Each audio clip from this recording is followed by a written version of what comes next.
Introduction. I have crossed over. Is this the Shang Dynasty? In the Grand Hall, Xu Feng stood bewildered, having unexpectedly traversed time to the Shang Dynasty and become King Zhou of Shang.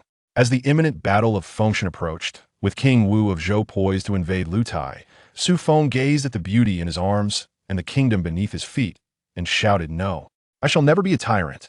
Chapter 1. Transformed into King Zhou. Ding ding ding ding ding. As a series of system prompts echoed in his ears, Xu Feng realized that he had indeed crossed over, becoming the last emperor of the Shang Dynasty. Chapter 2. To seduce? Bi Gan exited the hall, his heart swelling with joy. The king had awakened.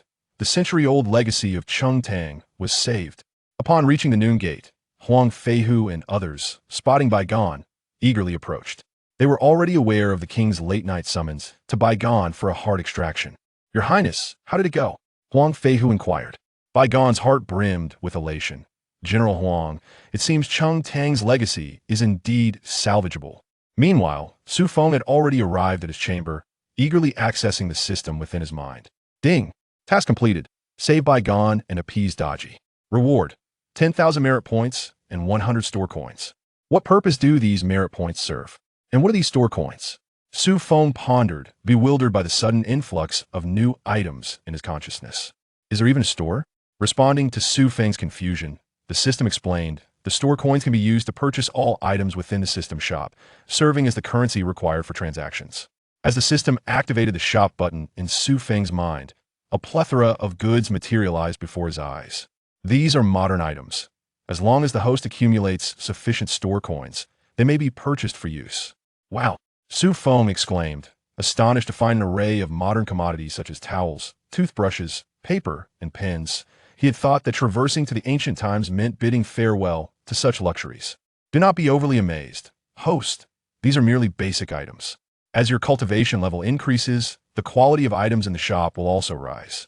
Soon, you shall have access to airplanes and artillery. Wait, there are airplanes and artillery? Xu Feng gasped in disbelief. If that were the case, wouldn't he be an invincible entity in Shang Dynasty? Despite the presence of celestial beings everywhere, surely a cannon shot would cause some damage, right? At the very least, it would be effective against the common soldiers of the Western Qi. However, the prices are exorbitant. Xu Feng soon discovered a significant issue. The shop's prices were absurdly high. The 100 store coins he had just earned could only buy a towel and 2 toothbrushes. Do not panic, host. As task difficulty increases, the rewards will also rise.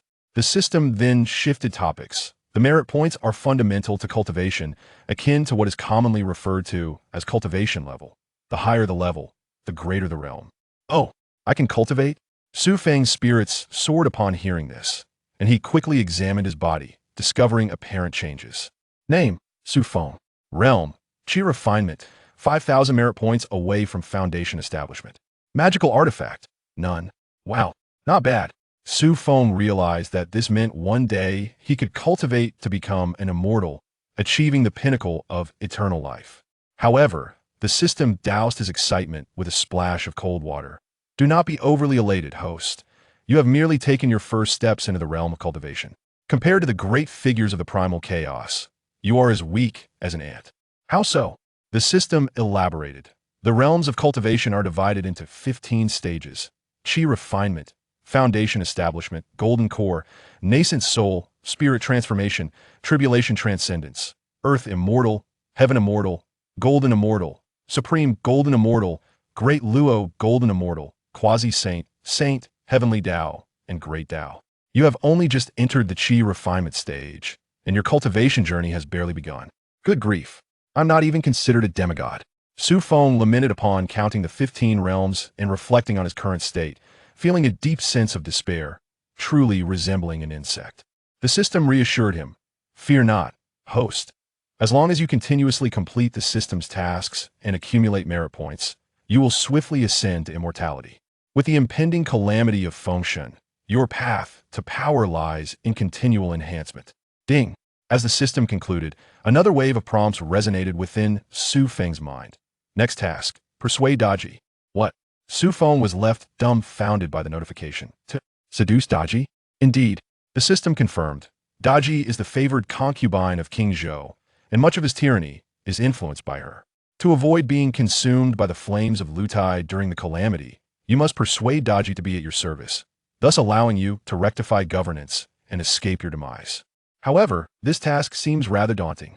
Xu Feng sweated nervously.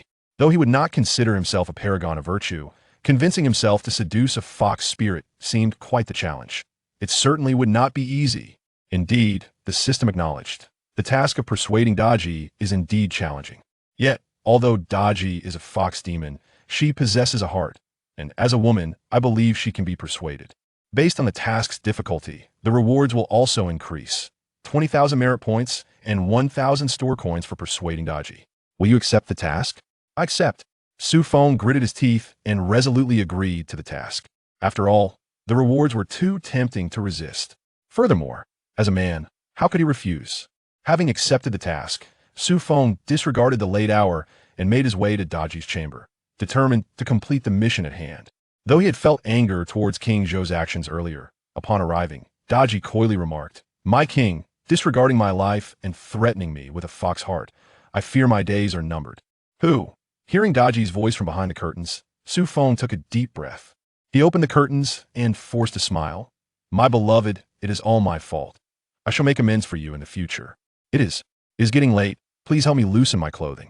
Seeing Xu Feng's actions, Daji complied, knowing that in such a state, King Zhou would be most susceptible to her influence. Yet, as Daji approached Xu Feng, she frowned at the overwhelming scent of fox musk. How had King Zhou managed to proceed under such circumstances? But at that moment, Xu Feng could no longer afford to ponder. He had to complete the task at all costs. With Xu Xian sleeping with a snake, now Xu Feng would sleep with a fox. Xu Feng could not help but marvel at the valor of the Xu family. Ding ding ding. The melodious chime of a bronze bell filled the air, awakening Xu Feng, and he realized it was already 10 in the morning. Good heavens, morning court has begun. From the remnants of King Zhou's memories, Xu Feng understood the significance of the bell toll. "My king, will you not stay and sleep a while longer with me?" Just as Xu Feng attempted to rise, Daji grasped his arm. Xu Fengxiang managed to force a smile and said, "My beloved, did you not promise me last night to be obedient and heed my words? I, the solitary king, have resolved to be a wise ruler from today forth. How could I possibly miss the morning court?" Daji recalled her promise from the previous night. Her cheeks flushed as she hastily bowed and replied, "I shall comply with the king's arrangements." Chapter 3. The Emperor. Dressed and ready, Xu Feng slipped away like a shadow, still feeling a tingle of discomfort from the events of the previous night. Fortunately, his unwavering resolve had kept this fox spirit in check, justifying the considerable sacrifices he had made. Yet, truth be told, this fox spirit was indeed quite exhilarating. System, come forth. Where are my rewards?" Noticing that his rewards had yet to arrive, Xu Feng continued to urge as he made his way to the court. Did the host successfully persuade Daji? Indeed, Xu Feng scoffed. After a fierce bout lasting 300 rounds, I have managed to bring Daji into submission. I feel as though my waist might snap. The system replied, somewhat speechless. "Host, this task was to persuade Daji, not to seduce her." Persuade. The word persuade has multiple meanings. Upon hearing the system's words, Xu Feng's face fell into a frown. "Are you trying to trick me?" The thought of having entangled himself with a fox left him feeling despondent. But now, reflecting on it, perhaps there was some truth to it? Persuasion? Seduction? Very well, since the host has indeed seduced Daji, the task is considered complete. Please check your rewards. Ding ding ding. A series of system notifications rang out, and when Xu Feng looked again, all his rewards had been credited. However, despite the abundance of rewards, Xu Feng found it difficult to feel any joy. As the rewards were credited, the system issued another task. Next task: revitalize the court and reform governance. Task rewards: 10,000 merit points and 400 shop credits. Long live the king! Long live the king! Long live the king! Upon arriving at the court, Xu Feng found all the ministers already assembled. To their surprise, the king had actually risen for the morning court. Ever since Daji had entered the palace, he had not attended court for nearly several months. "Esteemed ministers, please be at ease," Xu Feng replied with an air of authority. "Ministers, feel free to report any matters. I shall listen." Xu Feng's words left the ministers somewhat bewildered, exchanging glances, uncertain why the king's demeanor had become so peculiar. At that moment, Grand Tutor Wen stepped forward and said, Your Majesty is the king of all people. Your words and actions must align with the dignity of your position. The term, I may not be fitting for your status. May I suggest you refer to yourself as this solitary one instead? Oh, I have already considered this matter. Since you have raised it, I shall clarify my intentions to all present.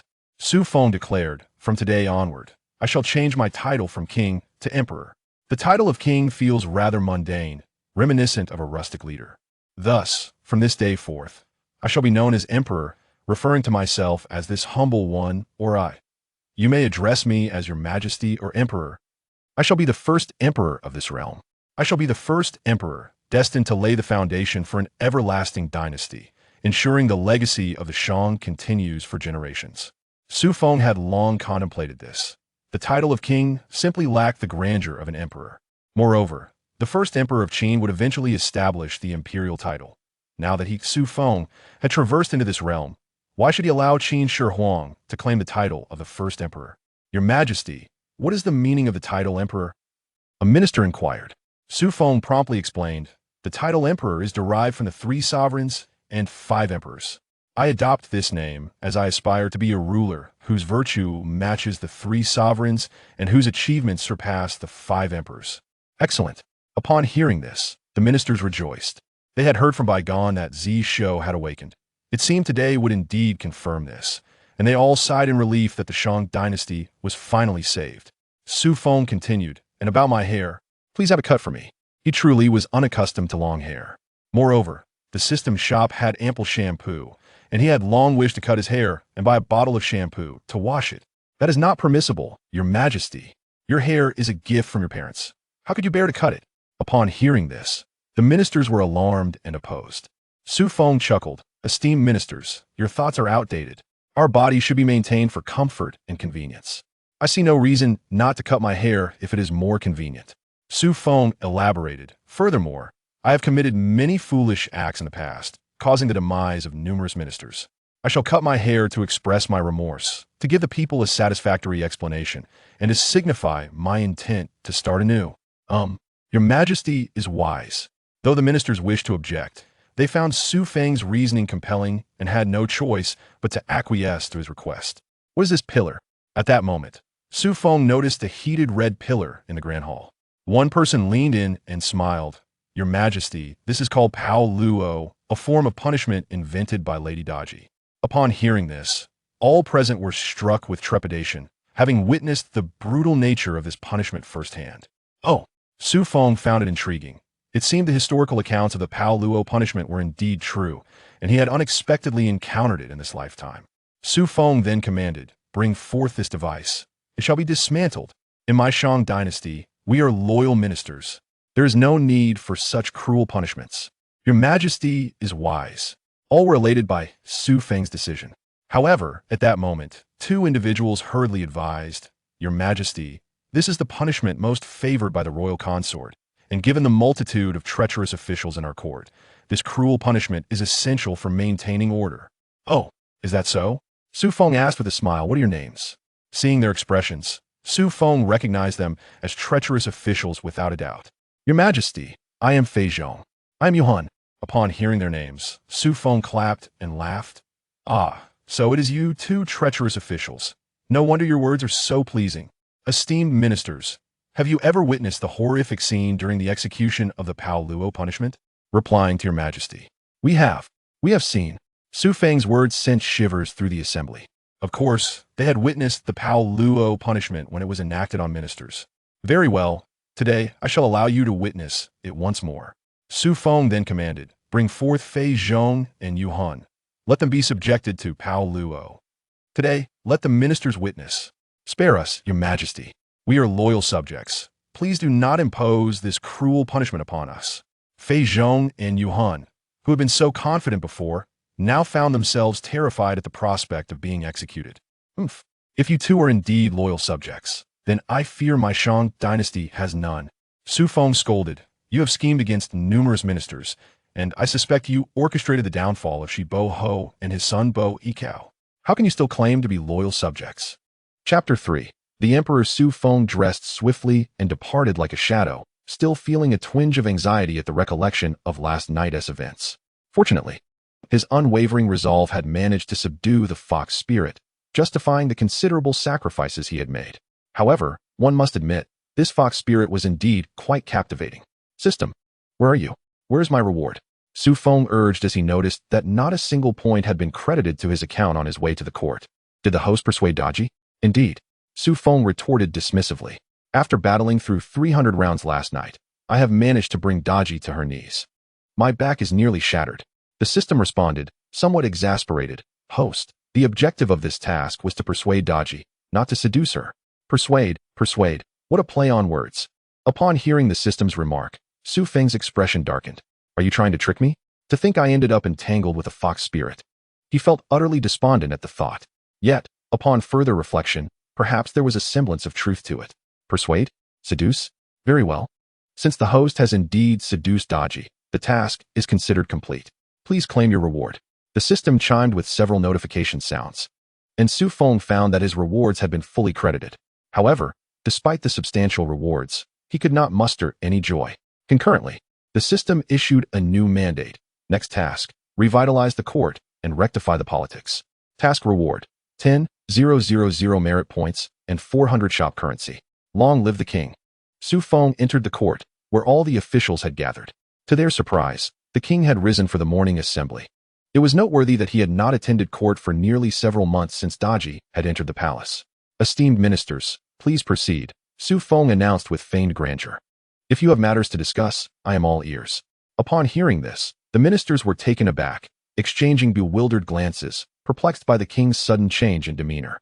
At this moment, Grand Master Wen stepped forward, stating, Your Majesty is the king of all people. Your words and deeds must reflect the dignity of your position. This form of address may not befit your status.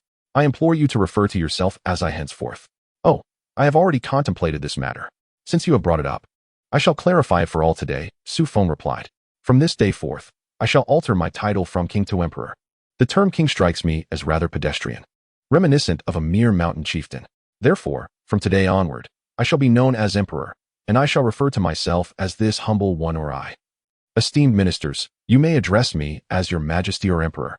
I am the first emperor in the world, the inaugural emperor, destined to establish a legacy for all eternity, ensuring that the realm of Tang endures through the ages. Xu Feng had resolved this matter long before. He believed the title of king lacked the grandeur befitting his ambitions. Moreover, in the future, Qin Shi Huang would inevitably alter his imperial title. Now that Xu Feng has traversed time, what justification is there for him to be the first emperor? Your Majesty, what does the term emperor signify? One minister inquired. Xu Feng promptly elucidated. The term emperor is derived from the 3 sovereigns and 5 emperors. By adopting this title, I aspire to embody the virtues of the 3 sovereigns and the achievements of the 5 emperors. Upon hearing this, the ministers rejoiced. They had already heard from Bi Gan the previous night that Zi Shou had awakened. Today, it appeared to be true, and they were filled with hope that the realm of Cheng Tang might yet be salvaged. Xu Feng continued. Moreover, I wish to have my hair cut. I am quite unaccustomed to this long hair. Besides, the system shop offers plenty of shampoo, and I have long desired to cut my hair and purchase a bottle to wash it. Your Majesty, this is not permissible. The body and hair are gifts from one's parents. How can one cut their hair? Upon hearing this, the ministers were filled with trepidation and opposed him vehemently. Xu Feng chuckled. You are mistaken, my loyal ministers. Such rigid thinking is outdated. One's body should be maintained for comfort and convenience. I find short hair to be far more practical. What reason is there not to cut it? He further explained, Moreover, I have committed many foolish acts in the past, leading to the demise of numerous ministers. I shall cut my hair as a symbol of my repentance, to provide an explanation to the world, and to signify that I am prepared to start anew. The wisdom of the king is unparalleled. Though the ministers wished to object, they found Xu Feng's reasoning compelling and thus acquiesced to his request. What is that pillar? At this moment, Xu Feng noticed a heated pillar within the grand hall. One individual leaned in and remarked, Your Majesty, this is called Pao Luo, a method of execution invented by Lady Daji.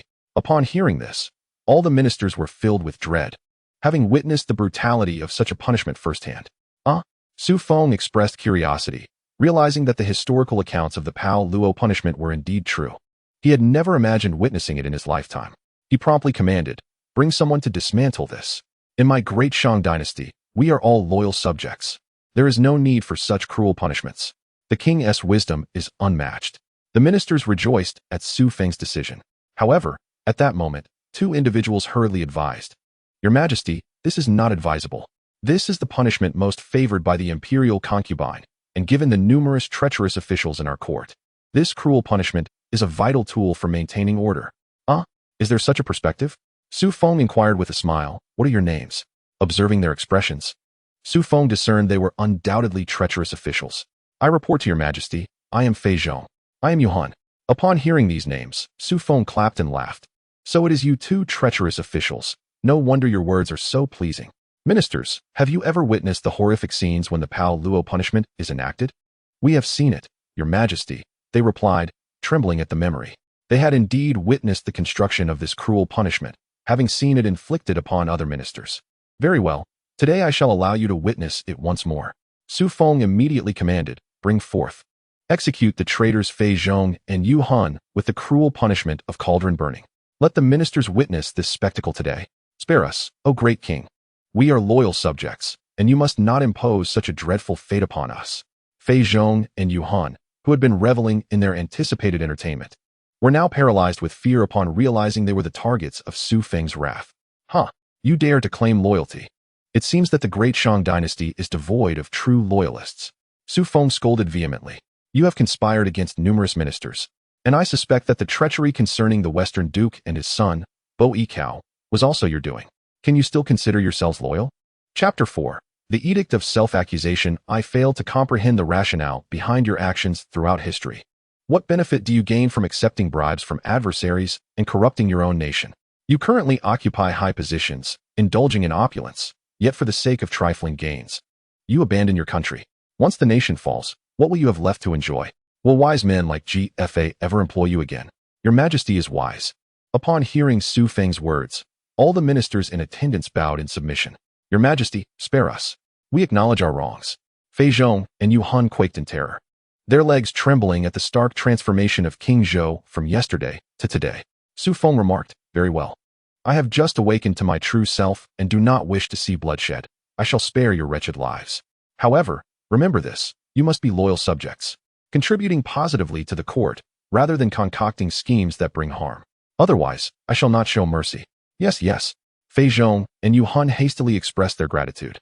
"Thank you for your mercy, your Majesty. We shall dedicate ourselves to serve you faithfully." Xu Feng nodded, then commanded, "Remove the cauldron burning apparatus and eliminate the stinging pot punishment, the wine pools, and the lavish feasts. I wish to see none of these torturous punishments from this day forth. As for the star-picking tower, let it remain. After all, it was built at great expense and may serve a purpose during future celebrations. Your Majesty is wise." Xu Feng further proclaimed, "Today, I shall issue an edict of self-accusation, publicly denouncing the foolish actions I have taken recently and seeking forgiveness from all the people." The ministers responded, "Your Majesty is enlightened." Xu Feng inquired, "Do any of you have matters to report?"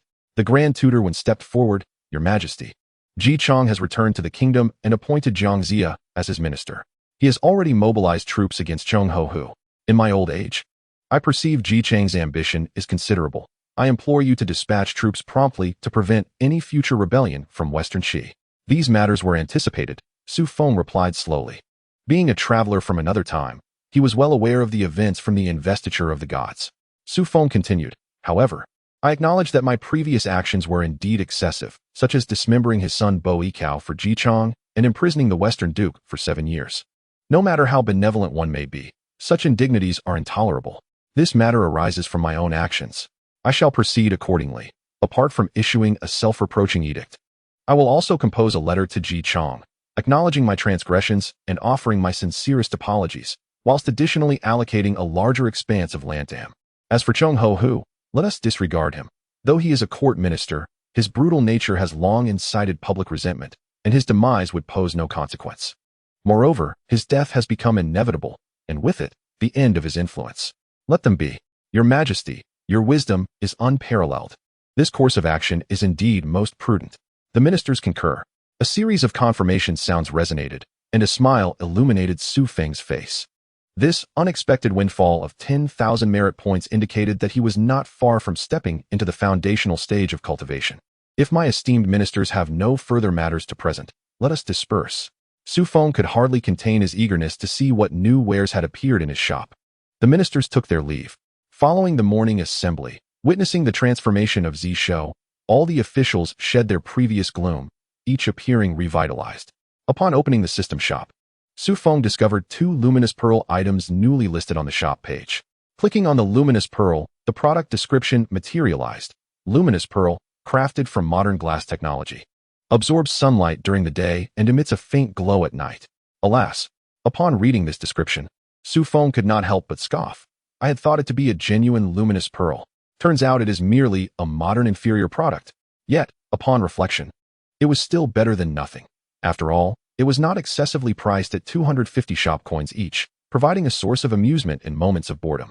Meanwhile, in the West, Jiang Ziya's inaugural achievement as prime minister was indeed the demise of Cheng Hu. As Xu Feng had anticipated, the execution of Cheng Hu plunged Ji Chang into a perpetual state of his bloody shadow, leading him to succumb to illness shortly thereafter. Ji Chang's son, GFA, inherited his title and, heeding Jiang Ziya's counsel, proclaimed himself king, henceforth known as King Wu of Zhou. Report, Your Majesty, the Prime Minister. A decree from the palace has arrived, penned personally by the Shang King. Oh, at that moment, GFA was strategizing the campaign against Shang with Jiang Ziya, and the arrival of the messenger piqued their curiosity. Present it. Upon reading the letter, GFA was astonished and remarked, Father, what could the Shang King intend by sending such a decree at this juncture? Jiang Ziya, stroking his grizzled beard, chuckled. What other intention could there be but to pacify the populace? Surely, the king will not be blinded by such trifling favors from the Shang King. Has he forgotten how his elder brother, Bo Yikao, met his demise? GFA would never forget. Jiang Ziya continued, In my estimation, this decree could not possibly originate from the Shang King. Ever since Daji entered the palace, the Shang King has been consumed by indulgence. Would he issue such a conciliatory decree? It must be the work of loyal ministers. Nevertheless, such efforts cannot salvage the Shang dynasty's fate. The hour of the Shang's decline has come. The king ought to act in accordance with the will of heaven. Only then can he eradicate tyranny and bring peace to the common folk. GFA respectfully replied, I shall follow your guidance, esteemed father. Indeed, Jiang Ziya nodded and said, Proceed according to plan.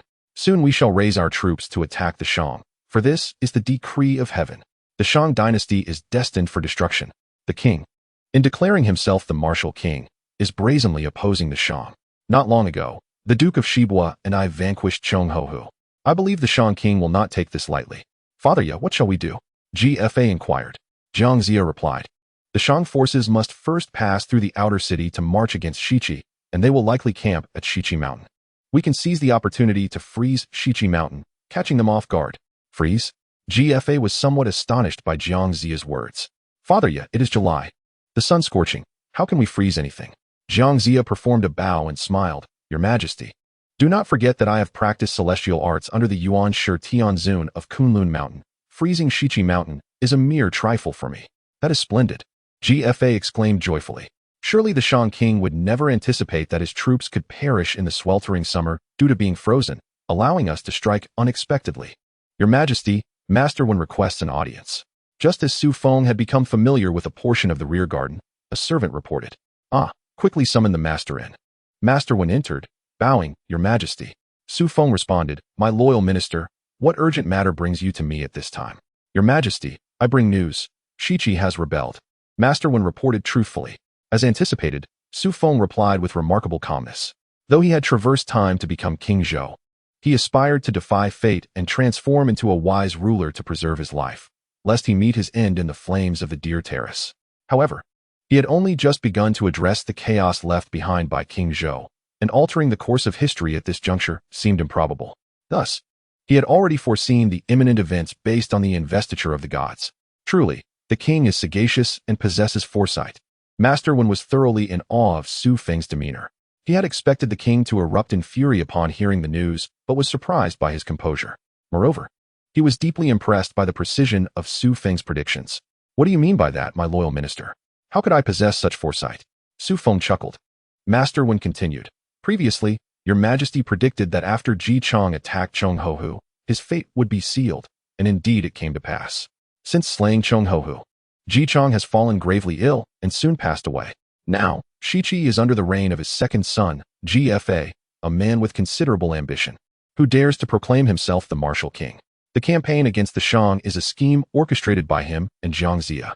Noticing Xu Feng's furrowed brow, Master Wen added, "But rest assured, Your Majesty, my loyal subject Lu Xiong has already marched to Shiqi to confront the enemy. I have also dispatched Fei Zhong and Yu Han to accompany him. It is unlikely that Shiqi will stir up any significant turmoil."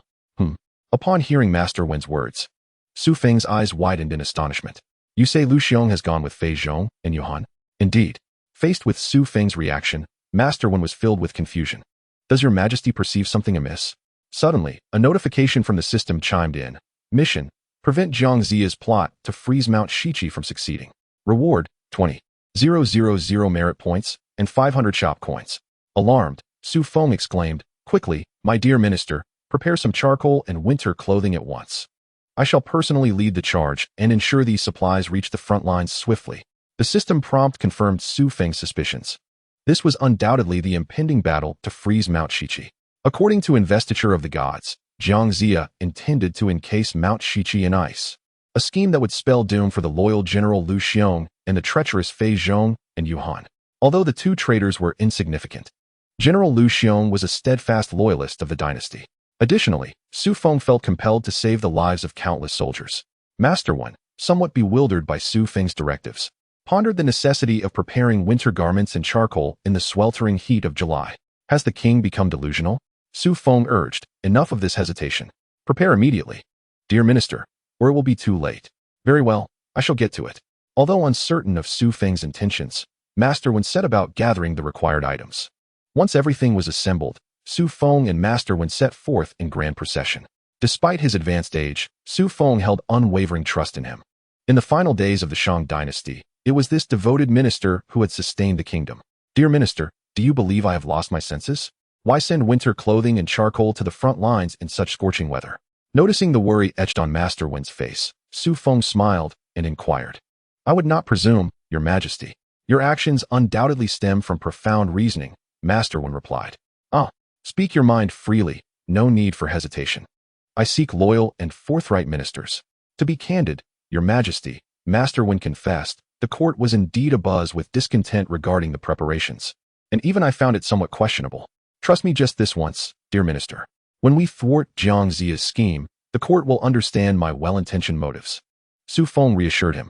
"Moreover, I have heard that you possess knowledge of cultivation and perhaps understand the arts of the celestial better than most." Jiang Zia, being a practitioner himself, wields the support of the celestial powers behind the Kunlun Mountain. Though his magical prowess may be limited, he still commands the ability to summon wind and rain. "Does Your Majesty imply that Jiang Zia would defy the natural order to secure victory?" Master Wen was taken aback. What audacity might these celestial beings display in pursuit of their grand ambitions? Xu Feng chuckled. "Let us observe. My actions are not without merit. General Lu, the Emperor and Master Wen have arrived." The army had scarcely completed its encampment at Shiqi Mountain when a soldier approached to report. "Oh, come. Let us go out to greet them." A few individuals promptly exited the tent to welcome the visitors. Lu Xiong remarked, "Your Majesty, why must the Grand Chancellor come personally? Such a trivial matter as Shiqi could be entrusted to an old general." "The venerable general, it is not that I lack faith in you, but rather I fear the weather may change. I have specially brought winter clothing and charcoal for the soldiers alongside Grand Chancellor Wen." "What?" Upon hearing Xu Feng's words, Lu Xiong's countenance shifted dramatically. "In this sweltering heat, Your Majesty has traveled a great distance to deliver winter clothing and charcoal? Is this some jest? Lu Xiong, how dare you speak so disrespectfully to His Majesty?" Before Xu Feng could respond, Fei Zhong and Yu Han interjected. "The Emperor's presence on the battlefield is a testament to his boundless affection for the soldiers. What does it matter if winter clothing and charcoal are sent in summer? Whatever the Emperor provides is undoubtedly right." Xu Feng found their words quite to his liking. Indeed, one must admit that the sycophantic flattery of these ministers could be rather impressive, rendering one quite comfortable in their presence. "Humph." Lu Xiong dismissed Fei Zhong and Yu Han's remarks, turning his ire towards Grand Chancellor Wen. "Grand Chancellor, do you too succumb to the king's folly? You, who have endured countless battles, how could you err so grievously as to send winter clothing and charcoal in the height of summer? I would have accepted more provisions instead." Before Grand Chancellor Wen could reply, Xu Feng interjected, "Old general, temper your anger. I have my reasons for this action. Do not take offense. The priority now is to distribute the items to the soldiers." "Humph. If it is to be distributed, let His Majesty do so himself. I shall not partake in this absurdity. Very well, Xu Feng responded. Shall we place a wager? A wager on what? Xu Feng proposed. Let us wager on these winter clothing and charcoal. If they are needed, what then shall the old general do? Lu Xiong replied with a serious demeanor. If they are needed, my head shall be forfeit to your majesty. Xu Feng replied, agreed.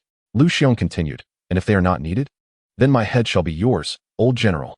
Xu Feng answered boldly. Your majesty must not jest. Fei Zhong, Yuhan, and Grand Chancellor when were all alarmed at Xu Feng's words. The emperor, being the sovereign of a nation, should not make light of such matters. Fear not. Xu Feng was resolute. I am certain of the old general's head. He had read the investiture of the gods countless times since childhood. And just recently the system had assigned him a task, granting him unwavering confidence. With that settled, Fei Zhong and Yuhan proceed to distribute the items to every soldier. Ensure that each receives their due without fail. Yes, your majesty. Fei Zhong and Yuhan replied. The winter clothing and charcoal were distributed, and soon the entire camp was abuzz with complaints from the soldiers. Yet Xu Feng remained quite at ease, knowing that when the icy winds of winter arrived, they would come to understand the wisdom of their emperor. Chapter 6. Revitalizing agriculture. Once the winter clothing and charcoal had been completely distributed, Xu Feng commanded the army to advance and encamp at the mountain's summit. Although Lu Xiong expressed concerns about the inconvenience of obtaining water at the mountaintop camp and the imminent risk of being surrounded, the prior wager with Xu Feng did not significantly hinder Xu Feng's arrangements.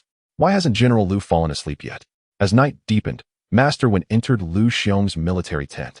Upon seeing Master Wen, Lu Xiong lamented, Alas, in this sweltering summer, we are distributing winter clothing and charcoal, and have moved the army to camp atop the mountain. Dissent among the troops is rampant. How can we possibly wage war under such conditions? The emperor is truly foolish. Hearing Lu Xiong's grievances, Master Wen smiled slightly and replied, General Lu has not noticed the recent changes in His Majesty? Perhaps he has his reasons for such actions. Let us hope so. Just as Lu Xiong finished speaking, a chilling gust of wind swept through the tent. What an odd wind. How can there be such a cold breeze in July? Both Lu Xiong and Master Wen were taken aback. Report. General, it is snowing outside, announced a young soldier. What? Lu Xiong and Master Wen exclaimed in shock as they hurried out of the military tent. Indeed, they found snowflakes drifting down from the dim sky.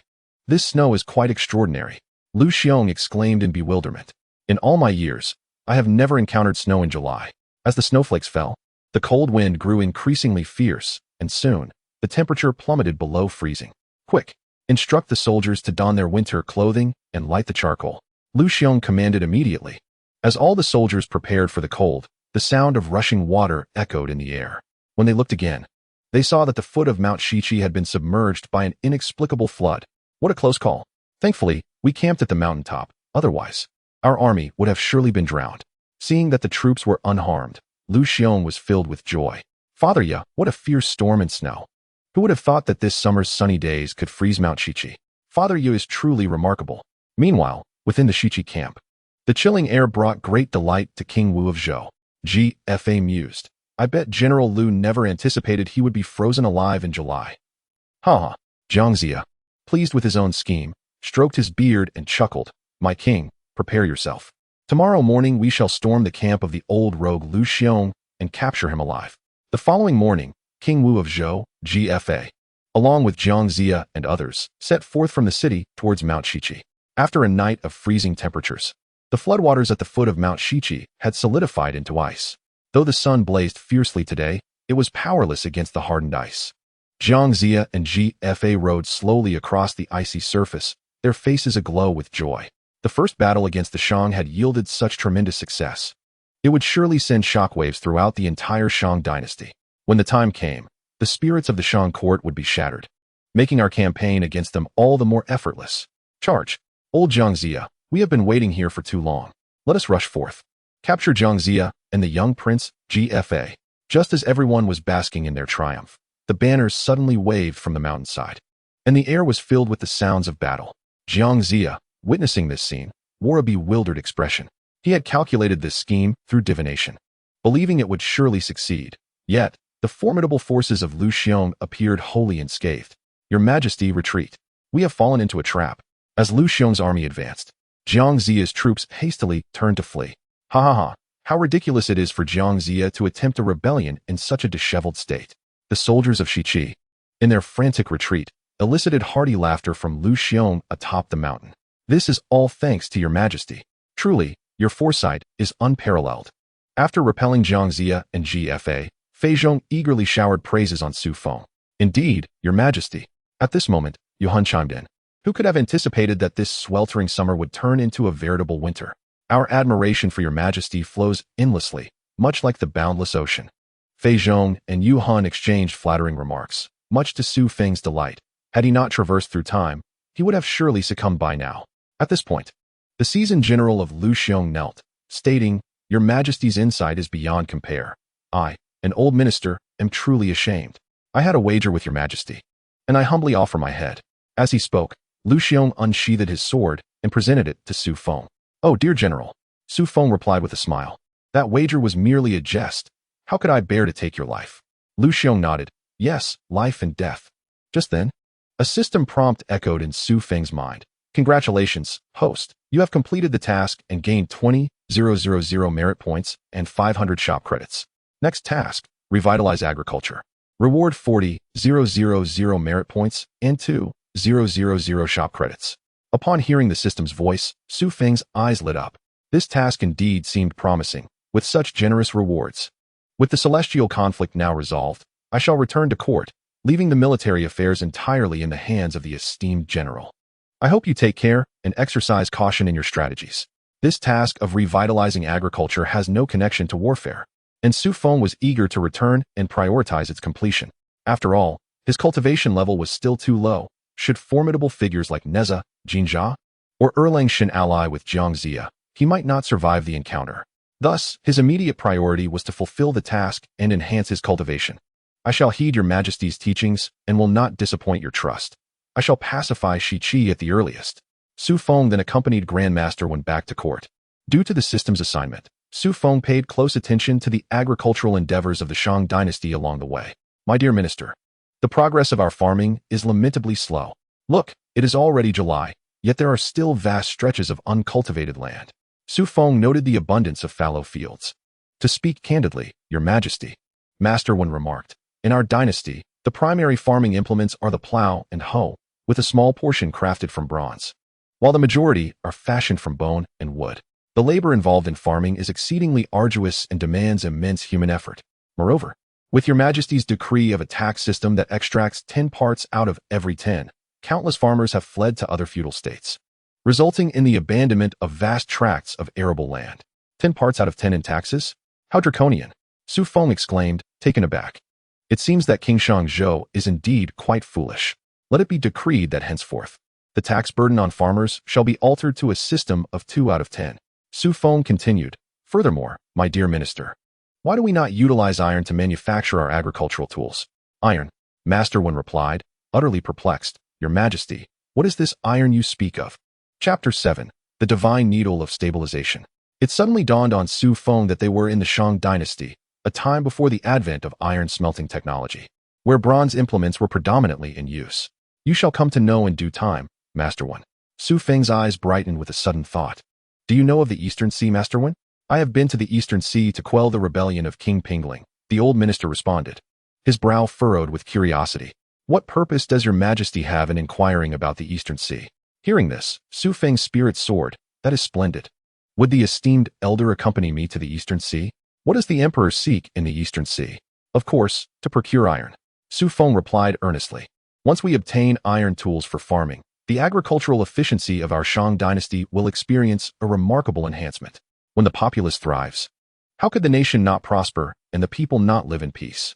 Very well, I shall accompany your majesty on this journey. Xu Feng had already calculated that the divine iron measuring tool left by Diyu during the flood control, which later became the Rui Jinggu Bang of Sun Wukong, weighed an astonishing 13,500 pounds, perfect for melting down to create agricultural implements for our dynasty. Meanwhile, on the side of Shiqi, after their recent failure, Jiang Zia was engulfed in self-doubt. This cannot be. How could this happen? My divination clearly foretold great fortune, indicating success for this strategy. Why then did we suffer such a defeat? His expression was one of utter bewilderment. Father Ye, failure is the mother of success. Perhaps there are formidable talents among the Shang army who have uncovered your plan. GFA offered words of consolation. Indeed, it seems we cannot underestimate the Shang forces. Report. Your Majesty, the Prime Minister, there are two individuals outside the camp requesting an audience. They claim to be Neza and Jinjia. A soldier announced. Oh. Jiang Zia's eyes sparkled with interest. Quickly, bring them in. The following morning, Xu Feng and Master Wen made all necessary preparations and set forth with a grand army toward the Eastern Sea. My dear Minister, this is a design I conceived last night, Xu Feng said, presenting a blueprint. What is this, Your Majesty? Inquired Master Wen. Xu Feng explained. This is called the iron plow and oxen tillage system, powered by oxen, which will significantly reduce the labor required and markedly improve our farming efficiency. Once we acquire the divine iron and integrate it into our agricultural tools, within 3 to 5 years, our farmers will undoubtedly flourish. Your Majesty is indeed wise. Master Wen responded with a respectful gesture. However, he harbored some concerns. Your Majesty, the Eastern Sea is the dwelling place of the Dragon Clan. Surely, this divine iron is a unique treasure of the Eastern Sea. Will the Dragon Clan willingly present it to us if we approach so recklessly? Rest assured, I have my ways. After several days of travel, Xu Feng and his companions finally arrived at the Eastern Sea, where the tumultuous waves stretched endlessly before them. And the refreshing sea breeze indeed invigorated the spirit.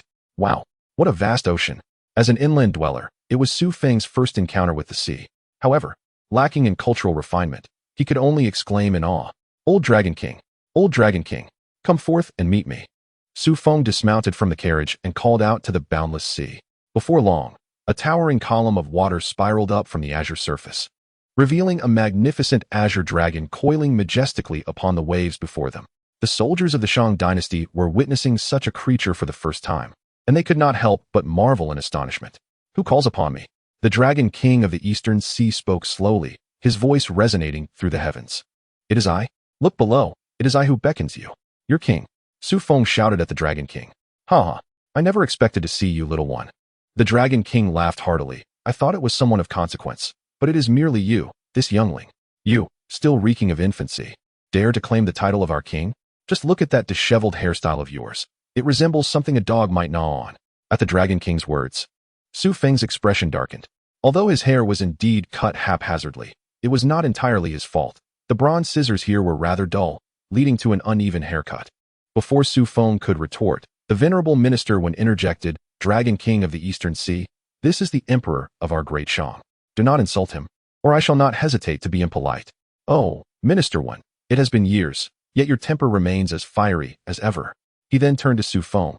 Shang King, as the emperor of the human race, why do you not remain in your great Shang? What brings you to my Eastern Sea? Do you seek to conquer it?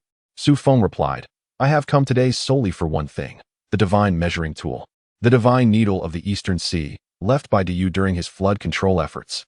What do you want that for? The Dragon King inquired. I have my purposes, and you need only present it to me. By what right? The Dragon King chuckled, though you may be of your race. The Eastern Sea is now under my dominion. Every blade of grass and every tree within it belongs to me. Why should I allow you to take the divine needle? Would that not bring me disgrace? Xu Feng smiled and replied, Dragon King of the Eastern Sea, it would be wise to hand it over. Otherwise, in 1,000 years, that treasure will likely be seized by a monkey. I have come personally to request it today. If that monkey were to take it by force, would you not be even more humiliated? Ha! The Dragon King retorted angrily. Today, even with the emperor of the humans present, the divine needle shall not be obtained. Do you think I would fear a mere monkey in the future? I suggest you take your leave to avoid straining the harmony between the Eastern Sea and the human race. Listening to the accent of the Dragon King, Master Wen realized that this sovereign would not easily part with the sea-calming needle. Master Wen remarked, Your Majesty, it appears that the Dragon King is unwilling to grant us the item. Perhaps I should dispatch an urgent letter to summon reinforcements.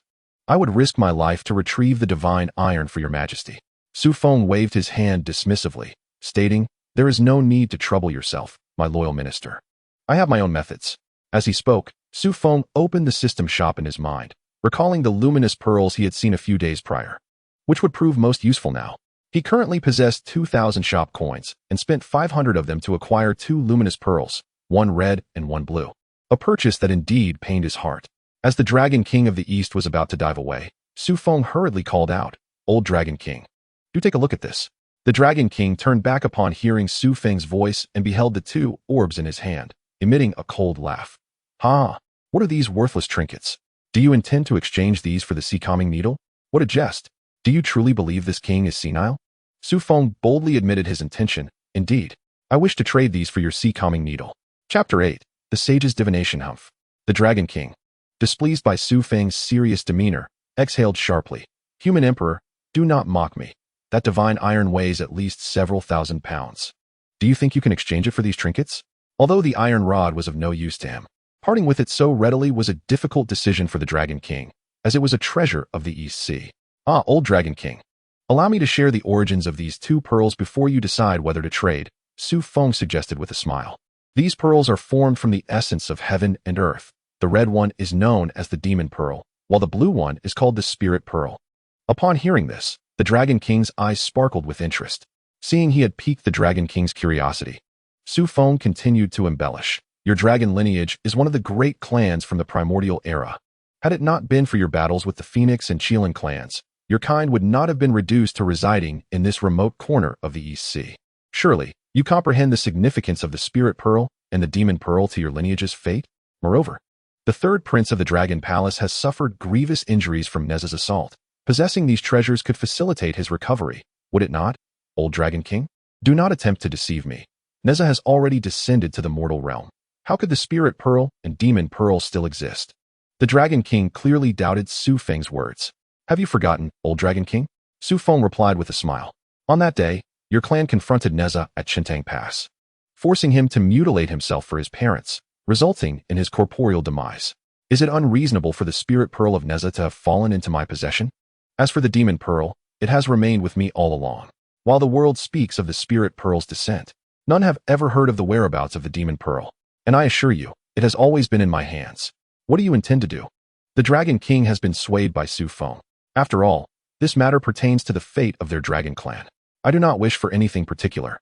Xu Feng replied. I have already made my intentions quite clear. I desire the sea-stabilizing needle. Excellent. It's a deal. The Dragon King agreed with remarkable decisiveness. Without any hesitation, observing the Dragon King ensnared, Xu Feng smiled and inquired, Dear Dragon King, do you wish for the spiritual pearl in my left hand or the demonic orb in my right? Upon hearing this, the Dragon King's claws clenched, and a wicked smile gradually emerged. I want them both. The Dragon King, having received two flawed modern artifacts, promptly offered the divine iron, which Xu Feng then had bound and transported to the capital. Watching the Dragon King's blissful demeanor, one cannot help but wonder how furious he will be upon discovering the entire truth. At present, Xu Feng's greatest concern is not the elder Dragon King, but rather the repercussions of his actions on son Wukong, hundreds of years hence. He has melted down the latter's weapon to forge agricultural tools, and it is uncertain how Wukong will react upon learning of this. Recently, I have observed the fortunes of King Tang, noting that they are not merely sustained but seemingly amplified. Could there be a principle of backlash at play? This is utterly at odds with the heavenly order. Meanwhile, within the sacred grounds of Kunlun Mountain, Nuwa expressed her worries before the assembly of deities. The primordial supreme being then inquired of his disciples, how has the progress been with Xia, who has descended with the investiture of the gods to enjoy earthly blessings? The southern polar immortal replied, reporting to Master, Xia has also taken office in Shiqi and is currently collaborating with King Wu of Zhou, GFA, to wage war against the tyrannical Shang. But what of the situation? The southern polar immortal continued, the Shang Dynasty is resisting fiercely. Their ministers seem to possess methods of divination and have discerned Xia's strategy of sealing off Shiqi Mountain, thereby hindering the Shiqi army's advance around the area. The southern polar immortal remarked, just as Lady Nuwa stated, the tyrannical Shang has implemented reforms in governance and revitalized agriculture, leading to a transparent political climate, resulting in a fortuitous resurgence for the Shang Dynasty. Oh, the primordial supreme being exclaimed in astonishment. Is it possible that the Shang Emperor, Xu Xian, is a wise ruler? Humph. At this, Nuwa scoffed. It must be that the fox spirit I dispatched has failed in her duties. I commanded her to bewitch Emperor Xu Xian. Yet her arrival has only strengthened the Shang's fortunes. I shall see to her punishment. Then, it falls upon you, my lady, the primordial supreme being declared. The undertaking of the investiture of the gods concerns the order of all realms. The longer we delay, the more detrimental it becomes for the establishment of order. The warfare between Shiqi and Shang must not falter.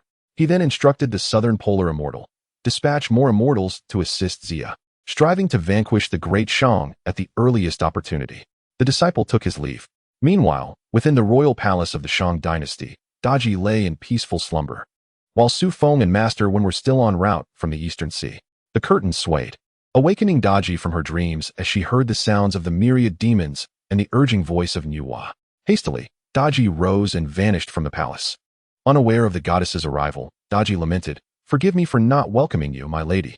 As she emerged using her celestial powers, Nuwa awaited outside with 2 young attendants. "Rise," Nuwa commanded coldly. As Daji rose, Nuwa inquired, "Daji, I must ask you, how have you fared with the task I entrusted to you?"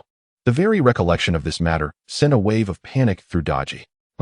Observing Daji's hesitant demeanor, Nuwa's rage ignited. "It appears you have entirely disregarded this matter. Look at the fruits of your labor. Since you have come to serve Emperor Xine, the fortunes of the Shang Dynasty have inexplicably flourished. Your Majesty, grant me forgiveness," Daji implored, hastily kneeling. "This is not entirely my fault. The Emperor has resolutely committed himself to being a wise ruler, and I could only comply." "I see you have grown too accustomed to earthly riches, have you not? Have you been seduced by that Emperor Xine?" Seduced? At the mention of this term, Daji felt a flush creep across her face, her mind filled with memories of that fateful night. Simultaneously, she marveled at how a sage could foresee such outcomes. Daji stammered, "That night, we engaged in a fierce battle for 300 rounds. Silence." Nuwa interrupted fiercely. "That is not the seduction to which I refer." Seeing Daji tremble in fear, Nuwa continued, "It seems you no longer desire to attain immortality. Have you forgotten that I promised you ascension upon the completion of your task?" "I would not dare forget, my lady," Daji replied. "However, the Emperor has conveyed to me that he envies only the lovebirds and not the immortals. I find great wisdom in this. As long as I can be with the king, I would gladly forsake immortality." "Very well, then await your demise," Nuwa declared with fury. "Let me assure you, your life is intertwined with that of Su, whose daughter, Daji. Her soul remains imprisoned by me, and in a few days, I shall ensure her spirit is shattered, and you shall not escape death." With that ominous proclamation, Nuwa departed, unable to fathom that this fox demon would dare betray her.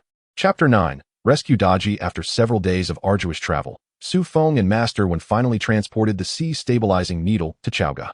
The citizens were filled with awe at the sight of this colossal artifact. "My loyal minister, I entrust this sea-stabilizing needle to you. Melt it down into molten iron and, according to the blueprints I provide, enlist craftsmen to forge agricultural tools for the people of Chaoga." Xu Feng commanded Master Wen. "Yes, Your Majesty, this old servant shall fulfill the task," Master Wen replied, accepting the order. "Ding. Congratulations, host, for completing the agricultural revitalization task. You have earned a reward of 40,000 merit points and 2,000 shop coins." As the system notification echoed, Xu Feng was instantly elated. "What a delight. If I am not mistaken, I should be leveling up." Eagerly, he turned his attention inward, discovering changes in his own data. Name, Xu Feng Realm. Foundation Establishment, 6,000 merit points away from advancing to Golden Core. Shop coins, 500 weapons. None haha. I have finally reached the Foundation Establishment stage.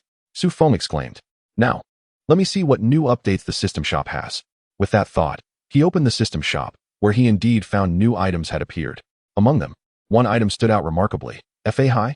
Indeed, Xu Feng was astonished to discover the visage of Fa Hai displayed upon the interface of the store. Could this establishment truly be trafficking in souls?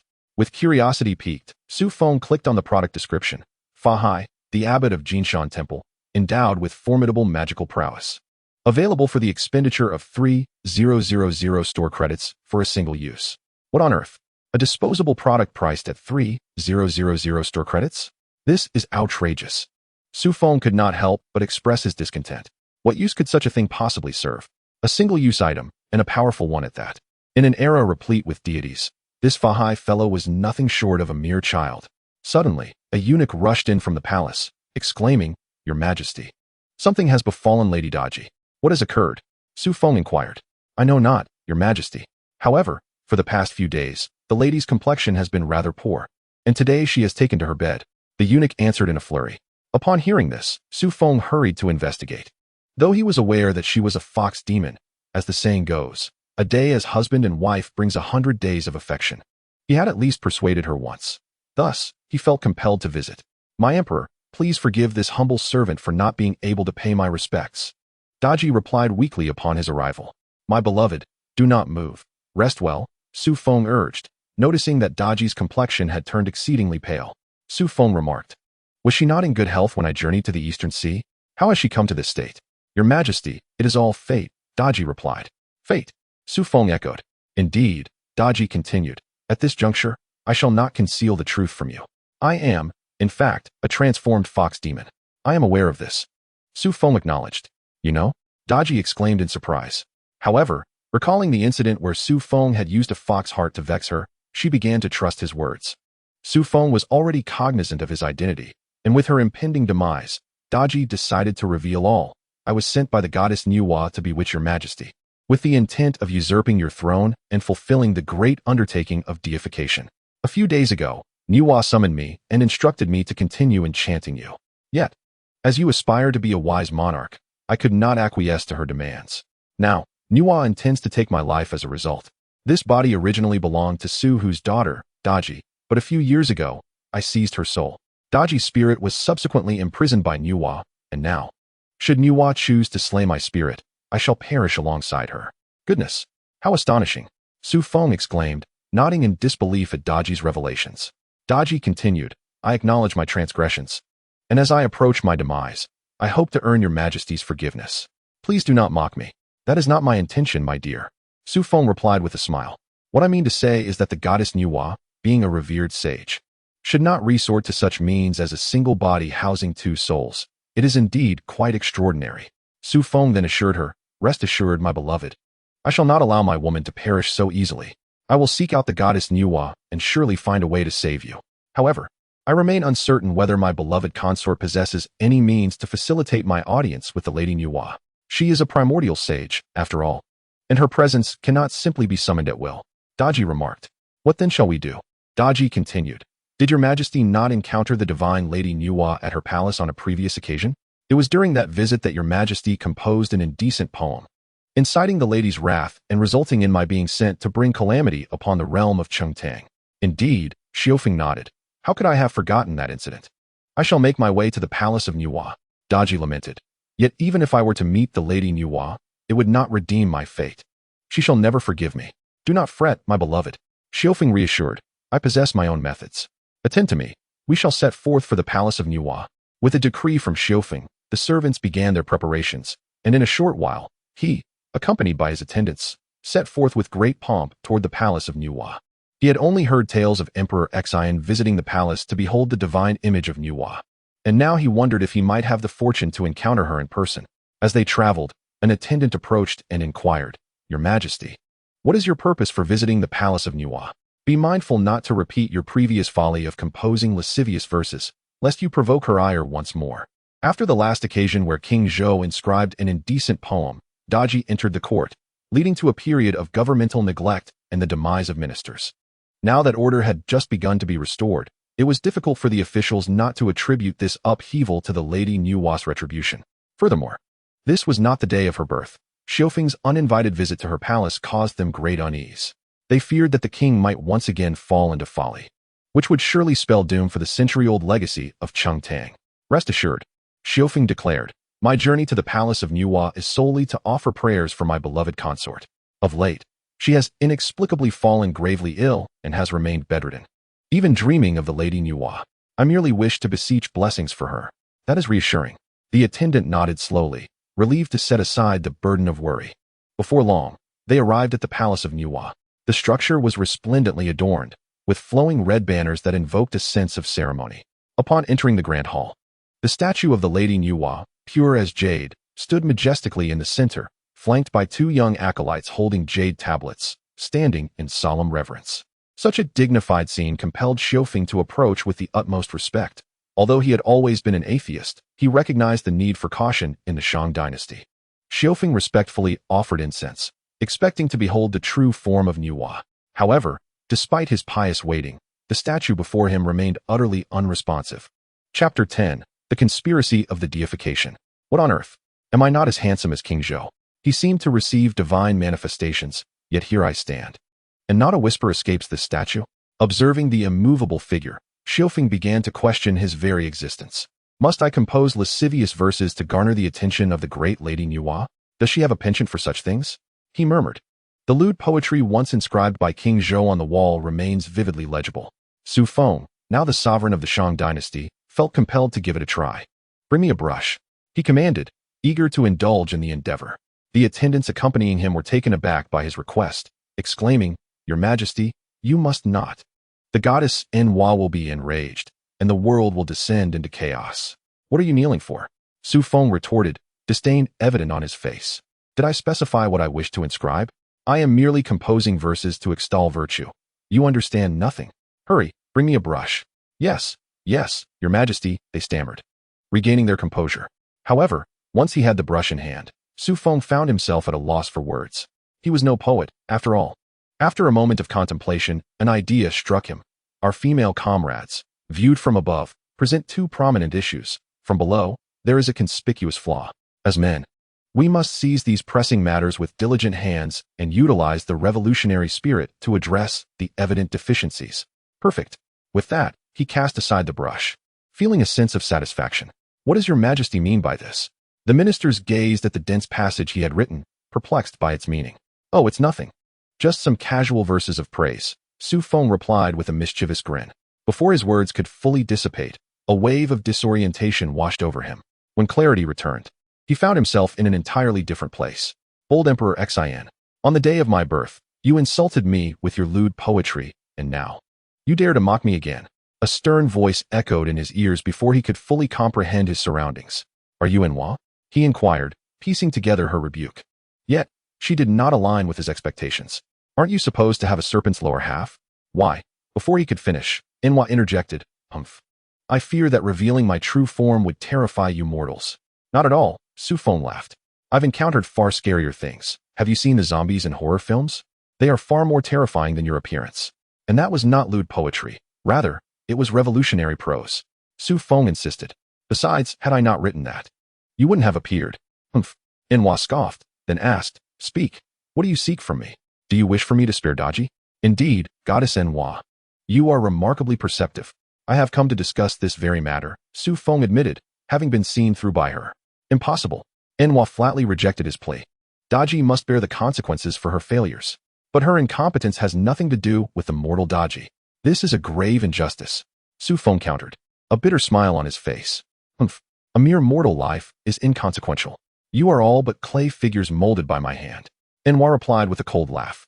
"However, it is merely by fortuitous happenstance that you have traversed the great path, aligning with the cosmic order, thus receiving the favor of destiny. To exterminate you would undermine the merit I have accrued. Otherwise, I would have long since obliterated these inferior creations of mine." From the words of the goddess Enhua, Xu Feng discerned her profound disdain for humanity. Indeed, who would not be enraged to be ridiculed by the very clay figures they painstakingly crafted? "After all the toil invested in shaping you, you dare to mock me. Whom else should I destroy if not you? You speak of saving a life being worth more than constructing a grand pagoda. Saving Daji could grant you a modicum of merit, could it not?" Xu Feng chuckled novelly. "Moreover, your animosity towards Daji is not solely for your grand ambitions, is it? Now that I have become a wise ruler, and the populace no longer suffers, living in peace and prosperity, why must you pursue your divine agenda at our expense? Why incite rebellion in the West? Would it not lead to untold suffering for humanity?" Xu Feng pondered aloud. "Is your divine mission not to ensure a harmonious world where humanity thrives? Now that I reign justly, and the people flourish, is this not in accordance with your desires? Although Daji may have faltered in her duties, she has, in a sense, accomplished her mission. Who claims that our push for the divine enterprise is for the sake of humanity's well-being?" Enhua swiftly dismissed Xu Feng's words.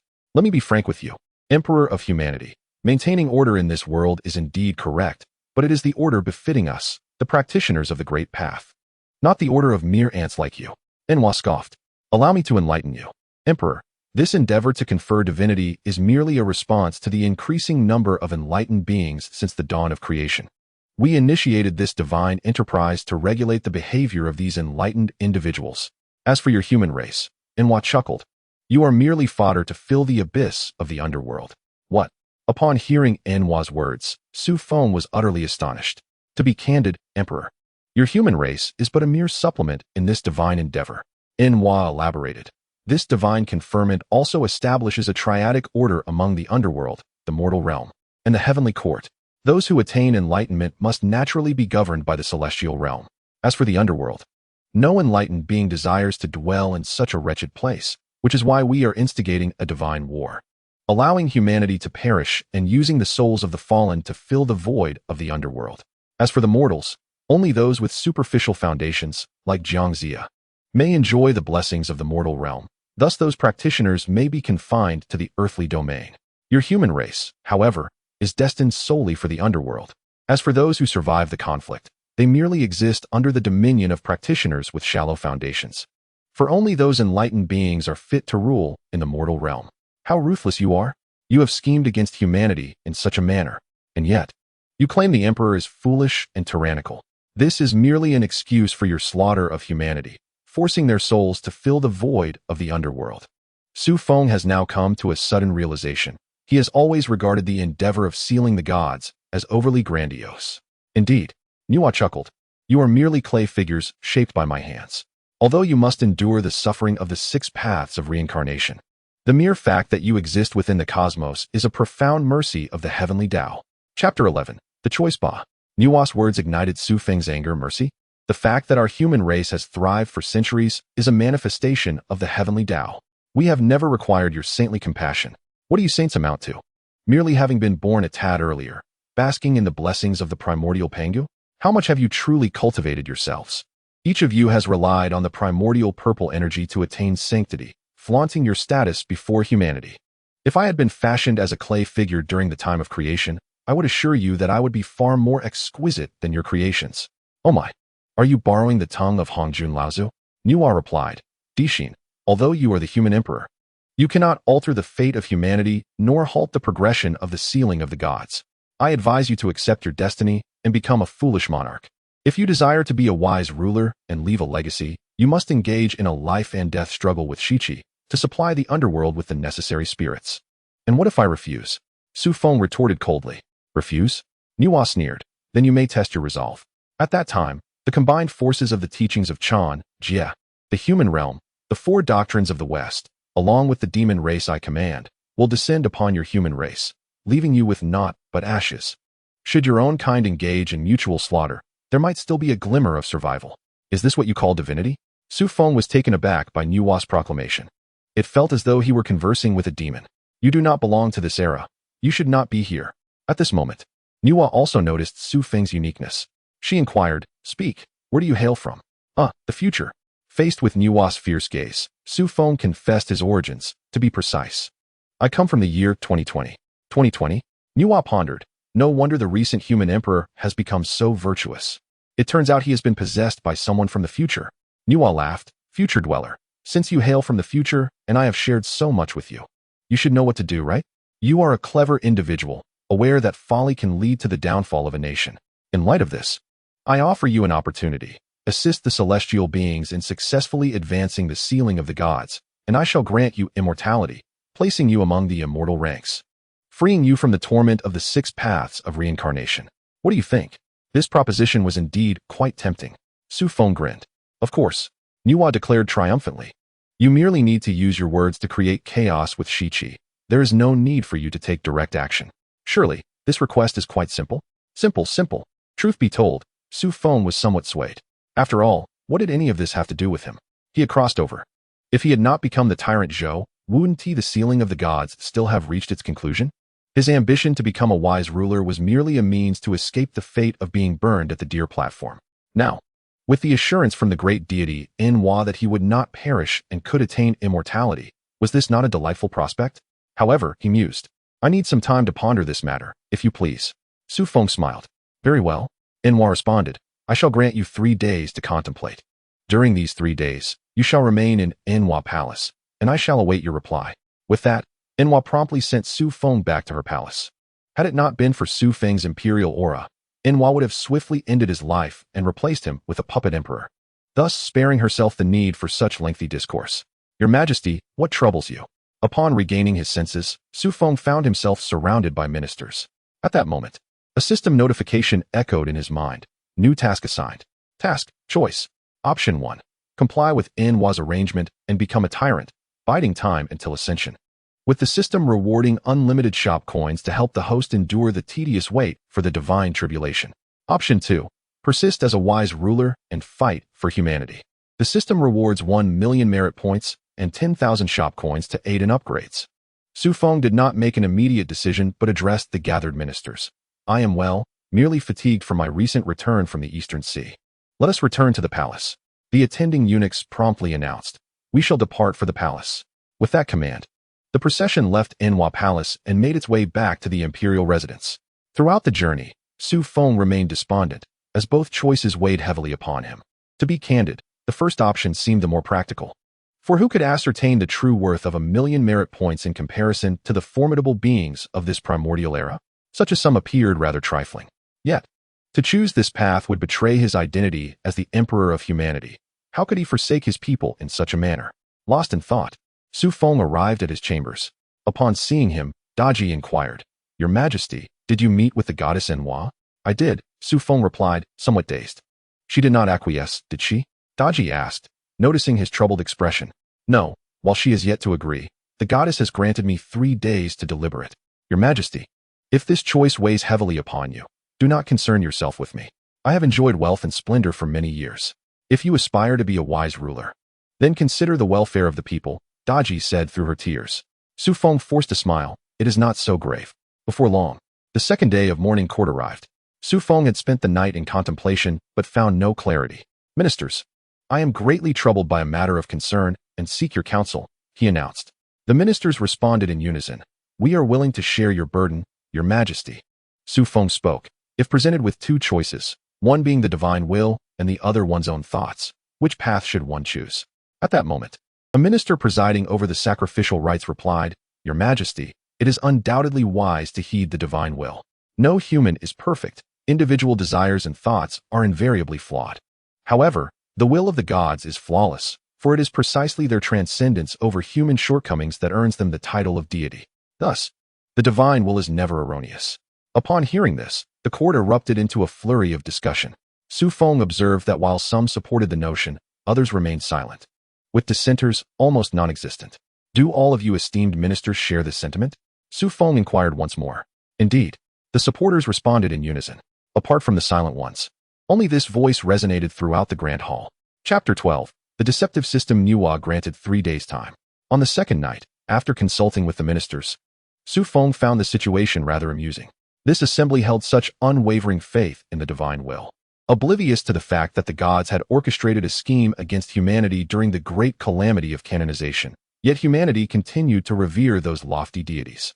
Given this, Xu Feng felt little need to resist. Although he was the human emperor and aware of the conspiracy behind the canonization, it seemed irrelevant now. After all, he had merely traversed to this era of canonization by chance. As the saying goes, one must look out for oneself or face dire consequences. Xu Feng concluded that there was no necessity to oppose the formidable beings like Enhua. Why not embrace his role as a foolish ruler, waiting for the canonization to conclude and thus securing a position of divinity and eternal life? Yes, that shall be my course, Xu Feng thought to himself, deciding to choose the first option, to be a foolish ruler. Confronting these primordial powers was out of the question. What could be better than living as a foolish ruler, indulging in a life of ease? With this in mind, he accessed the system in his mind, and the 2 choices materialized before him. Xu Feng promptly clicked the confirmation button beneath the first choice. However, upon doing so, he was taken aback, for the button transformed into a spinning circle above it. What the? Has the system crashed? Xu Feng exclaimed, bewildered, as it felt akin to a network delay. Yet, the subsequent events left him even more astonished.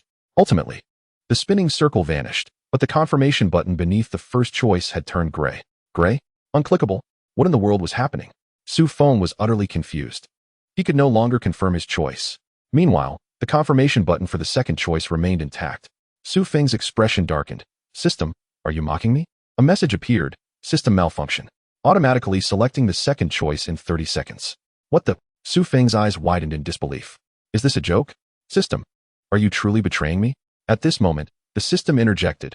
Host, the second option is indeed quite appealing. 1 million merit points and 10,000 store coins. An immense reward. Bah. Xu Feng retorted angrily. I would much prefer the first option of infinite store coins. Even if I, Xu Feng, were to perish in this Shang era, I would never choose your second option. However, the system remained unresponsive to Xu Feng's fury, continuing its countdown. 5, 4, 3, 2, 1. Congratulations, host. You have successfully chosen the second option and received a reward of 1 million merit points and 10,000 store coins. What the hell? You really made that choice for me? Upon seeing the rewards arrive in full, Xu Feng felt a surge of despair. Yet, before he could finish his thought, he sensed a peculiar transformation within his body. At that moment, a powerful force surged within him, igniting a fervent heat throughout his entire being. 1 million merit points. This must be the reason. Xu Feng's eyes widened in astonishment as he hastily examined the changes in his own data. Golden Core Stage, Nascent Soul Stage, Tribulation Stage. Xu Feng noticed his cultivation levels soaring rapidly, the ceaseless energy nourishing his body, making him feel significantly stronger. Soon, the energy was entirely absorbed by his physique, and his data ceased to change. Name, Xu Feng Cultivation Level, Tribulation Stage, 2,000 merit points away from the Earth Immortal Stage. Store coins, 13. 500 weapon, none. Oh wow. This feels fantastic. I just broke through 4 realms and directly ascended to the Tribulation Stage. Xu Feng beamed at his transformation, unable to contain his joy. This 1 million merit points is truly delightful. He exclaimed. It seems no one can escape the law of delightful surprises. Wait, what is that mass of dark clouds gathering above my head? Amidst his elation, Xu Feng noticed the changes in the sky above him. Despite feeling quite euphoric, why was he suddenly greeted with gloomy weather? Moreover, the clouds occasionally crackled with lightning, an unsettling sight. At this moment, the system explained, Host, these thunderclouds are known as tribulation clouds. Once your merit points for the tribulation stage are fully accumulated, you will be able to transcend and become an immortal. What? I have to undergo a tribulation? Xu Feng was left bewildered. To put it bluntly, this is just a fancy way of saying I might get struck by lightning. If I get struck, I can't become an immortal, but if I survive, I can? System, I haven't forgotten about you. You dare to deceive me? Though momentarily dazzled by the allure of the reward, Xu Feng was now lucid. Had he chosen the first option, Nuwa would have directly granted him immortality. Was he really required to face the tribulation? Host, this is not the fault of this system. It is a glitch inherent to the system itself. Xu Feng chuckled. You may deceive others, but you cannot deceive me. However, your actions are ultimately futile. Although I have chosen the second option, I shall embrace the role of a tyrant, adhering to the will of Nuwa. What can you do to me? This thought filled Xu Feng with a sense of delight. How could a mere system attempt to deceive me? I have obtained my rewards and can still play the part of a tyrant. What can you do about it? Yet, the system swiftly poured cold water on Xu Feng's clever scheme. Host, I neglected to provide an explanation. The system continued. According to the rules of the system realm, any host bound to this system must adhere to the options presented. Should the host choose a corresponding option and then act contrary to its demands, the system will self-destruct, resulting in the host's demise. Xu Feng was left dumbfounded by this revelation. Was there truly such treachery involved? Initially assisting him in selecting options, and now threatening self-destruction. Who designed such a system? Nevertheless, the system disregarded Xu Feng's bewilderment and issued another task. Ding. The next task is to eliminate Nuwa and rescue the soul of Daji. As the host is merely 20,000 merit points away from achieving the transcendent state of enlightenment. This task will reward 20,000 merit points and 2,000 shop coins. Xu Feng was genuinely furious now. What kind of wretched system is this? You could have let the excess points overflow upon completion. This task involved eliminating Nuwa herself. Who is Nuwa? A formidable being from the primordial era. She must be at least at the sage level. To expect a mere ant in the tribulation stage to defeat such a monstrous sage for a paltry reward of 20,000 merit points was outrageous. Even the shop coins were scant, totaling a mere 2,000. Xu Feng was seething with rage. Yet, what other choice did he have? He could not simply allow himself to be annihilated. Your Majesty, the Empress seeks you. Just as Xu Feng was fuming over this predicament, a eunuch announced. Upon hearing this, Xu Feng proceeded to Daji's palace. Your Majesty, you have arrived, came Daji's faint voice from within the curtains. My beloved, please lie down. Xu Feng observed Daji's increasingly pallid complexion. It was evident that Nuwa had no intention of sparing him. Given that Xu Feng had chosen to oppose the gods, he realized that to save Daji, he must find a way to eliminate the saintly Nuwa. Otherwise, not only would Nuwa not spare Daji, but she would undoubtedly turn against him upon discovering his refusal to comply with her demands. Chapter 13. Eliminate Nuwa, my love. Is there something urgent you wish to discuss? Xu Feng inquired. I have seen her. Seen whom? Xu Feng asked. Daji replied. I can sense the soul of Daji. She is near the palace of Nuwa. The palace of Nuwa? Xu Feng was astonished. He had assumed that Nuwa had imprisoned Daji's soul within the heavenly realms. But it turned out to be near the palace of Nuwa. Indeed, Daji nodded. Moreover, she is guarded by dozens of serpent demons. Daji, appearing frail, seemed on the brink of losing the light of her soul. Very well. Chapter 14. The Great Might of the Heavenly Dragon. Do you, a mere emperor of humanity, believe that a few bottles of liquor can vanquish me? Though I feel a wave of dizziness coursing through me, Nuwa has no intention of surrendering just yet. Xu Feng was taken aback to see Nuwa struggling to rise, but he breathed a sigh of relief when she collapsed once more. This exquisite arsenic wine, crafted in 2020, is no trifling matter. It would be wise for Nuwa to cease her struggles. Xu Feng never anticipated the potency of this arsenic wine, capable of subduing even a formidable being like Nuwa. It seems prudent to stock up on more in the future. Such fanciful delusions. Even if my powers were to wane, I shall obliterate you first. As she felt her strength diminishing and beheld Xu Feng's vile countenance, Nuwa summoned her remaining energy and unleashed a blast of celestial aura towards him. Boom. With a single strike, Xu Feng was sent staggering backward, ultimately colliding with a stone pillar in Nuwa's palace, barely managing to halt his momentum. Indeed, she is a sage. How formidable. Upon glancing back, Xu Feng noticed the pillar had developed numerous fissures, and his chest throbbed with acute pain. Had he not attained the tribulation stage in his cultivation, that surge of celestial energy would have surely annihilated him. After exerting her celestial energy, Nuwa too could no longer endure. Emitting a cry of despair as she revealed her true form, Xu Feng observed in astonishment as her lower half transformed into a serpentine tail, rendering her a hybrid of woman and serpent. Beside them, Daji looked on in astonishment. It was her first time witnessing Nuwa being forced to unveil her true self. Yet, she remained oblivious to the nature of the concoction Xu Feng had administered to Nuwa moments ago. Emperor of humanity, even if I perish today, the other celestial beings will not spare you. Humanity must ultimately fill the void of the underworld. Should you prevent my resurrection, I shall undoubtedly erase your kind from this world. Is that so? Hearing Nuwa's curse-laden warning, Xu Feng felt a chill run down his spine. Yet he maintained a stoic facade as he retorted, Then today I shall utterly annihilate you, leaving you no chance of rebirth. However, despite his bravado, he hesitated to approach the half-woman, half-serpent Nuwa, uncertain of how to strike. Should he aim for her head? That seemed rather cruel. Nuwa possessed an undeniable allure.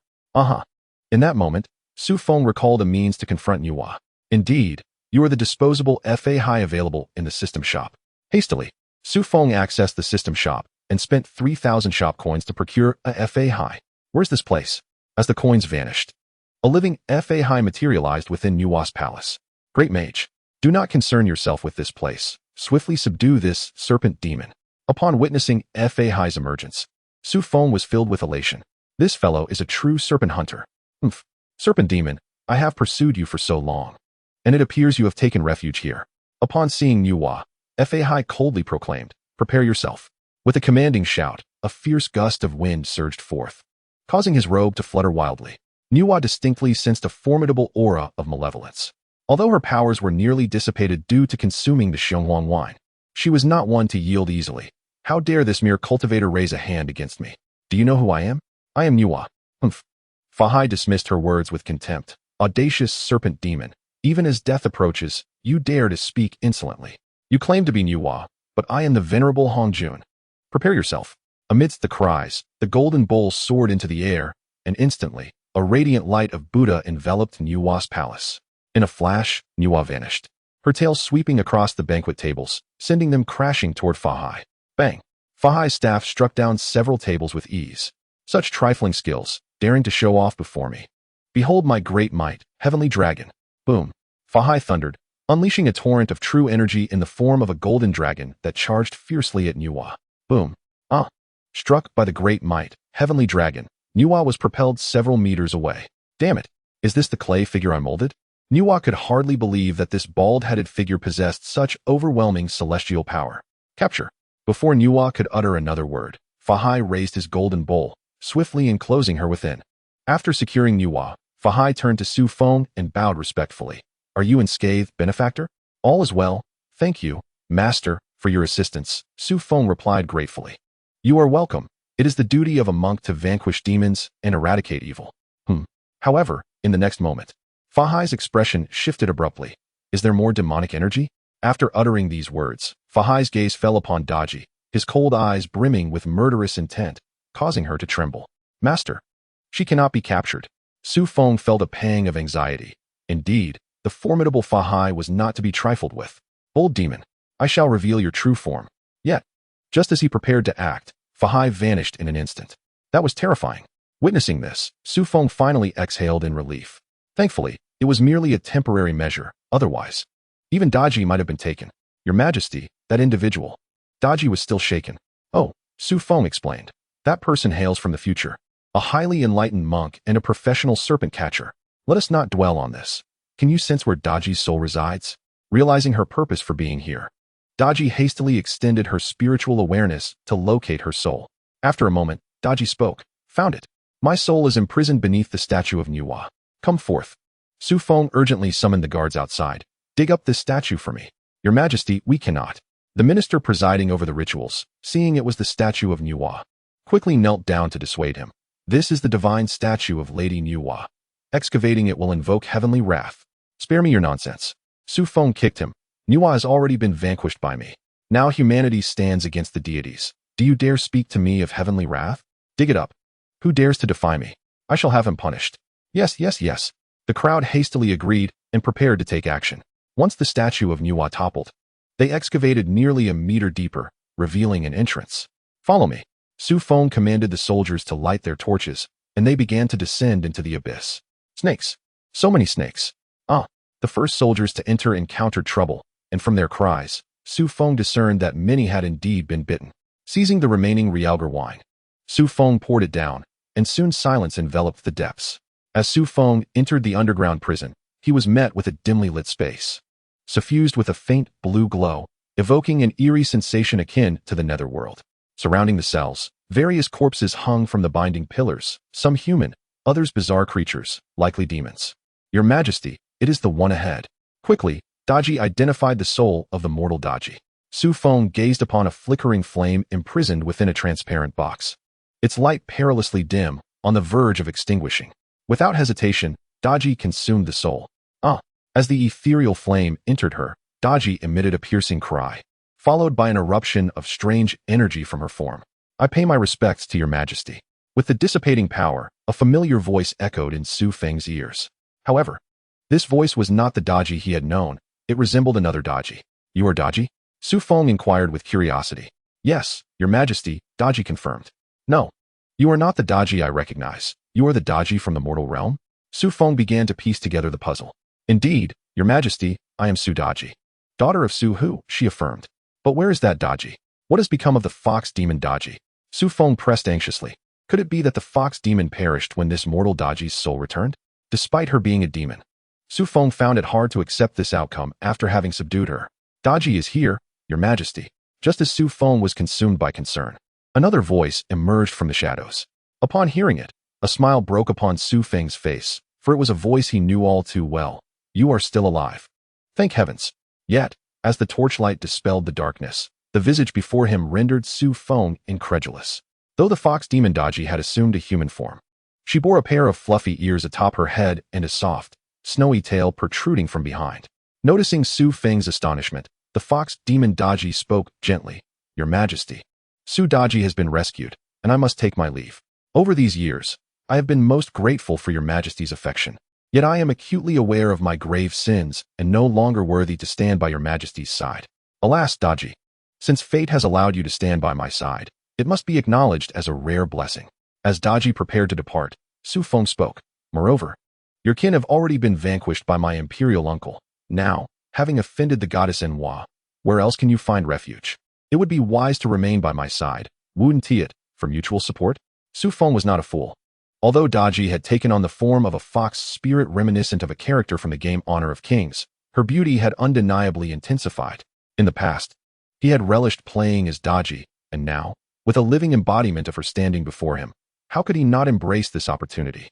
Furthermore, her furry ears and tail seemed perfect for affectionate petting, providing warmth in the winter. What joy could be found in this arrangement? Your Majesty, are you not afraid of Daji? Daji inquired, astonished at Xu Feng's intention to keep her. Not at all. Xu Feng waved his hand dismissively. I hail from the future. I have encountered all manners of demons and spirits.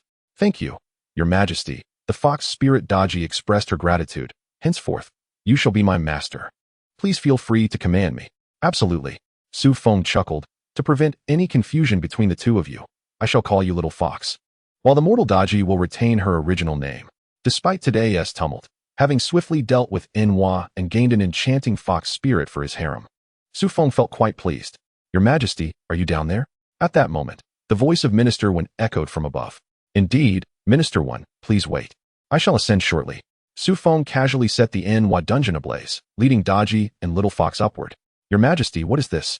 Minister Wen asked, astonished at the sight of Daji's fox ears and tail. Xu Feng replied, This is Little Fox. She shall be my beloved concubine henceforth. Upon hearing this, Minister Wen bowed. Your Majesty is truly extraordinary, even able to subdue such a creature. You two are growing old, Minister Wen, Xu Feng remarked with a smug smile. Discussions of romantic matters would be beyond your understanding. Your Majesty speaks wisely. Xu Feng then inquired, My dear Minister, did you hastily come to the Enwa Palace due to some pressing matter? It is indeed urgent, Your Majesty, Minister Wen responded. The forces of Shiqi have launched another assault. The region around Xishan has already fallen. What? Xu Feng exclaimed. What of General Lu Xiong and Fei Zhong and Yuhan? General Lu and Fei Zhong, as well as Yuhan, have perished, Your Majesty. Minister Wen lamented. Very well. Xu Feng clenched his fists in anger. Cunning Jiangxia? Treacherous Shiqi. Deceitful Chan sect. I had hoped to quell this rebellion with benevolence, but it seems they prefer punishment to reward. They invade my territory and slay my loyal subjects. Issue a command. Xu Feng decisively declared, Prepare the troops. Tomorrow, I shall lead the charge myself. First, we shall annihilate Shiqi, and then we will assault the sacred grounds of Kunlun and personally eliminate the old man Hongjun. Yes, the ministers acknowledged as they took their leave. The following day, after Xu Feng and his ministers had paid homage to the military banners, they set forth in grand procession toward Shiqi, due to Xu Feng's astute governance, which included tax reductions and the procurement of iron farming tools from the East Sea through the legendary ruler's staff. The Shang Dynasty has enjoyed several years of favorable weather and prosperity, resulting in a populace that is both content and loyal. Thus, during this expedition, the common folk along the route eagerly offered water and meals to celebrate the righteous army's anticipated victory, greatly boosting the morale of the Shang soldiers. As they approached the Shiqi Mountains, Xu Feng caught sight of the camp, where they had previously set up, now shrouded in smoke, prompting an ominous feeling to wash over him. At that moment, a disheveled general galloped forth on horseback, exclaiming that he and his comrades had failed to provide a proper welcome for His Majesty, and he sought forgiveness for this oversight. There is no need for such formalities. Xu Feng replied, Speak of the situation at the front. The general, overcome with despair, lamented, Alas, Your Majesty, over half of our 20,000 soldiers have perished in flames. Just days ago, Generals Lu and Fei, among others, were also consumed by the fire. What transpired? Inquired the astonished Wen Taisher. What could have caused such a conflagration to engulf our camps? Your Excellency, it is a grave matter, the general continued. We had been successfully containing the traitors within the city, but unexpectedly, Jiang Zia summoned a formidable sorcerer. Though he appeared merely a child, his magical prowess was exceptional. He stood upon a pair of crimson wheels, wielding a sharp spear, adorned with a red ribbon around his neck, and possessed 3 heads and 6 arms. With a mere opening of his mouth, he unleashed dozens of flames. In just one day, a substantial portion of our encampment was consumed. Neza? Xu Feng surmised, recognizing the description. While Neza may not have been a particularly fearsome character in the tales of Fengshen and Journey to the West, he had undoubtedly ascended to a celestial realm, posing a significant challenge. Furthermore, Xu Feng was merely a mortal undergoing tribulation at this time. Your Majesty, do you know this individual? Wen Taisher asked, noticing Xu Feng's concern. Indeed, Xu Feng replied. He is the son of Li Jing from Qiantang Pass, who, after extracting the dragon tendons of the 3rd prince of the East Sea and sacrificing his flesh for his parents, trained under the Taoist master Jin Guang. Now, he is likely a figure of celestial caliber, whose strength cannot be underestimated. Chapter 16. Relinquishing the throne. Do not panic, Your Majesty. Our Shang army and people are united. How could Emir Neza hope to dismantle the century-long foundation of the Tang Dynasty? Wen Taisher reassured Xu Feng. Indeed, Xu Feng's spirit was revitalized. I shall be a wise ruler, not only fighting to subdue Shiqi, but also battling against the injustices faced by humanity. What is a minor figure like Neza? One day, I shall ascend Kunlun Mountain. Xu Feng then commanded, set up camp ahead. Dispatch messengers to inform General Lu Xiong that their emperor has arrived. Several generals promptly obeyed, and the camp was established not far from the Shiqi Mountains. Report. Came a soldier's announcement. Your Majesty, the generals are summoned to the front by King Wu of Zhou. Excellent. Xu Feng declared, pounding the table. That GFA, I did not seek him out, yet he comes to me. Generals, let us proceed to witness the matter at hand. Xu Feng, accompanied by the esteemed generals, exited the camp, where GFA awaited with his troops at the front lines. Are you the king of Shang? GFA inquired, bowing respectfully towards Xu Feng. Indeed, I am, Xu Feng replied. And you must be the illustrious King Wu Ba? That is correct, GFA acknowledged, though a peculiar feeling lingered in his mind. Nevertheless, he offered a courteous remark. I did not expect the king of Shang to possess such striking elegance and charisma. It is indeed a rare fortune for this king to behold you today. Alas, I was born this way. Even if my looks were to diminish by 99 points, I would still barely qualify as handsome. Xu Feng retorted. Since you, King Wu Ba, are aware of my superior appearance, you might as well surrender now. I assure you, I shall spare your life. GFA found himself at a loss. Bewildered by the king of Shang's unconventional approach, why did he not engage in the customary pleasantries? After all, his ascent to kingship at such a young age was widely regarded as a testament to his remarkable talents and vigor. King of Shang, GFA asserted. We are both sovereigns of equal standing. Why do you not extend the courtesy of politeness? Is it not disrespectful to deny even a simple bow? Do I owe you a bow? Xu Feng chuckled. I have come not to exchange flattery, but to address matters of significance. Moreover, who claims our statuses are equivalent? I am an emperor, while you are but a minor king. How dare you compare yourself to me? What does it mean to be an emperor? GFA questioned, perplexed. For he had never encountered this term in his upbringing. Humph, you do not even understand this, yet you dare to rebel? When Taisher stepped forward, stating, the title of emperor is derived from the great 3 sovereigns and the 5 emperors, symbolizing that our esteemed Shang emperor embodies the virtues of the 3 sovereigns and surpasses the accomplishments of the 5 emperors. How could you, a mere king, possibly compare? Oh, I see, GFA pondered. It appeared he would need to adopt such a title for himself as well. GFA, Xu Feng advised, I suggest you surrender promptly. You were once a vassal of the Shang. Why rebel against me? Your cause lacks legitimacy. Humph. GFA retorted coldly. You, king of Shang, are tyrannical and unjust. Having listened to the treacherous words of the seductress Daji, leading to the demise of countless loyal ministers and generals, the people are filled with grievances. I, as the emperor, am fulfilling my duty to the masses by waging war against your tyrannical rule. How can you claim my cause is without merit? Huh. Xu Feng laughed. Your arguments are mere echoes of a bygone era. I assume these words were taught to you by Zhangzia. You seem to have forgotten that the fate of the House of Shang has long been sealed.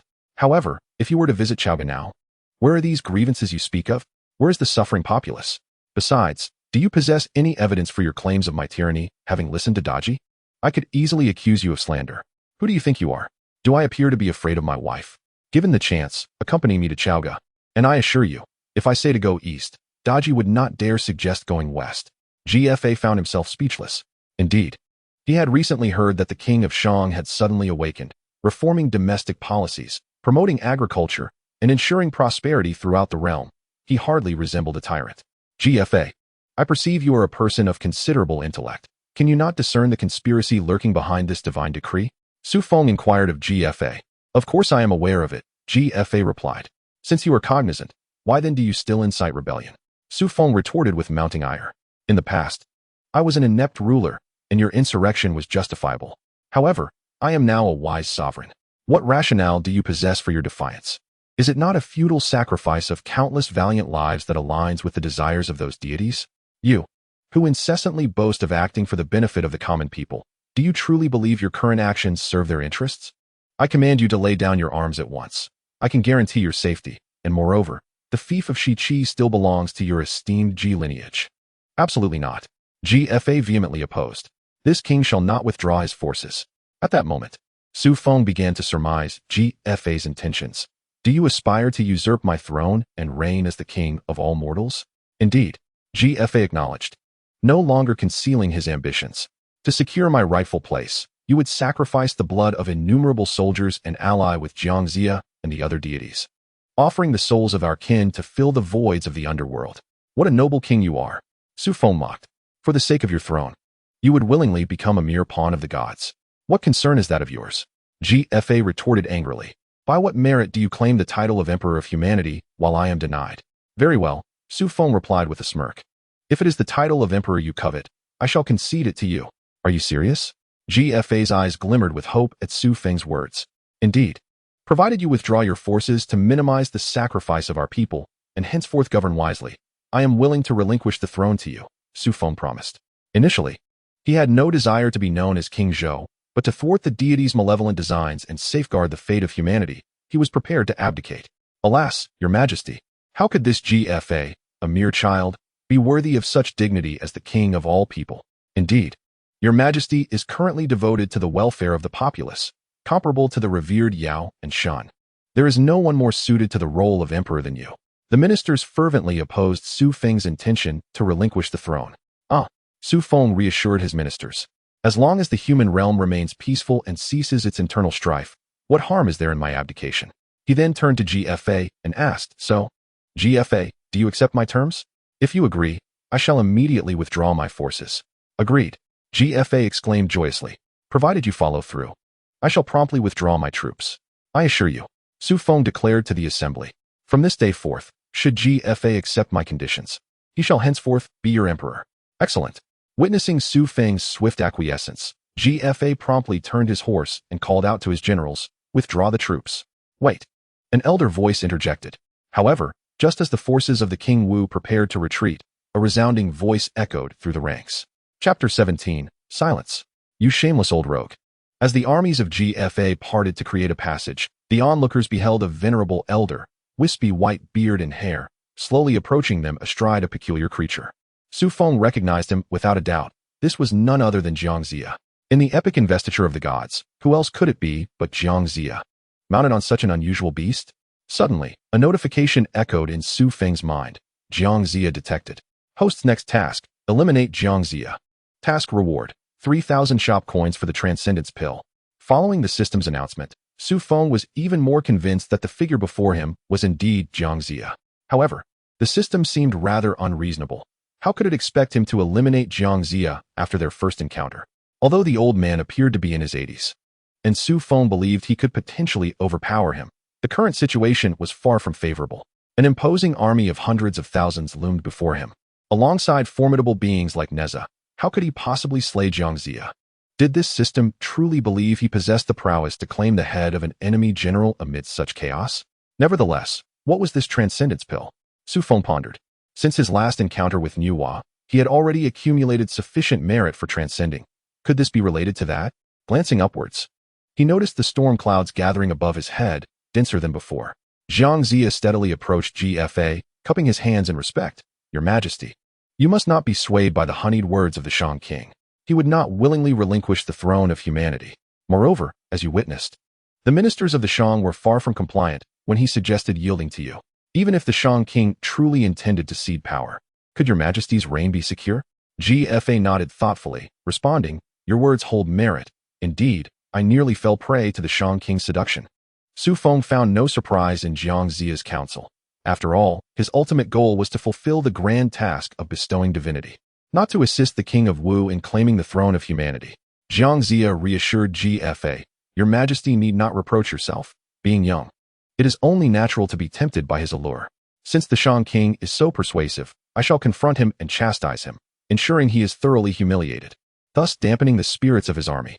With that, Jiang Ziya urged his steed forward to the front lines. Bowing to Xu Feng, Might I inquire if you are the king of Yinshan? Indeed, Xu Feng replied, returning the gesture. However, upon uttering those words, he couldn't shake the feeling that this scene bore resemblance to Zhuge Liang's infamous rebuke of Wang Lang in the Three Kingdoms. An idea sparked in his mind.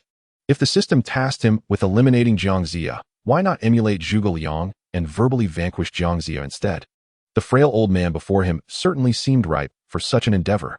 As Xu Feng contemplated this, Jiang Ziya began to speak. The celestial order has shifted. Dynasties rise and fall, and it is only natural for virtuous individuals to prevail. This aligns with the principles of the heavenly way. In recent years, I have observed that the fortunes of the Shang have waned after centuries. which is why I descended from Kunlun Mountain to assist the King of Wu in his campaign against Zhou. This aligns with the mandate of heaven and the Great Tao. If it is indeed the decree of heaven and the Great Tao, why must the King of Shang lead his troops to seek redress?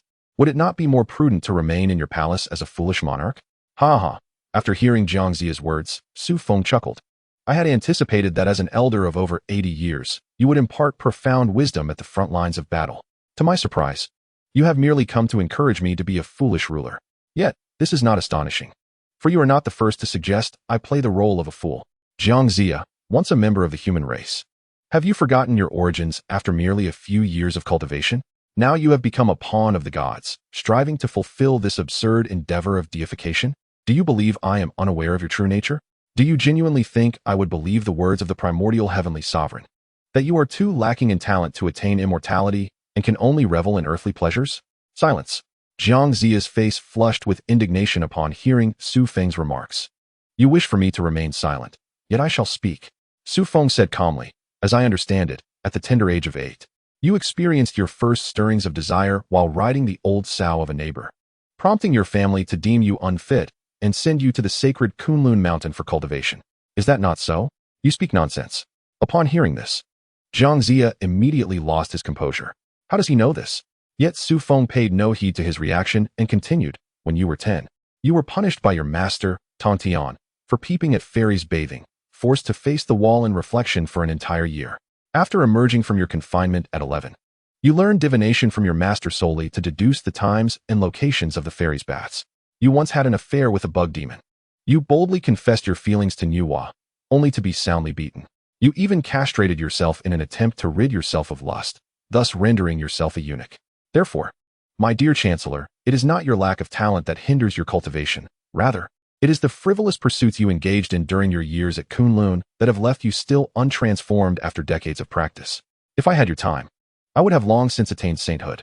I foresee that after my words, your later years may be troubled. Xu Feng's words elicited uproarious laughter from his soldiers, while the troops of Shiqi stood in stunned silence, unable to fathom that the esteemed Chancellor harbored such scandalous secrets. Silence, you insolent youth.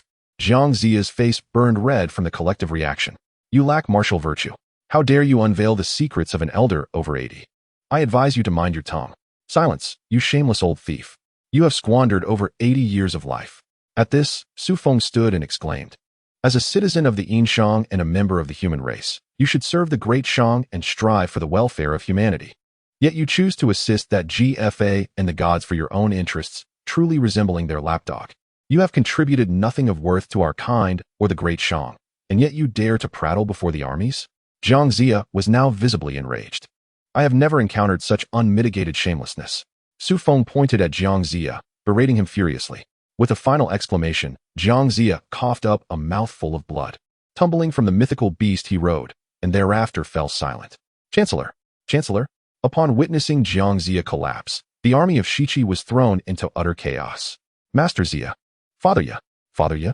GFA hastily dismounted to support Zhang Ziya, then commanded, retreat. Quickly return to the city. Fetch the imperial physician. The troops of Shiqi, now gripped by fear, dared not venture out again. Your Majesty's eloquence is truly remarkable. Master Wen expressed his admiration. Oh, it is nothing. Xu Feng chuckled. If we are to speak of verbal duels in the Shang Dynasty, I dare say there is no one who can claim the top spot after me. After all, Xu Feng was a time traveler who had seen through the aids of gods and monsters alike. He was well versed in the histories less told. However, was it not a tad too convenient for Zhang Ziya to perish from his own humiliation? Chapter 18, retort him. Ding. Congratulations, host, on completing the task. You have received 3,000 shop credits in the form of a tribulation pill. As the system's notification resonated, Xu Feng found a golden pill in his hand, resembling a glass marble, intricately engraved with fantastical creatures. Simultaneously, he felt the storm clouds above him thickening. Master Wen, what is the purpose of this tribulation pill? Xu Feng inquired, knowing that Master Wen had once been a practitioner himself and would likely understand the significance of the elixir. Although Xu Feng was a modern individual who had traversed time and was familiar with historical events, the realm of cultivation was foreign to him. Master Wen replied, this tribulation pill is used during the tribulation. Oh, Xu Feng nodded, confirming his initial suspicion. He then asked, so, my dear minister, how is it to be used? Simply ingest it, Master Wen elucidated. When a cultivator reaches the tribulation phase, dark clouds will start to gather overhead. At that moment, consuming the tribulation pill will summon heavenly thunder. Surviving the thunder's onslaught allows one to transcend to immortality. Is that what you mean? Xu Feng gestured towards the turbulent skies above him. Master Wen looked up in astonishment, exclaiming, "Your Majesty, how can there be thunderclouds above your head?" "It is because I have already cultivated," Xu Feng replied, presenting the tribulation pill. "Behold, dear minister, this is my tribulation pill." "Ah, truly a cause for celebration." Master Wen clasped his hands in reverence. "I did not anticipate that your Majesty had already attained the peak of the tribulation phase. Once you successfully navigate this trial, you shall ascend to immortality." Yet, Master Wen's expression turned grave. "However, the thunder tribulation is exceedingly perilous. Should your Majesty fail to withstand it, would not the foundation of our dynasty be at risk? Do not worry, my dear minister. I am not one to perish so easily. Rest assured, I shall endure this thunder tribulation," Xu Feng reassured him. He then inquired, "Might you know what precautions one should take during the tribulation?" When Taisha respectfully replied, "Your Majesty, the first step in transcending the thunder tribulation is to find a secure location, to avoid harming the innocent and compromising one's merits. Furthermore, this safe place must be guarded." "Guarded?" Xu Feng inquired with confusion. Could it be that there are those who would seek to harm during the tribulation? Indeed, when Taisha affirmed, "During the tribulation, the individual undergoing it is at their most vulnerable. Should a malicious person seize the opportunity amidst the intervals of heavenly thunder to take the life of the tribulation bearer, it would not be inconceivable. In this world bustling with people, there exist both virtuous and nefarious individuals. Cultivators are no exception. The tumultuous nature of the tribulation inevitably attracts envious foes." "Ah, I see," Xu Feng nodded. "So the waters of the Fengshen era run deep indeed. Might I inquire if Master Wen would be willing to act as my protector and assist me in overcoming this thunder tribulation?" Xu Feng asked with a smile. "It would be an honor to safeguard your Majesty." When Taisha replied, "Moreover, my own tribulation period has yet to be completed, and assisting you would allow me to learn from your experience, preparing me for any future needs."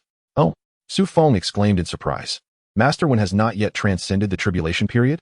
He had assumed when Taisha, being a renowned figure on the Fengshen list, had already achieved such a feat. Alas. When Taisha lamented, "I began my training at the tender age of 7 under my master. However, my innate talent is rather limited.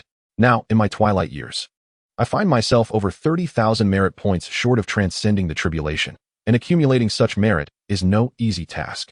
Hearing this, Xu Feng nearly burst into laughter. "Isn't it true that such merit points can be acquired through simple tasks? In that light, it seems the system is not as burdensome as I thought.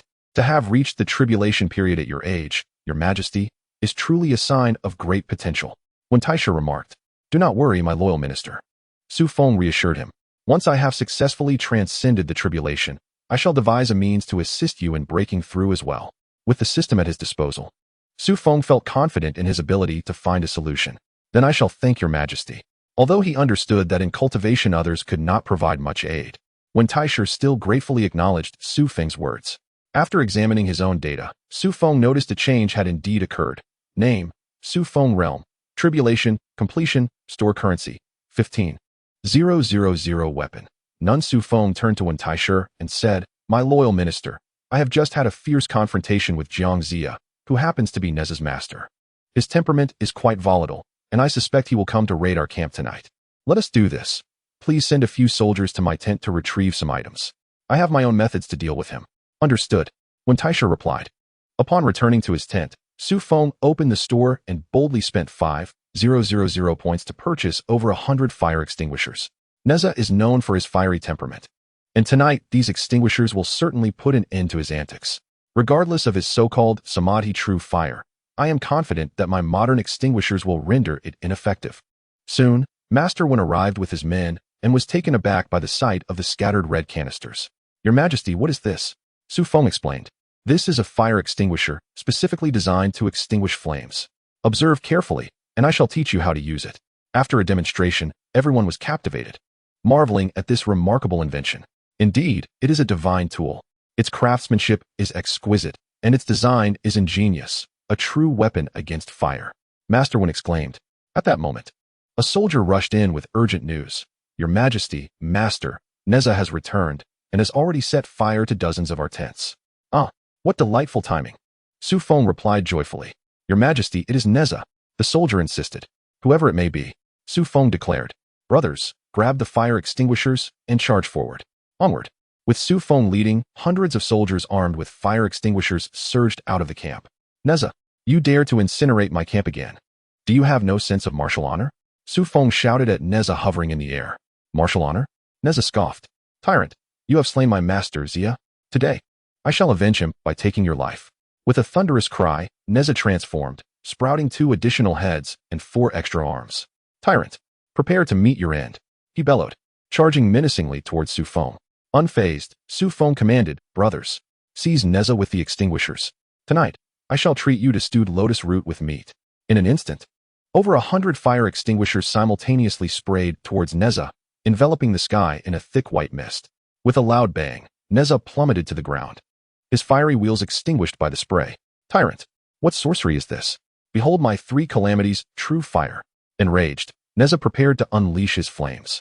Quickly, aim the extinguishers at his mouths, Xu Feng ordered. As the soldiers rallied to his command, they surrounded Neza, with some even shoving the nozzles directly into his mouths. A deafening roar erupted as thick smoke billowed from the ground. Though Neza possessed 3 heads and 6 arms, he could not withstand the onslaught of over 100 fire extinguishers, and soon his flames were extinguished. Xu Feng observed the chaotic scene, where several soldiers had thrust their extinguishers into Neza's mouth.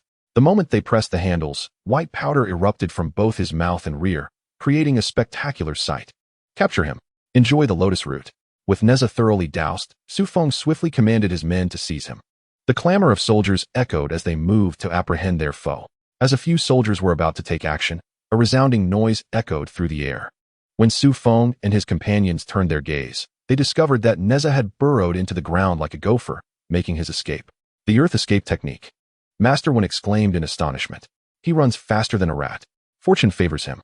The weather was gradually turning cooler, and to be honest, Xu Feng found himself yearning for a warm bowl of lotus root soup.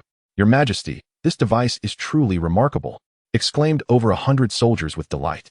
With this, we shall no longer fear that fire-breathing rascal attacking our camp. Meanwhile, at the West Qi encampment, Zhang Xia had been carried back and was receiving treatment from the imperial physician. However, his condition showed no signs of improvement as he lay weakly on the bed, surrounded by King Wu of Zhou, GFA, and others. With a faint light illuminating the room, Zhang Xia labored to take a breath, raising his arm with great effort, the meaning of which remained unclear. Do not be agitated, Master, GFA urged. Rest and recuperate. Once you are well, we shall launch an assault on the Yin and Shang, avenging today's grievances against the Shang king. The high-ranking officials of the West Qi army echoed. Indeed, Chancellor. Do not be troubled. Focus on your recovery. Neza has already set out to avenge you. Surely the Shang encampment will be reduced to ashes tonight. After all, just days ago, Neza had incinerated General Lu Xiong's camp of 200,000. With a slow sigh, Zhang Xia lamented. I originally believed the Shang king to be merely a foolish tyrant, but who would have thought that a single reprimand would reveal such formidable prowess? Truly, he is a divine being. Report, Your Majesty, young General Neza has returned. At that moment, a soldier rushed in with the news. Quick, let him in. The anticipation in the eyes of the gathering was palpable, for they desperately needed some good news. Master, Master. As the words of the crowd faded, Neza entered, his voice tinged with tears. Surprisingly, he appeared quite disheveled. His hair was in disarray, his clothes tattered in several places, and even the once flaming wheels of fire had been extinguished. As he spoke, white powder spewed from his mouth, creating a rather unsettling sight. Neza, why are you spitting out lotus powder? The onlookers exclaimed in shock, for they all knew that Neza was the embodiment of lotus root. What else could this white powder be? You're talking nonsense. Neza retorted angrily. I attempted to launch a surprise attack on the Shang King's camp to avenge you, Master. But unexpectedly, I was doused in a cloud of white powder midair, and my wheels of fire extinguished. As he spoke, Neza collapsed onto Zhang Xia's bed, lamenting. They even forced this white powder into my mouth. Now I can't even unleash the 3 mystical flames. Woe is me. The Shang King is truly a celestial being. Upon hearing Neza's words, Zhang Xia couldn't help but sigh in reflection. Seeing that Zhang Xia was able to speak, Neza wiped away his tears and asked, Master, is it true what the Shang King said today? Did you really ride a sow? Zhang Xia, who had only just regained his composure, was caught off guard by Neza's question, his face flushing with embarrassment as he coughed up a mouthful of blood. Alas, with such a disciple as you, why must we endure the existence of this human emperor? Zhang Xia, with a sudden surge of blood, breathed his last. After dealing with the formidable Neza, Xu Feng finally found the opportunity to reflect upon the matter of transcending tribulations. After all, one could not let the accumulation of merit go to waste. Such a squander would be lamentable, as it could not overflow into existence. Furthermore, with the two armies poised for battle, Xu Feng believed that achieving immortality through transcending tribulations would enhance his side's chances of victory. Thus, he resolved to undertake the tribulation the following day. My dear minister, could you elucidate the intricacies of transcending tribulations? Xu Feng inquired of Grandmaster Wen. Your Majesty intends to transcend tribulations tomorrow? Grandmaster Wen responded, surprised. Indeed.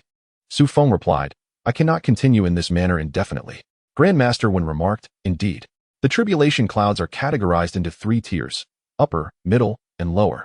The type of cloud encountered during the tribulation is significantly influenced by the practitioner's innate potential. The upper tier clouds typically unleash 8 to 9 lightning strikes. Those who endure such trials may attain the earthly immortal realm, but they are far superior to those who face ordinary clouds. The mid-tier clouds generally manifest 5 to 6 lightning strikes, while the lower-tier clouds contain merely 2 to 3. Thus, enduring the lightning strike suffices for ascension, correct? Xu Feng queried. Precisely. As long as one survives the lightning, immortality is attainable, Grandmaster Wen confirmed. Excellent. Xu Feng exclaimed with delight. Then I shall rely on you, Grandmaster Wen, to safeguard my endeavor tomorrow. As for the method of overcoming the tribulation, I have devised a plan. With this assurance, Xu Feng felt a sense of confidence regarding his impending tribulation. After Grandmaster Wen and the others withdrew, he eagerly accessed the system shop. Indeed, this time he purchased not just any item, but lightning rods. If the tribulation involved lightning strikes, then evading them seemed prudent. Thus, he acquired several lightning rods, confident that they would shield him from harm. Whether it be 7 or 10 strikes, as long as the lightning rods were present, he would remain unscathed. To ensure his triumph in overcoming the tribulation and achieving immortality, Xu Feng spent a significant sum, investing 5,000 shop credits to procure over 30 lightning rods, eagerly awaiting their deployment the next day. Glancing at the remaining 5,000 credits, he felt a pang of regret. Such resources were indeed hard-earned, yet swiftly spent. Nonetheless, he concluded that in this tumultuous era of deities, safeguarding one's life took precedence. Surveying the 30-plus lightning rods within his tent, Xu Feng grinned. I bet the inventor of the tribulation never anticipated that someone could cheat the process. Reflecting on it now, I suppose I, Xu Feng, could be considered the first to cheat the tribulation throughout history. With everything in readiness, he awaited the morrow's tribulation. Chapter 20. What a pitfall. Wasted one strike aware of Xu Feng's impending tribulation, Grandmaster Wen had already selected a suitable location by dawn the following day. Xu Feng, surveying the site, found the feng shui quite favorable. Should he fail in his tribulation, being interred here would serve as a splendid resting place. Your Majesty, please have someone assist me in placing these over 30 rods around the perimeter of my tribulation, forming a circle. I shall sit within this circle to undergo the trial. Xu Feng, as he spoke, handed the more than 30 lightning rods to Master Wen. Upon seeing these rods, Master Wen appeared utterly bewildered, unsure of their purpose. Your Majesty, what are these? This was his first encounter with such peculiar preparations for a tribulation. You will soon find out, Xu Feng replied with a smile. These are divine artifacts for transcending tribulation. Yes, I shall comply. Although uncertain of their nature, Master Wen, having experienced the events of the previous night, had come to trust Xu Feng's items wholeheartedly. If that contraption could contend with Neza, these rods must undoubtedly serve as tools for transcending tribulation as well. Once several soldiers had arranged the lightning rods into 3 circles, Xu Feng entered the inner circle and sat cross-legged. The ominous thundercloud above seemed to sense his impending trial, appearing far denser than usual. It looks like there are 8 or 9 bolts, Xu Feng muttered to himself. However, considering his status as a transmigrator, his potential must be exceptional. Thus, 9 bolts of tribulation striking him did not seem excessive at all. Yet, he couldn't help but wonder if it would be somewhat painful. Your Majesty, please rest assured. With this old minister present, you may undergo your tribulation with peace of mind. Noticing Xu Feng's slight concern, Master Wen shouted from 100 meters away. Xu Feng said nothing in reply, merely gesturing toward Master Wen, but then realized that Master Wen was unaware of the gesture's meaning, so he dismissed the thought. Xu Feng produced a tribulation elixir, glanced at it, and then, without hesitation, swallowed it. However, it lodged in his throat. Cough, cough. Xu Feng pounded his chest. How embarrassing. I should have brought a bottle of water. Your Majesty, take heed. The lightning is approaching. Before Xu Feng could lament his lack of water, Master Wen had already begun shouting. At that moment, Xu Feng felt the change in his surroundings. As a strong gust of wind arose, the clouds above began to churn and boil, accompanied by rumbling thunder and flashes of lightning. Unable to resist, Xu Feng looked up. And the spectacle was truly magnificent. As the thunder clouds roiled, a terrifying force enveloped the area within 100 miles. Your Majesty, do not look up. Keep your eyes forward. Beware of the lightning damaging your visage. Master Wen cautioned from outside. Hearing this, Xu Feng quickly lowered his gaze. It was no joke. He relied on his looks for sustenance. How could he allow his appearance to be marred for the sake of transcending tribulation? After all, didn't those bizarre deities suffer disfigurement from their tribulations? Like the bulge atop the Antarctic immortal's head? Or the sausage-like lips of Thunderbolt Chen? That seemed far too terrifying. Could lightning even strike one's mouth? It's here. The first bolt of tribulation. Just as Xu Feng finished his complaints, with Master Wen's cry, the first bolt of lightning struck down toward him. Boom. A bolt of lightning struck down, illuminating the surroundings with a blinding radiance, causing the very heavens and earth to tremble in its wake. Bang! The thunderous force descended with an unstoppable might. Yet, following the resounding boom, the energy of the lightning inexplicably fizzled out. Xu Feng gradually opened his eyes, inspecting his body in disbelief. He was completely unscathed. The lightning rod had indeed fulfilled its purpose. A wave of joy surged within him. However, his elation was short-lived as he noticed that the 3 circles of lightning rods had all toppled over. What on earth? They fell down. How could these people fail to secure a single lightning rod? Xu Feng's heart sank. Given the formidable presence of this thunder tribulation, it seemed likely that there were still 8 more strikes to come. Without the lightning rods, how could he withstand the remaining 8 tribulations?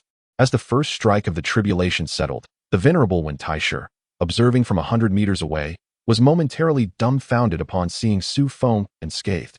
Yet, he soon realized that this must be connected to the rods surrounding Xu Feng. Truly, the Emperor is a divine being. Wen Taishe marveled, in all my years, I have never witnessed anything capable of mitigating the damage wrought by the thunder tribulation.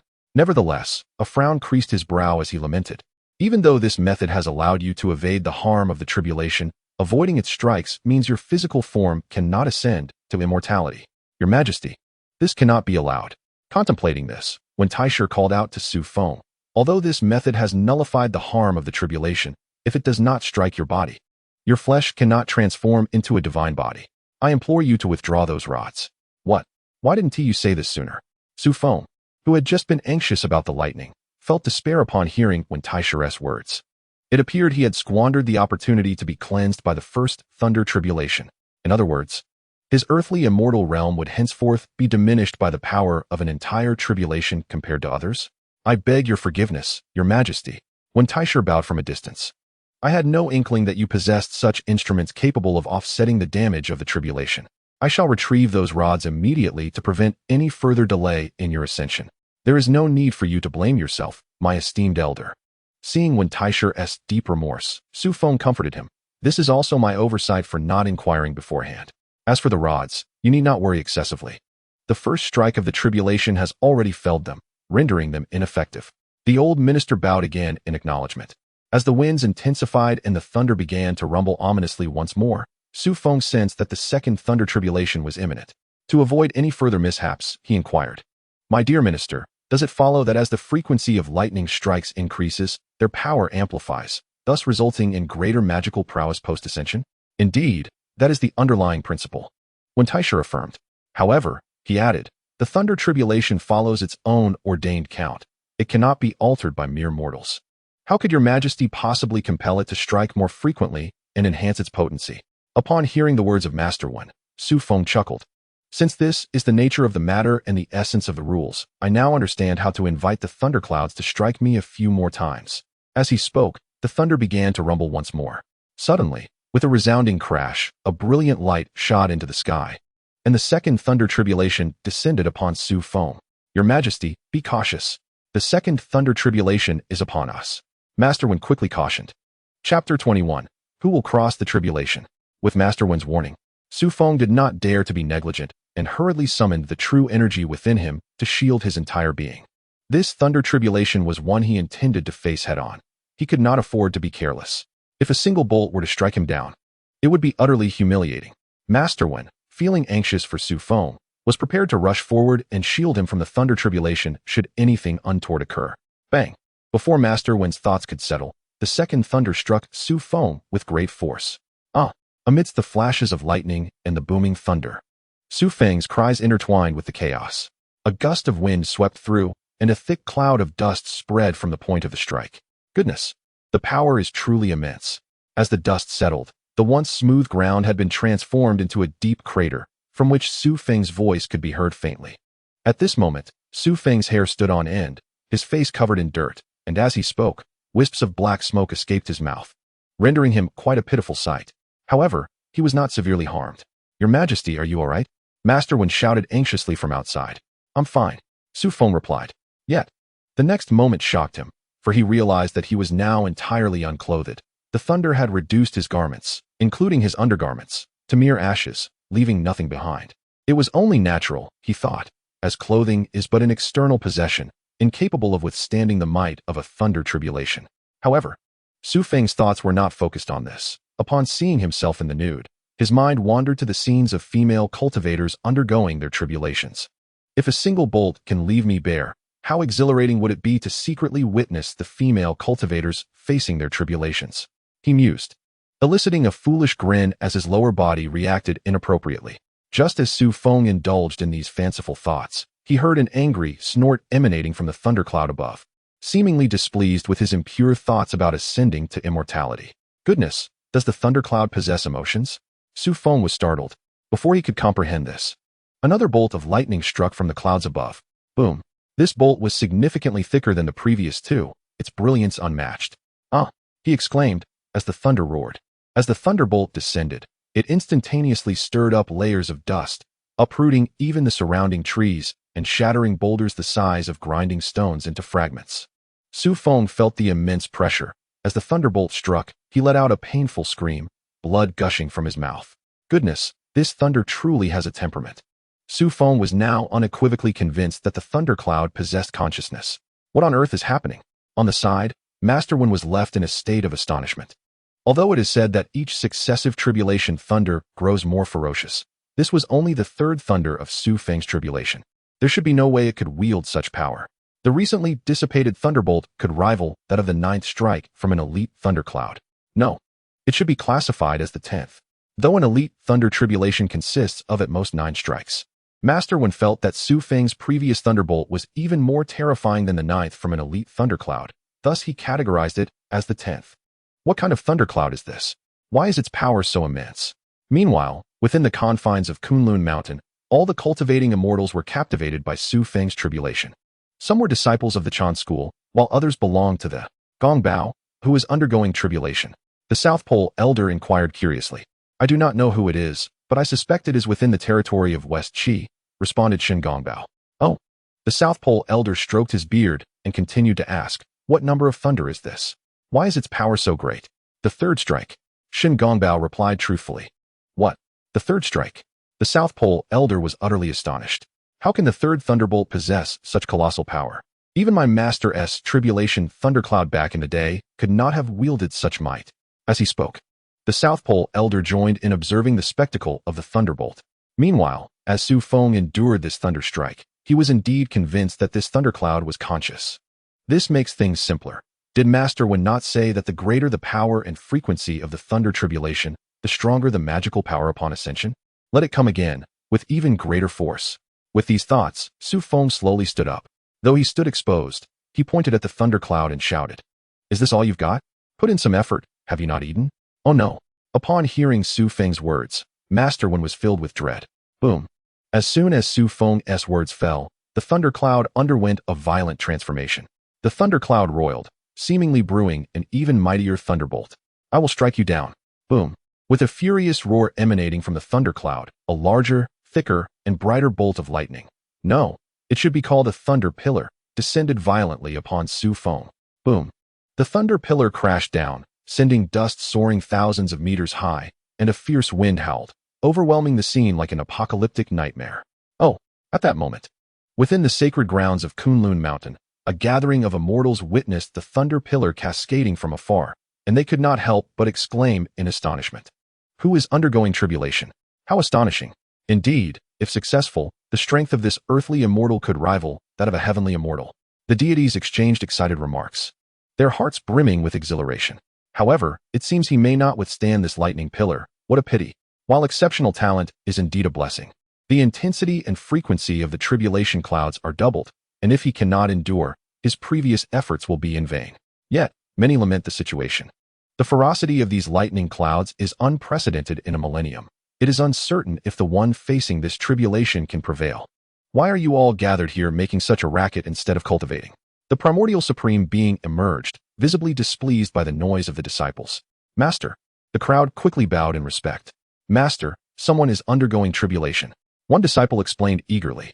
What is there to behold in tribulation? The primordial supreme being scoffed. You are all cultivators who have ascended through tribulation yourselves. What is so remarkable? Master, this tribulation is somewhat different, the southern pole immortal interjected. The lightning clouds of this individual are peculiar. Since the third thunder calamity, their power has exhibited abnormalities, with the strength of the third calamity comparable to that of a high-grade ninth thunder calamity. The recently struck fourth lightning cloud has formed a formidable lightning pillar with immeasurable power. We are uncertain whether the tribulation bearer can endure, as there has been no movement for quite some time. Oh, the words of the southern pole immortal piqued the interest of the primordial supreme being. Chapter 22. The combined thunder calamity since the dawn of time. Countless individuals have faced tribulations, and many have encountered unusual lightning clouds. However, during this period of canonization, such anomalies had never been witnessed. Naturally, upon hearing of the unusual lightning clouds, the primordial supreme being became intrigued. It has begun. The lightning clouds are reacting again. What in the world is happening?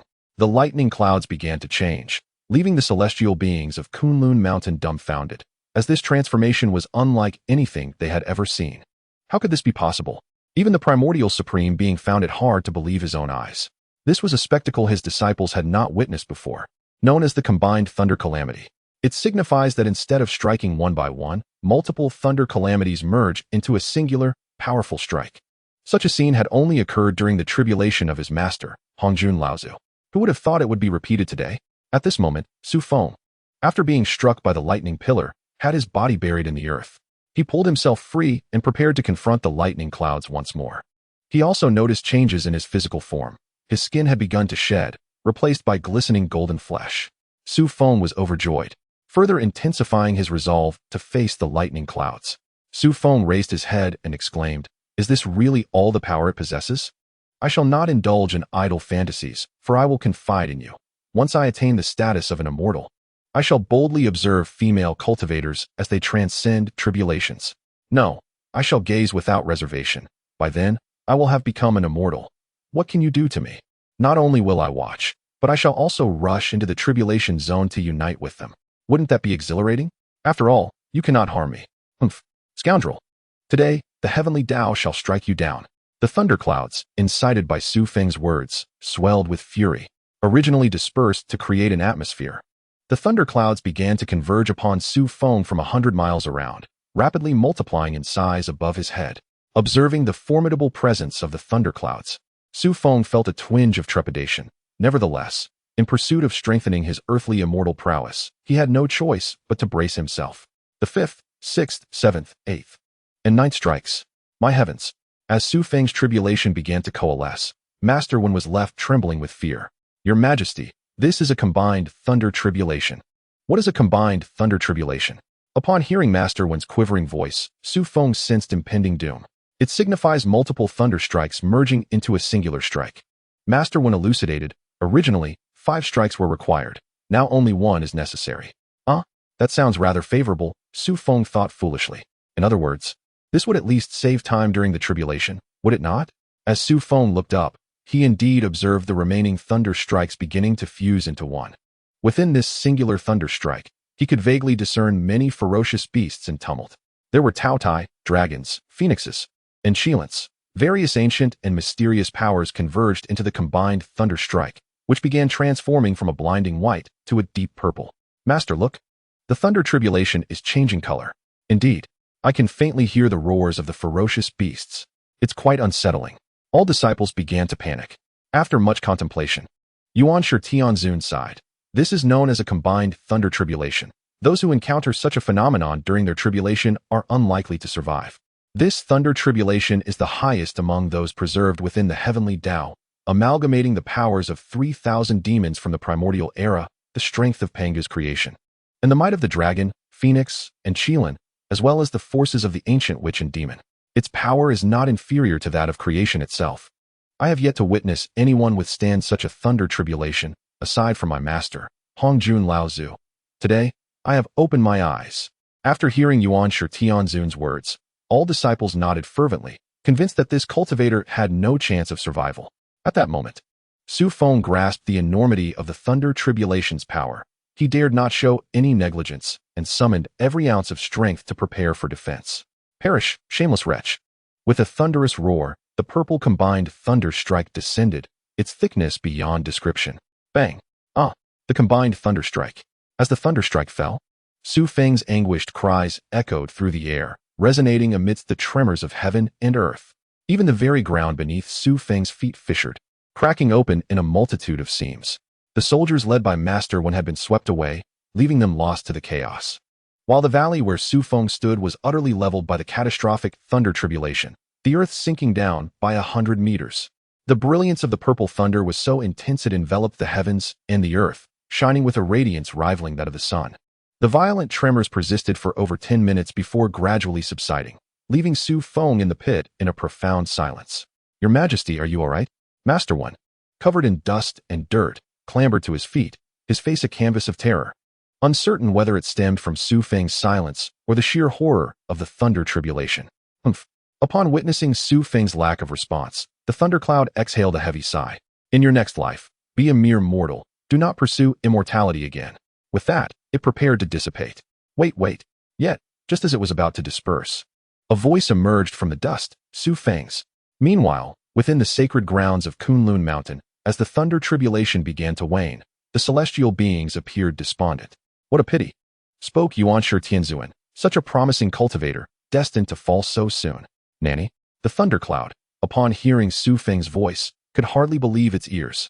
Xu Feng then slowly emerged from the dust, exclaiming, Ha! I am not dead. This is impossible.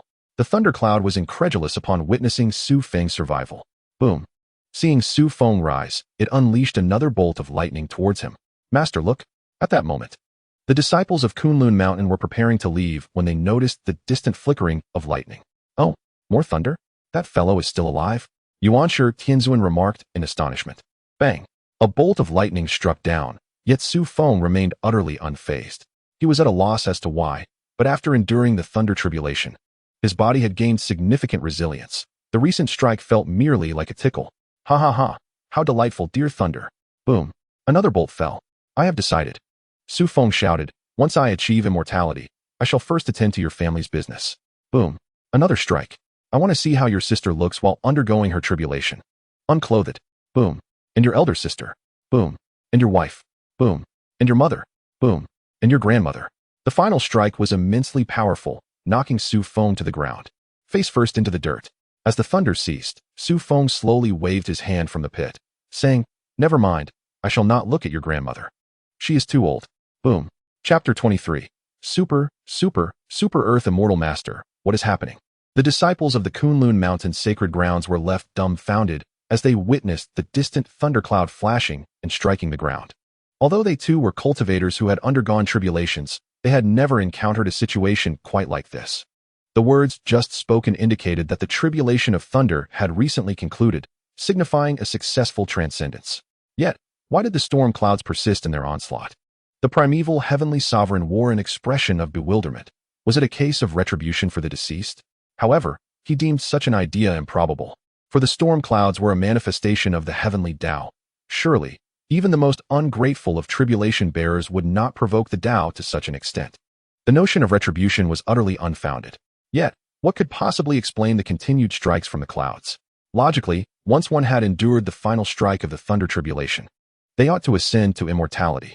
After withstanding all 9 tribulations, what rationale remained for the ongoing assault?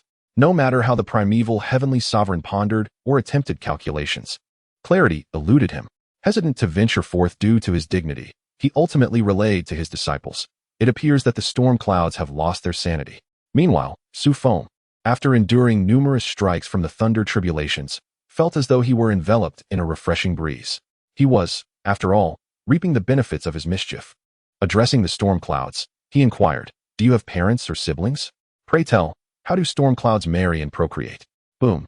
No sooner had Xu Feng spoken than another thunderbolt descended upon him. "What a mouth you have! Is it rented? Aren't you exhausted? I'll shatter your insolent lips." With a resounding crash, yet another bolt struck down. This time, the storm cloud aimed directly for Xu Feng's mouth, for his incessant chatter had become unbearable. Bang! The thunderbolt struck precisely, and a sharp crack echoed through the air as Xu Feng's two front teeth were knocked out. He grinned, his face smeared with soot, revealing his toothless grin. The power of this strike is truly remarkable.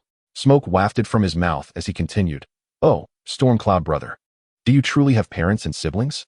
With my two front teeth gone, I can barely speak. Do you have uncles, aunts, grandfathers, grandmothers, or cousins? Boom. You still live? I'll boom. I want to see you boom. Auntie is transcending, boom." Before Xu Feng could finish his sentence, the storm cloud relentlessly bombarded him. On the other side, the primeval heavenly sovereign was left speechless, astonished by the increasing frequency of the strikes. Whose misdeeds have summoned this chaos? He was equally dumbfounded. As this was no ordinary transcendence, it was a deliberate pursuit of thunder. Having lived for so long, he had never witnessed such a spectacle. It seemed the storm cloud had taken a particular interest in Xu Feng, continuing its relentless assault without pause, and by midnight, the tempest had yet to dissipate. Thus, the storm cloud besieged Xu Feng for 3 days and nights. During this time, Xu Feng had undoubtedly cursed the storm cloud's ancestors countless times. Finally, on the morning of the 4th day, the storm cloud could strike no more. The dark clouds, having endured 3 days and nights of relentless bombardment, had transformed into white clouds. "Oh, great storm cloud brother, just one more strike." Xu Feng had already been knocked to the ground, and while trying to retain Lei Yun, he couldn't help but scratch his charred backside, which was now devoid of any clothing. Wow! Upon hearing Xu Feng speak again, Lei Yun was utterly dismayed. "Mother, I shall never assist anyone in transcending again. Woe is me. Humanity is truly terrifying." With that, he vanished without a trace, fleeing at a speed that left Xu Feng astonished. "Your Majesty, how are you faring?" Upon witnessing Lei Yun's disappearance, when Taisher, who had been waiting for 3 days and nights, dared to approach. "I am unharmed." Xu Feng, having lost his front teeth, began to stutter to ensure his words were clear. Don't worry, my dear minister." As he spoke, he inadvertently sprayed Wen Taisher's face with saliva. "Thank you for the spray, Your Majesty," Wen Taisher replied, bowing. "It is a relief to hear you are well." Just then, Xu Feng noticed himself levitating, radiant beams of golden light emanating from his form. Petals of peach blossoms floated around him, accompanied by an enchanting fragrance. "Congratulations, Your Majesty. You have successfully transcended and ascended to immortality." Wen Taisher and the others joyfully knelt in celebration. However, before long, the sound of a suona, a traditional Chinese horn, reached Xu Feng's ears, making him feel nauseous. The background music for his ascension was none other than a funeral tune from Earth. Xu Feng's face turned green at the absurdity of it all. Nonetheless, he eagerly examined his own data and was elated to discover changes. Name, Xu Feng Realm, Super Earth Immortal, 200,000 merit points away from ascending to Celestial Immortal. Store currency, 5,000 weapon. None. Xu Feng was overjoyed. He was finally considered an immortal. No more suffering through the cycle of reincarnation and the trials of aging and illness. Yet, a question lingered. "My dear minister, what exactly is the realm of Super Earth Immortal?" "Congratulations, Your Majesty," Wen Taisher responded with glee. "The powers and spells of a Super Earth Immortal rival those of a Celestial Immortal. Surely, after enduring 3 days and nights of tribulation, your physique has been transformed to that of a Super Earth Immortal." Hee hee. Xu Feng chuckled foolishly. "This is splendid. It seems the more strikes one endures, the greater the realm of Earth Immortal one achieves. Though, I do feel a bit sorry for that brother Lei Yun. He has been striking those dark clouds for 3 days and nights, turning them into white ones. However, the prospect of acquiring 200,000 merit points seemed daunting. He couldn't help but wonder if future tasks would yield more merit points for him. "Let us return to the camp and hold a grand banquet to celebrate," Xu Feng declared. Everyone returned to the camp, and as the soldiers realized that the recent storms were due to their king's tribulation, they came forth to congratulate Xu Feng on his successful ascension. "Congratulations, Your Majesty. Your ascension to immortality is indeed a blessing for the people." "Indeed. The small Western Qi should surrender promptly to avoid unnecessary suffering. The crowd exchanged congratulations, and the atmosphere within the great Shang army camp became as lively as a festive celebration. Have you discerned the situation? Who is undergoing tribulation? Meanwhile, in the West Qi, the soldiers dispatched by King Wu to investigate the tribulation had returned. Your Majesty, it is confirmed that the Shang king is undergoing tribulation, the soldier reported. Indeed, this Xian's son has ascended to immortality. GFA suddenly sensed the gravity of the situation. Do not worry, Your Majesty. Allow me to apprehend the Shang king, Neza declared as he grasped his spear and advanced. Having suffered humiliation from Xu Feng due to underestimating him days prior, he was determined to retaliate. Neza, do not be hasty. The Shang king has ascended to immortality, and he may not be easily subdued. We must devise a comprehensive strategy. GFA interjected. Unexpectedly, Neza dismissed Xu Feng entirely. Even if he successfully undergoes tribulation, he is merely a minor earth immortal. Let us not forget, I am now at the heaven immortal realm. Your Majesty need not be anxious. My previous miscalculation was the cause, but this time I shall certainly bring the Shang king back. With that, Neza took flight towards the Shang army camp, heedless of the crowd's warnings. Chapter 24, Lotus Root Soup, Stewed Meat with Lotus Root. At that moment, the great Shang army camp continued its jubilant revelry, vibrant and bustling, as nightfall approached. With Xu Feng's ascension to immortality and Jiang Zia meeting his demise through verbal assault. Coupled with Neza's near capture during a night raid, they surmised that the West Qi forces would not dare to act recklessly in the immediate future, resulting in a relatively lax defense that night. After indulging in several rounds of drink, they began to notice a gust of wind from the camp's periphery. Squinting through their inebriated haze, they spotted a fiery wheel soaring towards them. Xu Feng recognized the figure from afar. It was Neza. The great Shang army did not panic, as Neza was the first to speak. You, Shang king, have slain my master and insulted me with your monstrous creatures. How dare you indulge in revelry while confronting my army, truly believing that West Qi is without defenders? Xu Feng chuckled. Neza, how did you manage to reignite your fire wheel? None of your business. Neza retorted angrily. It was a lifelong humiliation. Do not be so irate. Xu Feng raised his cup in invitation. Come, share a drink with me. Today, as I ascend to immortality, my heart is light, and I shall not stoop to your petty level. Oh, how infuriating. Take this. Neza shouted as he charged forward with his spear. Wait, Xu Feng called out. Do you not realize that I have already ascended to the Earth Immortal realm? Do you dare to confront me alone? Pah, Neza scoffed. A mere Earth Immortal dares to boast. Do you comprehend my standing? I, young master, have ascended to the Heaven Immortal realm. How could you, an Earth Immortal, compare? Who says I am merely an Earth Immortal? Xu Feng declared proudly. Let me inform you. I am now a super-duper Earth Immortal. What a jest. He had endured 3 days and nights of thunderous tribulation. How could he possibly be compared to an ordinary Earth Immortal? Is it just a tribulation? Why are you stuttering? Laughed Neza. At this moment, Neza also noticed that Xu Feng had lost his front teeth. So it was during your tribulation that you knocked them out. No wonder your speech is so stuttered and airy. Xu Feng's eyes widened in fury. Are you seeking death? Very well. I shall grant you that. He then commanded, bring forth the weapons and capture Neza. Tonight, we feast on lotus root soup, stewed lotus root with meat, and roasted lotus root. Charge. Upon hearing Xu Feng's orders, over 100 soldiers rushed forward, wielding fire extinguishers. How infuriating. They dare to employ such outdated tactics against me? Take this. Neza's anger surged as he beheld the extinguishers. With a sweeping motion of his fiery spear, flames erupted, targeting the extinguishers in the soldiers' hands. Bang, bang, bang. A series of shattering sounds echoed, and soon, Neza had obliterated all the extinguishers. Ha ha ha. What a delightful sight. I thought they were divine artifacts, but they crumble so easily, he declared. Now, prepare to pay with your life, vile wretch. I shall avenge my master today. Feel the wrath of my spear. With a thunderous shout, Neza lunged fiercely at the king of Shang. Xu Feng, having ascended to immortality, did not flinch. Instead, he chose to confront the attack head-on. Very well. I shall take your spear. As Neza's fiery spear approached, Xu Feng opened his mouth wide and swallowed it whole. Clang, clang, clang. As Neza's spear stirred within Xu Feng's mouth, he discovered it could not inflict any harm.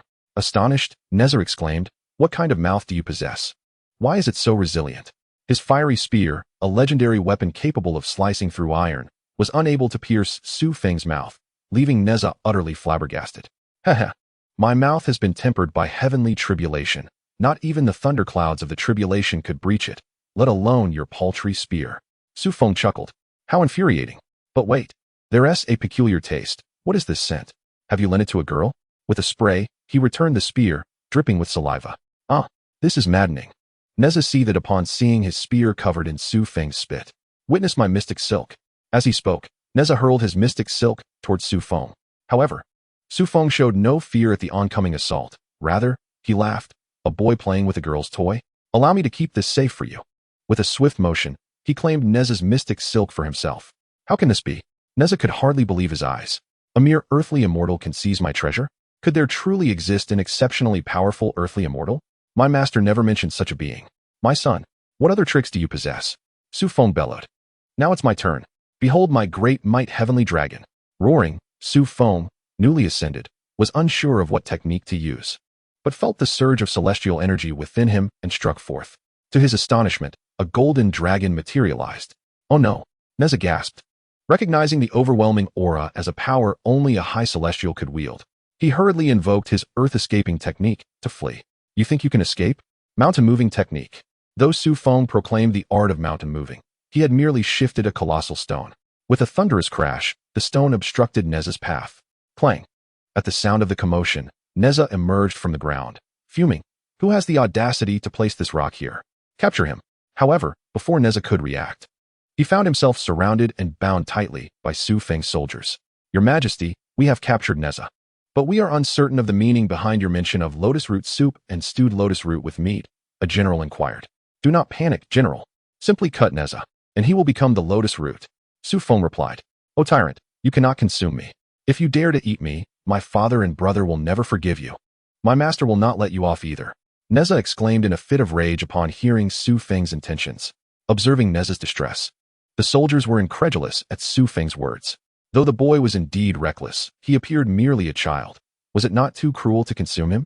Perceiving their concerns, Xu Feng stood and declared, Fear not, my valiant soldiers. This creature is merely a body of lotus root. As he spoke, he tore off one of Neza's arms, which instantly transformed into a lotus root at the moment it fell. See, this is lotus root. Xu Feng exclaimed, holding up Neza's arm. Ah, it truly is lotus root. The soldiers rejoiced. Oh, my arm, my arm. Neza wailed in despair. Stop the pretense. Xu Feng chided him with a pat on the head. Did you think I was unaware of your 3 heads and 6 arms? With a smirk, Neza replied, Since you know, I shall not conceal it from you any longer. I possess a lotus root body, so fear not that you cannot consume it. Come, feast upon me. As he spoke, Neza proudly activated his celestial powers, causing his arm to regrow. Chapter 25. It actually smells delightful. Xu Feng pointed at Neza's newly regrown arm and proclaimed, This thing grows back like chives. Cut one, and another will sprout. Do not underestimate this child. His vitality is remarkable. Indeed, it truly is. The soldiers exclaimed with joy, realizing that the evening's banquet would be plentiful. Initially, they had felt some remorse at treating a child in such a manner, but upon discovering Neza's regenerative ability, their concerns dissipated. Noticing the soldiers' eager gazes, Neza boasted, Feast away. I can always grow back. With just your few dozen men, I could burst your bellies. Who says so? Xu Feng grinned wickedly. I, the emperor, personally lead this expedition. How could I possibly bring only these men? Did you not notice the vastness of my camp during your last raid? How vast? Neza suddenly sensed that things were amiss. Within a radius of several miles, nearly 100,000 strong. Xu Feng smirked. I wonder whether you will grow faster or my soldiers will feast quicker. Xu Feng then commanded, Bring forth my decree. Let the entire army enjoy a midnight feast until dawn. Summon all the sentinels who are stationed and dozing off. Tonight, I shall host a grand feast of lotus root. Long live your majesty. Upon the command of Xu Feng, the soldiers rushed towards Neza, exclaiming, Let us eat. Some tugged at his legs, others grabbed his arms, while a few even began to slice into his body. No, Neza cried out, despair washing over him as he beheld the throng of people. Had he known, he would have refrained from boasting. Hey, who are you? You can't even spare a little piece of me? Once I break free, I shall surely flay you alive. Witnessing the crowd dismembering him, Neza's fury was palpable. Yet, bound and restrained by a group of burly men, he found himself powerless, his body beginning to suffer grievous injuries. Meanwhile, within the golden light cave of Qinyuan Mountain, the sage Tai Yizhenren, deep in meditation, noticed unusual disturbances in the lotus pond, leaving him bewildered. Good heavens! What mischief is this unruly child up to? The entire expanse of the lotus pond was sinking, vanishing without a trace, and Tai Yizhenren was left in shock. This pond served as the source of Neza's body. He was an embodiment of celestial lotus, capable of growth and regeneration at will.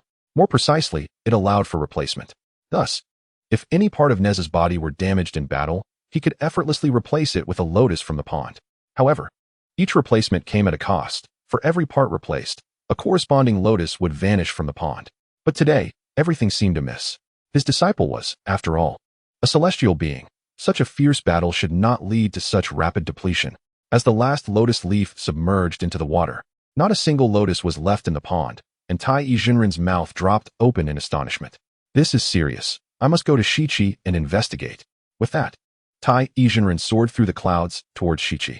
Meanwhile, in Xu Feng's encampment, nearly all the soldiers of the Shang Dynasty were soon feasting on lotus roots.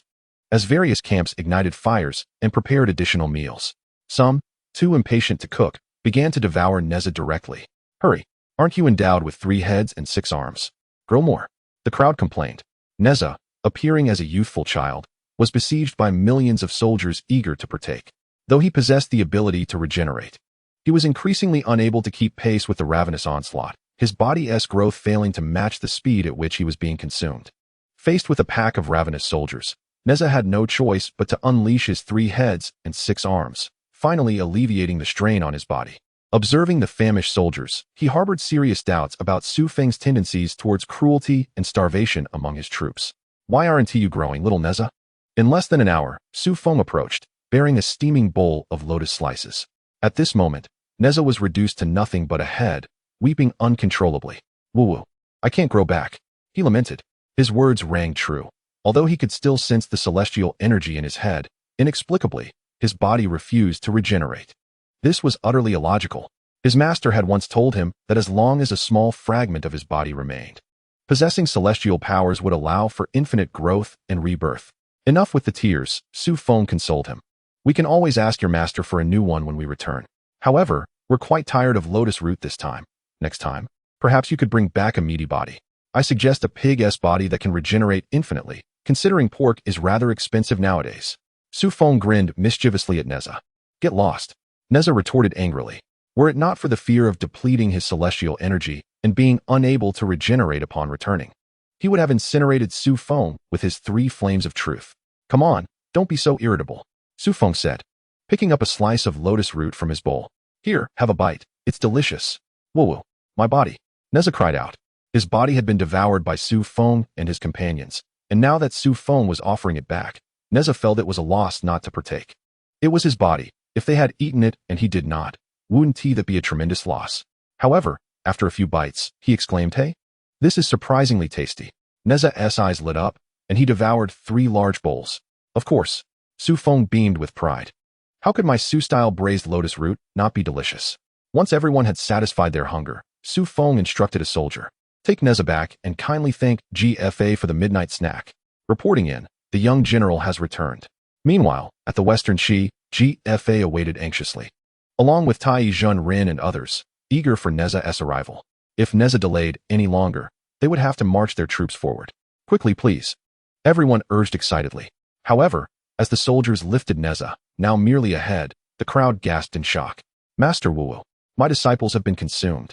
Neza cried upon seeing Tai Yizhenren. Who devoured you? Tai Yizhenren exclaimed in astonishment. The king of Shang, Neza sobbed, and his 1,000,000-strong army. No wonder. Tai Yizhenren finally grasped the situation. No wonder my celestial pond's lotus roots were entirely depleted. It turns out 1,000,000 people were feasting.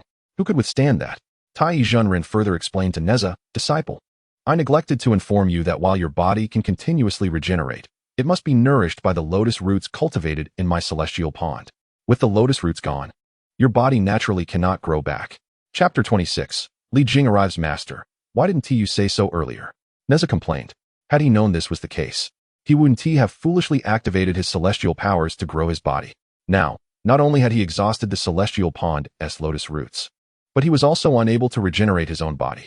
Greetings, you scoundrel, the esteemed Tai Yizhenren remarked with exasperation. How could I have known you would encounter such a calamity?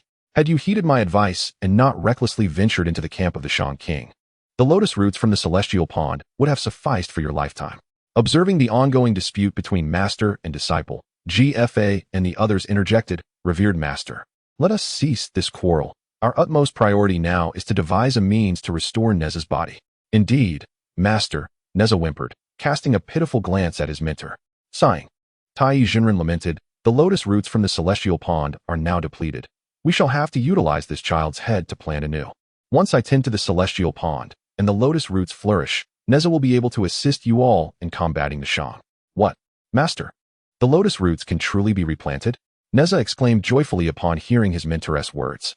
"Of course," Tai Jinren replied with pride, "my magical prowess is formidable. A mere patch of celestial lotus roots is no challenge for me." "Splendid. Then master, please plant a greater quantity this time. The flavor of the lotus roots is indeed delightful," Neza remarked, unable to forget the taste of the celestial delicacy, despite the setbacks in their recent raid. "Humph, all you think about is food," Tai Jinren said, lightly tapping Neza's head with his floating dust. However, he mused inwardly that the taste of the celestial lotus roots was truly remarkable. Otherwise, as a dignified immortal, he would not have taken on such a plump appearance. Regrettably, this troublesome child had abruptly severed the supply of the lotus roots, and it seemed unlikely they would enjoy them for the next year or so. "Well then, esteemed guests, I must take my leave," Tai Jinren announced, enveloping Neza's head in celestial energy as they prepared to head to Qianyuan Mountain. "Alas, celestial master, you are leaving us just like this. What shall we do?" Neza lamented, having lost his combat prowess and initially expecting Tai Jinren to assist them against the Shang, only to find he was departing. Faced with the Shang King's successful tribulation and the formidable strength of the Shang army, GFA felt a wave of trepidation. "Do not fret, warrior king," Tai Jinren replied with a smile. "I suspect that news of Neza's plight has reached others. I believe reinforcements are already on their way. So I ask you to remain calm." As the moment of parting approached, Neza turned to the group with a grin. "You all continue your efforts. Upon my return, I shall treat you to celestial lotus roots." No sooner had he spoken than he and his master vanished from the grand tent of Shichi. "Report, Your Majesty. There are individuals seeking an audience outside the tent." Just as the officers of Shichi were at a loss, a soldier arrived with the news. "Oh." GFA's spirits lifted instantly. "Quickly, let them in." Soon, 4 individuals entered the military tent, 2 of whom were particularly striking. One held a golden pagoda, towering and imposing, while the other bore 3 eyes, exuding an aura of authority, accompanied by a teddy dog. The other 2 appeared unremarkable, resembling typical farm children. "Kingly," GFA exclaimed with delight. "The celestial master spoke of reinforcements, and I wondered who they might be. It turns out to be you." Li Jing arrived with his 2 sons, and GFA felt a sense of relief. Although he was unaware of Li Jing's magical prowess, one could surmise that a father would naturally possess greater strength than a son. "Who is this?" GFA inquired. "Ah," Li Jing explained, "this is Yang Jian, a disciple of the Jade Ding Real Man from the Golden Mist Cave on Jade Spring Mountain.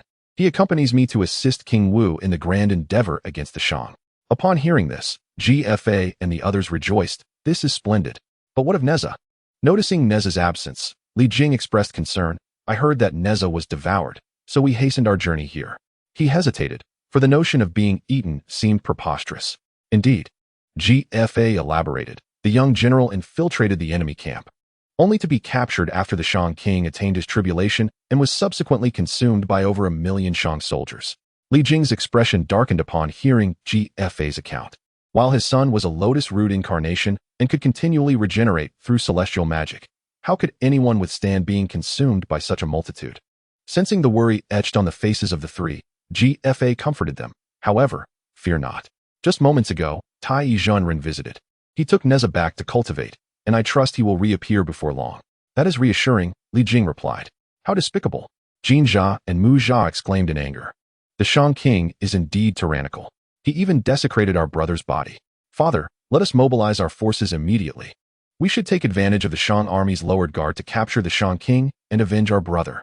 GFA regarded them with an expression akin to that of a spectator observing a circus. The 3 brothers from the Li family seemed to boast with audacity.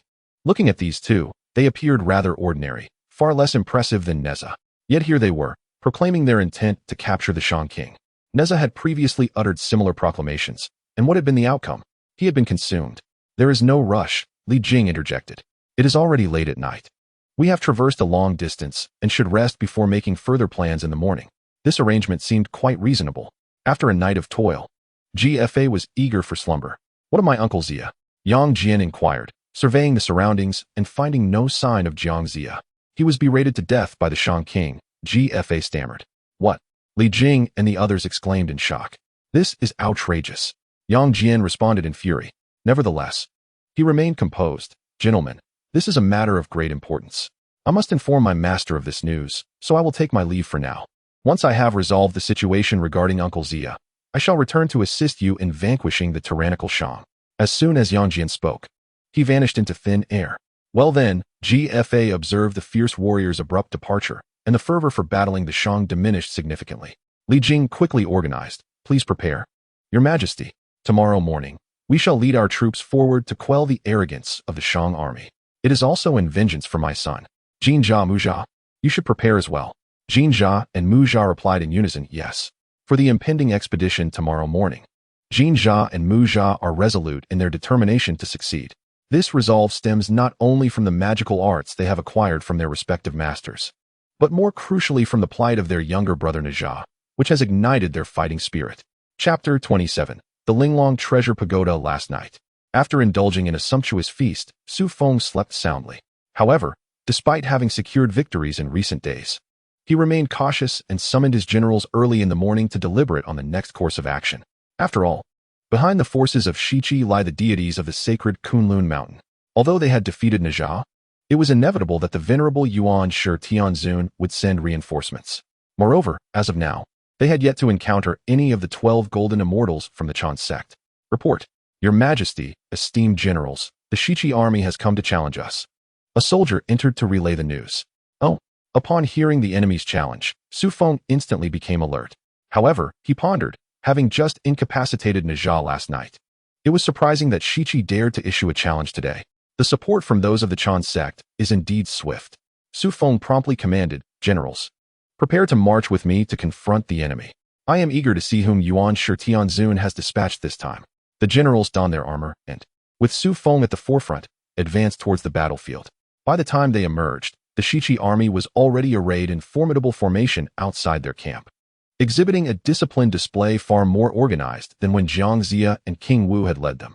Your Majesty, behold, the Shiqi forces stand in perfect alignment, demonstrating profound military strategy. I wonder who commands them today, remarked Master Wen, captivated by the grand spectacle. Meanwhile, as the Shang forces fretted over the situation, four riders from the Shiqi army gradually approached. Among them, GFA was a familiar face, easily recognized by Xu Feng from a distance. The other three, though somewhat recognizable, eluded his immediate recollection. It was only upon noticing the treasure pagoda held by one of them that Xu Feng's memory returned, confirming their identities as Li Jing and his son. At that moment, a system notification echoed in Xu Feng's mind. Ding! Li Jing and his son detected. System task: defeat Li Jing and severely cripple the Shiqi army. System rewards: 1 million merit points and 20,000 shop credits. The sound of the system invigorated Xu Feng. Ever since he had transcended his tribulation, the system had been silent, leading him to believe it had ceased functioning. Now, it had finally spoken. Yet, as he contemplated further, his irritation grew. Just days prior, he had vanquished Najia, rendering him devoid of combat capability, a significant achievement that surely warranted at least several thousand merit points. Yet, the system had awarded him nothing. Fortunately, it had finally responded, and the rewards were substantial: 1 million merit points and an elevation to 20,000 shop credits. This was indeed promising. Xu Feng's heart swelled with unrestrained delight. Although Li Jing possesses the 7 treasures Linglong Pagoda, a celestial artifact, his accomplishments throughout the investiture of the gods are rather unremarkable, especially when compared to the likes of Jin Jia and Mu Jia. Hence, in Xu Feng's eyes, this task presents no pressure whatsoever. Rather, it is a boon. A boon. Your Majesty, be wary, for this man is General Li Jing of Chintang Pass, a skilled military commander, as evidenced by his formation. At that moment, Master Wen also cautioned Xu Feng. I comprehend, Your Majesty, there is no need for your concern, Xu Feng replied. What a jest! I am most acquainted with the true nature of Li Jing. As they emerged, Li Jing inquired, Are you the Shang King? Indeed, that is I, Xu Feng declared. Last night, you devoured my son's physical form, and today, my father and I have come to exact vengeance. Upon hearing Xu Feng's affirmation, Li Jing's anger surged. Although his son Neza was notoriously mischievous and not particularly favored by him, he was still his son. When his child was wronged, a father naturally sought to avenge such an affront. Oh, so it is Li Jing, the heavenly king. My apologies. Xu Feng feigned surprise. As Sun Tzu's art of war states, to defeat an opponent, one must first exhibit weakness. Xu Feng continued with a chuckle, but truth be told, your son was rather delectable. Alas, had he been a girl, he could have served dual purposes, both for consumption and amusement. What do you mean by that? Mu Jia asked, bewildered. Silence. Li Jing rebuked his son immediately. Before Xu Feng could respond, Li Jing furiously retorted, impudent tyrant. Today, as you face your demise, you dare to utter insults towards me. Witness how I shall vanquish you. Behold my artifact. With a thunderous roar, Li Jing brandished the Linglong Pagoda. Your Majesty, be cautious. Master One and the others urgently warned as the pagoda charged towards Xu Feng. Observing this, Xu Feng swiftly dismounted his steed, only to hear a resounding crash as his mount was crushed into a pulp beneath the pagoda. What a narrow escape. Xu Feng was drenched in cold sweat. He had heard tales of this remarkable artifact, and now he had witnessed its formidable prowess firsthand. Ha ha. Li Jing laughed heartily at Xu Feng's frantic retreat. You are the first to evade my artifact, but mark my words, you may escape once, yet not a second time. Prepare yourself. Li Jing commanded the Linglong Pagoda to assault Xu Feng once more. Your Majesty, be careful. The troops of the Shang army hastily cautioned. Following the previous strike, Xu Feng dared not underestimate his opponent. He fled with great agility, evading each of Li Jing's attacks. The battlefield trembled as the pagoda struck the ground, sending shockwaves through the earth, while countless debris and dust filled the air. Is it solely me you intend to pursue? Xu Feng lamented, as the pagoda, capable of both expansion and contraction, relentlessly pursued him with remarkable speed, leaving him feeling utterly despondent. Master One, do ponder and devise a strategy for me. Xu Feng was on the verge of tears. Ever since he ascended to immortality, these people have been incessantly gazing at him. Now, with Li Jing's treasure chasing him relentlessly, his army of over 100,000 soldiers merely turned their heads to watch the spectacle. They would occasionally shout warnings of Your Majesty, be careful, which only served to grate on Xu Feng's nerves. Your Majesty, we are at a loss. Master One and the others lamented. Indeed, Li Jing's tower was extraordinarily formidable. Each strike upon the ground created a massive pit, and any attempt to confront it would only result in needless casualties. Meanwhile, Xu Feng darted about, while the exquisite tower missed him time and again, leaving Li Jing equally distressed. After all, this was a divine artifact, its use draining an immense amount of spiritual power. Despite striking Xu Feng over 10 times, not once did he succeed, causing Li Jing to sweat profusely in frustration. Chapter 28. Becoming accustomed. Damn it. Are you a monkey? Can you not run away? Li Jing cursed vehemently after failing to catch him repeatedly. His cultivation was already lacking, unable to even best his own son. He had only gained his title of Heavenly King through the power of this artifact. With the years weighing on him, his aim had grown increasingly poor.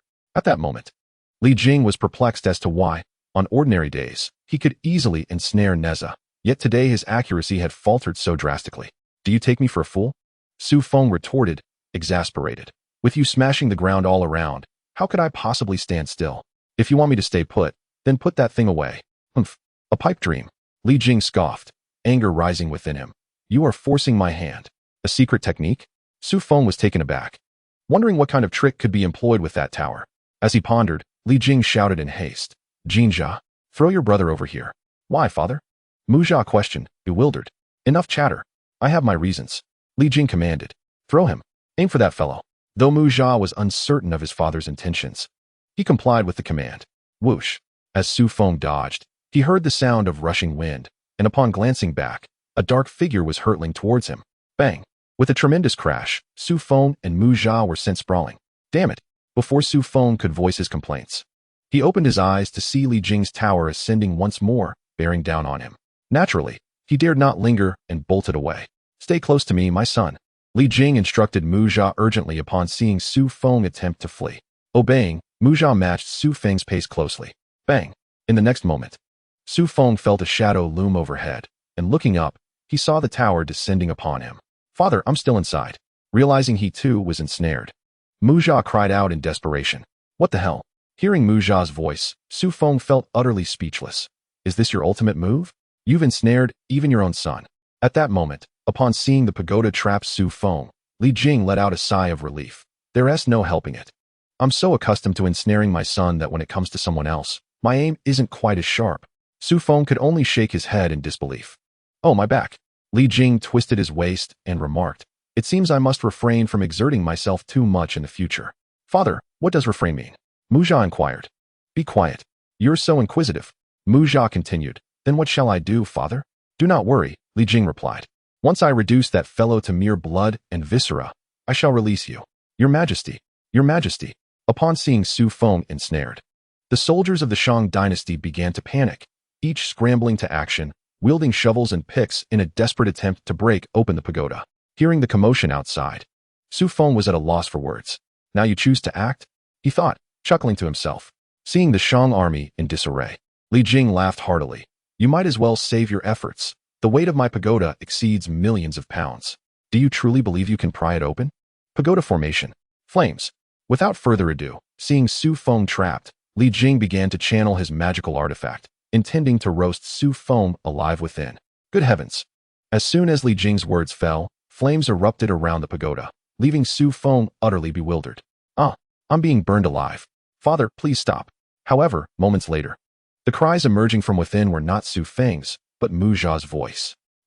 I'm completely unharmed. Observing Mu Jia rolling about in agony while he remained unscathed, Xu Feng couldn't help but laugh. Hearing Mu Jia's piercing cries, Li Jing's expression turned serious. Silence. What are you wailing about? How could you, my son? Scream like a banshee? Even the Shang King did not utter a sound. You have the audacity to wail as if you are dying? Hold on. Once I eliminate that tyrant, I shall release you. With that, Li Jing intensified the flames within the pagoda. Wow. Mu Jia howled again, father. But he seems completely unaffected. That king. At this moment, GFA finally spoke. In truth, that Shang King has also ascended to immortality. Oh. Li Jing recalled GFA's words from the previous night. How could I have forgotten this?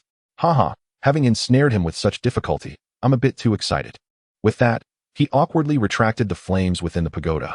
Xu Feng, witnessing Mu Jia charred and scorched within, was left in astonishment. Is this truly my biological father? Indeed. Mu Jia was as steadfast as ever, enduring the flames with remarkable resilience. What shall we do, your majesty? We cannot simply keep him and the second prince imprisoned here indefinitely, GFA inquired. No need to rush, Li Jing raised his hand. I shall relocate the pagoda to Shiqi City, ensnare him in an elaborate net, and then open the pagoda. At that point, even if the Shang King possesses 3 heads and 6 arms, he shall not escape. That sounds most prudent. GFA expressed his agreement. Li Jing, release our majesty at once. Otherwise, do not blame us for being unmerciful. Upon hearing the words of Li Jing and his companions, Master One and the others warned him. Humph. Li Jing scoffed, dismissing their concerns. You all participated in consuming my son last night. None of you can escape. Once I return and deal with your king, I shall return to settle accounts with you. The merchants were taken aback, their faces pale. After all, they had just witnessed the power of that pagoda. Had it been directed at them, their vast numbers would have been decimated in an instant. Thousands could have perished in a single blow. Since that pagoda cannot harm me, perhaps I can break through it? Xu Feng speculated. After all, during the chaos in heaven, Sun Wukong had managed to breach Li Jing's pagoda, and Xu Feng believed he could do the same. Resolutely, he began to enlarge himself. As a terrestrial immortal, and a particularly formidable one at that, this transformation was effortless for him. Meanwhile, outside, Li Jing was preparing to retract the pagoda, only to find it pulsating and emitting cracking sounds. This is impossible, he exclaimed.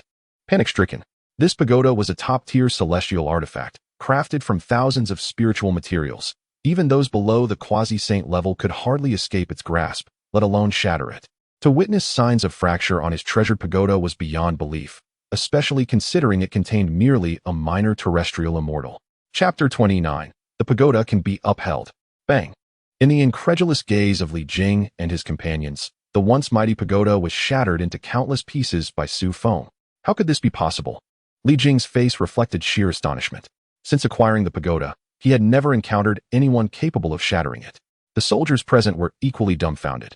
Having witnessed the pagoda's might just moments earlier, now, it lay in ruins, utterly defenseless. Oh no, my pagoda, Li Jing lamented, tears streaming down his face. Yet, his immediate concern was not how to confront Xu Feng, but rather the implications of the pagoda's destruction. What would he do when his son returned to confront him? No. I must regain my composure. Li Jing resolved. Once this battle concludes, I shall seek out the Lantern Master for a replacement. Otherwise, I won't be able to manage these unruly children. Before he could fully strategize, Xu Feng's boisterous laughter rang in his ears. Li Tianwang, Xu Feng taunted. Your pagoda's quality is lacking. It seems to be a substandard product, easily breached by me.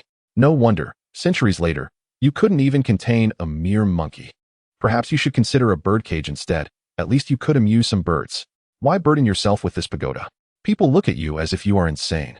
Xu Feng realized at last that Li Jing's pagoda was only effective against practitioners of the magical arts. For physical cultivators like Sun Wukong, it bore no effect whatsoever. Coupled with the formidable strength of his body, he could effortlessly shatter the constraints of this exquisite tower.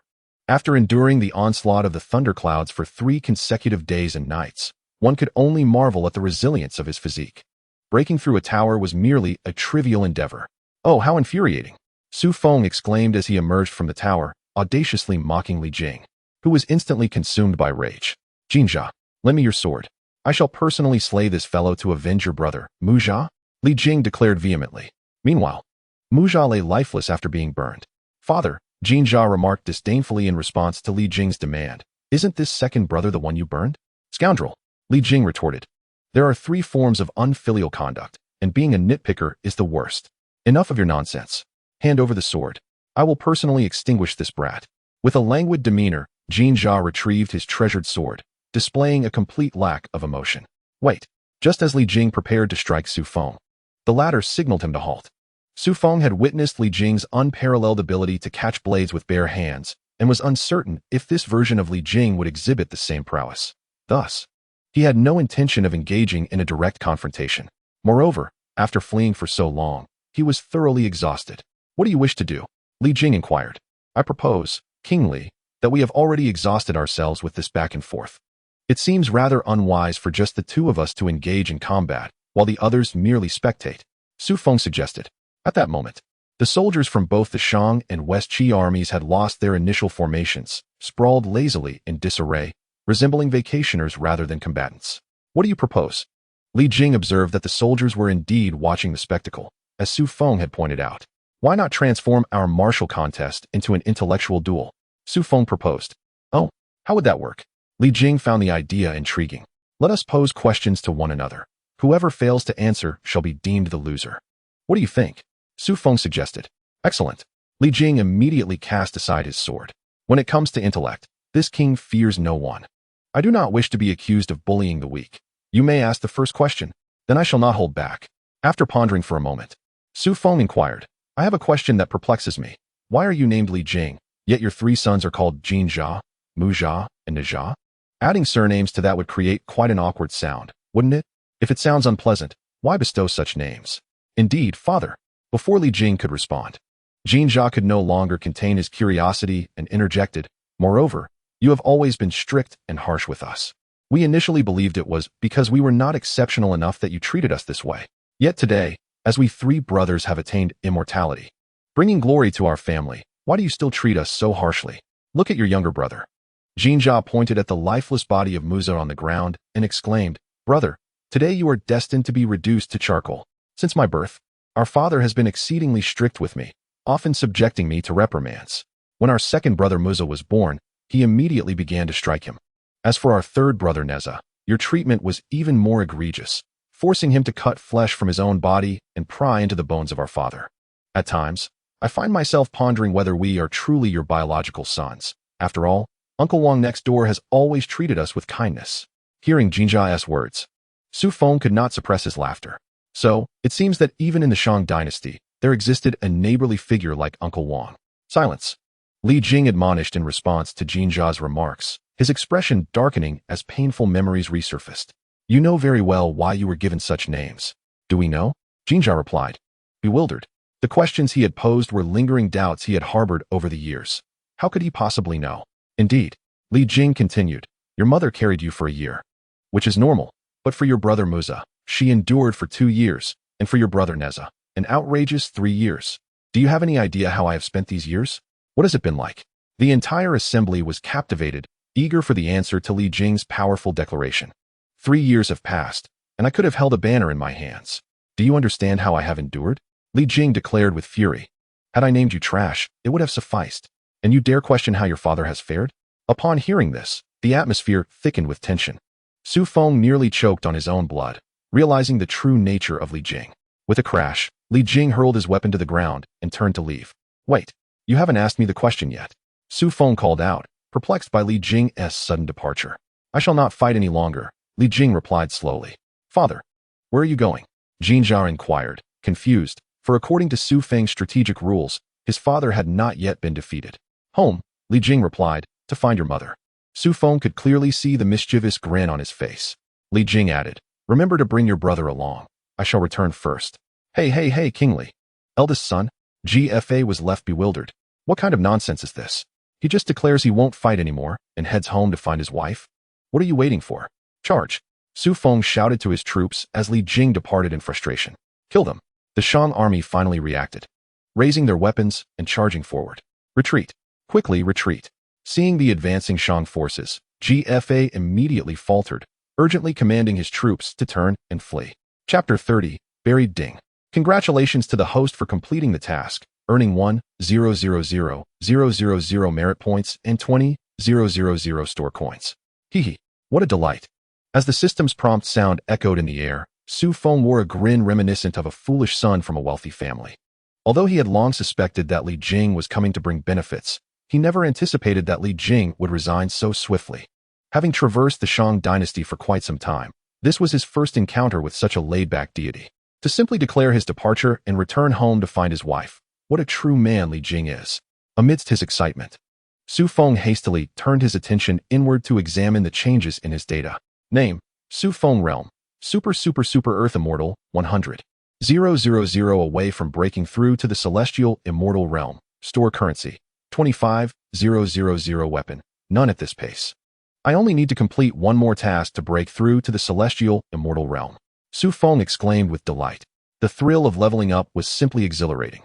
While Master Wen fretted over his 30,000 merit points, Xu Feng had just earned a staggering 1,000,000 from a single task. This is the allure of the protagonist's halo for a time traveler. Oh, a new product has been refreshed. Let me see what it is. In his excitement, Xu Feng noticed the system store was shimmering, signaling the release of new items. He promptly opened the store and, indeed, discovered something novel. Wow, merit pills. Upon seeing the dazzling 3 large characters, Xu Feng could not contain his exhilaration. He quickly clicked on the product description. Merit pills can increase a cultivator's merit points. Priced at 10,000 store currency, and consuming one adds 10,000 merit points. What a ripoff. However, after reading the description, Xu Feng's joy quickly dissipated. The item was exorbitantly priced, 10,000 store currency, for just one. The most critical issue was that it only provided an additional 10,000 merit points, which was utterly inadequate given that he currently required several million merit points to ascend as an immortal. It was nothing short of a waste of gold coins. Nonetheless, it was better than nothing. Moreover, wasn't Master Wen still a few merit points shy of reaching the tribulation phase? Xu Feng contemplated that once he became prosperous, he would procure a few for him to assist in his swift ascension. Otherwise, he would be left to face Li Jing alone, just as today, which was undeniably a hassle. Report, Your Majesty, the Shiqi army has been routed and has retreated entirely into the city. We cannot capture it at this time. A soldier reported on the situation ahead. Let it be, Xu Feng replied. Today can be considered a victory. Let us return to camp. This city will eventually fall. Xu Feng understood that the celestial beings from Kunlun Mountain would not simply relent. They would undoubtedly send more individuals to confront them. Their speed of support was astonishing, prompting Xu Feng to think that rather than futilely assaulting the city now, it would be wiser to return and strategize, preparing for the challenges ahead. Meanwhile, within the sacred grounds of Kunlun Mountain, Yang Jian had arrived before the primordial heavenly sovereign after several days of travel. Yang Jian, you are dispatched by your master to assist Ziya in his campaign against the Shang and fulfill the grand task of enfeoffment. Why have you come to me instead of being in Shiqi? The primordial supreme being opened his mouth to inquire, his tone laden with dissatisfaction. The disciples seated before him, along with their apprentices, had been dispatched to the West Qi to accomplish the grand undertaking of canonization for several years. Yet recent days yielded no tidings of good fortune. Forgive me, Master, Yang Jian said, bowing respectfully. But I have come to report a grave matter I discovered upon my arrival at the West Qi camp. What is it? The master asked. Esteemed master, I must inform you that Uncle Xia has passed away, dead. Upon hearing Yang Jian's words, the celestial beings within the Kunlun sacred land were inevitably stirred, and even the primordial supreme being showed a flicker of change upon his countenance. The primordial supreme being stroked his beard. No wonder there has been no news from Xia lately. He has not ascended Kunlun Mountain in some time. But how did he meet his end? I learned from King Wu that Uncle Xia was verbally slain by King Shang. Yang Jian replied candidly. Verbally slain? The assembly of celestial beings was taken aback in astonishment. Sighing, the primordial supreme being lamented. When Xia descended the mountain, I advised him to remain untroubled and to let bygone matters rest, yet I did not foresee that he would be driven to his demise by harsh words. However, let it be so. The master continued. I had anticipated that Xia would encounter 7 deaths and 3 disasters during his descent. This can be considered one of his tribulations. He then inquired, where lies Xia's corpse now? I shall command someone to revive him. Master, Yang Jian struggled to articulate. By the time I arrived at West Qi, Uncle Xia had already been deceased for several months, and King Wu has buried him. His body is likely already in a state of decay. Humph. Upon hearing Yang Jian's words, the primordial supreme being was incensed. Bold King Wu, truly befuddled, to neglect informing us of Xia's demise, and to bury him privately. Now that his mortal remains have rotted, how can we possibly revive him? With the master's proclamation, the assembly of celestial beings fell silent, merely shaking their heads in dismay. They all understood that once the physical form was destroyed, revival was impossible. Xia was irretrievably lost. After simmering in anger for a while, the primordial supreme being finally looked up and sighed. Alas, such is the decree of heaven. Master. At that moment, a disciple of the Chan teaching stepped forward and suggested, let us descend the mountain and unite our strength to eradicate the Shang Dynasty, then cleanse the mortals to prevent further troubles. I see that King Shang has treated us, the celestial beings, with excessive disdain, believing that the Kunlun sacred land is devoid of protectors. Indeed, let us descend and annihilate the Shang Dynasty to avenge our brother Xia. The assembly wholeheartedly endorsed this proposal. Observing the fervent sentiments of his disciples, the primordial supreme being smiled. Eradicating the Shang is simple. I have never held King Shang in high regard. But what follows? What shall we do about the void left in the realm of the underworld? Who among you would be willing to expend your own merits to take such action? The celestial beings fell silent. This was indeed a formidable dilemma. Who could have foreseen that the clay figurines fashioned by Lady Nuwa would ascend to the heavenly path? Although their own strength was limited, any celestial being or demon attempting to harm them would inevitably incur a cost in terms of their own merits, a prospect none were eager to undertake. For such merits were not easily earned. Moreover, even if one were willing to sacrifice these merits to pursue such endeavors, once one's hands are stained with unjust blood, the risk of divine retribution looms large. Thus, none are inclined to undertake such actions. Observing the silence of the disciples, Yuanshi Tianzuan spoke. Hence, it is prudent to proceed slowly. Allowing the human race to annihilate itself is indeed the most effective approach. Furthermore, for the sake of a mere handful of mortals, should I summon the entirety of my celestial realm, it would be a disgrace to my divine lineage in the eyes of the other primordial races. Let this trivial matter be left to my disciples. The others nodded in agreement, affirming his words. Chapter 31. The arrangements of Yuanshi Tianzuan then instructed, Yang Jian, you shall first return to Shiqi to assist King Wu in his campaign against the Shang Dynasty. Subsequently, I shall send someone to take over the position of Xia and reorganize the divine ordination. Yes, I shall obey your command. Yang Jian responded and departed promptly. Where is Shingongbao? As soon as Yang Jian left, Yuanshi Tianzuan began to make further arrangements. Disciple is here. Shingongbao stepped forward to pay his respects. Yuanshi Tianzuan continued. With Xia's demise, the Fengshen list must be recompiled by humans. Were you not displeased when I entrusted this matter to Xia? Very well, henceforth, the task of the Fengshen list shall fall to you. Prepare yourself. You shall descend the mountain tomorrow and head to Shiqi. Upon hearing this, Shingongbao was filled with elation. Disciple obeys. In truth, he had long believed himself superior to Jiang Xia, feeling that such a significant task as the divine ordination should rightfully be his. This time, he was determined to surpass Jiang Xia. As he witnessed Shengongbao's exuberance in preparing to return, Yuanshi Tianzuan could only shake his head in resignation. This fellow's innate talent indeed surpassed that of Xia, yet his intellect was somewhat lacking. While the matter of divine ordination appeared grand, In reality, the executor merely reaped the fleeting joys of the mortal realm. It perplexed him that his disciple, Shen Gongbao, bore a grudge against Jiang Zia for the sake of such transient earthly benefits. Did he truly believe that being immortal was superior to being a celestial being? Nevertheless, since he remained so fixated, Yuanshi Tianzuan chose to disregard him. As such tasks were generally shunned by discerning disciples, at least there was one willing to take on Zia's mantle. Having settled these matters, Yuanshi Tianzuan inquired, "Have you seen Lady Nua recently?" He had observed that the fortunes of the Shang under King Tang had significantly strengthened of late. Initially, Lady Nua had mentioned going to discipline the fox spirit she had sent to corrupt the Shang king, yet it had been months since then, and there had been no further news. Yuanshi Tianzuan found himself quite perplexed about the situation.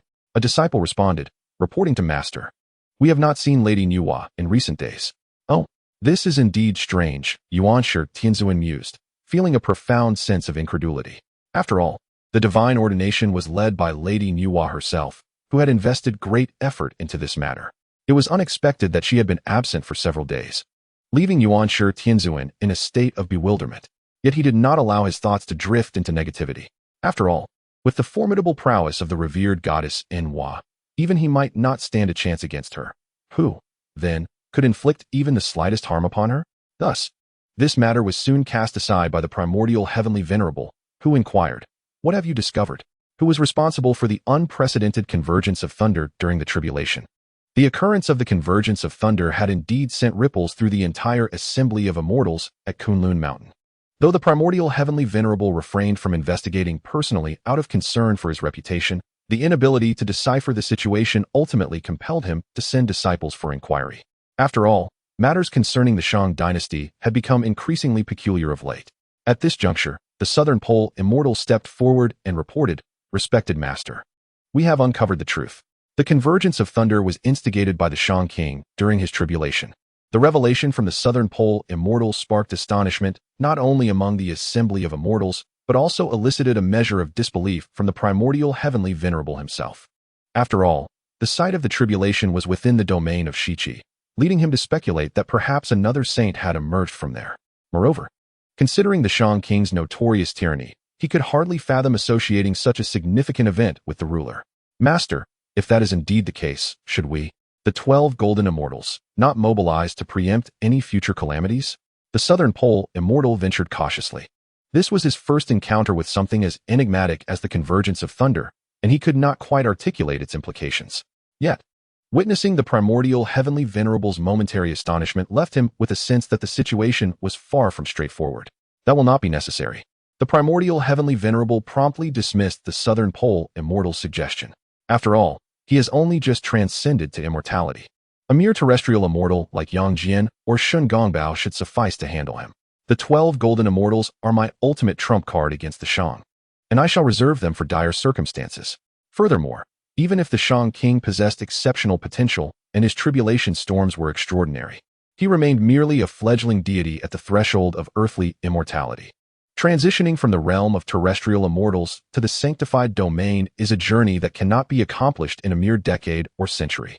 Thus the primordial heavenly venerable remained unperturbed. Within the Shiqi encampment, following a series of defeats and the recent withdrawal of Li Jing, GFA found himself increasingly disillusioned with the so-called divine enterprise. Regret began to gnaw at him. Had he known then what he knew now, he would have disregarded the demands of Xu Feng and seized the throne without concern for the loyalty of the Shang courtiers. Now he lamented. What sort of reinforcements had emerged from Kunlun Mountain? First, an octogenarian, followed by a mere youth, and now a peculiar character named Li Jing, who declared he would not fight unless compelled. It was utterly disheartening. Not a single capable warrior in sight for this divine undertaking. Thoughts of surrender began to creep into his mind. "Report, Your Majesty, a three-eyed divine general seeks an audience outside the tent." Just as GFA was mired in his despondency, news arrived from outside the encampment. Yet, in contrast to previous tidings of reinforcements, this time GFA felt no excitement. After all, he had encountered these three-eyed beings before. Although they possessed formidable physiques, they seemed to pale in comparison to Li Jing. Today, even Li Jing had been defeated, so it was likely that these three-eyed entities would not be much stronger. "Please let him in," GFA instructed. Shortly thereafter, Yang Jian entered the tent with his poodle.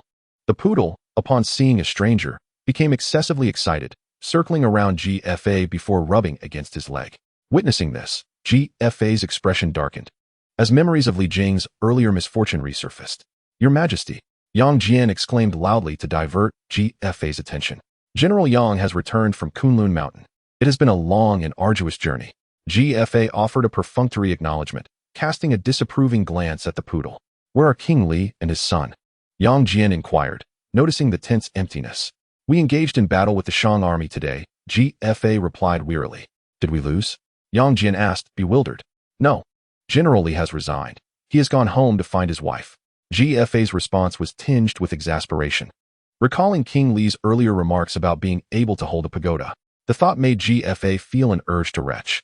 Yang Jian, momentarily at a loss for words, observed GFA's troubled demeanor and sought to console him. "Do not despair, Your Majesty. During my visit to Kunlun Mountain, I informed our master of the situation in Shiqi. He has already arranged for celestial beings to oversee the matters of the Fengshen list, and I am confident they will arrive shortly." Chapter 32, The Arrival of a Golden Immortal. "Oh," GFA replied, his interest in Yang Jian's words evidently waning.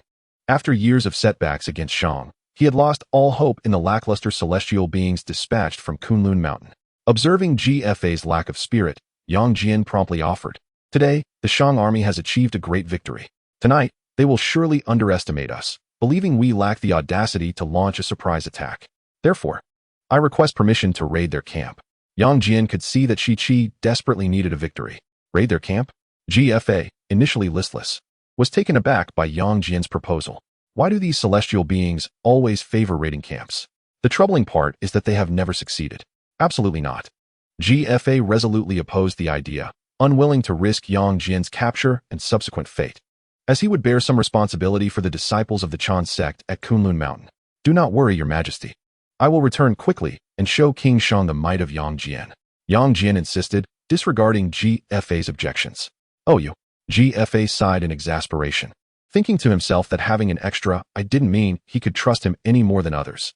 Fortunately, as Yang Jian departed, the poodle followed suit, sparing GFA further annoyance.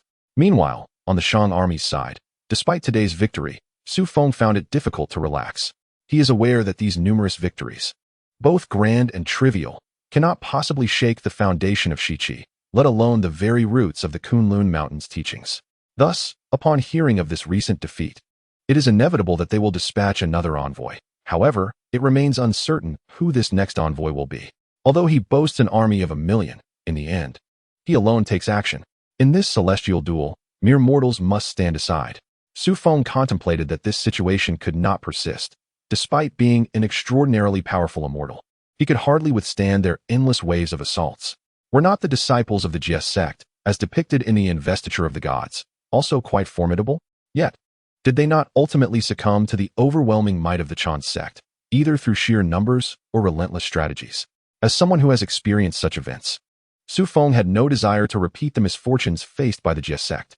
He had already perceived the signs of solitary combat.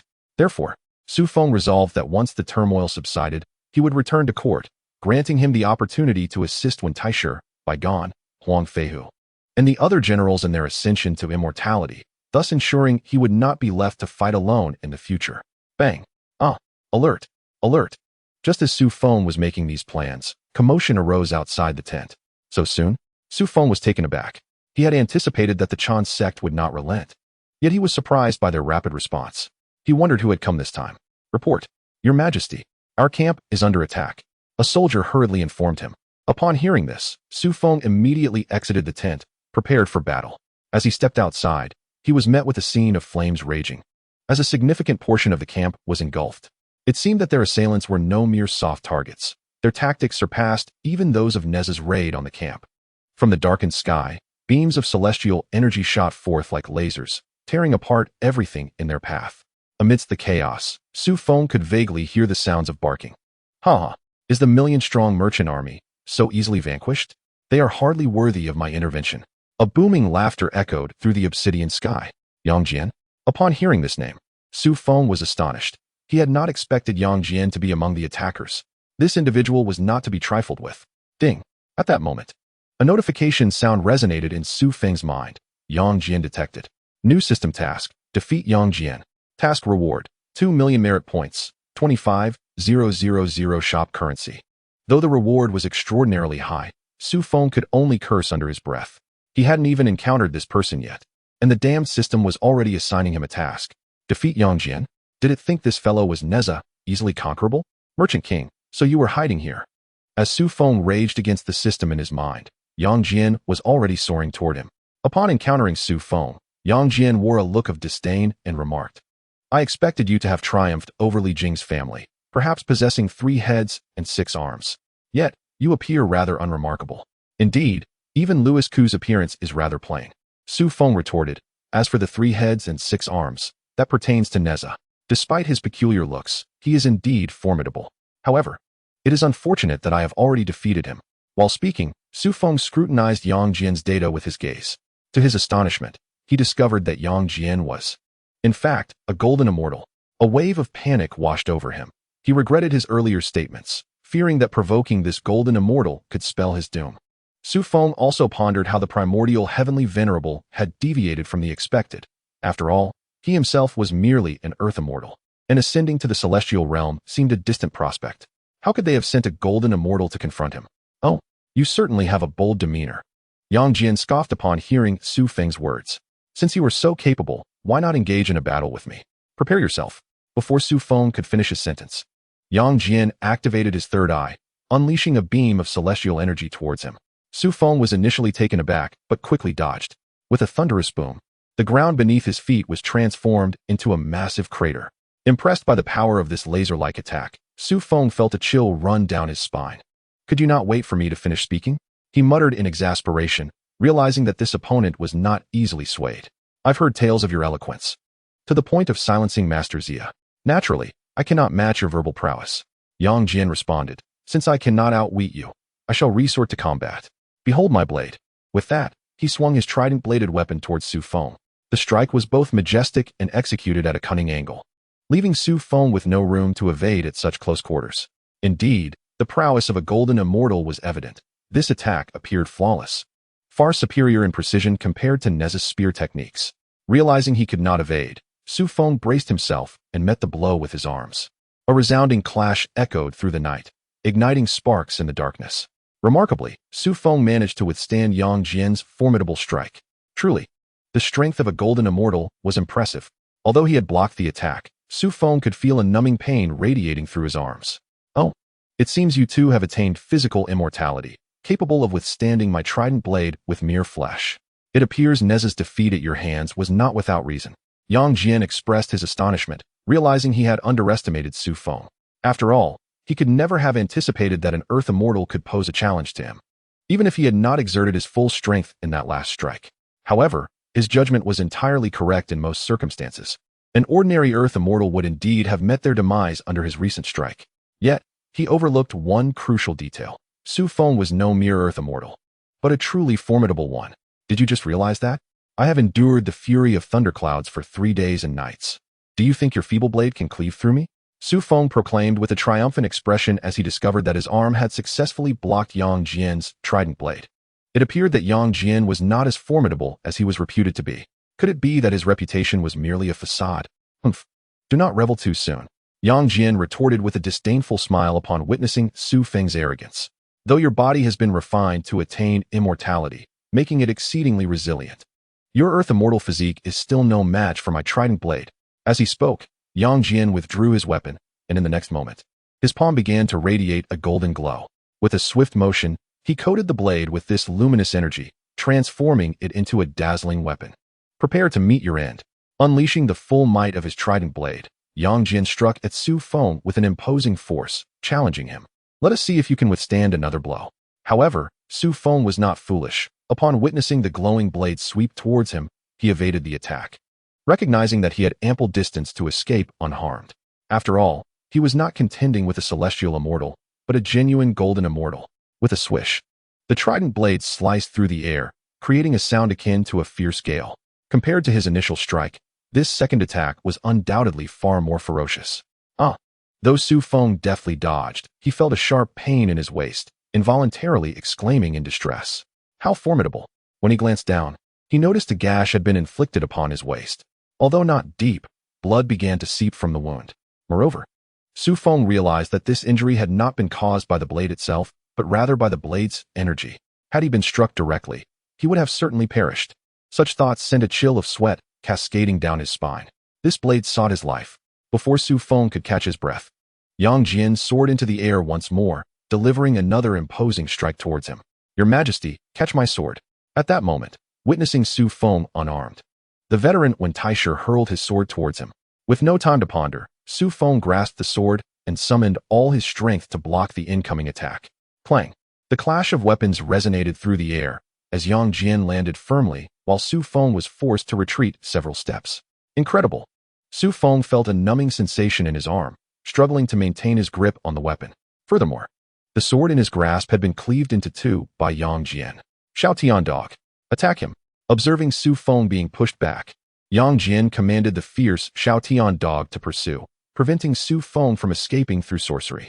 Woof, woof, woof. As soon as Yang Jian's voice faded, a cacophony of barks erupted from the darkness, and a fearsome hound leapt forth. However, upon closer inspection, Xu Feng was astonished to find that it was merely a poodle. To his surprise, he had expected a Tibetan Mastiff instead. It seemed that Yang Jian possessed quite the taste. The poodle, sensing Xu Feng's disdain, let out several furious barks and lunged at him. Xu Feng, though taken aback, understood the potential danger, for this was indeed a divine canine, and its power could not be underestimated. With a resounding thud, the poodle collided with Xu Feng's face, knocking him to the ground. Ah, damn it, I shall slay you! Xu Feng exclaimed, feeling an overwhelming surge of wrath as he sensed the threat looming close to his face. Just as he was about to grasp the creature by the neck, he was bewildered to find that the poodle was not attempting to bite him, but rather was extending its tongue to affectionately lick his face. What on earth? Xu Feng was left utterly perplexed. Yet, the next moment, he felt something soft and rhythmic nudging against his neck, and he quickly realized what was occurring. Good heavens! This rascal is trying to rub against me. Yang Jian, you ought to keep your dog in check. Xu Feng retorted with disgust. Hey, you scoundrel! You've tarnished my dignity. Witnessing the poodle's antics, Yang Jian felt an urge to put an end to it. Humph! Once this battle is over, I shall have you for a feast. All right. Xu Feng concurred. Just remember to call me when that time comes. This creature is utterly revolting. Very well, Yang Jian replied with a devilish grin. But you may not live to see that day. Prepare yourself. With that, Yang Jian raised his weapon to strike again. Wait, Xu Feng interjected. As a dignified three-eyed divine general, it's beneath you to ambush me tonight. Besides, I am unarmed. Look at your dog, it's in heat. How about this? You return and discipline it properly, and we shall resume our battle on the morrow. Xu Feng understood that continuing the fight would certainly lead to his demise. Now that he recognized his opponent as Yang Jian, it was prudent to devise a strategy. Perhaps the system store held modern items that could counter Yang Jian's prowess. Reluctantly, Yang Jian regarded the poodle with disdain. I, Yang Jian, have always acted with integrity, lest others accuse me of dishonorable victory. Prepare yourself well, for tomorrow we shall engage in a fair duel. That's the spirit. Xu Feng beamed, delighted by Yang Jian's swift agreement. He had anticipated a more difficult negotiation, but it turned out to be relatively straightforward. However, Yang Jian had his own ulterior motives, for he had already achieved his objective for the night. Although he could easily take Xu Feng's life, he deemed it unnecessary at this juncture. After all, the divine beings seek not merely the life of Xu Feng, but the lives of countless mortals as well. Tomorrow, they shall lead their forces to assault Xu Feng's encampment, which is precisely the outcome Yang Jian hopes to witness. We shall meet on the battlefield tomorrow. I shall show no mercy. With that, Yang Jian departed. Xu Feng, feeling exasperated, kicked the heaven-barking dog that was still rubbing against his leg. Earlier, when Erlang Shun was present, he refrained from acting against it. But now that Erlang Shun had left, its behavior was indeed intolerable. The dog let out a mournful yelp and scampered into the darkness, trailing after Erlang Shun, while the night air echoed with Yang Jian's reprimands. Chapter 34. The powerful flashlight. Upon seeing that Yang Jian had truly left, Xu Feng exhaled a sigh of relief. Yet, he was acutely aware that this respite was temporary. Tomorrow, Yang Jian and the soldiers of Shiqi would undoubtedly march forth to attack. The immediate priority was to devise a strategy to counter Yang Jian. Xu Feng instructed his soldiers to tidy up the aftermath, as Yang Jian had set ablaze more than 20 tents upon his arrival, a feat executed with astonishing prowess. After ensuring the injured soldiers were settled, Xu Feng retreated to his tent, eager to peruse the system shop for any modern inventions that might assist him against Yang Jian. However, despite his diligent searching, he could not find the desired items. Sighing, Xu Feng lamented, Yang Jian is a formidable golden immortal. It seems that the mundane items in this system shop are utterly ineffective against him. If only I could procure a firearm. He couldn't help but recall the system's previous words, indicating that as his level increased, the items available in the shop would also elevate in quality. Although Yang Jian currently held the status of a golden immortal, he mused, if I had a gun, any gun, it wouldn't matter if you're a golden immortal or a great Luo golden immortal. One shot to the head should suffice. Yet, at present, he had none of these weapons. Frustrated, Xu Feng reflected, not only can I not find a gun, but I can't even summon a basic 98.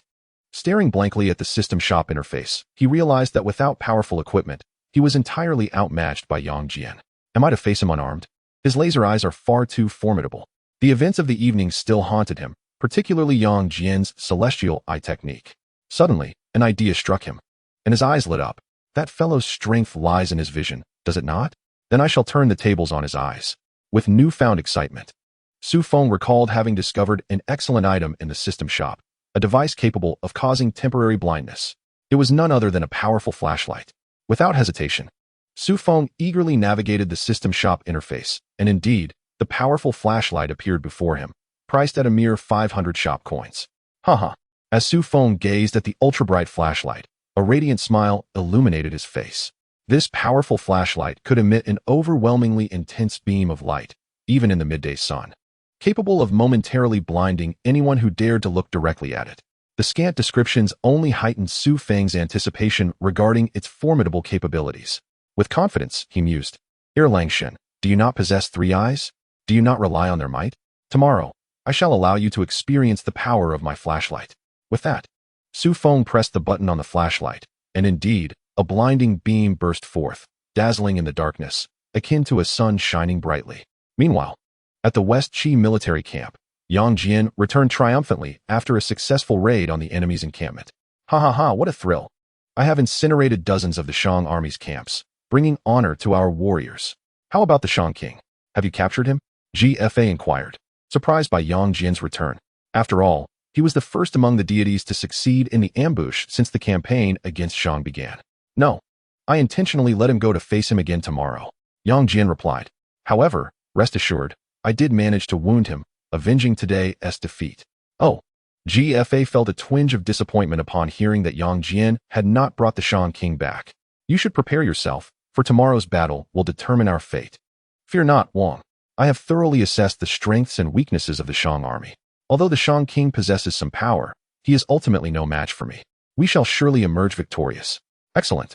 I shall prepare at once, GFA commanded, hastily summoning the generals for a strategic meeting. As dawn broke the following day, the air was filled with the resonating sound of drums from both armies. Report, Your Majesty, the West Qi troops are challenging us. A soldier rushed in to announce. Having devised a strategy to counter Yang Jian the previous night, Xu Feng had enjoyed a restful sleep. However, upon hearing the soldier's report, he swiftly gathered his wits. Xu Feng leapt from his bed and declared, Excellent. Bring forth my battle armor. Command the soldiers to assemble and prepare for battle. Yes. The soldier complied and hurried away. Soon, Xu Feng led the grand army of Shang out of their encampment to confront the enemy. Shang king, you accused me of lacking valor last night. Are you prepared for battle today? Yang Jian taunted, brandishing his spear as he challenged Xu Feng. Woof, woof, woof. Accompanying him, the celestial dog barked menacingly at Xu Feng, seemingly seeking revenge for the previous night's humiliation. Why would I not dare? Xu Feng retorted defiantly. He had acquired the ultra-bright flashlight, and with the sun yet to rise, its power was amplified without the interference of sunlight. Why should he fear Yang Jian? The outcome of today's battle remained uncertain. Ah, such spirit! Yang Jian bellowed, charging directly at Xu Feng, declaring, Prepare to meet your end. Upon witnessing Yang Jian's formidable approach, Xu Feng did not dare to be negligent. Master One, may I borrow your divine whip for a moment? With Yang Jian wielding his trident, Xu Feng was not foolish enough to engage in hand-to-hand combat. The previous night had been a matter of necessity. Here, Master Wen handed over the divine whip. Prepare yourself. As Yang Jian closed in, Xu Feng charged forward to meet him. Clang.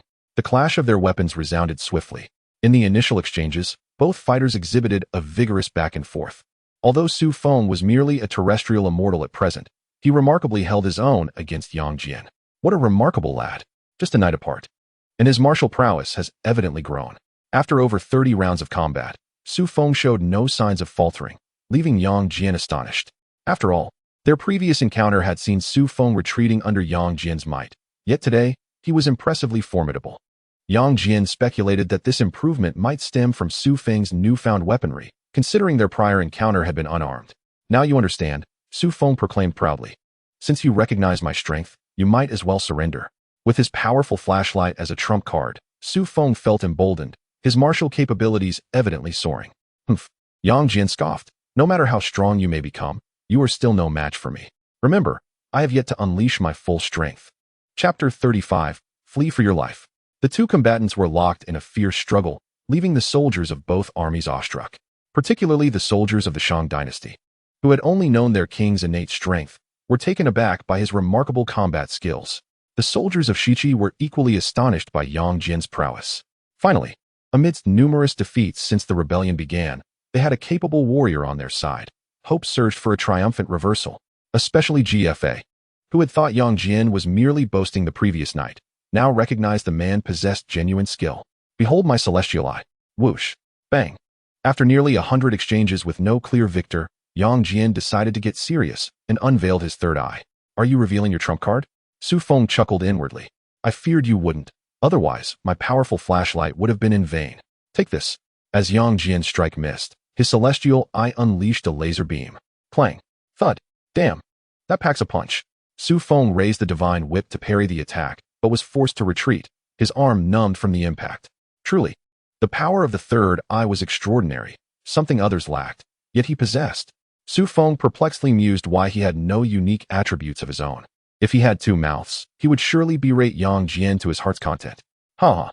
Upon witnessing Xu Feng's disheveled appearance, Yang Jian erupted into triumphant laughter. Today, I shall not let you escape. This day next year will mark your demise. With that proclamation, he unleashed another beam from his heavenly eye. Now is the moment. As Yang Jian's celestial eye opened once more, Xu Feng recognized his opportunity. Thwack! As Yang Jian advanced, Xu Feng unapologetically brandished an exceptionally powerful flashlight that he had concealed for quite some time. A resounding sound echoed as an intensely bright beam shot towards Yang Jian's eyes. Bang! The beam struck, causing Yang Jian's laser to veer off course, accompanied by his anguished cry. Success! Prepare to meet your doom. Observing Yang Jian clutching his eyes, Xu Feng smirked wickedly. In the next instant, he summoned all his strength to swing the divine whip fiercely down upon Yang Jian's crown. This was a golden immortal. Xu Feng could not afford to be careless, even if the impending impact was rather brutal. Clang. Bounce, bounce, bounce. What? With a single strike, the surrounding earth was shattered by waves of celestial energy, stirring clouds of dust and debris, creating a truly spectacular scene. Though obscured by the swirling dust, the intense aura compelled the warriors on both sides to exclaim in awe. Truly, he is a golden immortal. Is his head truly that resilient? As the dust began to settle, Xu Feng found himself momentarily dumbfounded. Despite being illuminated by his powerful flashlight, Yang Jian's third eye remained open. Moreover, he had not struck Yang Jian's crown, but rather the hilt of Yang Jian's trident dagger. No wonder it was so solid. Ha! Witnessing Xu Feng's bewilderment, Yang Jian laughed heartily. You've some skill. However, I neglected to mention that my third eye possesses not only various divine abilities, but also exceptional vision. Do not think that your blinding light daunts me. Even if my third eye were to gaze at the sun all day, it would feel no strain. Boom. With that, Yang Jian forcefully sent Xu Feng sprawling. Why didn't you say so earlier? Xu Feng exclaimed, his face a mask of confusion. This was indeed dire. Hiss. Yang Jian paid no heed to Xu Feng's words. Instead, he trembled with power, and a whirlwind began to swirl around him, followed by a continuous surge of potent energy emanating from his being. His trident dagger had transformed entirely into a radiant golden hue. Witnessing this, Xu Feng swallowed hard. It seemed this adversary was truly serious. Prepare to perish. Yang Jian bellowed as he soared into the air, leaping several meters high. A majestic blade strike descended fiercely towards the grounded Xu Feng. Bang! With a single stroke, the mountains trembled and the earth quaked. A powerful surge of celestial energy radiated from him, causing the soldiers of both armies to stagger back in retreat. Upon closer inspection, it was evident that Xu Feng's feet had sunk into the soil, and he had endured Yang Jian's ferocious strike at the cost of spitting blood. To perish beneath my full might is a privilege for a mere earth immortal. Swish. Bang. Yang Jian offered Xu Feng no respite, striking again as he landed, slashing horizontally with his blade. Xu Feng, stunned by the ferocity, hastily employed his earth-escaping technique, burrowing underground. Boom. Yang Jian's attack cleaved through the air, shattering a massive boulder before him. Having narrowly evaded that blow, Xu Feng sprang back to the surface, mindful of his soldiers watching. He could not afford to appear cowardly. Charge, Your Majesty. Kill him. Kill, kill, kill. Amidst the swirling dust of the battlefield, the soldiers of the Shang Dynasty, oblivious to Xu Feng's plight, rallied for him to advance. Advance? Are you mad? Xu Feng seethed, feeling the urge to spit blood at their enthusiasm.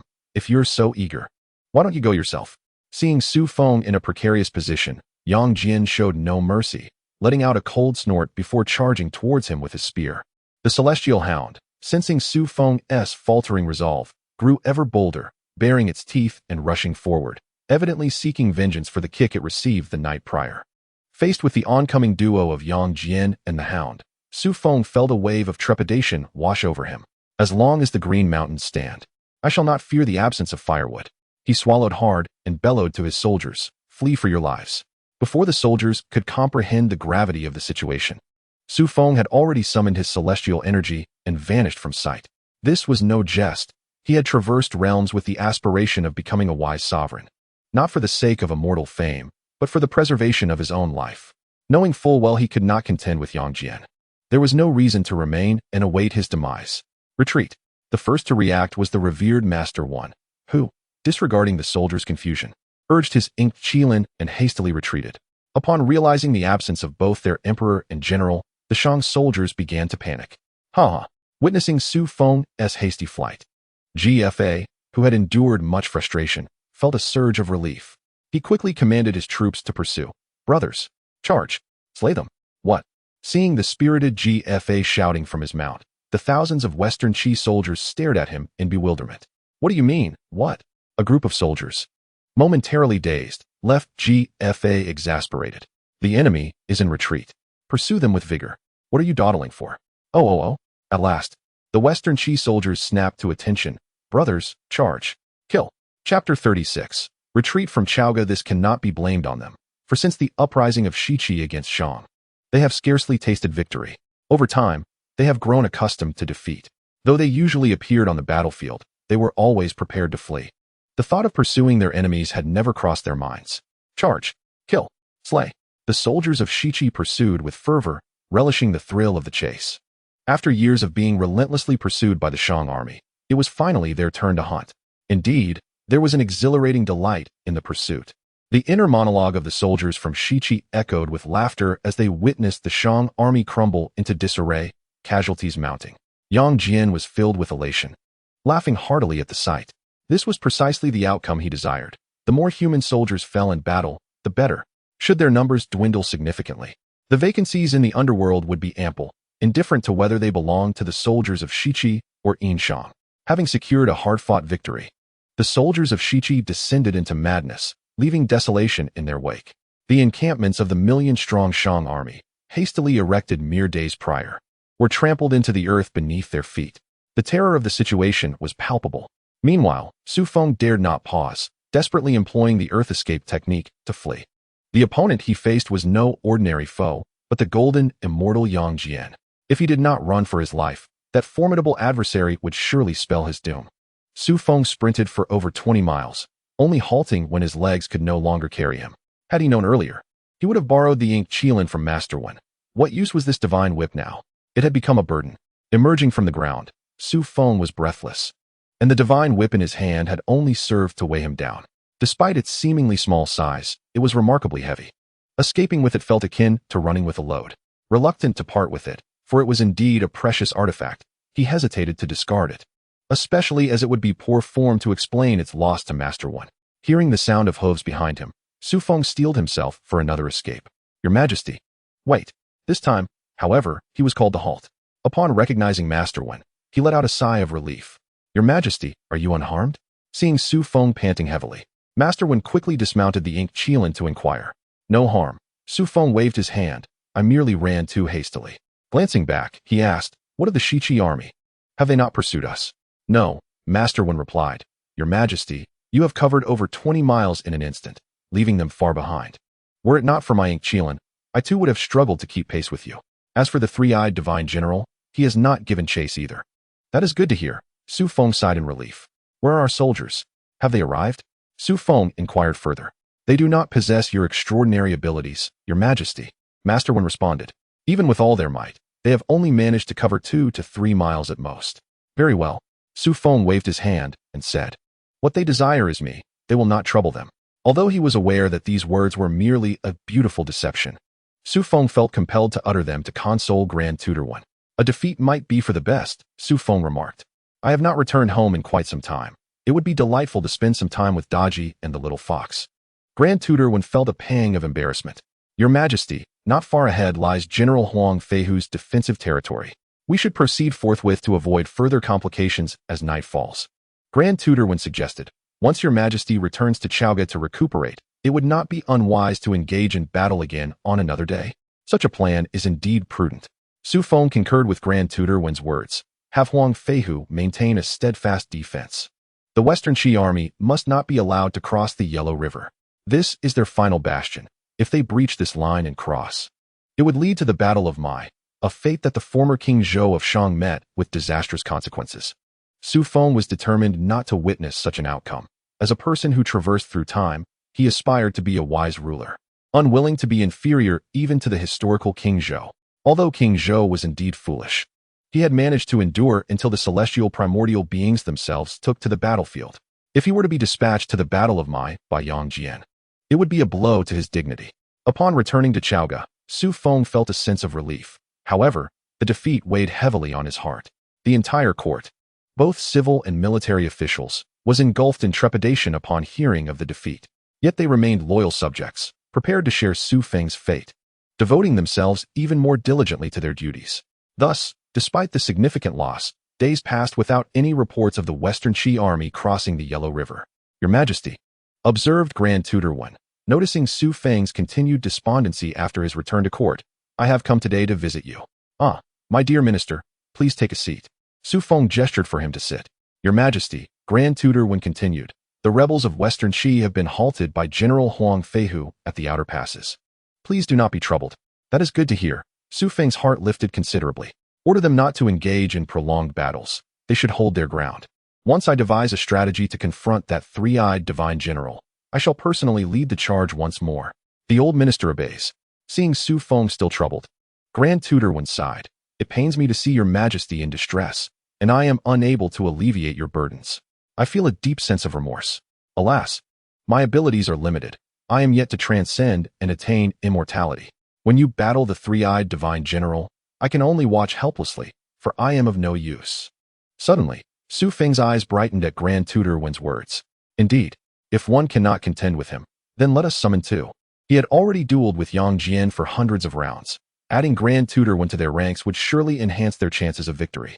Furthermore, relying solely on his own strength was not a viable strategy. He must ensure that the court officials ascend as well. Otherwise, when the 12 golden immortals from the Chan sect of Kunlun Mountain descended, he would truly be in peril. Moreover, it aided Master Wen in reaching the saturation point of merit for transcending tribulations. Xu Feng had contemplated this during his time in the military camp. How could he forget such matters after this defeat? Truly vexing. With these thoughts in mind, Xu Feng hastily inquired of Master Wen, my dear minister, how many merit points do you currently lack to attain the saturation point for transcending tribulations? Upon Xu Feng's unexpected question, Master Wen felt a hint of confusion. Yet he responded, I, an unworthy servant, have been fortunate to receive your Majesty's benevolence over the years, contributing significantly to suppressing the rebellion in the West, thereby accruing some merit points. However, I am still short by 10,000 merit points to reach the saturated state required for transcending tribulations, Master Wen lamented. 10,000? Just 10,000. Xu Feng exclaimed joyfully. This is easily manageable. He had initially thought the deficit was over 20,000.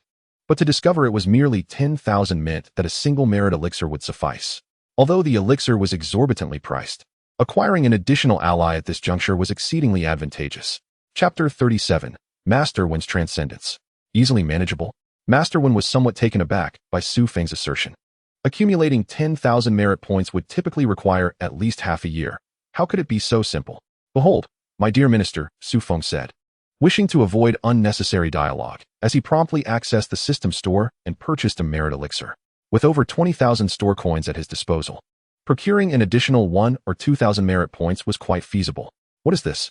Master Wen asked, gazing at the blue pill in Xu Feng's hand with a puzzled expression. Xu Feng explained, my dear minister, this is a merit elixir. Consuming it will instantly grant you 10,000 merit points. 10,000 merit points? Master Wen exclaimed in astonishment. In all my years, I have never encountered such a thing in this world. Indeed, Xu Feng replied with pride. There are many things in this world of which you remain unaware. Take it. Quickly consume it. After doing so, you shall transcend and become an immortal. However, Master Wen hesitated in the face of Xu Feng's words. What? Do you doubt my word? Xu Feng asked with a smile. No, Your Majesty, that is not my intention, Master Wen hurriedly clarified. I trust Your Majesty completely. I simply feel unworthy of possessing such a precious item. He naturally believed all that Xu Feng said. Considering the miraculous white mist that extinguished flames and the staff that evaded heavenly tribulations were both products of Xu Feng's ingenuity. Therefore, he had full faith in the merit-enhancing elixir. At present, Your Majesty has already transcended and become an immortal. Recently, you have clashed with that three-eyed divine general of the golden immortal realm on the battlefield. I believe Your Majesty is in greater need of this elixir than I am. Please, let it be used by Your Majesty. I could never dare to partake. Having spoken these words, Master Wen knelt down, tears streaming down his face. My loyal minister, your words alone are enough for me, Xu Feng said, patting Master Wen's shoulder. You are a loyal subject of this dynasty. Moreover, I previously promised to assist you in transcending to immortality. I cannot go back on my word. Thus, you should consume this elixir. Moreover, given my current realm, ascending to the celestial immortal level necessitates several million merit points. Thus, this mere 10,000 merit point elixir appears somewhat superfluous to me. Furthermore, as you witnessed in the recent battle, what I require now is an ally. With you successfully transcending tribulation, I have gained another supporter, have I not? The venerable elder acquiesced with great respect. Xu Feng, after much deliberation, weighed the implications, and only then did Master Wen consent to consume the merit elixir. Gulch. Without further ado, Master Wen swallowed the elixir. How does it feel? Xu Feng inquired excitedly upon witnessing Master Wen consume it. Ah, invigorating. Upon ingesting the elixir, Master Wen felt a surge of power. Do not merely revel in the sensation, Xu Feng retorted in exasperation, hastily adding, check if your merit is at full capacity. Upon hearing Xu Feng's words, Master Wen took a moment to assess, and soon thereafter, he jubilantly exclaimed, it is saturated. Your Majesty, the merit points from my tribulation period have reached their limit. With that, he knelt before Xu Feng, proclaiming, Your Majesty is truly celestial. To procure such a treasure is remarkable. Oh, not at all, Xu Feng humbly replied. Then with a mischievous grin, he queried Master Wen. When do you plan to undergo your tribulation? After all, having experienced it myself, I can attest to the exhilarating nature of the process. Not to mention, the first lightning strike can leave one utterly exposed, and the experience of the thunderclouds was nothing short of exhilarating. I have not yet contemplated that, Master Wen admitted. Then do not ponder any further. Xu Feng proposed, why not tomorrow? Moreover, we are within the capital of the Great Shang, which is exceedingly secure. Very well. Master Wen conceded. It is settled then. I shall return to prepare and undergo the tribulation tomorrow. He then bowed to Xu Feng, saying, I hope Your Majesty shall provide protection during the event, and I express my gratitude in advance. Previously, he had assisted Xu Feng during his defense. Witnessing the second lightning strike leaves Xu Feng utterly bare. Now, as he himself prepares to undergo tribulation with Xu Feng's protection, it would ensure that they are even in their debts. Agreed. Xu Feng readily affirmed, I shall personally safeguard you during this endeavor. Having traversed through these years, I have yet to witness another's tribulation. Finally, it is my turn to be an observer. The following morning, Master Wen arrived at the palace to seek out Xu Feng. Today, he donned a rather tattered outfit, evidently learning from Xu Feng's previous tribulation experience. After all, during the last tribulation, his garments had been incinerated entirely, and he had no desire to sacrifice his splendid ceremonial robes for this occasion. The venue for this tribulation was chosen with Xu Feng's assistance. Having undergone a tribulation himself, he possessed considerable experience. Considering Master Wen's advanced age and frail constitution, he pondered whether the elder could withstand the onslaught of the lightning strikes. Thus, taking all of this into account, Xu Feng selected an auspicious site of exceptional feng shui for Master Wen's tribulation, significantly superior to the location he had previously experienced. If, at that moment, he succumbs to the violent onslaught of the heavenly tribulation, it would be convenient to bury him right there. Now, Xu Feng finally comprehends why the celestial music that accompanied his successful tribulation was reminiscent of the sound of a swana. Surely, it was designed to alleviate the concern that the tribulation bearer might perish unexpectedly, with the sound of the swana heralding their demise. How remarkably humane. Your Majesty, that old minister is departing. As Xu Feng arranged the guards around, Master Wen stepped directly into the tribulation circle. My dear minister, please focus on your tribulation. Do not be distracted. I will ensure your safety, Xu Feng advised Master Wen. Observing the frailty of the elder, he could not help but feel a twinge of anxiety. Indeed, Master Wen nodded, then settled into a cross-legged position, swallowing the tribulation elixir in a single gulp. Boom. As the elixir dissolved, the heavens above him erupted with thunder. However, when Master Wen looked up, he saw no ominous storm clouds. The sky remained clear and serene, with only the distant rumble of thunder lurking. With a sigh of relief, Master Wen realized that the thunderclouds were sparse and nearly absent, suggesting that his tribulation would undoubtedly consist of lesser thunder. While this meant his celestial realm was rather modest, he thought it better this way. Given his current frail state, enduring 2 or 3 bolts of tribulation would be commendable. Even though Xu Feng had shared the secret of inviting more strikes during his own tribulation, Master Wen was self-aware. At his present condition, he knew he could not withstand numerous bolts, let alone a combined tribulation. He dared not harbor excessive hopes, wishing only to safely traverse this trial. Be cautious. My dear minister, the lightning is coming. Seeing Master Wen in a daze, Xu Feng shouted a warning. Although the clouds were not visible, Xu Feng, with his past tribulation experience, sensed the shift in the atmosphere and surmised that the lightning was imminent. Chapter 38. It refused to comply. Xu Feng's words jolted Master Wen from his stupor, prompting him to summon his inner strength to brace for the impending lightning strike.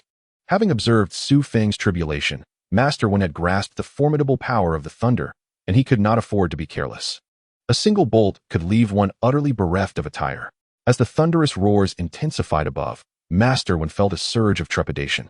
Recalling the implements Xu Feng had employed during his tribulation, he lamented inwardly, wishing those devices could have mitigated the full force of the tribulation. Even a partial reduction would have sufficed. He regarded the power of lesser thunder with a healthy respect. A strange gust of wind arose, causing Master Wen's long beard to flutter. Xu Feng observed him, sensing a hint of celestial grace, though he remained uncertain whether this frail figure could withstand the impending tribulation. My dear minister, prepare yourself. The lightning is approaching. Xu Feng reminded once more, prompting Master Wen to summon all his strength in preparation for resistance. Thunder rumbled ominously in the sky, and the reverberating sound waves shook the very fabric of the earth. Ah! Master Wen shouted, bolstering his courage. However, after a considerable period, as the thunder finally subsided, Xu Feng and the others opened their eyes to find that the tribulation had not struck down upon them. The earlier tumult had merely been a distant thunderclap. This bewildering situation left Xu Feng utterly perplexed. As the saying goes, loud thunder heralds little rain, yet here they were, confronted with a thunder that bore no lightning. With such a formidable noise, one would expect at least a flash of lightning, even if it were as slender as a chopstick. Your Majesty, what is happening? The sudden turn of events left Master Wen, who was undergoing his tribulation, equally confounded.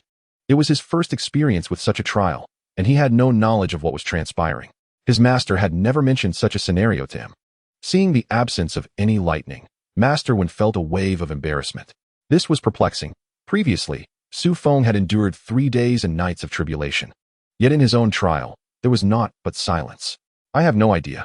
Xu Feng replied apologetically to Master Wen's plea for assistance. Though he had previously experienced a tribulation, this time he too was at a loss. My dear minister, have you consumed the tribulation elixir? Xu Feng speculated that this might be the cause. Indeed, Your Majesty, Master Wen replied truthfully. This revelation left Xu Feng even more at a loss. Could it be that the elixir of virtue was the issue? Did consuming it render the merit points invalid? That seemed exceedingly unfair. Boom. Just as Xu Feng and Master Wen were deep in contemplation, a deafening clap of thunder echoed once more above Master Wen's head. Yet, much like before, there was only the sound of thunder, devoid of any lightning. Boom. Another thunderous roar followed, deepening the confusion for both Xu Feng and Master Wen, especially for Master Wen, who was in the midst of his tribulation. With no sign of lightning, he found himself in a predicament. Observing this unfolding scene, Xu Feng began to question whether his own previous tribulation had somehow disrupted the storm clouds. Boom. At last, after the fourth thunderclap, Master Wen's situation finally elicited a response. As the echo of the fourth thunder faded, Xu Feng was greeted by the familiar sounds of celestial music. Indeed, it was the tune played on the Swana to celebrate the successful transcendence of the tribulation. As the music swelled, Master Wen began to float, and simultaneously, a fragrant aroma wafted through the air, with petals of peach blossoms cascading down. In this wondrous spectacle, Master Wen's physical form radiated a golden light, heralding his ascension to immortality. Your Majesty, does this mean I have become an immortal? Master Wen, astonished by the transformation of his own body, inquired of Xu Feng. Well, it could be considered so, Xu Feng replied. Xu Feng could hardly believe the spectacle before him. Is it truly possible to ascend without enduring a single bolt of lightning? Yet, as he beheld the familiar scene of ascension, it was undeniably a transformation into immortality. Do not panic, you mortal cultivators undergoing tribulation. This too is considered a successful ascension. Just as Xu Feng and Master Wen stood in bewilderment, a voice resonated from the heavens, interspersed with static. Previously, a thundercloud had struck a tribulation seeker relentlessly for 3 days and nights, after which it ceased to function. Consequently, there was a temporary absence of thunderclouds for tribulation. However, fellow cultivators need not worry. The heavenly Tao is already in search of new thunderclouds and will soon reappear to assist the remaining tribulation seekers. In the interim, this entity shall temporarily oversee the tribulation process. Regrettably, I am unable to summon the heavenly lightning, so I will merely substitute thunder sounds. As for the tribulation, let us forego it altogether, and I shall bestow upon you the qualification for ascension. Hearing this, Xu Feng found himself torn between laughter and tears. No wonder there were no thunderclouds today. It was indeed his mischief that had rendered them inoperative. Fortuitously, this celestial being was unaware of his involvement, or else he might find himself facing dire consequences. Does this mean that the tribulation during this period is guaranteed to succeed? Amidst his embarrassment, Xu Feng dared to inquire, as a bolder thought took root in his mind. Well, sort of, replied the voice amidst the static. The matter of thunderclouds is a failing of the heavenly Tao. In order for tribulation seekers to have a means of ascension, the heavens have decided that I shall take over the tribulation process. The success rate, naturally, is 100%, for I cannot summon heavenly lightning. To maintain public confidence, it must be ensured that all pass. After all, it would only be a few months. The voice found it hard to believe that many would attempt tribulation in such a brief span. Cultivation is not achieved overnight. It may take years, even decades, or centuries without anyone undergoing tribulation at all. Thus, in this mere month, having 2 or 3 individuals succeed would be commendable, since only 2 or 3 would attempt tribulation. What harm is there in granting them a 100% success rate? Thank you for your response, Heavenly Tao. Upon hearing this, Xu Feng smirked mischievously. With your assurance, I am at ease. Well then, the matter of tribulation is concluded. I take my leave. With this declaration, the voice fell silent. Understanding the situation, Master Wen rejoiced, exclaiming, Your Majesty, this old minister owes his successful tribulation to you. Your previous 3-day ordeal rendered the thunderclouds incapable, resulting in my current fortune. Had it not been for you, I might not have survived this tribulation. Chapter 39. Is there still a mobile phone? Seeing his physical form transformed into immortality, Master Wen was overwhelmed with gratitude towards Xu Feng. He is well aware of his physical condition. Even if he could withstand the first thunder tribulation, there is no guarantee he could endure the second. Had it not been for Xu Feng's previous tribulation experience, he would have never succeeded in ascending to immortality. Hush! The loud expression of gratitude from Master Wen left Xu Feng feeling uneasy. The figure above had vanished without a trace, and he was uncertain if they had departed. If they were to discover that the thunderclouds had ceased their function due to his presence, he feared that the extraordinary being from earlier might obliterate him. Xu Feng remarked, It is unwise to linger here, Master. Let us depart while we converse. The old minister comprehended. At that moment, Master Wen realized he had indeed become overly excited. On their way, Xu Feng spoke. I now understand the situation with the thunderclouds. That individual mentioned it would take several months to select a new thundercloud, which means that any tribulation attempted during these months will have a guaranteed success rate. Thus, I have formulated an audacious idea to seize this opportunity and enable the ministers within the court to undergo their tribulation during this period. The risks associated with tribulation are significant, yet with a 100 success rate, Xu Feng felt compelled to take advantage of it. Otherwise, It would be futile for only himself and Master Wen to ascend, as they would not be able to withstand the celestial beings from Kunlun Mountain.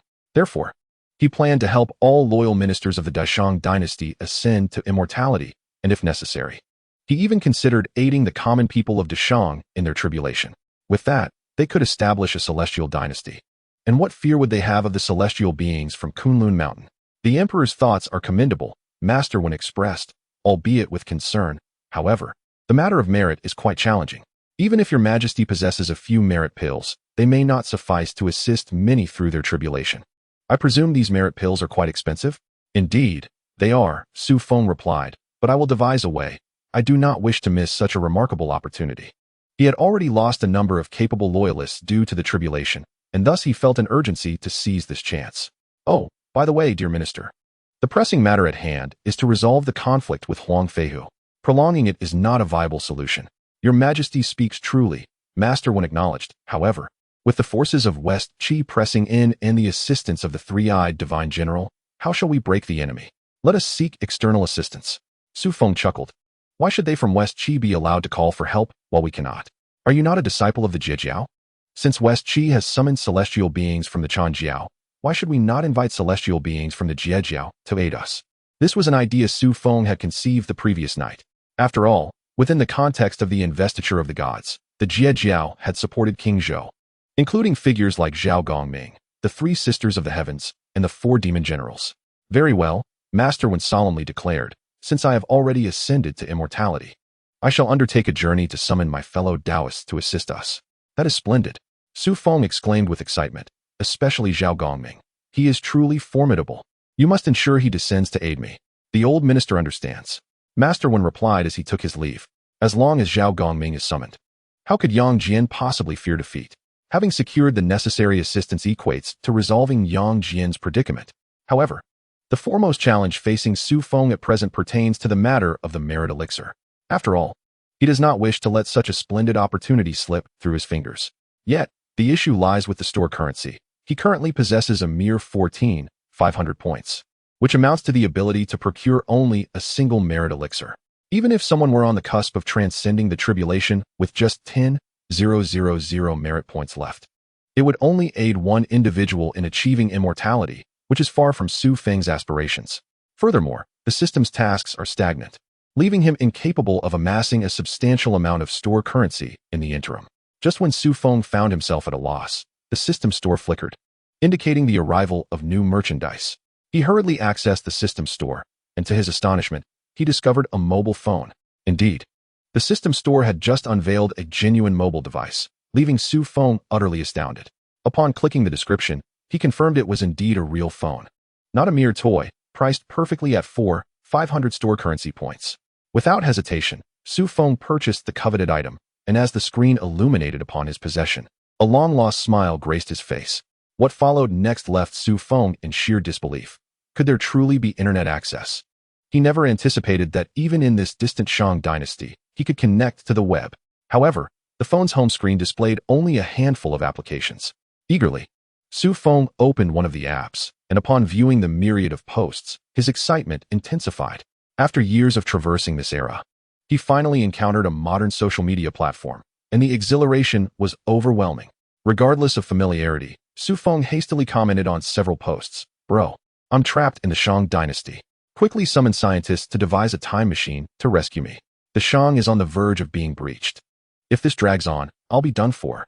Was there no response? Half an hour passed without a single reply. Xu Feng proceeded to comment beneath several more posts. Yet still, no one responded. Frustrated, he clicked on their profiles and sent messages directly. Bro, are you there? Help please. Despite their online status, not a single person replied. Disappointment washed over Xu Feng as he contemplated how long it might take to return to his own time. Then, a sudden realization struck him.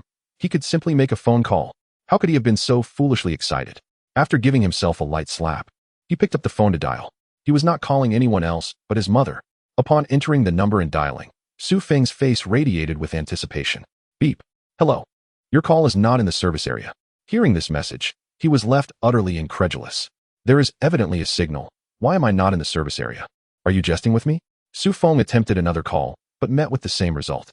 After several unsuccessful attempts, he ultimately succumbed to despair. This wretched phone, unable to elicit responses to messages and incapable of making calls, what use is it? Xu Feng's face was awash with frustration. He had squandered 4,500 shop coins on this device.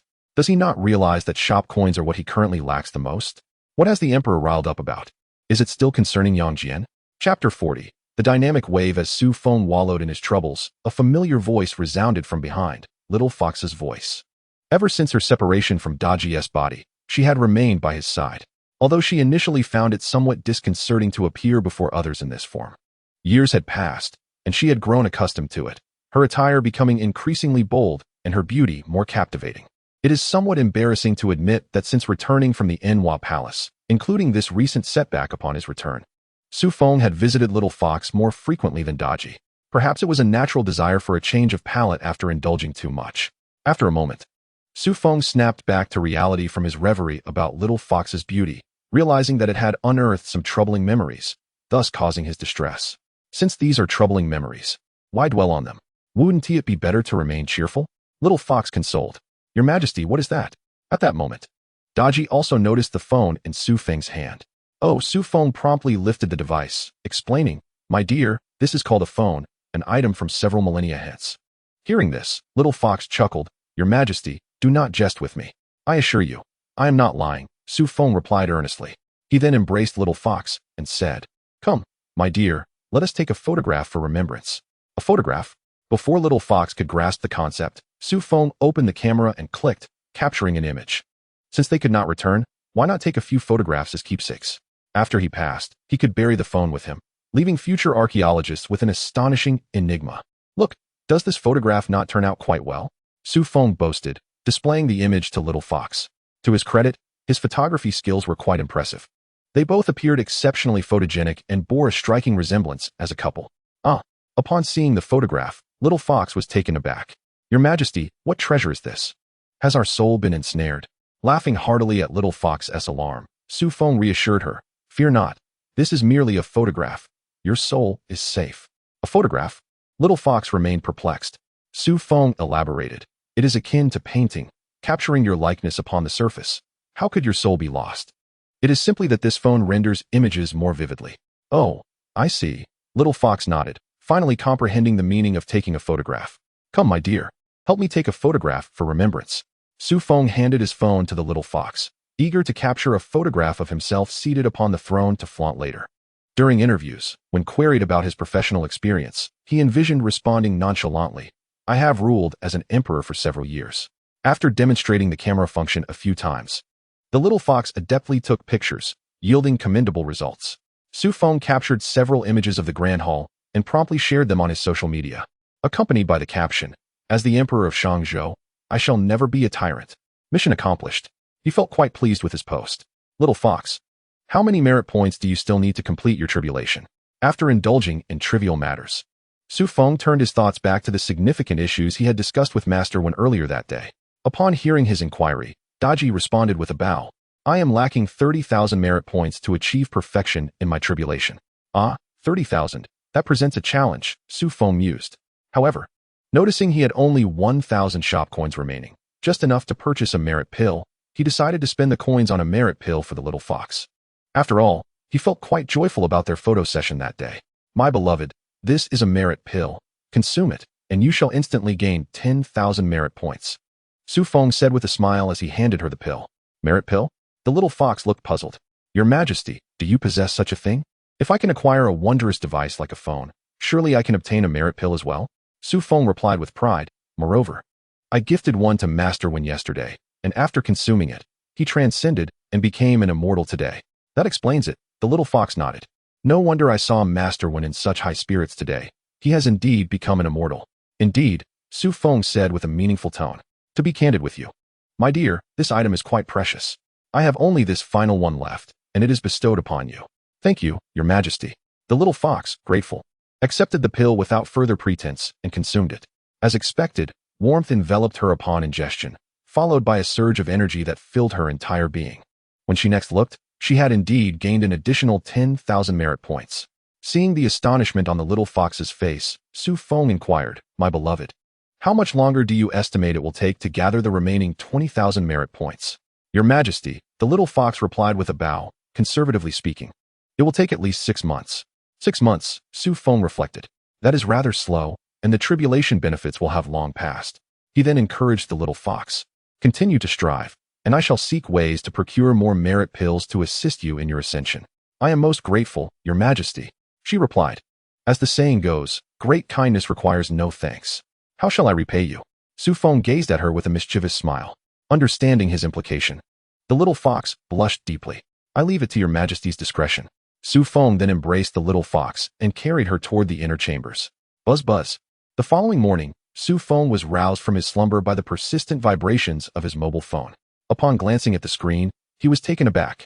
Goodness, am I about to become famous? It was his post from the previous night. This morning, as he opened it, he found it had garnered hundreds of thousands of likes, accompanied by tens of thousands of comments. Wow, my friend, this is impressive. The scene and the attire are remarkably modern. Which production team is responsible for this? What film are they shooting? I must certainly show my support. 3 clapping emojis. The props are truly remarkable. The figure he is holding, that of Daji, has fox ears and a tail, nearly indistinguishable from reality. 3 thumbs up emojis. My friend, might I inquire if your girlfriend is in need of a boyfriend? I mean, with you cradling that fox, I humbly request an introduction. 3 grinning emojis. Damn it. Why are all these people commenting today after ignoring my messages and remarks yesterday? Xu Feng was rendered speechless by the myriad of comments before him. He felt as though he had been duped. However, when he attempted to respond to those who had commented or messaged him, he received no replies, which left him visibly displeased. What is it, Your Majesty? Why are you up so early? Daji, who had been peacefully slumbering nearby, was awakened by Xu Feng's commotion. My dear, do you realize that the photos we posted yesterday have gone viral? Xu Feng excitedly showed Daji his post. What does it mean to go viral? Daji inquired, perplexed.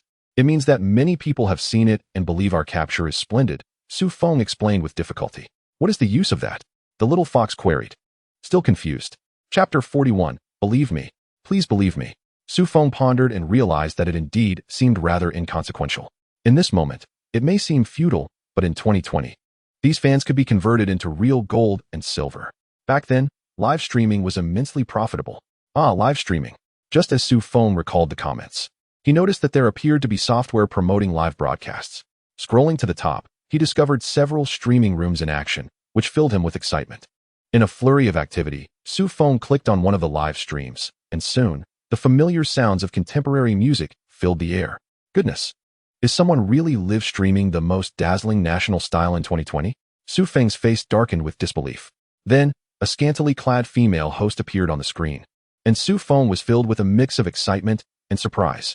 However, he felt it necessary to clarify that it was not the host's revealing attire that excited him, but rather the fact that he was witnessing modernity.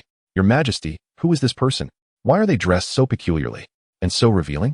They clearly have no sense of shame, the little fox remarked with disdain as she gazed at the figure on Xu Feng's phone screen. My dear, in several millennia, this is how people will dress. It is called fashion, do you understand?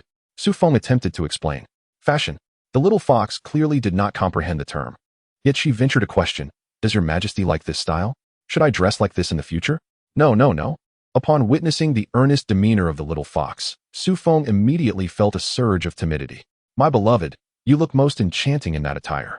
If I were to don such garments, I would appear utterly ridiculous.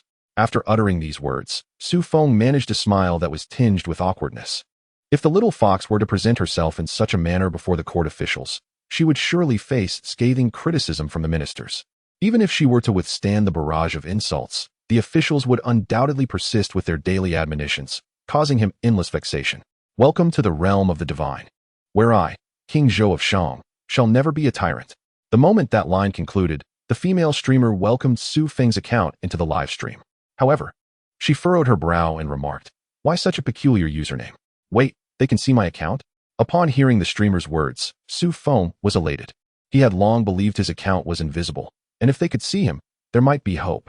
In a flurry of excitement, he hastily typed in the chat, brothers, help me. I'm currently in the Shang Dynasty. Could you possibly consult a scientist on how I might return? A battle is imminent. King Wu is approaching, and I do not wish to meet my demise. The streamer chuckled at Xu Feng's message, unaware of the urgency that consumed him. Seeing the streamer laugh, many began to respond in the chat. Brother, your bravado is impressive. If I were to change my name to my days teasing Chang'e in the celestial realm, would I then traverse to the heavens and become Marshal Tianpeng? Another chimed in, exactly. You merely crossed into the Shang Dynasty. I am still watching the stream with Pangu, and once this broadcast concludes, he will commence the creation of the world. Haha. You lot are quite amusing. The streamer couldn't help but smile at the chat's banter. At that moment, someone recognized Xu Feng. Hey, everyone. I know him. Isn't he the one who posted yesterday? Another confirmed, indeed. He shared images of the palace and a little girl with fox ears and a tail, who is quite adorable. If he claims to be King Zhou, then she must be Daji. Oh dear, so it turns out he is merely filming a scene. He must be a big star. A new message appeared in the chat. Of course. Did you see the hundreds of thousands of likes he received on his post yesterday? There are tens of thousands of comments. One viewer remarked, Bro, since you're so popular, why are you watching live streams? You should start your own broadcast. And we will flock to support you. Ah, indeed.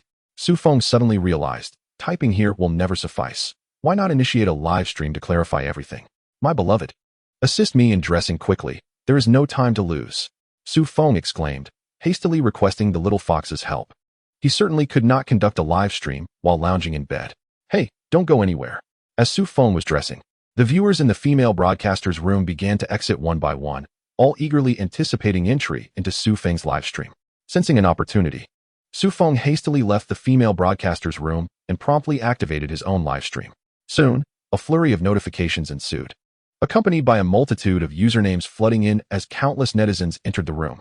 Simultaneously, a barrage of comments appeared, with one succinctly stating, Here we come, finally here. 3 applause emojis. Another requested, Host, turn on the camera, I want to see your true self. 2 laughing crying emojis. Once Xu Feng adjusted the camera to focus on his face, he swiftly activated it. The moment the camera flickered to life, the live stream chat exploded with activity, and an avalanche of 666 comments poured in. However, Xu Feng was too overwhelmed to pay attention to what the viewers were saying. The instant the camera was on, he was already trembling with excitement. Brothers, Xu Feng exclaimed, help me. I am truly in the Shang Dynasty. Look at my attire. Observe the architecture around me. Believe me. His voice quivered with emotion, nearly bringing him to tears. The ability to communicate with those on the other side was an unparalleled joy. At that moment, the comments resumed. One viewer remarked, Bro, your acting is impressive. Far superior to those hosts who only know how to act cute. Another chimed in, Your hair reveals everything about you, with that dog-eaten hairstyle. I do believe you were in the Xia Dynasty.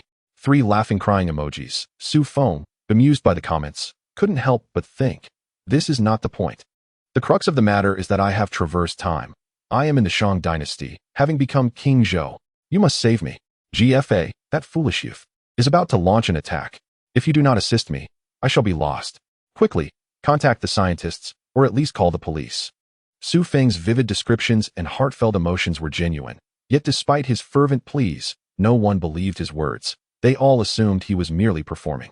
One viewer responded, 666. Bro, your acting is commendable. It would be a shame if you didn't pursue acting. Another added, look at his expression filled with genuine emotion. He must be a bit daft from the live stream. A third viewer questioned, you claim to be King Zhou in the Shang Dynasty. What proof do you have to substantiate your claims? How about this? Wasn't he King Zhou fond of a consort named Daji? Call her out to show us. Yes, yes. Call Daji, the one with the fox ears. A viewer's suggestion instantly ignited a frenzy in Xu Feng's livestream, with many netizens clamoring to see Daji. Faced with an overwhelming barrage of comments demanding to see Daji, Xu Feng felt a wave of frustration wash over him. These individuals, who disregarded his perilous situation in the Shang Dynasty, were solely fixated on the prospect of seeing Daji. Xu Feng was left speechless. It's Xiaohu, not Daji. Xu Feng fervently explained, Daji is not a fox demon. She does not possess fox ears. A viewer remarked, we don't care what she is called. We simply wish to see her. We want to see Little Fox. The chat was flooded with the name Little Fox, leaving Xu Feng momentarily speechless. Little Fox, come here for a moment. Faced with their insistence, Xu Feng had no choice but to summon her to convince them that he was indeed in the Shang Dynasty. Your Majesty, what is it? Little Fox had just completed her attire when she appeared. It's nothing. They are clamoring to see you. Xu Feng replied awkwardly. Who? Little Fox inquired, looking around at the apparent emptiness. Them. Xu Feng pointed at the phone screen and said, My dear, you simply need to address this device. Come. Sit here. He gestured to a chair he had crafted during his years in the Shang Dynasty. As soon as Little Fox sat down, the chat exploded once more. A viewer exclaimed, "Yes, yes, that's her. The photo from yesterday features this young lady." 3 heart emojis. Another added, "Wow, she is so beautiful. Little Fox, I adore you." 3 kiss emojis. The chat was inundated with comments about Little Fox, leaving Xu Feng utterly astonished. These folks are utterly fanatical. Shouldn't I, as the main character, be receiving some attention? Observing the relentless flood of messages, Xu Feng attempted to remind them, "You've seen her. Now do you believe I am in the Shang Dynasty?" A comment floated by, "We believe. Whatever you say, we believe you. If you believe, why continue spamming the chat? Hurry and call for help." Xu Feng lamented. A viewer declared, "Of course we believe. If you said you were in the heavenly realm, we would believe that too." Another chimed in, "Exactly. With such a beautiful lady, why not claim you are in the heavens? She is clearly Chang'e." 3 infatuated emojis. Xu Feng, who had initially held great hope, felt his face darken upon reading this comment. "What nonsense. How can you not believe me at this point?" A third viewer shouted, "Everyone step aside. I want to send gifts to Little Fox." Just as this comment appeared, Xu Feng heard a swooshing sound, and suddenly, a gigantic rocket ascended in his live stream. What the? Xu Feng was left dumbfounded. "Thank you for the rocket, dear friend." He could hardly fathom that his inaugural live stream had garnered such a remarkable gift. This could be worth 500 renminbi. Am I about to strike it rich? With the rocket sent, the chat erupted once more. A viewer exclaimed, 666, "Brother, is this for real?" Another responded, "Wow, this is true love. I am in awe." The viewer who sent the rocket declared, "Of course, anyone who loves Little Fox should send her a rocket." As the barrage of comments faded, a sudden sound of launch echoed, followed by the ascent of a rocket that dominated the center of the screen. Soon after, 2 more rockets emerged. What on earth? Xu Feng was momentarily stunned, as if rockets were being dispensed freely. This must be true love. I've struck gold. Xu Feng exclaimed joyfully. Who would have thought that in 2020, he was struggling financially, and now, having traversed to the Shang Dynasty, he was earning his first pot of gold through live streaming. Wait, it suddenly dawned upon Xu Feng that he faced a grave dilemma. How would he even access this money? Moreover, even if he obtained this currency, how could he spend it in the Shang Dynasty? Contemplating these matters turned his expression a ghastly shade of green. What is this nonsense? If I can't receive the money, why are you showering me with gifts? However, in that very moment when Xu Feng's face paled, a cacophony of coins falling resonated in his mind, accompanied by the incessant flickering of the system store in his thoughts. Witnessing this spectacle, Xu Feng's eyes brightened. He hurriedly accessed the system store. To his astonishment, everything before him did not disappoint. He discovered that his store currency had astonishingly transformed into 20,000. Xu Feng could hardly believe his eyes. Could it be that all the gifts from the live stream had converted into currency within his system store? After all, he distinctly remembered that after purchasing his phone yesterday and acquiring a merit pill for Xiaohu, his store currency had been completely depleted.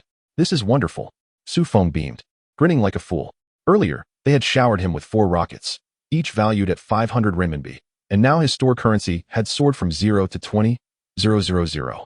This implied that each RMB gift equated to 10 units of system store currency. This time, he had truly struck it rich. Dear friends, wait a moment. Let us prepare some performances for you. Xu Feng cheerfully switched off the camera. He anticipated a mass exodus of viewers upon shutting down the feed, but to his surprise, even as the screen darkened, the barrage of comments continued to flow, with new viewers entering the live stream intermittently. Observing this, Xu Feng felt a wave of relief wash over him. However, he also harbored thoughts of seizing this opportunity. Wasn't he lamenting his lack of store currency? Now that a chance to earn currency had presented itself, how could he let it slip away? He called for Xiaohu. My dear, did you see that? Replying to your majesty, I saw nothing but myself. Xiaohu responded candidly. I meant those rockets, Xu Feng clarified. Those rockets are gifts they sent. With these, I can exchange for more store currency. They? Xiaohu replied, bewildered. Who are they? For in this palace, apart from her and Xu Feng, there was no one else present. Even from the phone, she could only see their reflections. They say they cannot see us, yet they can indeed perceive our actions. Xu Feng remarked with a smile. He elaborated, what we just witnessed is called live streaming, a means to broadcast our affairs to them. If they find it intriguing, they may shower us with gifts. With these offerings, I can exchange them for more merit elixirs to assist my beloved consort and the ministers in transcending their tribulations and becoming immortal. Oh, I understand now, Xiaohu responded, finally grasping Xu Feng's explanation. Therefore, my beloved consort, I seek your assistance. Xu Feng continued with a grin. I would like you to help me procure more gifts. Me? Xiaohu exclaimed, astonished. Your Majesty, can I truly do that? She could hardly believe her ears, given her complete ignorance of such devices as smartphones. Of course you can, Xu Feng said earnestly. Those comments just now were all about you. They adore seeing you. Very well then. How would your Majesty like me to proceed? Xiaohu inquired. It is quite simple, Xu Feng replied. Just perform a dance for them shortly. I shall dance solely for your Majesty, Xiaohu said, bowing to Xu Feng. Ah. Xu Feng chuckled. Just consider it a performance for me. I shall be watching. That is agreeable. I shall follow your Majesty's guidance. Having persuaded Xiaohu to acquiesce, Xu Feng hurriedly exited, fearing the audience might disperse if they grew impatient. Upon returning to his phone, Xu Feng discovered that the viewers' comments had become increasingly restless. He quickly activated the camera, and the comments on the screen transformed. Thank you for your patience. Now comes the time for talent display. I assure you, it will be satisfactory, Xu Feng mischievously declared. However, of course, you cannot merely watch for free. Those with ample resources might as well contribute financially, no? Absolutely. A comment responded. I may not be able to afford rockets, but I can send a plane. Indeed, another viewer chimed in. As long as it is a talent performance, we are more than willing to be generous. Stop the chatter. Let us get started. The comments exclaimed. Xu Feng was momentarily at a loss for words. The modern audience was undeniably impatient. Beloved consort, commence your performance. He called towards the curtains. Moments later, the curtains were drawn back, revealing Xiaohu's graceful figure. She had donned a dance outfit, and as she twirled, her elegance captivated even Xu Feng. The viewers, too, were enraptured, their comments flooding the screen at a dizzying pace, making it difficult to discern their content. With a flurry of sounds resembling rockets launching, accompanied by the chime of falling coins echoing in Xu Feng's mind, he was pulled back from his reverie of Xiaohu's enchanting dance. Thank you, my beloved Xiaohu, for the rockets. Thank you for the rockets, Xiaohu. Thank you, Xiaohu, for the airplane. As he read through the comments, Xu Feng couldn't help but feel exasperated. The viewers seemed to change their usernames far too swiftly. Yet he could not help but marvel at the allure of the little fox, astonished that her inaugural live stream had garnered such an abundance of rockets. Thank you, King Zhou, for blocking my view. Xu Feng awkwardly remarked, my apologies. I was so captivated that I failed to notice the camera was obstructed. He quickly shifted aside. Now, let us present the performance to you. I shall indulge in other matters this evening. After a fit of silly laughter, Xu Feng began to tally the accrued shop coins, which had already surpassed 100,000 and continued to rise. Xu Feng was utterly astounded. This was indeed a lucrative venture. If the live stream continued, could he truly realize the grand vision of a prosperous dynasty where all were immortal? Your Majesty, I have finished my dance. Would you like me to perform again? The little fox inquired post-performance. Observing the shop coins ceasing to accumulate with her dance, Xu Feng found himself wishing for her to continue. However, noticing the beads of sweat on her forehead, he reluctantly conceded, my dear consort, please take a rest. We shall continue later. Moreover, it dawned on Xu Feng that they had begun the live stream without having breakfast. Yes, Your Majesty, the little fox replied with a graceful bow. Upon checking the shop coins, Xu Feng was taken aback to discover they had reached an astonishing 135,000. He was utterly speechless. This live stream was yielding shop coins at an incomparably faster rate than his previous tasks. Had he possessed this phone from the outset, he would have amassed a fortune. Meanwhile, the online viewers, sensing the cessation of the performance, grew restless. Viewer 1 exclaimed, why has the dance stopped? Is it over? Viewer 2 added, indeed. Where is my little fox? Noticing their reluctance to part ways, Xu Feng explained, dear friends, we began this live stream early this morning, and now, as midday approaches, we have yet to eat. I propose we conclude for now and resume this evening, allowing the little fox some time to rest. The chat bubbled with agreement. Yes, let the little fox rest. We wouldn't want her to tire. Another viewer suggested, aren't you all about the Shang Dynasty theme? We want to see a grand spectacle tonight. Show us the palace. A chorus of agreement followed. Excellent idea. The palace looks magnificent in your photos. I wonder how it would fare in a live stream. Why not broadcast it tonight? A fervent admirer of the little fox interjected, but what if I want to see her dance? Others rallied in support. I too wish to see more. I was left wanting more just now. Faced with the diverse opinions of his audience, Xu Feng found himself in a quandary. These viewers were the key source of his shop coins, and he was determined not to overlook any potential patrons. However, after a moment of contemplation, a solution emerged. Xu Feng proposed, how about this? Tonight, I shall host a banquet for the officials, and during the feast, let the little fox lead the entertainment with her dance. This way, all your desires shall be fulfilled. At this moment, the barrage of comments began to rise one by one.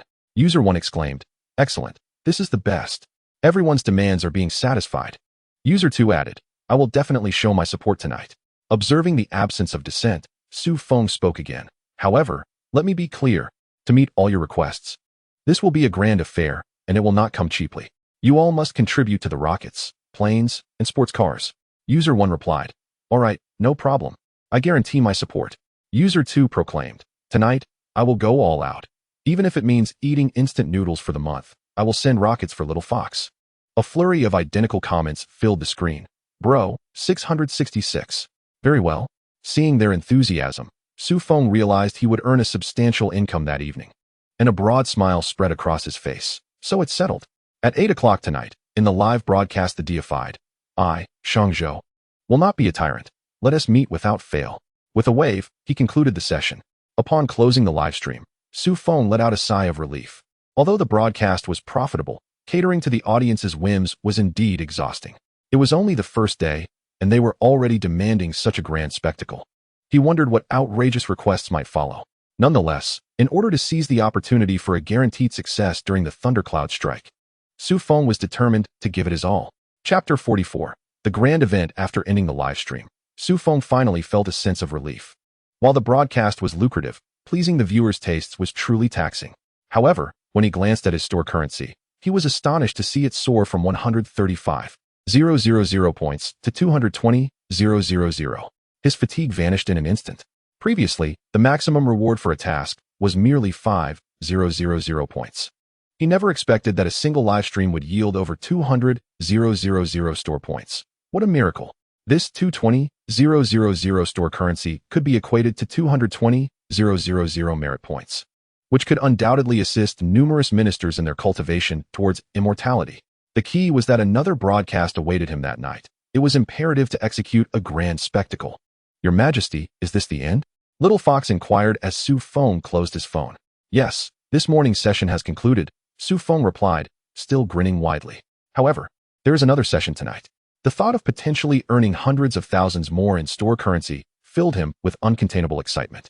My dear, this is a reward for you. You worked hard this morning, Xu Feng said as he purchased 2 merit pills from the system store and handed them to Little Fox. It wasn't out of stinginess, rather. She was only 20,000 merit points away from completing her tribulation phase, and excess would be futile. Once she successfully transcended, Xu Feng would provide her with more merit pills.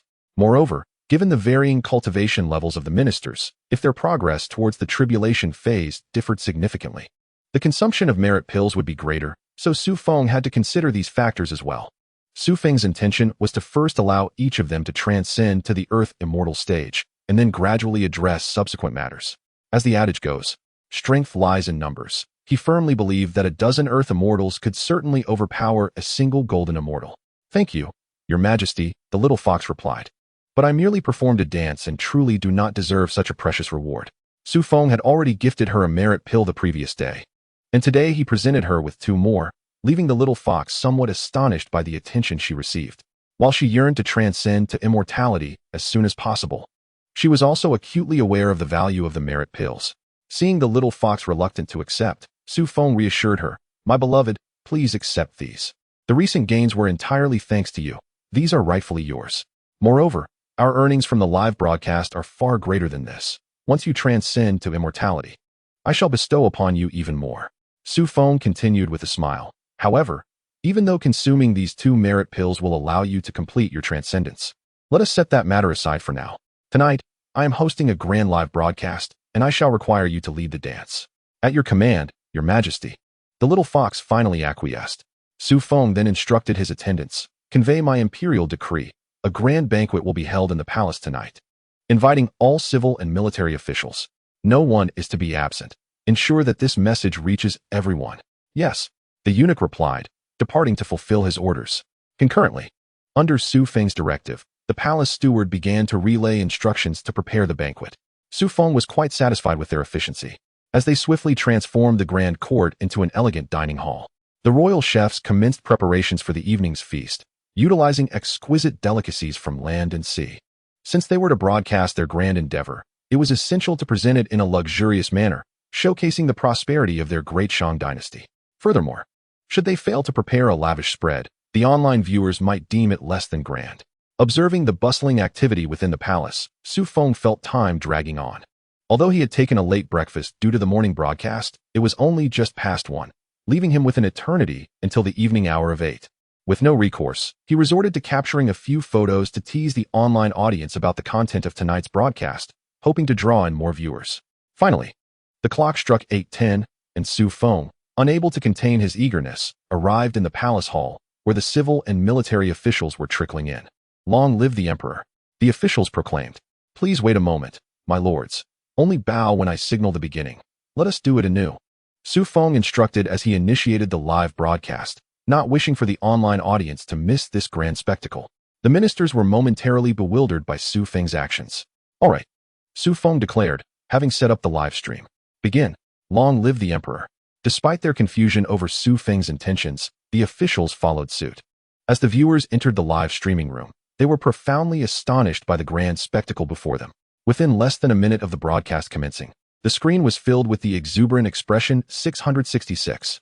At that moment, Xu Feng distinctly heard a whoosh as a colossal rocket soared into the air within the streaming room. Goodness! A grand rocket right from the start? Xu Feng could hardly contain his exhilaration. It appeared that tonight would yield substantial profits. Observing that the courtiers remained kneeling, Xu Feng managed to temper his excitement, raising his hand and declaring, "Rise, my esteemed ministers." "Thank you, your majesty," they replied. Xu Feng continued, "The purpose of tonight's banquet is to reunite with all of you after a long interval. Please, take your seats and enjoy the feast at your leisure." "Thank you, your majesty," the ministers promptly settled down. At this juncture, the barrage of comments began to surge once more. A viewer exclaimed, 666. It's almost indistinguishable from reality. Where did they find these extras? They are truly synchronized. Xu Feng felt a mix of disbelief and amusement. Despite his declaration of traversing through time, they still doubted him. Another viewer chimed in, "We want to see the little fox." A third added, "I want to see Daji. She should appear tonight, right?" Yes, indeed. Both will be present," Xu Feng replied. "It all depends on how powerful your rockets are." The viewers flooded the screen with enthusiastic comments. "Absolutely, my friends. When Daji and the little fox appear, let us unleash rockets, planes, and cars." The audience wholeheartedly agreed. "Understood." One viewer declared, "Even if I have to eat dirt this month, I will send my support." Xu Feng was overwhelmed by the fervor of the comments and promptly commanded, "Summon my two beloved consorts, the little fox and Daji, to lead the dance." With his command, the palace's bronze instruments resonated suddenly. As the music floated through the air, Daji and the little fox emerged from either side, accompanied by the dancers to perform. The moment Daji and the little fox graced the stage, the comments erupted once more. A viewer exclaimed, "That's Daji. Truly stunning. I claim her. Everyone, draw your swords." Just as the comment faded, a rocket soared, sent by the very viewer who had spoken. Another viewer retorted, "One rocket thinks it can claim my Daji? I refuse to yield." Soon after, 2 rockets were launched in succession. A third viewer declared, "Compete all you want. Just leave the little fox to me," accompanied by 3 kiss emojis. Then, yet another rocket ascended. Suddenly, a flurry of comments flooded the screen. "Dream on." Countless rockets were launched into the sky. Chapter 45. Daji's fulfillment of virtue. As each rocket ascended, Xu Feng couldn't help but beam with delight. The live stream had scarcely begun, yet dozens of rockets had already been sent soaring. This was extraordinary. Xu Feng estimated that this live broadcast would likely enable his store as currency to surpass 500,000. However, in stark contrast to Xu Feng's excitement and joy, the ministers at the table remained rather somber. They could not help but shake their heads, exclaiming, "The situation at the front is dire, yet His Majesty is lavishly hosting a banquet within the palace, replete with exquisite delicacies. Has the sovereign truly begun to lose his senses once more?"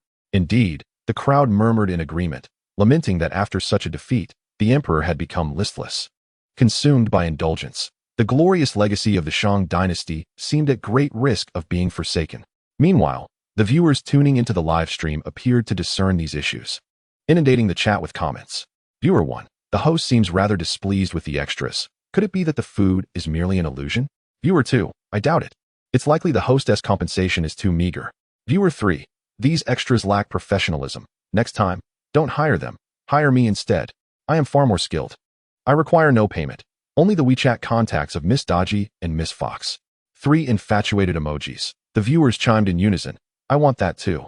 Xu Feng, feeling exasperated, retorted, "Please, Do you even comprehend the gravity of the current era in the Shang Dynasty? Yangjian is nearly at the banks of the Yellow River, and I have gone to great lengths to provide you with this extravagant broadcast. How could they not be incensed?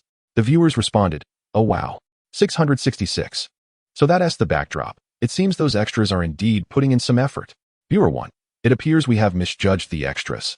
A plane should be dispatched to them. With a whoosh, a plane was indeed sent forth. Xu Feng could only stare in disbelief. Did they truly fabricate their own context? It seemed utterly impossible to explain to them that he had traversed time to the Shang Dynasty. Fortunately, the live stream concluded on a splendid note, and Xu Feng sighed in relief. The banquet featured several performances to entertain the viewers, as he anxiously feared that such extravagant revelry might provoke dissent from the loyal ministers, creating an awkward predicament. Thankfully, everything passed without incident, and Xu Feng vowed never to orchestrate such grand live streams again. However, the returns from this broadcast were indeed substantial. As he had anticipated, his shop currency had soared to an impressive 500,000. Now his total stood at 560,000 points. Xu Feng felt elated, realizing he had struck gold. This lavish affair had certainly not been in vain. Excluding the remaining 200,000 shop currency from the morning, he had earned a staggering 360,000 points that night. Yet, in stark contrast to Xu Feng's excitement and exhilaration, the ministers attending the banquet were far from joyful. One minister approached Bi Gan, saying, "Old Prince, His Majesty has undergone a significant transformation following this defeat. His every action in recent days indicates a troubling regression to his earlier state of folly. If this continues, will the legacy of Cheng Tang not be at stake?" Indeed, indeed. The others concurred. At a time when the front lines are fraught with peril, His Majesty indulges in feasting, which truly undermines the morale of the soldiers at the front. We implore you, old prince, to seek an audience with His Majesty and convey our concerns. May he awaken to the reality soon. In response to the earnest pleas of the crowd, Bi Gan bowed and assured them, "Rest assured, I shall faithfully report your heartfelt concerns to His Majesty tomorrow." This evening, Bi Gan had also observed Xu Feng's transformation. It was evident that he would seek an audience with Xu Feng to offer counsel.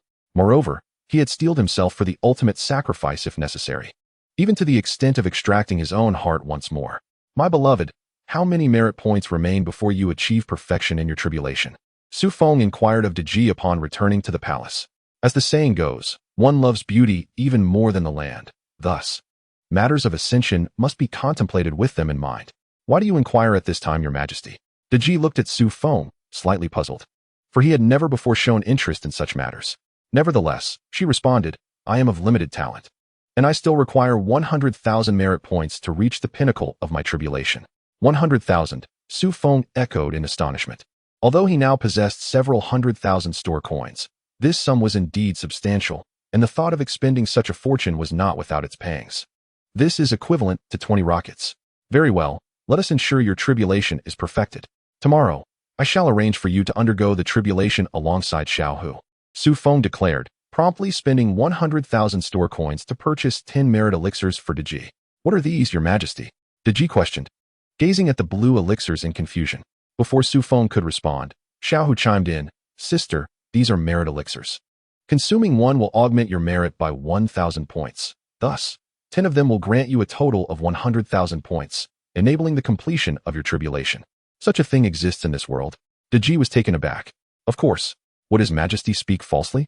Xiao Hu laughed. "Last time, the Emperor gifted me 3, and after consuming them, my merit was perfected. I await tomorrow's tribulation. Such treasures are far too precious. I cannot accept them." Daji insisted upon realizing their value. Seeing her reluctance, Xu Feng and Xiao Hu explained the live-streaming matter to her, which finally persuaded Daji to consume the 10 merit elixirs. However, despite their ability to increase merit points, the elixirs were not particularly palatable, especially the 7th one, which Daji struggled to swallow. Xu Feng felt powerless, as the system adamantly refused to produce higher quality merit elixirs. He couldn't help but feel a twinge of anxiety at the thought of relying on the store coins earned from live streaming to purchase thousands of merit elixirs. How could one possibly consume such quantities? "Thank you, Your Majesty. I am truly at a loss for how to repay you," Daji expressed. Feeling her merit had genuinely reached perfection, Xu Feng smiled. "Ah, my beloved, there is no need for such formality. We are family. Once you and the others ascend, I would appreciate your assistance." Having clarified the live streaming matters, he added, "I hope for your continued cooperation." as I look forward to acquiring more merit elixirs with these store coins. My wish is for all the ministers in the court to ascend to immortality. I hope that both of you, my beloved consorts, will assist me in this endeavor. We shall obey, responded Daji and the little fox. Xu Feng continued. The matter of transcending tribulations cannot be delayed for too long. Thus, I shall arrange for your tribulation tomorrow, and I will personally protect you during the process. Chapter 46. The revelation, is His Majesty truly protecting us for our own benefit? The little fox asked Xu Feng, her curiosity piqued. What else could it be? Xu Feng replied with conviction. His Majesty has experienced tribulations himself. Does he not understand the process? The little fox inquired skeptically. During the tribulation, a single lightning strike can leave the participant utterly exposed. Could it be that His Majesty is merely concerned with our transcendence? The little fox spoke candidly about the tribulation. Unperturbed, while Daji beside her blushed deeply.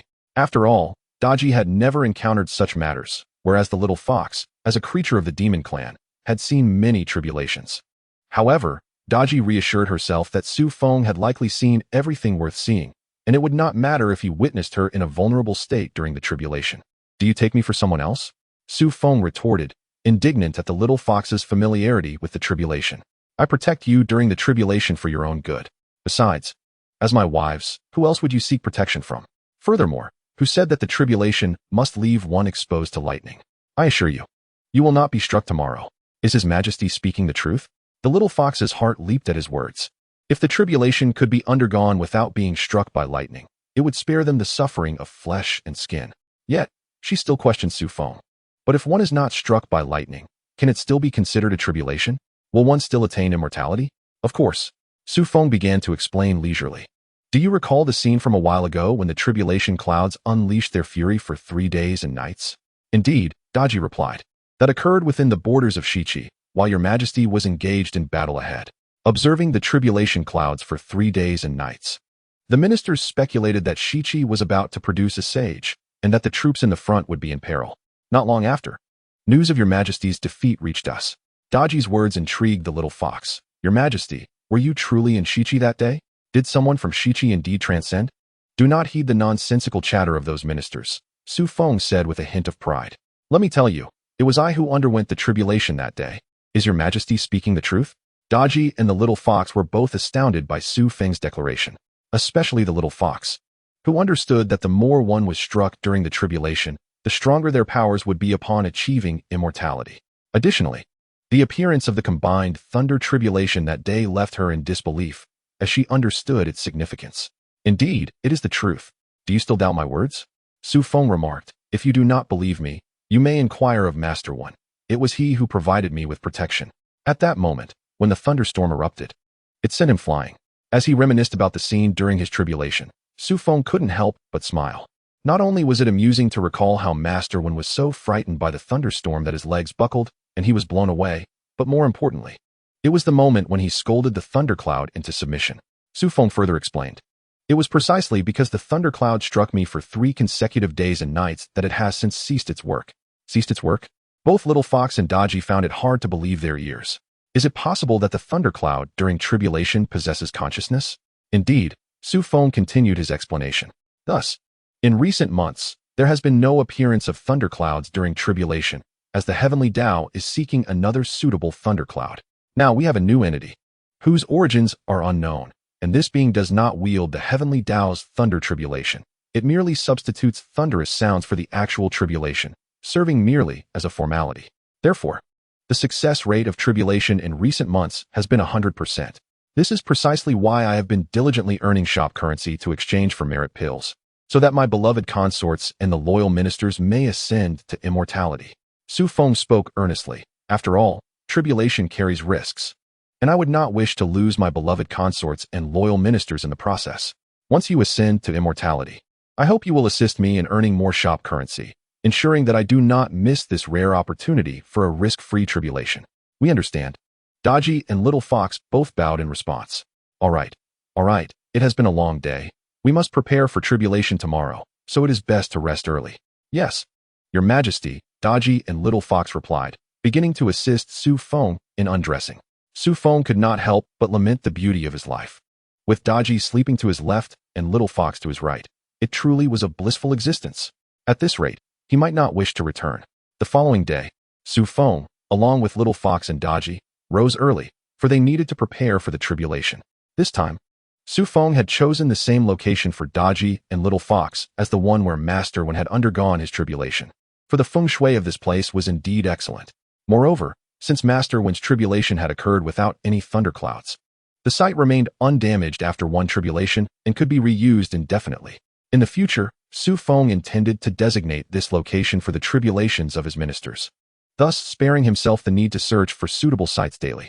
Although it was Little Fox and Daji who were to undergo tribulation today, they adorned themselves splendidly. Even without the presence of thunderclouds, their attire felt somewhat extravagant for the occasion. They ought to dress simply, much like Master Wen, who had come in tattered clothes. Nevertheless, a minimum of ceremony was required. There must be some semblance of ritual for the tribulation. Your Majesty, we shall proceed. Should any unforeseen circumstances arise, please do not grieve for us. Although Xu Feng had already informed Daji and Xiao Hu about the issues concerning the tribulation thundercloud last night, as the time for the tribulation approached, they remained somewhat skeptical of Xu Feng's words. After all, how could the thundercloud of the heavenly tribulation simply be scared away? In their eyes, the heavenly thunderclouds could not possibly possess consciousness. They could not help but doubt whether Xu Feng's words were mere fabrications intended to ease their anxiety. Rest assured, I assure you, I would never deceive you. Xu Feng comforted the still concerned Daji and Xiao Hu. However, to be on the safe side, they insisted that Xu Feng withdraw all the soldiers and guards. After all, if there were indeed a thundercloud and they were struck bare, it would be quite embarrassing. Xu Feng, on the other hand, was unperturbed. After all, he had already seen them from head to toe, and seeing them again today posed no issue. Chapter 47. Daji and Xiao Hu's tribulation soon. Under Xu Feng's arrangement and guidance, Daji and Xiao Hu sat cross-legged facing each other at the center of the venue. In the past, Xu Feng would not have allowed them to undergo the tribulation together, as each individual's aptitude dictated the number of tribulations they would face. However, with the thunderclouds dissipated, why bother with such formalities? Efficiency and expediency were paramount, especially since they needed to return for a live broadcast later. Once Daji and Xiao Hu were prepared, they took the tribulation elixirs. However, Daji found it quite difficult to swallow, as she realized that the flavor of the tribulation elixir was identical to that of the merit elixir Xu Feng had given her the previous night. It was worth noting that she had consumed 10 tribulation elixirs in one go last night. She had no desire to experience that taste again. Before long, after the tribulation elixirs melted in their stomachs, thunder began to rumble ominously above them. Yet, when Xiao Hu and Daji looked up at the sky, they were astonished to find it completely clear, devoid of any clouds, let alone the dark thunderclouds associated with tribulation. Could it truly be as His Majesty had said? Seeing this unusual sight, Xiao Hu began to ponder. Xu Feng, witnessing the thunder rumbling, reassured Daji and Xiao Hu, "Fear not, all is well. When Taisher has already tested this a few days prior, my beloved ones need not worry too much. Simply sit back and await your ascension." Boom, boom. As soon as Xu Feng's words fell, thunder indeed erupted. Because Daji and Xiao Hu were simultaneously undergoing tribulation at the same center, it was akin to two thunderclouds releasing their tribulations at once, resulting in a cacophony far louder than usual. However, despite the thunder's deafening roar, after the sound subsided, the tribulation itself did not manifest. Observing this, both Daji and Xiao Hu breathed a sigh of relief. It seemed His Majesty had not deceived them. This truly was a fortunate turn of events. The tribulation of transcendence is indeed a perilous affair, yet it appears to be merely a formality at present. They have finally come to understand why Xu Feng has been so fervently amassing shop currency these past few days. The thunderclaps resound incessantly. By the frequency of these thunderous sounds, Xu Feng is certain that the thunderclouds of Daji and the Little Fox are of moderate intensity. This is somewhat reassuring, as it validates the efforts he has exerted over the past several days. However, it is regrettable. Yet, witnessing the continuous rumbling of thunder, Xu Feng cannot help but muse. If only there were more thunderclouds, the spectacle would undoubtedly be exhilarating. Standing aside, Xu Feng continuously smirks, recalling that he had previously mentioned his desire to witness female cultivators undergoing their tribulations, observing them in their unclothed splendor amidst the thunderous trials. Oh, the thought makes him shake his head in disbelief. After all, he is a superlative celestial being. How can his thoughts remain so impure? As the final boom of thunder dissipates, a distinctive sound akin to a swona, reserved for those transcending tribulations, envelopes Daji and the Little Fox. Accompanying the melodious notes are ethereal peach blossoms drifting through the air, alongside the enchanting fragrance of ascendance. Amidst this flurry of petals, Daji and the little fox begin to levitate, signaling their successful passage into transcendence. Fear not, O tribulation bearers, this is indeed a rite of passage into ascendance. The voice, mingled with echoes, reverberates in the sky, explaining to the cultivators why their tribulation lacks thunderclouds and lightning strikes. The explanation mirrors that given after the last tribulation of Master One. Though this is Xu Feng's second hearing, he cannot help but feel a twinge of embarrassment. Is this individual, who facilitates the tribulation, destined to recount his own saga with each person he assists? If this continues, he would surely become renowned in the realm of tribulations. Furthermore, the repeated mentions of his forced cessation of the thunderclouds suggest a deep-seated animosity. Xu Feng wonders how this being will react upon discovering that he is the one responsible for the thundercloud's plight. It seems prudent to refrain from acting as a guardian during future tribulations. It is best to keep a safe distance from this formidable entity. Having heard the pronouncement, Daji and the little fox are already beaming with delight. It appears Xu Feng's claims ring true. He indeed compelled the thunderclouds to abandon their duty. This revelation has compelled Daji and the little fox to regard him with newfound respect. With the successful tribulation of Daji and the little fox, Xu Feng's ambitions draw closer. Though the distance to his ultimate goal of facilitating the ascendance of all the court's scholars and warriors remains substantial. Despite the fatigue from his arduous journey to aid in the tribulation, Xu Feng promptly initiated a live broadcast upon returning to the palace, driven by the desire to amass more shop currency. The expenses incurred for assisting Daji during her tribulation were no trivial matter, amounting to a staggering 100,000 shop coins. He needed to recover that sum through today's broadcast. Dear viewers, behold, this is the apparatus used for the punishment of Pa Yuo, Xu Feng declared, as he introduced the theme of his live stream, which revolved around the torturous inventions of the Shang Dynasty. For this occasion, he unearthed long-forgotten implements of torture, risking the ire of the ministers who might brand him an inept ruler. Being a wise monarch was indeed a challenging endeavor, constantly under the scrutiny of his court. Yet, for the sake of shop currency and the merit elixir, Xu Feng cast aside his concerns. Look closely at this copper pillar and the burning coals. They are genuine, he explained, drawing the camera closer. As you can see, this copper pillar is glowing red, far more authentic than the prop seen in television dramas. At that moment, the barrage of comments flooded in. Viewer 1, since it's real, why not demonstrate the paluo on someone? Viewer 2, exactly. Aren't you the King Zhou? Let us see you roast a minister. Viewer 3, yes. We want to see some excitement. Xu Feng, exasperated by their demands, thought to himself how insatiable these viewers were. Just yesterday, he had provided a grand spectacle, and now they craved something more thrilling? Did they genuinely believe they were watching a movie? With a dark expression, Xu Feng retorted, roast a minister? Do you think the ministers of the great Shang do not value their lives? A mere roast costs 500 coins. Dream on. However, if they truly wished for a demonstration, he added with a mischievous grin, but it will require additional payment. Chapter 48, Bi Gan's advice upon hearing this. A flurry of comments from viewers clamoring to increase their contributions ensued. Yet, Xu Feng merely chuckled, knowing he would not actually slay any ministers for mere coins. Doing so would earn him the title of a true tyrant. Moreover, who would safeguard his dynasty and his life in such chaotic times? His survival was paramount, and the allure of fireworks paled in comparison. Xu Feng continued to guide them through the wine pools and meat forests, the star-picking tower, the chai pen punishment, and even described the site where King Zhou was ultimately consumed by flames. However, despite nearly half an hour of streaming, the gifts he received were disappointingly sparse, with not a single rocket among them. It seemed the viewers were rather demanding. With a sigh, Xu Feng lamented the challenges of being a streamer. These unusual requests were indeed overwhelming. Eventually, he decided to seek out Xiao Hu and Daji, for it was only the third broadcast, and the audience's interest in them remained unwavering. Seizing the opportunity to secure a few gains and depart, he pondered the perplexity of the situation. Was it not decreed that these torturous devices be abolished? Yet, they had resurfaced. As evening approached, Bi Gan, tasked by the ministers and eager to offer counsel to Xu Feng, made his way to the palace.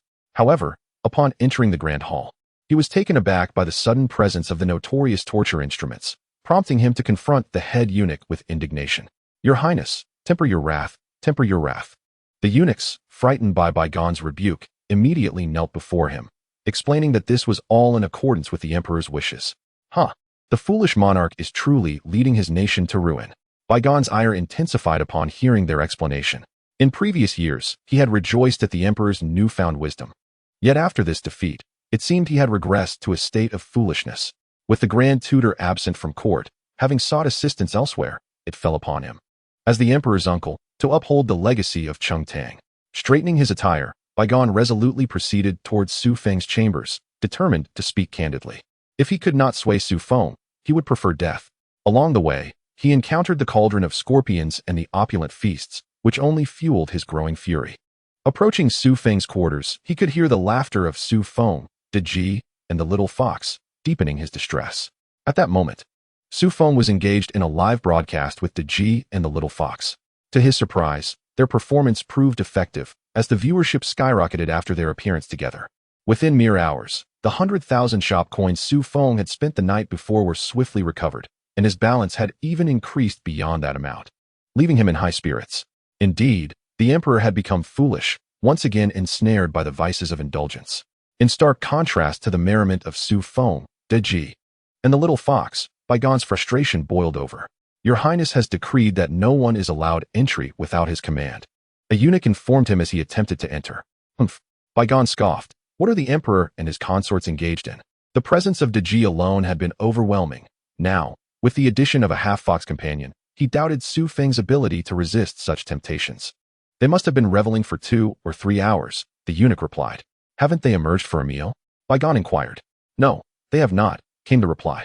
The elderly eunuch leaned closer and whispered to Bi Gan, our emperor is young and vigorous. Humph, Bi Gan retorted, flinging his sleeve dismissively. Nonsense. I must see the emperor. Despite the eunuch's attempts to deter him, he strode directly towards Xu Feng's chamber. As Bi Gan advanced, the sounds of laughter from Xu Feng, Daji, and the little fox grew clearer.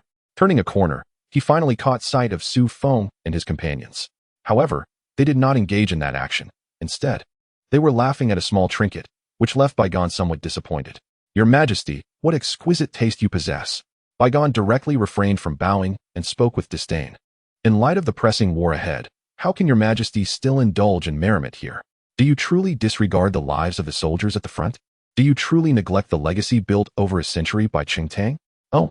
Upon hearing the voice, Xu Feng turned around and remarked, Ah, it is my royal uncle who has arrived. Why was there no announcement? Bi Gan arrogantly replied, Your Majesty is enjoying himself so that even if I were to announce your presence, you would not hear it. It is better to forego the announcement altogether. At this moment, some historically inclined netizens began to flood the screen with comments. Netizen 1, Royal Uncle?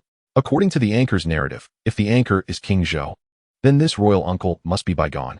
Netizen 2, Bi Gan, the one who dug out hearts? Netizen 3, brothers, the heart digger has arrived. Those who wished for excitement, gather around, it's heart digging time. The eager netizens quickly chimed in. Yes, yes, heart digging. We want to see the excitement. Seeing these comments, Xu Feng's face darkened. These netizens are quite the entertainers, but royal uncle, you cannot play along in this manner. Arriving now, are you not courting death? Is there something amiss with your Majesty? Seeing Xu Feng's somber expression, Bi Gan inquired. Royal uncle, it is as follows, Xu Feng began, hastily recounting the entire situation, regarding the thundercloud matter, his own objectives. All of it, explaining that his actions were intended for the preservation of Cheng Tang's foundation. Ah, now I understand, Bi Gan acknowledged after Xu Feng's explanation. Royal uncle, do you trust me now? Seeing Bi Gan's sudden realization, Xu Feng could hardly believe his ears. After all, what he had just articulated seemed utterly absurd upon reflection. He never expected that Bi Gan would accept it so readily. Your Majesty, of course I believe you, Bi Gan stated. Minister Wen has already informed me about the matter of the Transcendence Pill, and now I finally comprehend how your Majesty acquired it. However, Bi Gan continued, earlier, when your Majesty was live-streaming so well, why did your expression darken the moment I arrived? He still harbored some lingering doubts about Xu Feng's earlier demeanor. Xu Feng awkwardly explained, Royal uncle, did I not tell you? They come from the future and are quite knowledgeable about significant historical events. Upon recognizing you as Bi Gan, they are already aware of the heart-digging incident, which is why they are clamoring for you to dig a heart to earn rockets.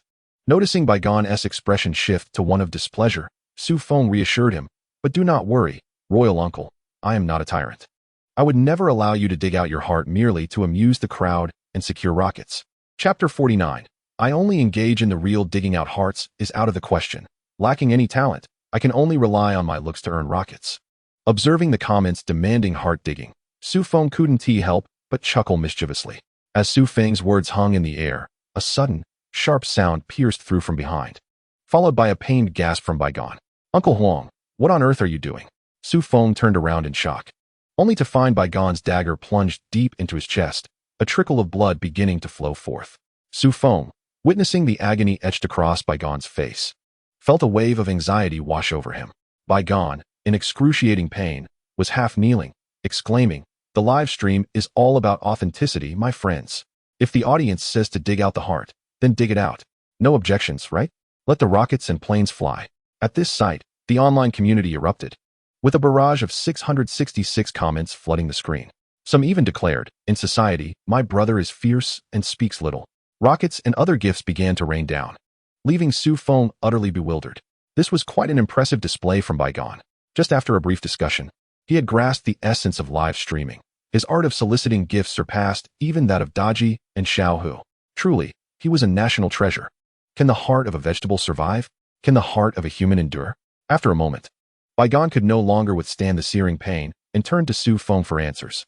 At that instant, Xu Feng realized that Bi Gan's reckless live streaming was aided by some sort of cheat. He had initially thought Bi Gan was risking his life. "Yes, you can survive," Xu Feng responded, unwilling to delay any further upon seeing Bi Gan's anguished expression. As soon as he spoke, Bi Gan's chest returned to its original state. However, this time, the viewers were displeased. The comments flooded in, "Fake. That was quite a performance." User 1 exclaimed, "We want to see the real deal." User 2 added, "I couldn't see clearly, do it again." Xu Feng's face darkened. "That was real. Didn't you see the blood? And you want another go?"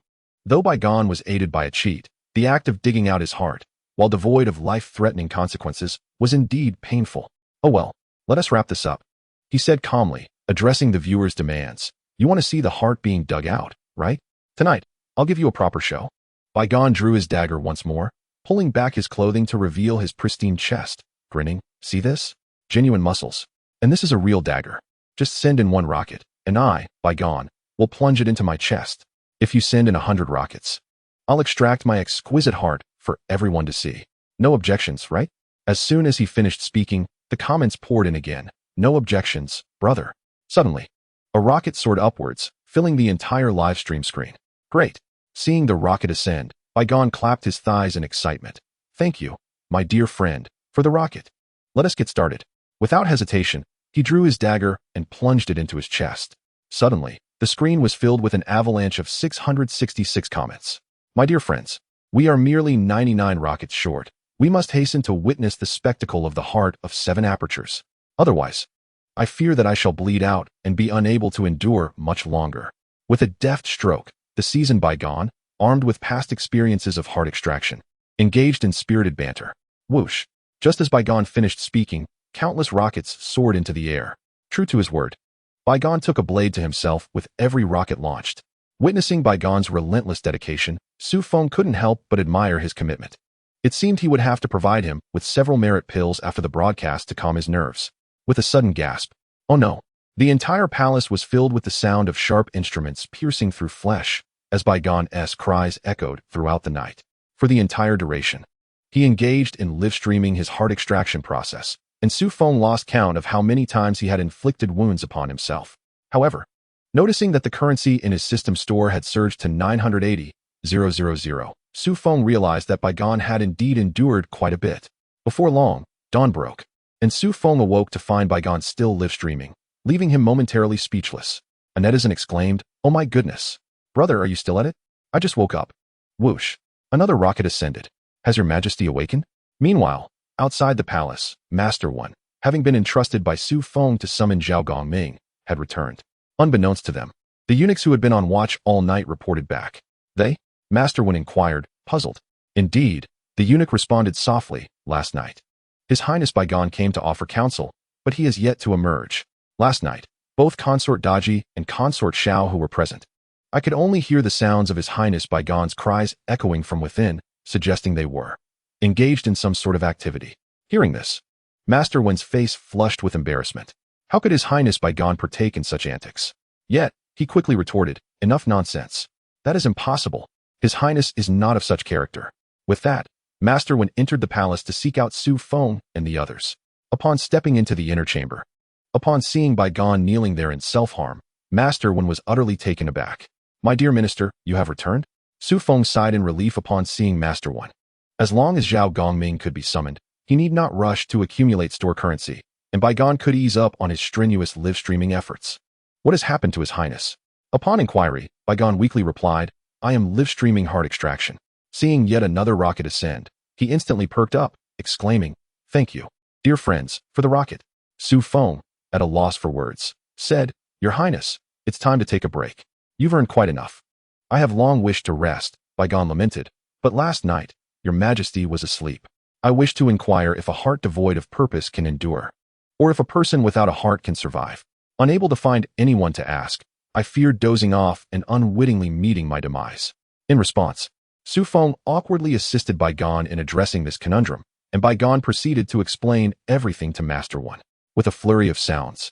When Taisher finally comprehended the essence of this live broadcast, the online viewers, upon seeing Wen Taisher, became intrigued. Who does not recognize the illustrious Wen Zhong, the famed Wen Taisher from the Investiture of the Gods?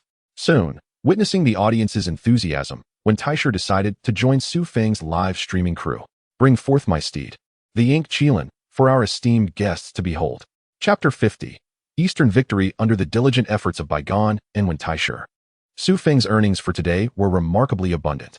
Observing that his shop currency had surpassed the million mark, reaching a staggering 1,580,000, Xu Feng was utterly taken aback. It felt as if he had activated a cheat code. "Your Majesty, my esteemed one, your efforts are greatly appreciated. Today owes its success to you," Xu Feng exclaimed, especially acknowledging the royal uncle who had been broadcasting tirelessly for a day and a night. Xu Feng then inquired, "By the way, royal uncle, how many merit points do you still require to complete your tribulation?" "The old minister is rather dull-witted and still needs a full 80,000 merit points," Bi Gan replied with a bow. 80,000 is not an excessive amount. In the past, Xu Feng would have been pained by such a sum. However, now, with 1,580,000 shop currency at his disposal, he regards this mere 80,000 with indifference. "Your Majesty, do such merit pills truly exist?" Bi Gan asked, perplexed. "Of course. Otherwise, wouldn't the Overlord's sudden actions make him appear a tyrant?" Xu Feng stated, as he accessed his shop currency and directly procured 8 merit pills for Bi Gan. "Royal uncle, here are your merit pills. Today's income is indeed thanks to you. To serve your Majesty, the old minister would not hesitate to expend my very life." Bi Gan accepted the merit pills and consumed them. "However, royal uncle, once your merits are fulfilled, you will not have my assistance for tomorrow's tribulation." Xu Feng remarked somewhat awkwardly. He then recounted the issues concerning the Thunder Tribulation to Bi Gan, urging him to proceed with confidence. He did this out of concern for the troublesome entity that might interfere, as that being would recount their grievances with every aid rendered during tribulations. "This old minister fully understands," Bi Gan replied, expressing his comprehension of Xu Feng's concerns. "Your Majesty toils day and night. Let this minor matter of tribulation be handled by your humble servant. There is no need for your concern." Xu Feng then addressed Wen Taisher, "My esteemed minister, I shall temporarily hold on to these merit pills for you. Your efforts in seeking reinforcements and returning to conduct this live broadcast are commendable. However, as you are aware, my goal is to ensure that all within the court attain immortality as swiftly as possible. Therefore, your merit pill reward shall be waived this time." "The old minister understands." Wen Taisher replied, bowing. "There is no need for your Majesty to elaborate. I am fully aware." "That is well," Xu Feng said, excitement evident in his voice. "By the way, esteemed minister, did you achieve any success in your quest for reinforcements? Has Zhao Gongming been persuaded to return?" Xu Feng, well versed in the characters of the Investiture of the Gods, was aware of Zhao Gongming's formidable reputation. If Zhao Gongming were to be summoned, it would not merely be Yang Jian who would be subdued. Even the 12 golden immortals would be brought to their knees. Alas, however, in the face of the fervent Xu Feng, Master Wen could only sigh. "My Taoist brother has always maintained an excellent relationship with me and is known for his loyalty. Yet, this time, when I invited him to assist me, he flatly refused, stating that the fate of King Chengtang has reached its end and implored me to cease my assistance to His Majesty. He even proclaimed that should the Western Qi fail to conquer the Shang Dynasty, he would descend from the mountain to aid the Western Qi instead." Oh, how peculiar. This unexpected outcome left Xu Feng utterly astonished. After all, in the Investiture of the Gods, Zhao Gongming had previously aided Master Wen in combating the Western Qi. He was one of their own. How had he now turned against them, even daring to threaten Xu Feng? Is there no law in this matter? Moreover, the other wandering Taoists were also unwilling to accompany me in aiding His Majesty, Master Wen lamented. This was indeed a predicament. Xu Feng was rendered speechless. How had history come to this? It was once said that during King Zhou's tyranny, many disciples of the came to offer their assistance. How could it be that now, having resolved to be a wise ruler, he found himself without allies? Was it because he had altered the course of history in his ambition to become a sagacious monarch? Yet, Zhao Gongming's intention to attack was secondary. The pressing concern remained Yang Jian. That scoundrel had been locked in a standoff with Huang Feihu on the front lines for nearly a month. If this issue remained unresolved, Xu Feng would find no peace in sleep. Although he had nurtured a few Earth Immortals, he had yet to muster even 10. Engaging in a life-and-death struggle with Yang Jian would indeed be a formidable challenge. Yang Jian was undeniably a divine general. In this present time, he was a formidable adversary, reminiscent of the trials faced during the journey to the west. Among all beings across the three realms, only the Monkey King could rival Yang Jian's bravado. Speaking of the Monkey King, an idea illuminated Xu Feng's mind. Why have I not invited the Monkey King? Xu Feng promptly inquired of Master Wen. Are you familiar with the Eastern Victory Divine Continent? The Eastern Victory Divine Continent? Master Wen replied, I have heard of it. It is said that during the ancient conflict between the Wu and Yao tribes, 5 of the original 9 continents were utterly obliterated. Among the remaining 4, there exists one known as the Eastern Victory Divine Continent. Indeed, Xu Feng affirmed, I wish to trouble you to embark on a journey to the Eastern Victory Divine Continent. There lies a renowned mountain named Huagua Mountain, which harbors a colossal multicolored stone, believed to be a divine relic left by Nuwa during her efforts to mend the heavens. Your task is simple. Transport this stone to Chaoga for me. The old minister accepted the command, yet remained somewhat perplexed. But, Your Majesty, what use is there in traversing such a great distance for a mere stone? You shall see in due time, Xu Feng teased with a smile. I shall bring you a savior, one as formidable as that three-eyed divine general. Upon hearing Xu Feng's words, Master Wen hastened to set off. For matters concerning the foundation of King Chengtang, he could afford no delay. After the departure of Master Wen, Xu Feng also began to contemplate the elevation of all the officials in the court to the realm of immortality. After all, he currently possessed a remarkable total of 155 merit points, which could be directly exchanged for 150 merit elixirs. He believed that these elixirs could assist many ministers in achieving the successful transcendence of their tribulations. Furthermore, whether the Monkey King could even be summoned was still a matter of uncertainty, considering the current era was the Shang Dynasty, and it would be many centuries before the Monkey King would emerge from his stone prison during the Tang Dynasty. Moreover, even if he did appear, there was no guarantee that he would possess any powers. If he turned out to be merely an ordinary monkey, the fate of Xu Feng's dynasty would be severely jeopardized. Therefore, to ensure safety, Xu Feng decided it would be prudent to cultivate a few Earth Immortals himself. In the event that the Monkey King did not materialize, having nurtured dozens of Earth Immortals to charge into battle would surely ensure victory, even against Yang Jian. Without further ado, Xu Feng took decisive action, spending a staggering 140,000 shop coins to acquire 140 merit elixirs, leaving himself with only 10,000 coins for contingencies. The next day, a court meeting was scheduled, and he was eager to see the cultivation levels of his ministers. Chapter 51. No longer working for others. Long live our emperor. Long live our emperor. Long live our emperor. The following morning, during the court assembly, Xu Feng promptly initiated the meeting he had contemplated the previous evening. He addressed the assembled officials, saying, My esteemed ministers, today I have a matter that requires your attention. Please report your current levels of cultivation and how many merit points remain before you achieve successful transcendence to my uncle, Bi Gan, and submit the information to me. I shall bestow rewards accordingly. The ministers complied, albeit curious about the nature of the rewards. Bi Gan, however, appeared invigorated and exuded an ethereal presence. Xu Feng learned from the Grand Eunuch that Bi Gan had consumed a merit elixir the previous night and, upon returning home, had eagerly transcended in his backyard. Achieving the status of an Earth Immortal, Xu Feng couldn't help but feel a mix of exasperation and amusement. His uncle, who usually seemed so calm and composed, had shown remarkable impatience regarding his transcendence, not even waiting until the next day. Nevertheless, this development was advantageous, as it provided Xu Feng with an additional ally within the court.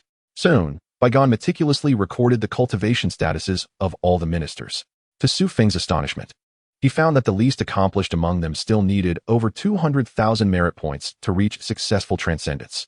He had thought that even the least capable among them would only be short by around 100,000 points.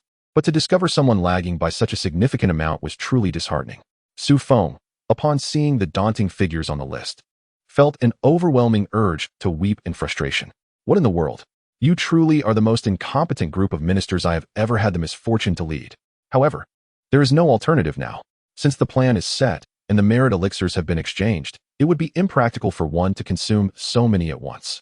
Therefore, we shall proceed according to the plan.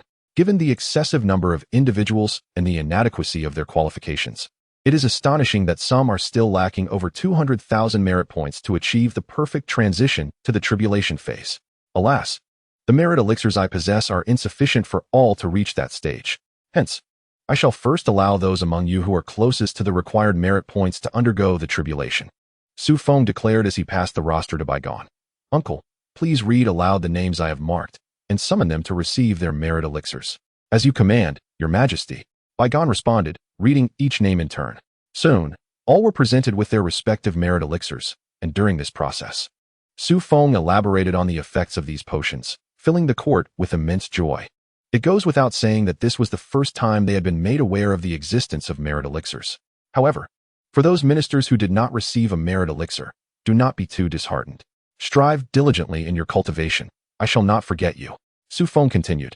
Once my resources are ample, I will procure more merit elixirs to distribute among all ministers. Thank you, Your Majesty, for your generous benevolence. Now, you may disperse. Attend to your own matters. Those who are to undergo tribulation should prepare. I still need to live stream to earn shop currency, Xu Feng expressed, feeling a wave of exhaustion wash over him. It is indeed not an easy task to be a wise ruler. In no time, Xu Feng's livestream commenced as usual. After a few broadcasts, the fervor surrounding Daji and the little fox remained undiminished, with each session yielding a remarkable increase in revenue. Later, Bi Gan returned to assist.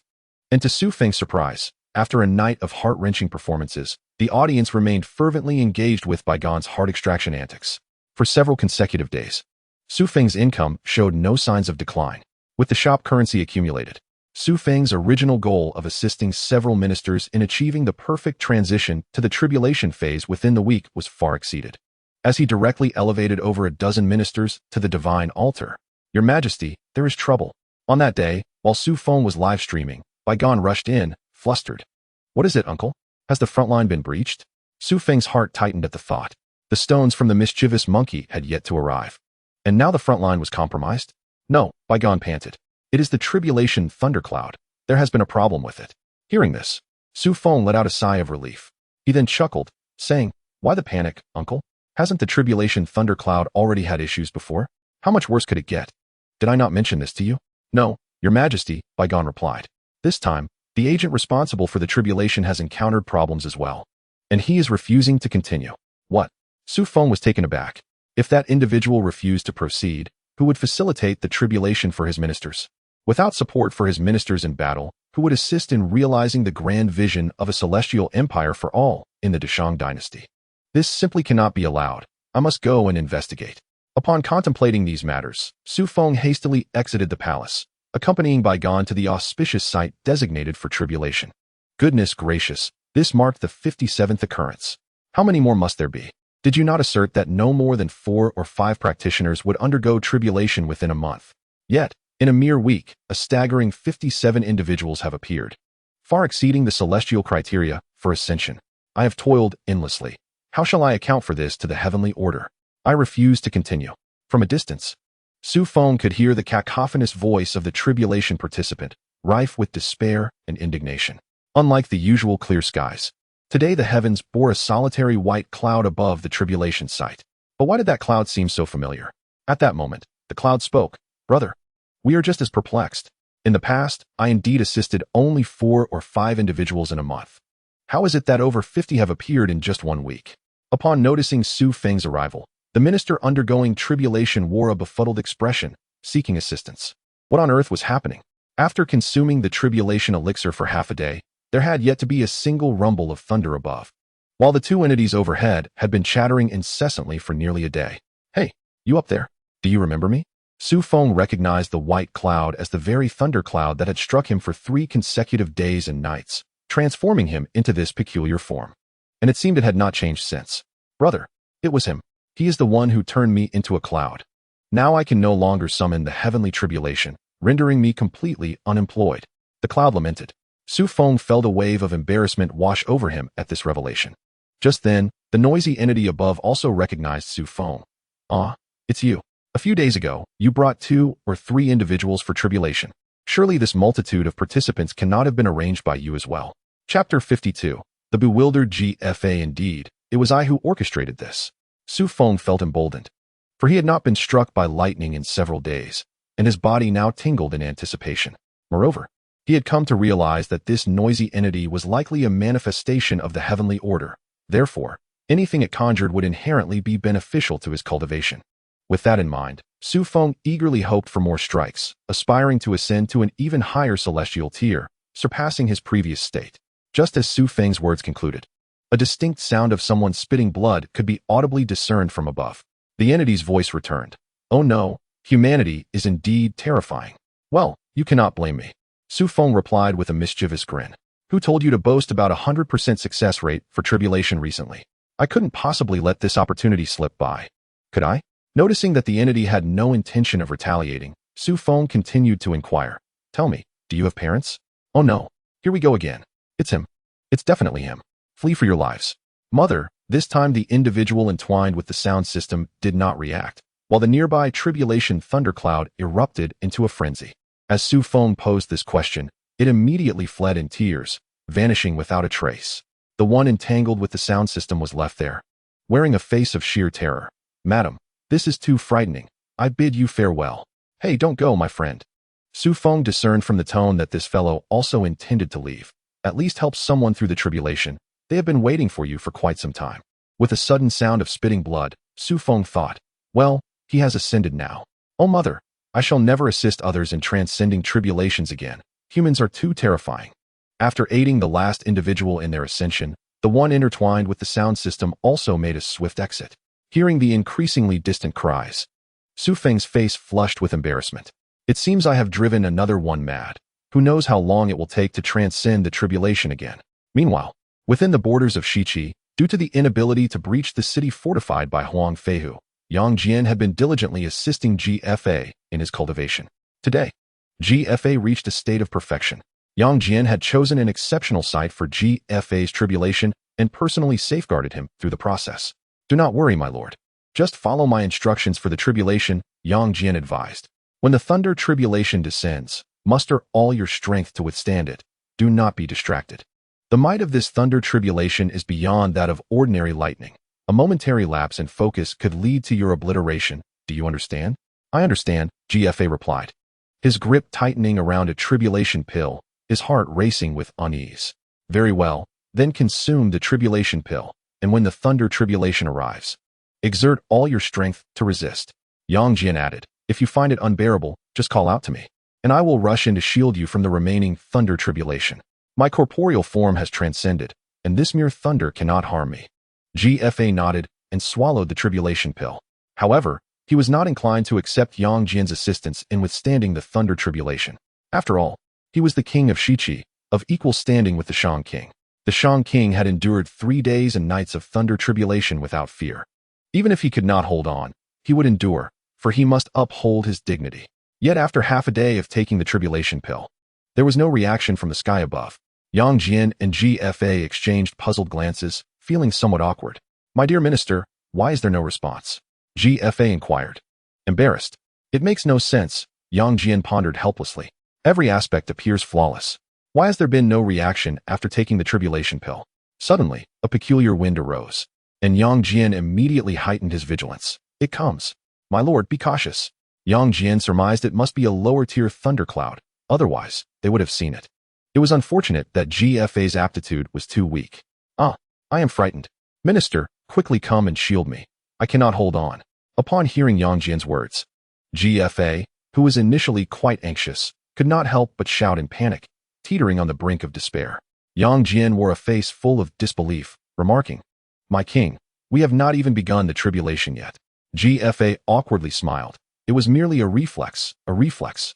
After waiting for a considerable time, with scarcely a trace of thunderclouds in sight, let alone the tribulation, he pondered, am I, GFA, unworthy of ascending to immortality? GFA found himself at a loss, utterly perplexed by the situation. Perhaps there was some issue today. Even Yang Jian could not fathom the reason. He resolved to consult his master upon returning. With this thought, Yang Jian suggested, my king, perhaps we should return for now and discuss this later. It seems the thunderclouds are indisposed today. GFA retorted, are you jesting, my dear minister? Would that mean my tribulation elixir was consumed in vain? How shall I face the tribulation without the elixir to summon the thunder? More importantly, he had already arranged a grand feast to celebrate his impending ascension. Returning now would surely be a great embarrassment. Yang Jian shrugged. I have never encountered such a situation before. I must inquire with my master. As for the timing of the tribulation elixir, we shall devise a plan later. At this moment, Yang Jian harbored serious doubts regarding GFA's aptitude, suspecting that despite attaining the tribulation stage, he might still be unworthy of ascension. Alternatively, it was possible that his numerous misdeeds had led the heavenly Tao to deem him unfit for immortality. This notion held weight, as he was a disciple of the Chan sect and had often heard his master discuss the heavenly Tao, which was infallible. If there were errors, they lay with humanity.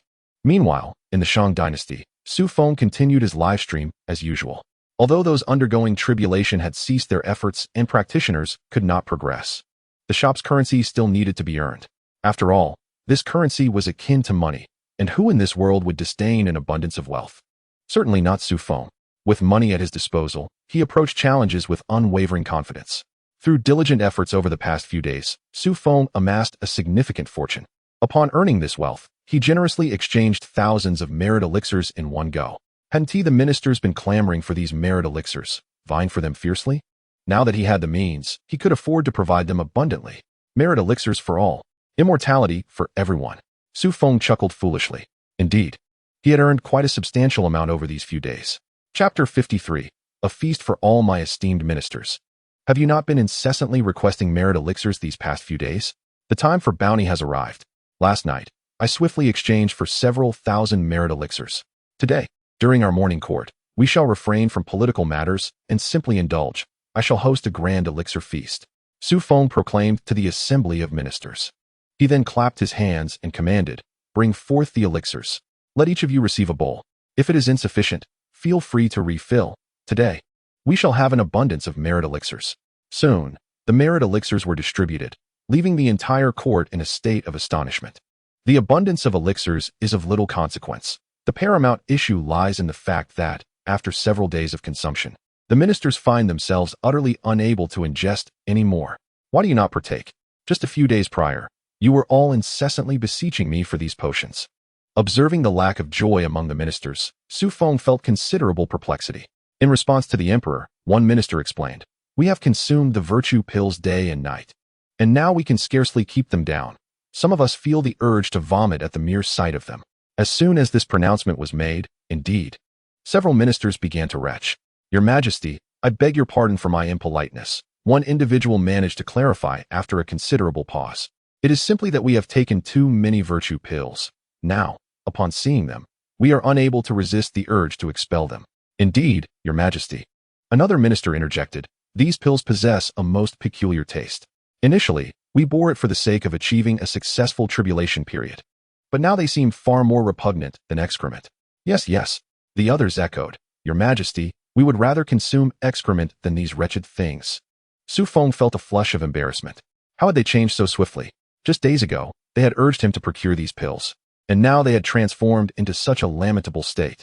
Xu Feng lamented, but I have procured thousands of these virtue pills. Is it not a waste for you all to refuse them? These thousands of pills could not simply be exchanged for a few thousand coins. They represented his hard work and dedication. At this moment, a sagacious elder minister stepped forward, stating, the virtue pills are celestial elixirs that enhance virtue. Such a precious item. We dare not consume any further. It is best that Your Majesty indulge instead. The other ministers concurred, Your Majesty, please, partake. Hearing their words, Xu Feng felt as though he might perish from despair. They had not uttered such sentiments when they clamored for the pills. Why, now they seemed so amiable towards him. Not that Xu Feng wished to consume them. The taste was genuinely unbearable. Moreover, as a provider of pills, would he consume less than they did? He had long since felt nauseated by them and had indeed vomited several times at the sight of the virtue pills. This condition had only recently subsided, rendering him unwilling to partake. Furthermore, each pill only granted 10,000 virtue points. With his deficit of several million points, consuming a few would be futile. At this juncture, Bi Gan approached, inquiring, "Is there not a variant of the virtue pill with a more palatable flavor? Furthermore, if none exist, are there not higher efficacy pills available? Surely, if they could add 100,000 virtue points, the ministers would not suffer so greatly in their consumption." "I too wish to know," Xu Feng replied, exasperated. "But there are none." "Oh." Bi Gan nodded and returned to his original position, bowing, "Your Majesty, please indulge." Xu Feng's mind was filled with a whirlwind of frustration. At that moment, a messenger entered, announcing, "Your Majesty, Grand Tutor One has returned." "Oh, quickly, summon him." Xu Feng exclaimed with delight. Not only has the return of Master One rekindled hope for the Monkey King, but it has also fortuitously shattered the prevailing awkwardness. "Your Majesty," Master One greeted the court. "Esteemed one, how fares the situation? Did you encounter any obstacles on your journey?" Master One replied, "There were no significant issues along the way. Though I was beset by a troop of monkeys while retrieving the stone, it was of little consequence." "That is reassuring," Xu Feng continued. "Is the divine stone successfully transported?" "Indeed, it has arrived," Master One affirmed as he gestured for it to be brought forth. Soon, a soldier appeared, carrying a stone. However, despite its vibrant colors, Xu Feng noted its diminutive size, questioning whether the Monkey King truly emerged from such a modest rock. "Are you certain this is the correct stone?" Xu Feng inquired. "There could not have been a mistake, Your Majesty," Master One assured him. "The flower and fruit mountain is but a mere acre and 3/10, with only a few paltry stones. This is the only one that exhibits the requisite colors. Moreover, Your Majesty mustn't forget that I have transcended to immortality. I am quite attuned to the essence of celestial energy. Despite its small dimensions, this stone radiates an undeniable aura of divinity." Xu Feng, with a discerning eye, sensed the immense spiritual energy contained within. Master One further elaborated, "Additionally, during the extraction process, I was frequently disrupted by mischievous spirit monkeys, indicating that this stone is indeed extraordinary. It is undoubtedly a divine relic left by the goddess Nuwa during her efforts to mend the heavens." Xu Feng nodded in agreement.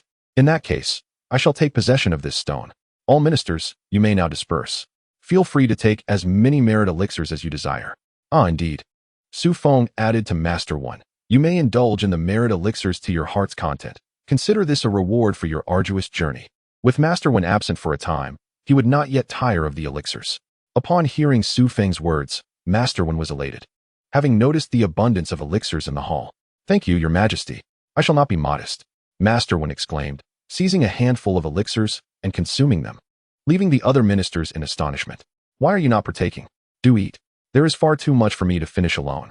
And the Emperor did not state that it was all for me." Come, Master One said, offering a bowl full of elixirs to Bi Gan. However, upon witnessing this scene and catching a whiff of the elixirs, Bi Gan immediately retched. "By heavens, this is more tormenting than having one's heart excavated." The other ministers internally lamented, "Mother, I shall never consume merit elixirs again in this lifetime." Meanwhile, Xu Feng cradled the vibrant stone as he returned to his chamber, still pondering how to summon the Monkey King. Moments later, Xu Feng's eyes brightened as he hurriedly called out to the inner chamber, "My beloved fox consort, please step out. I am in need of your assistance." Chapter 54. The Arrival of the Monkey King. "What is it, Your Majesty?" Little Fox emerged from the chamber. "Here," Xu Feng said, handing her the 5-colored divine stone. "My dear consort, please help me hatch this divine stone." This was Xu Feng's devised plan, though it appeared somewhat absurd. Surely it would yield success? If all else failed, he could simply smash the thing open. "Are you jesting with me, Your Majesty?" Little Fox replied, her face a mask of disbelief. "Our fox clan does not lay eggs. We are unfamiliar with the art of hatching. Moreover, this is not an egg, but merely a stone. What could possibly hatch from it?" "Nay," Xu Feng said earnestly, "how could I jest with you, my consort? I assure you, within this divine stone lies a great demon capable of wreaking havoc in the heavens. If you can hatch it, the peril posed by Erlang Shun at the front will be effortlessly resolved." "Is Your Majesty serious?" Upon seeing Xu Feng's serious demeanor, Little Fox inquired. "Indeed, I am serious. In times of national crisis, how could I take this lightly?" "Very well." Little Fox accepted the 5-colored divine stone, stating, "Since this concerns the stability of the nation, I am willing to give it a try." "Thank you, my beloved consort," Xu Feng replied with a smile. "Should this endeavor succeed, It will be a considerable achievement on your part. After entrusting the stone to Little Fox, Xu Feng did not linger in idleness. He immediately began preparations for a live broadcast. Whether the Monkey King could be hatched remained uncertain, and ultimately, he would still have to rely on himself. Therefore, it was prudent to prepare additional shop coins, as they would surely prove advantageous. Although the merit pills were notoriously unpalatable, he would undoubtedly have to consume them in the end to defeat Yang Jian. In a life-and-death scenario, would one prefer to eat something vile or face a fiery demise? Meanwhile, as Xu Feng prepared to confront Yang Jian, the Western Qi army was not idle either, relentlessly assaulting General Huang Feihu's forces. With the matter of assisting GFA in cultivating and transcending his tribulation already deemed a failure, Yang Jian found himself unburdened by other concerns, and he unleashed a fierce assault on Huang Feihu's camp. Indeed, Yang Jian's ferocity proved formidable, pushing Huang Feihu and his men into a series of retreats. And the fort they defended appeared on the brink of collapse. It was merely a matter of time. Report, Your Majesty, urgent news from the front. Early one morning, a disheveled messenger arrived from the front line. The Western Qi rebels launched a frenzied assault on our fortifications yesterday. Fortunately, General Huang fought valiantly, and the fort has yet to fall. However, our casualties are severe, and I fear we can hold out for no more than 5 days. 5 days. The messenger's words ignited a tumultuous uproar within the court. Your Majesty, I am willing to lead the army to confront the enemy, declared the venerable minister. There is no need, replied Xu Feng, waving his hand. Given the urgency of the situation at the front, I shall personally go forth, leading the charge myself. Your Majesty, that is unwise. Immediately, a minister opposed Xu Feng's plans, stating, the three-eyed divine general is valiant and without a strategy for victory. Your reckless advance may put your life in peril. The ministers were aware that Xu Feng had previously clashed with Yang Jian, but that encounter had ended in defeat. Sighing, Xu Feng responded, if the kingdom is to be lost, what fear is there in death? If I must perish, I shall do so with grandeur. Moreover, he continued, have I not trained many celestial beings among you during this time? Indeed, at that moment, the ministers suddenly realized, now that we have transcended and become celestial beings, it is time to serve the nation and repay your majesty. If the young lord of Shiqi wishes to usurp the realm of Chengtang, he must first tread over our corpses. As long as even one of us survives, Shiqi shall not easily claim dominion over the world. Precisely. We shall fight to the end. In the face of national crisis, the ministers expressed their fervor. Even in death, we shall die alongside the realm of Chengtang. Besides, with dozens of celestial beings at our side, what need have we to fear a mere three-eyed divine general? Excellent. Witnessing the unity of his court, Xu Feng felt a wave of relief. His efforts to cultivate their virtues and assist them in transcending had not been in vain. He called out, bring forth my armor. I shall now join my loyal ministers on the battlefield. We pledge our lives to your majesty. Just as they prepared to depart for the front lines, a voice emerged from the rear corridor of the hall, belonging to the little fox. What is it, my dear? Xu Feng inquired, noticing her flustered demeanor. The divine stone. That divine stone has begun to crack. The little fox recounted the strange occurrences surrounding the divine stone to Xu Feng. Upon hearing this, he was instantly elated. Good news. Quickly, all ministers, come with me to witness this. This signifies that the Monkey King is about to emerge. With him here, do we need to fear Yang Jian? The group followed the little fox to the palace, where they indeed discovered that the multicolored stone resting on the bed had begun to change. The radiant stone quivered continuously, and as its tremors intensified, the cracks upon its surface widened. With the expansion of these fissures, beams of golden light began to burst forth from within, filling the room with a rich aura of celestial energy. The ministers stood in awe, astonished that the stone Xu Feng had once retrieved could emanate such potent spiritual energy. Could it truly give birth to a being capable of rivaling the three-eyed divine general? As the cracks continued to widen, the golden light grew ever more compelling. Just as it was on the verge of shattering completely, the palace was enveloped by a familiar melody. Xu Feng recognized it as the very tune associated with the grand entrance of Sun Wukong in Stephen Chow's A Chinese Odyssey. With a resounding bang, the music played, and the divine stone exploded, revealing a figure that somersaulted out from within. However, as the fragments settled and the ministers opened their eyes once more, disbelief washed over them. They had envisioned a majestic warrior clad in white robes and silver armor, wielding a long spear and exuding an aura of grandeur. Instead, what stood before them was a monkey. The ministers gaped in astonishment. Although their imaginations might have strayed far from reality, This disparity was simply too vast to comprehend. They had anticipated a formidable divine general, yet a mere monkey had bounded forth. Chapter 55. Off to plow the fields most strikingly, this monkey was entirely unclothed, its vibrant red posterior prominently on display. Could this creature possibly contend with the formidable Yang Jian, the three-eyed god? The ministers could scarcely believe their eyes. Heh. Sun Wukong observed the crowd around him, and, realizing his nakedness, hastily covered his lower half. Apologies, but I, Sun Wukong, was merely bathing and preparing to confront Erlang Shan when, without warning, some force whisked me away to this place. As Sun Wukong spoke, he activated his fiery eyes, surveying Xu Feng and the others. Oh, all are Earth immortals, I see. Pray tell, who might you be? I am your father, Xu Feng replied. Sun Wukong scrutinized Xu Feng with amusement before chuckling. Little monkey spirit, you possess quite the audacity. Do not presume that merely hatching me grants you the title of my father. My surname is Sun. Why not claim to be my grandfather instead? That would suffice. Indeed. Xu Feng exclaimed, joyously slapping his thigh. Enough. Sun Wukong dismissed with a wave. I have no time for jest. But tell me, where exactly is this place? The Shang Dynasty. The Shang Dynasty? Sun Wukong displayed a clear lack of understanding regarding historical epochs. It is the era of the investiture of the gods, Xu Feng elucidated. The heavenly court has yet to be established. The Jade Emperor has not ascended to his throne, and the heavens remain unoccupied. Oh, is that so? Upon hearing Xu Feng's explanation, Sun Wukong's eyes began to whirl as if deep in contemplation. But why have you summoned me here? Shouldn't I be comfortably ensconced within that stone? To be candid, we are facing a grave dilemma, Xu Feng confessed. Monkey brother? Sun Wukong chuckled appreciatively, clearly pleased with the title. Disregarding his excitement, Xu Feng continued, we are currently embroiled in battle with the deities of Kunlun. However, with the arrival of Erlang Shan, who was dispatched by the primordial heavenly venerable, we find ourselves outmatched, and thus resorted to summoning you. Erlang Shan. Upon hearing the name Erlang Shan, Sun Wukong displayed a palpable excitement. Is there truly an Erlang Shan now? He inquired. Indeed, Xu Feng replied. We are in the midst of the period of deification, and as one of the first celestial generals, he undoubtedly exists during this era. Not only is there Erlang Shan, but also Neza and Li Jing. Oh, I see. Sun Wukong remarked. However, Erlang Shan is a golden immortal. It would indeed be a challenge for mere earth immortals like you. That is precisely why we have summoned you. Brother Monkey, though it remains uncertain whether you are willing to assist, Xu Feng stated. Willing? Of course. Sun Wukong chuckled. Whenever it concerns battling the deities of the Chan sect, I, the old Sun, am more than eager, especially when it involves that Erlang Shan.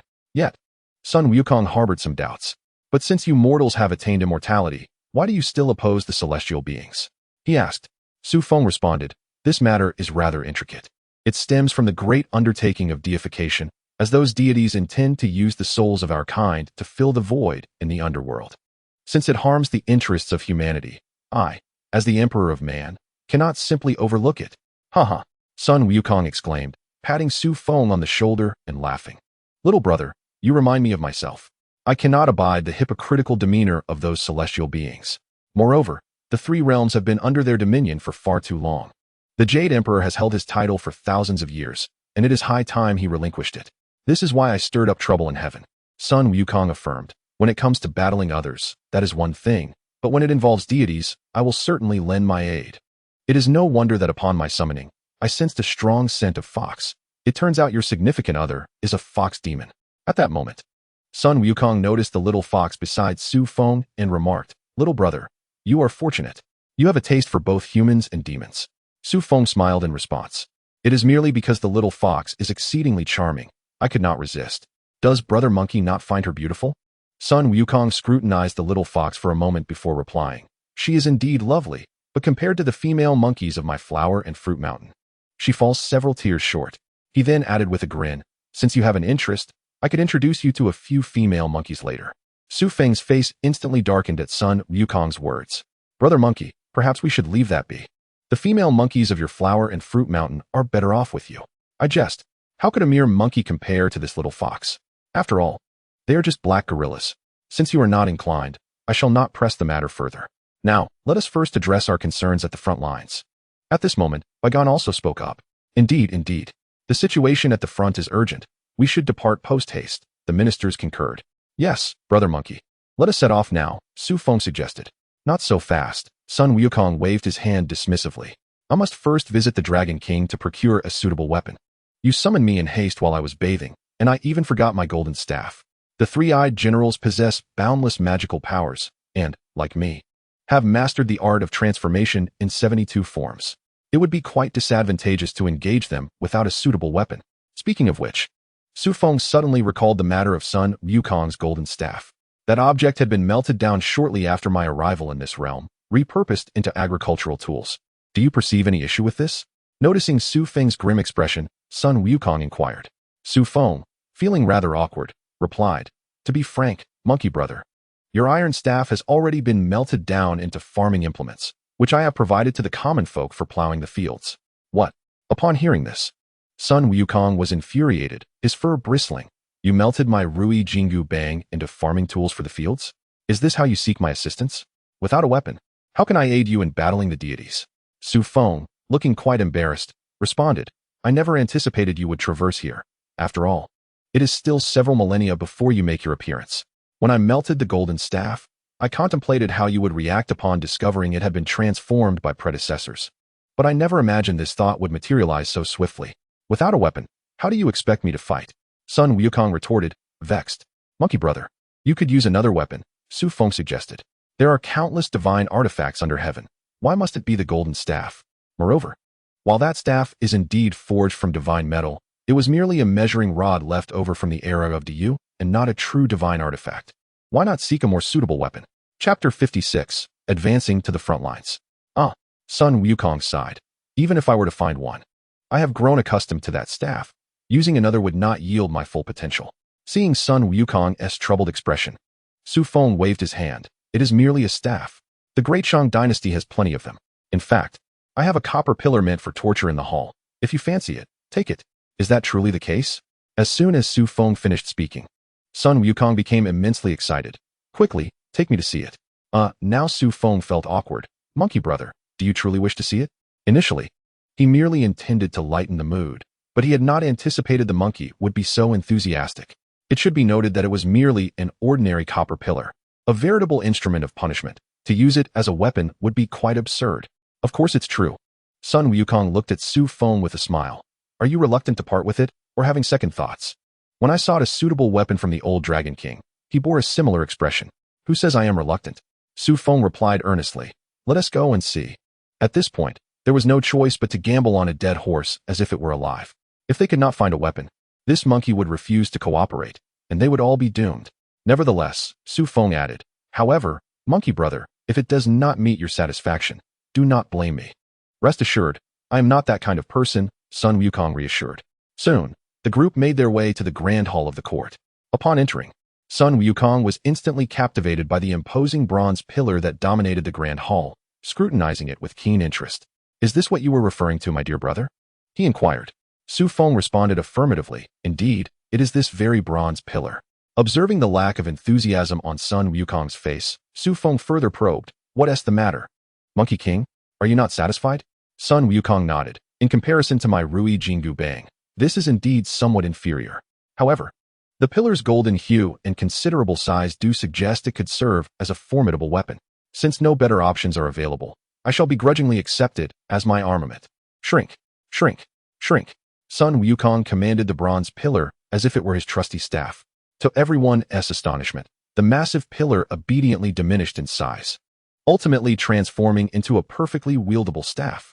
The entire court, including Xu Feng, could not help but gasp in disbelief. Xu Feng, who understood the significance of Sun Wukong's Rui Jingu Bang better than anyone, pondered the origins of this newfound weapon. A popular belief suggested that the reason the Rui Jingu Bang obeyed Sun Wukong was that he was the son of Diyu, and thus, the staff left by his father naturally heeded him. But how could the same rationale apply to this bronze pillar? Was it perhaps a relic from Sun Wukong's father as well? Contemplating this, Xu Feng began to chuckle foolishly. Indeed, this torturous bronze pillar was a creation of the little fox, and Sun Wukong was, in fact, birthed from the little fox during the Shang Dynasty. Thus, it was only logical that this artifact, left by his mother, would also respond to him. However, Sun Wukong detected an unpleasant odor emanating from the staff, leading him to express his distaste. At that moment, Minister Wen explained, Monkey King, This bronze pillar is an instrument of the cruel punishment known as Palau. Since its invention, it has subjected several ministers to this torturous fate, and the foul smell you perceive is the scent of charred flesh and blood from those who have perished under its torment. Ah, now I understand, Sun Wukong exclaimed, enlightenment dawning upon him. No wonder this staff exudes such a malevolent aura. It has absorbed the blood and essence of so many wronged souls. Yet, this may serve us well, for do not the deities often speak of the heavenly way? To confront them with such a weapon of intense malice would be most advantageous. Then, Monkey King, since you are pleased with this weapon, shall we proceed? Xu Feng inquired. The situation ahead is dire, and we cannot afford to delay. Very well, let us set forth. Sun Wukong replied with a grin. I am eager to meet this Erling Shun. Moreover, I am curious to witness the current prowess of Erling Shun. With that, Xu Feng began to rally the ministers and soldiers, and shortly thereafter, they set off towards the front lines in a grand procession. All the ministers, who had successfully transcended to immortality with Xu Feng's assistance, were present, leaving only Bi Gan to manage the affairs of the palace. Although these individuals were now at the Earth Immortal level, the sight of dozens of Earth Immortals appearing together was indeed an impressive spectacle. Report, General. Your Majesty leads the esteemed ministers and generals into battle, having already ventured less than a mile from the city. Meanwhile, the conflict on Huang Feihu's side rages fiercely. Yang Jian and GFA, accompanied by their troops, have launched a relentless assault on the stronghold held by Huang Feihu for the 5th time today. Excellent. Upon receiving the report from his soldiers, Huang Feihu's spirits soared. He proclaimed, Brothers, the Emperor has dispatched reinforcements, and they are but a mile away. Hold your ground and await their arrival. With his words, the soldiers of the Shang Dynasty surged with renewed vigor, some even leaping from the walls to engage the enemy in hand-to-hand combat. Yang Jian and GFA, taken aback by the sudden turn of events, promptly ordered a retreat. Although the Battle of Fengshen favored the human race's losses, Yang Jian understood that annihilating the Shiqi army in one fell swoop would jeopardize their larger ambitions. Your Majesty, at last, you have arrived. Huang Feihu welcomed Xu Feng and the others as he retreated from the city. Minister Huang, your efforts have been invaluable during this period. Without your leadership, the Shang Dynasty would have surely met its demise. Huang Feihu declared, For my family and my country, I would not hesitate to sacrifice myself. Xu Feng inquired, General Huang, what is the status of the battle ahead? Huang Feihu replied, Your Majesty, the fighting is exceedingly fierce. We have just repelled the 5th major assault from the Shiqi troops. Well done, General Huang, and all the brave soldiers. You embody the spirit of our Shang Dynasty. Xu Feng reassured him, Return to rest, General. I shall handle the subsequent battles alongside my loyal ministers. Bring forth the supplies. As he commanded, soldiers presented the merit pills he had brought. Upon opening the chest, Xu Feng explained, These are merit pills. Each one contains 10,000 merit points, and consuming one will grant you its benefits. There are several thousand pills here, intended as rewards for the valiant soldiers on the front lines. Initially hesitant due to their value, Huang Feihu, enlightened by Xu Feng and the ministers, understood the Emperor's vision of universal ascendance and acknowledged the significance of Xu Feng's contributions toward this goal. Thus, he graciously accepted the substantial reward.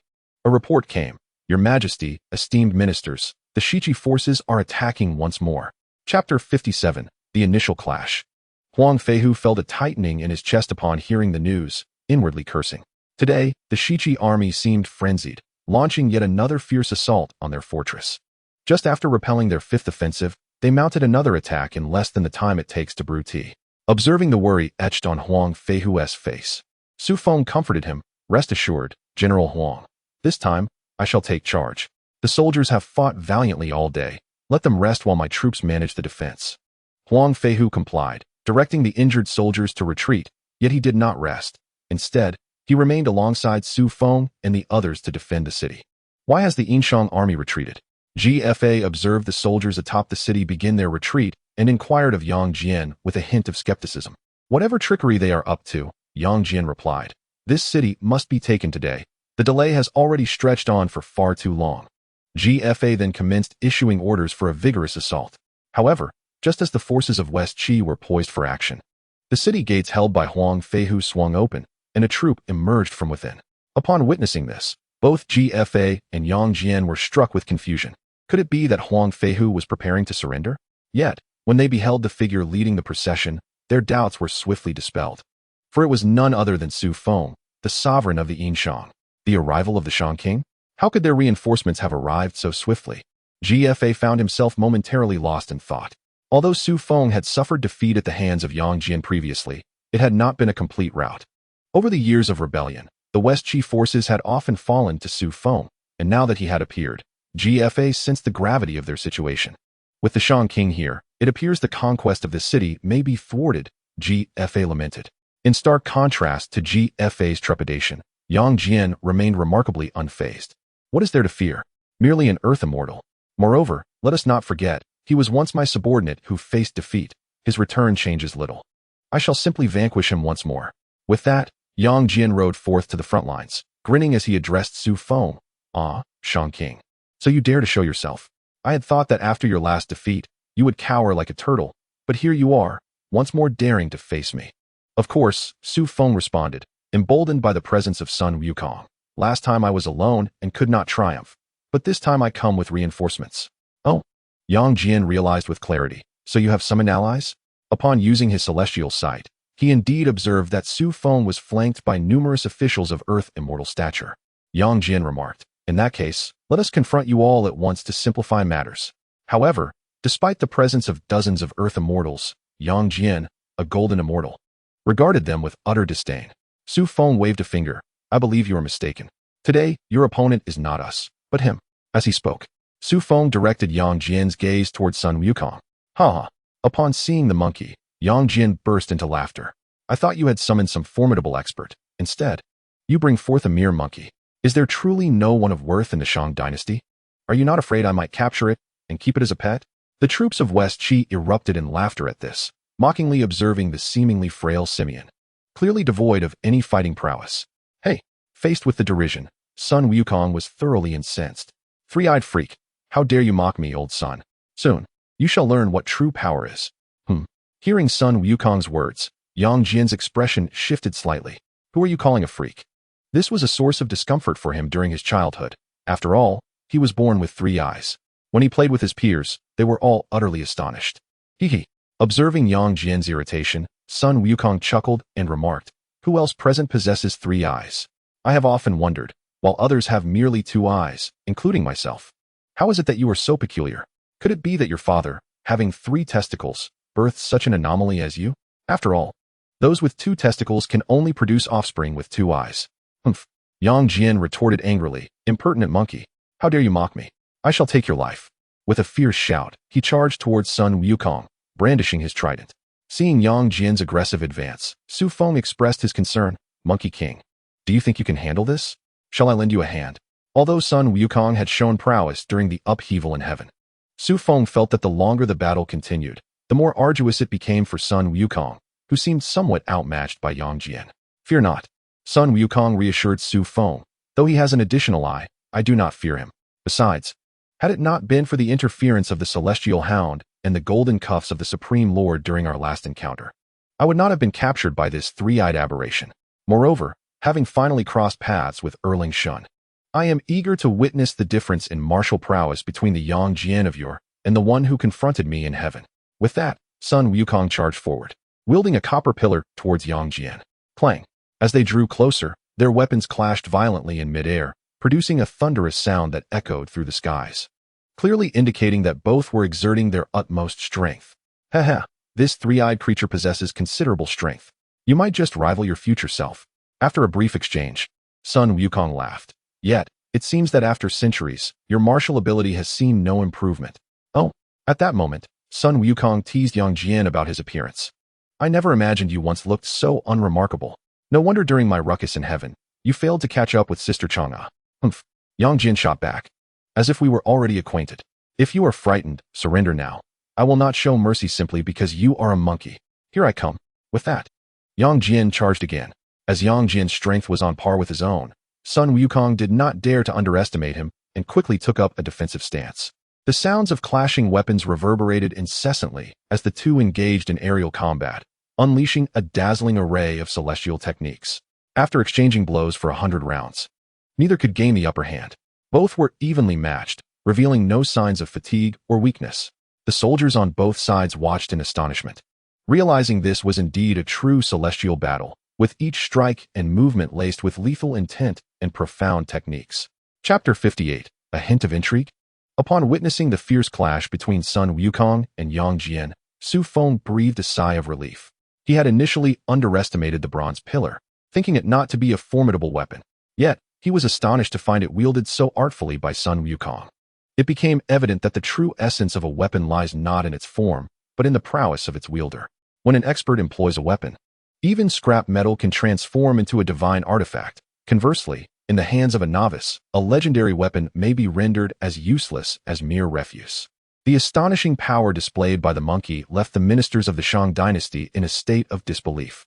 They had presumed this seemingly frail creature lacked any significant capability, only to find it ensnaring the formidable three-eyed god, compelling them to feel a sense of admiration.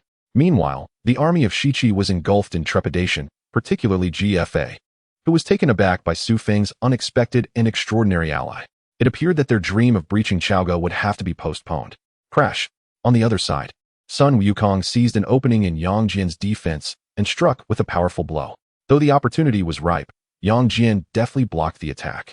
A seasoned warrior of great intelligence and courage, Yang Jian was not impervious to mistakes. However, he was quick to rectify any oversights. Who would have thought this seemingly scrawny monkey possessed such strength? Yang Jian realized he had underestimated his opponent. Had he not reacted swiftly, that blow would have surely spelled his doom. At that moment, Yang Jian caught a whiff of an unusual scent, prompting him to frown. What manner of weapon is this, that it carries such an odor? Ah, my son. Sun Wukong replied with a mischievous grin. This weapon is known as the Shanjai Golden Staff. It can grow large or small, extend or shorten. As for the peculiar scent, well, I visited your mother last night. You might want to inquire with her about that. My son. Horrified by Sun Wukong's taunts, Yang Jian erupted in fury. You insolent monkey. Insulting me as a freak is one thing, but daring to defile my mother's honor is another. Today, I shall claim your life. With that, Yang Jian's entire being surged with a formidable energy, causing his three-pronged, double-edged blade to shimmer with golden light. Xu Feng recognized this scene, understanding that Yang Jian was preparing to unleash his full power. Ah, my son, finally ready to fight with all your might. Now you resemble the mighty Erlang Shun. Did you think you could defeat me with but a fraction of your strength? From Sun Wukong's words, Xu Feng grasped that their battle had only just begun. Prepare to lose your life. Yang Jian, aware that he could not outtalk Sun Wukong, refrained from further banter. With his celestial energy fully unleashed, he leapt into the air, wielding his gleaming blade with fierce intent as he aimed a devastating strike at Sun Wukong. Boom. Although Sun Wukong is mischievous, he is not foolish. Upon witnessing the immense effort Yang Jian exerted in his strike, he wisely chose not to waste his energy in a futile confrontation and instead leaped backward to evade the blow. Yang Jian's sword sliced through the air, yet the ground beneath him was cleaved open, leaving a significant gash. Howl, Celestial Hound! Dispatch that monkey. With an urgent command, Yang Jian directed the celestial dog to give chase as Sun Wukong leaped away. Oh, a celestial hound? Why has it transformed into a Siberian husky? Sun Wukong chuckled. I must say, Yang Jian, your taste in pets is quite exquisite. As Sun Wukong jested, the celestial hound lunged forward. However, to his astonishment, the hound was affectionately rubbing against his leg. Indeed, it is a celestial hound, so audacious as to rub against my leg. How utterly embarrassing. I shall surely make a stew out of it upon my return. Behold my celestial vision. Whoosh. Seeing the hound engrossed in its antics, Yang Jian had no choice but to take matters into his own hands. With a thunderous shout, he activated his celestial sight, unleashing a barrage of ethereal energy beams towards Sun Wukong. Yet, after several beams struck, Sun Wukong remained unscathed, as if merely tickled.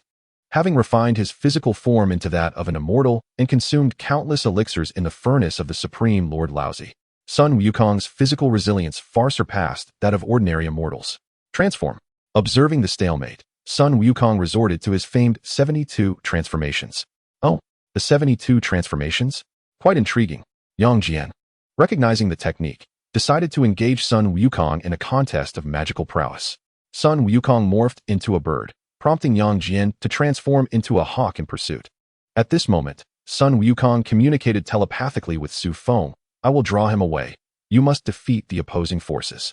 I have used my fiery eyes to discern that none of their soldiers have attained immortality. Your group of Earth immortals will easily handle them. If I continue to battle this three-eyed adversary, it may take centuries to determine a victor. Securing a decisive victory is paramount. Upon hearing Sun Wukong's words, Xu Feng snapped back to reality. Indeed, while they duel, what are we waiting for? We should charge directly into battle. This is no gentleman's war of the medieval era. With renewed determination, Xu Feng swiftly commanded the army to launch an offensive. Yes. It was only then that when Taisher and the others regained their focus from the spectacular clash between Sun Wukong and Yang Jian. Brothers, charge! Capture that GFA. With a resounding order, thousands of troops surged forward. Upon witnessing the fierce advance of the Shang Dynasty soldiers, the forces of Shiqi were momentarily stunned. Their formation in disarray. Retreat. The flag bearer was the first to connect the dots, fleeing with abandon, flag forgotten. Run. Upon witnessing the emergence of a leader, the vast army of Shiqi crumbled instantly, scattering in disarray as they fled. Just when they thought the last pursuit was exhilarating, they found themselves once again in a retreat. The soldiers of Shiqi were indeed filled with vexation.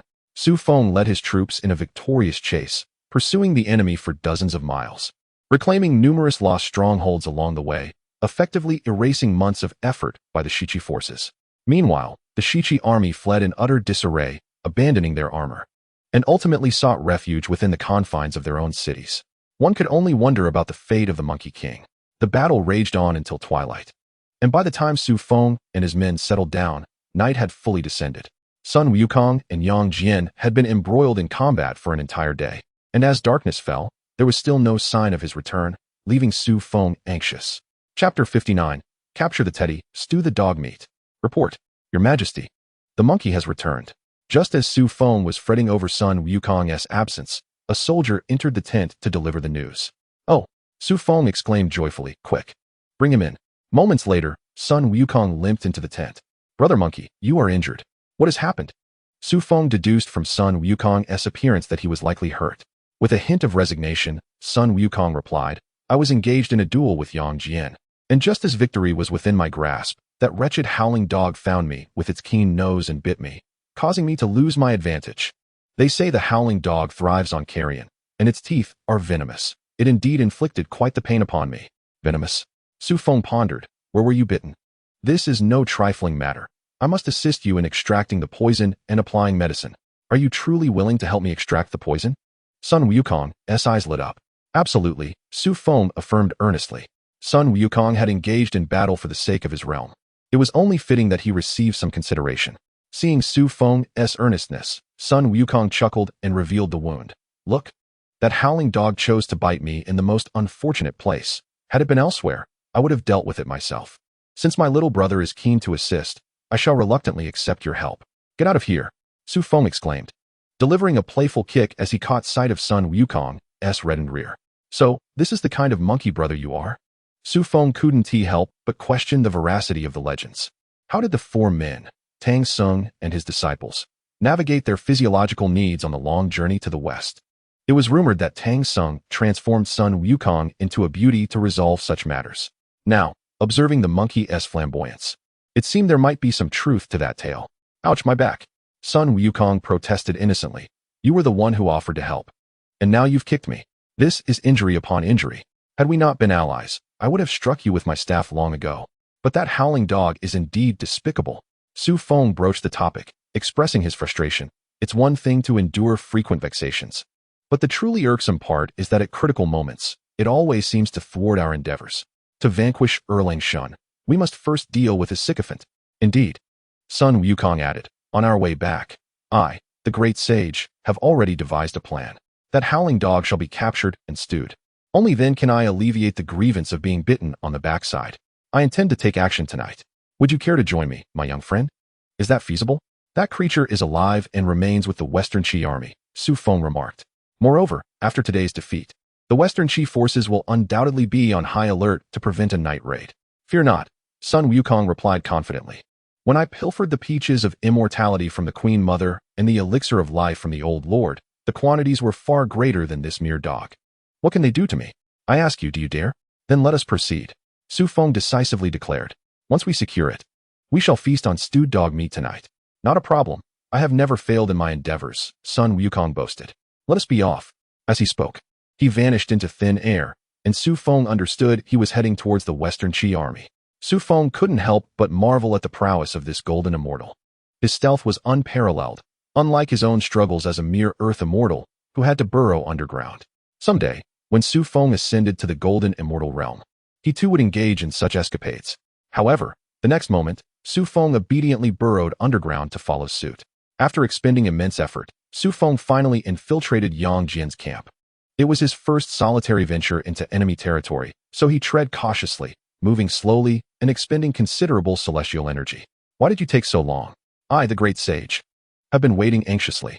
Sun Wukong had been waiting inside the camp for quite some time. Is it my fault? Xu Feng shrugged helplessly. I am but an earth immortal. I must rely on burrowing. How can that compare to your instantaneous disappearance? Enough of that, Sun Wukong said, growing weary of Xu Feng's complaints. I have located Yang Jian's tent. Let us commence our operation, lest we linger too long. This three-eyed freak is no simple foe, and the longer we stay, the greater the risk of detection, especially since we intend to steal his howling dog. Without hesitation, Xu Feng and Sun Wukong approached Yang Jian's tent, ready to ascertain the whereabouts of the howling dog.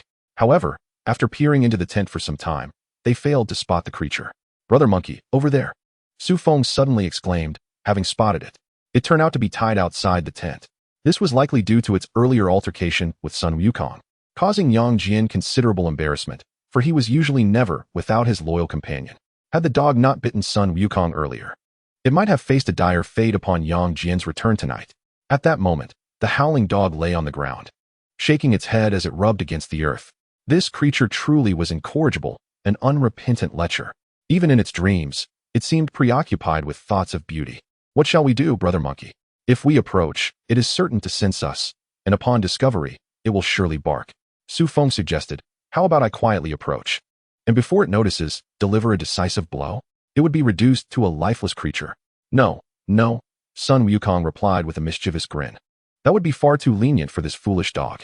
I wanted to know who has wronged it, to avenge the bite I received today. Transform. Before Xu Feng could inquire about Sun Wukong's method, the latter had already plucked a hair from the back of his head. With a single breath upon the hair, it fell to the ground, transforming into a dog, more accurately, a female dog. Sun Wukong chuckled. Ah, the celestial hound has become amorous. A perfect opportunity for a beauty trap, granting it a final wish before its demise. Haha. Under Sun Wukong's control, the alluring female dog sauntered toward the direction of the celestial hound. As the female dog approached, the celestial hound caught wind of her scent and instantly perked up.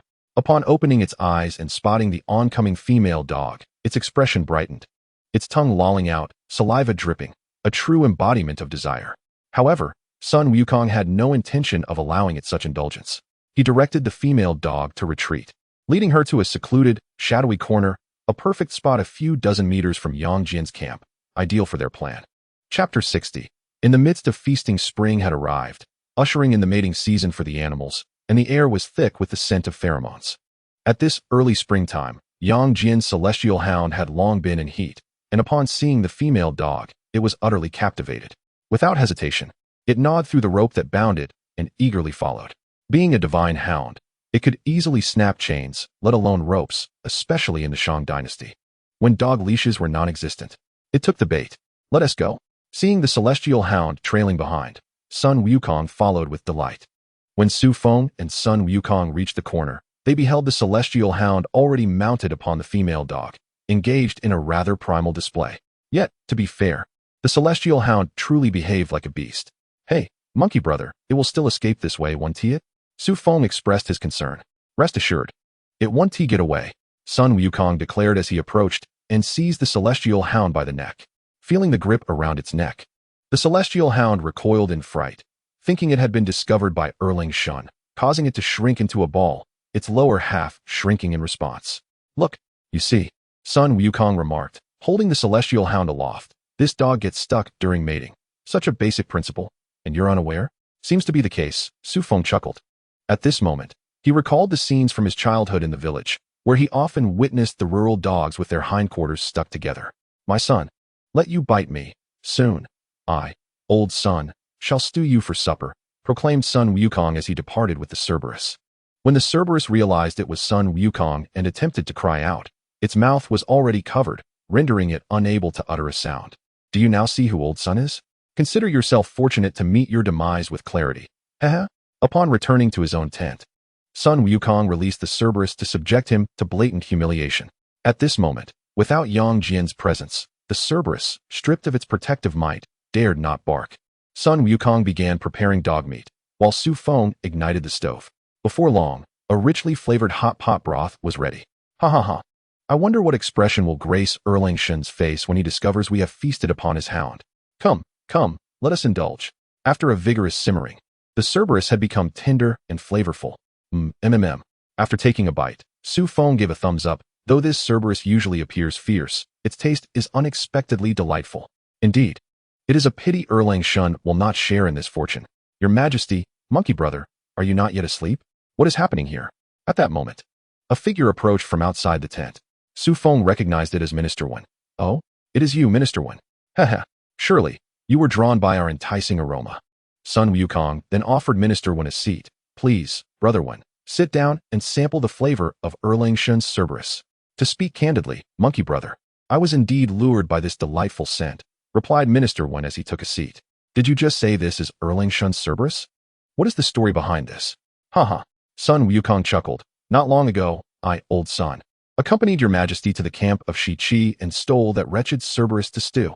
Come, brother Wen, taste this delight. In that case, I shall not hold back. Minister Wen unceremoniously took a piece for himself. How does it taste?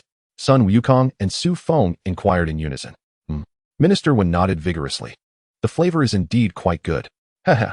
Sun Wukong beamed with delight. Seeing this usually serious old fellow unable to resist the temptation of such cuisine was quite a surprise. Hush, hush. If we wake those fellows, we shall have nothing left to eat. Sun Wukong cautioned Xu Feng and Minister Wen. Indeed, they acknowledged, realizing the gravity of the situation. This dog is so small that one person is barely enough. With 3 of them, it is certainly insufficient. If they roused the other ministers, it would be a disaster. Your Majesty, what are you eating? It smells so good. We cannot sleep due to the aroma. The voices of the ministers echoed from outside the tent just as the trio finished speaking. Xu Feng, Wen Taisher, and Sun Wukong turned back and were instantly astonished.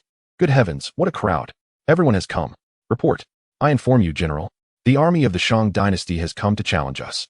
Early the next morning, while Yang Jian was still in a deep slumber, a soldier rushed in, flustered. What? They dare to challenge us? Yang Jian was somewhat surprised. After all, he had not lost the previous day, and the celestial dog had even bitten that monkey. They could not possibly be bold enough to come forth so soon.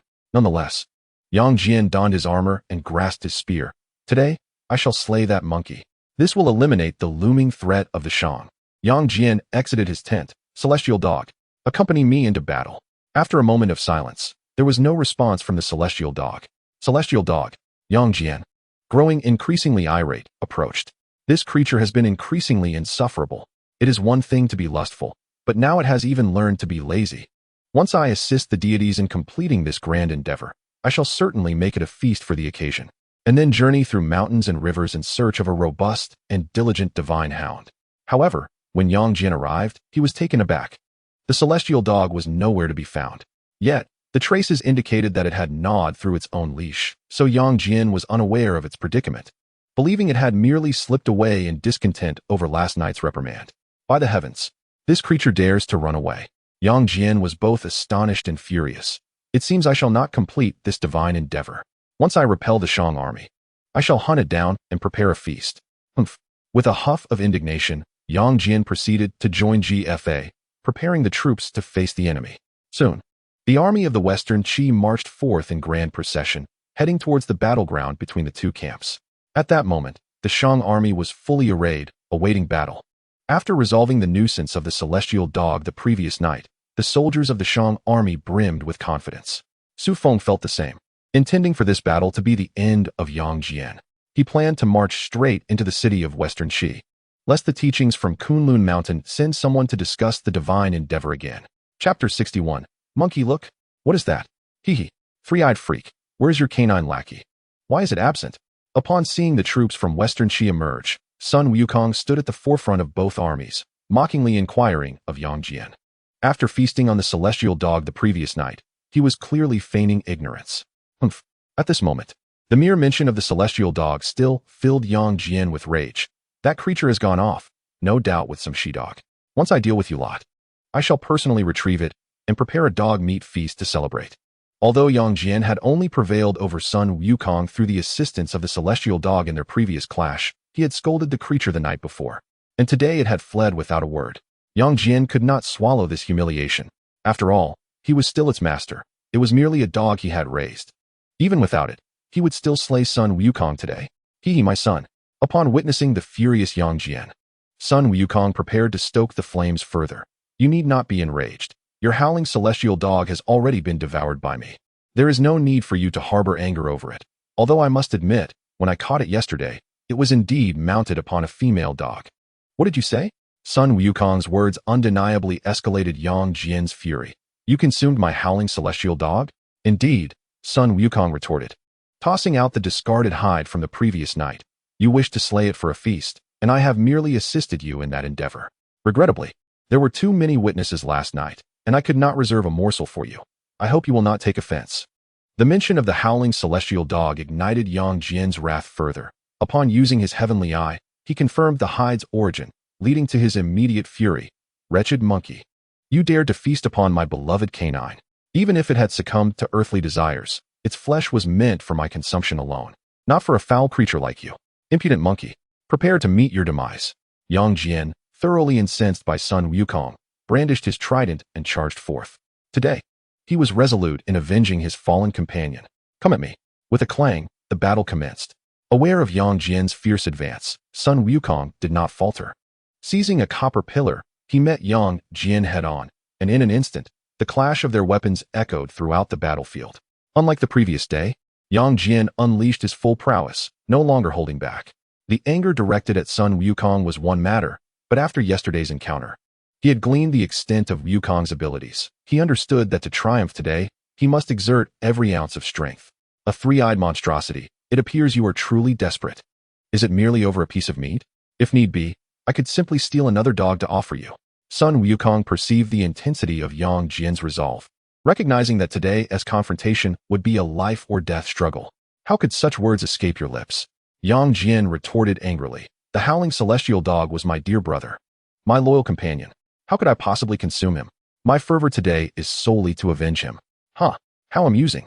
Sun Wukong chuckled.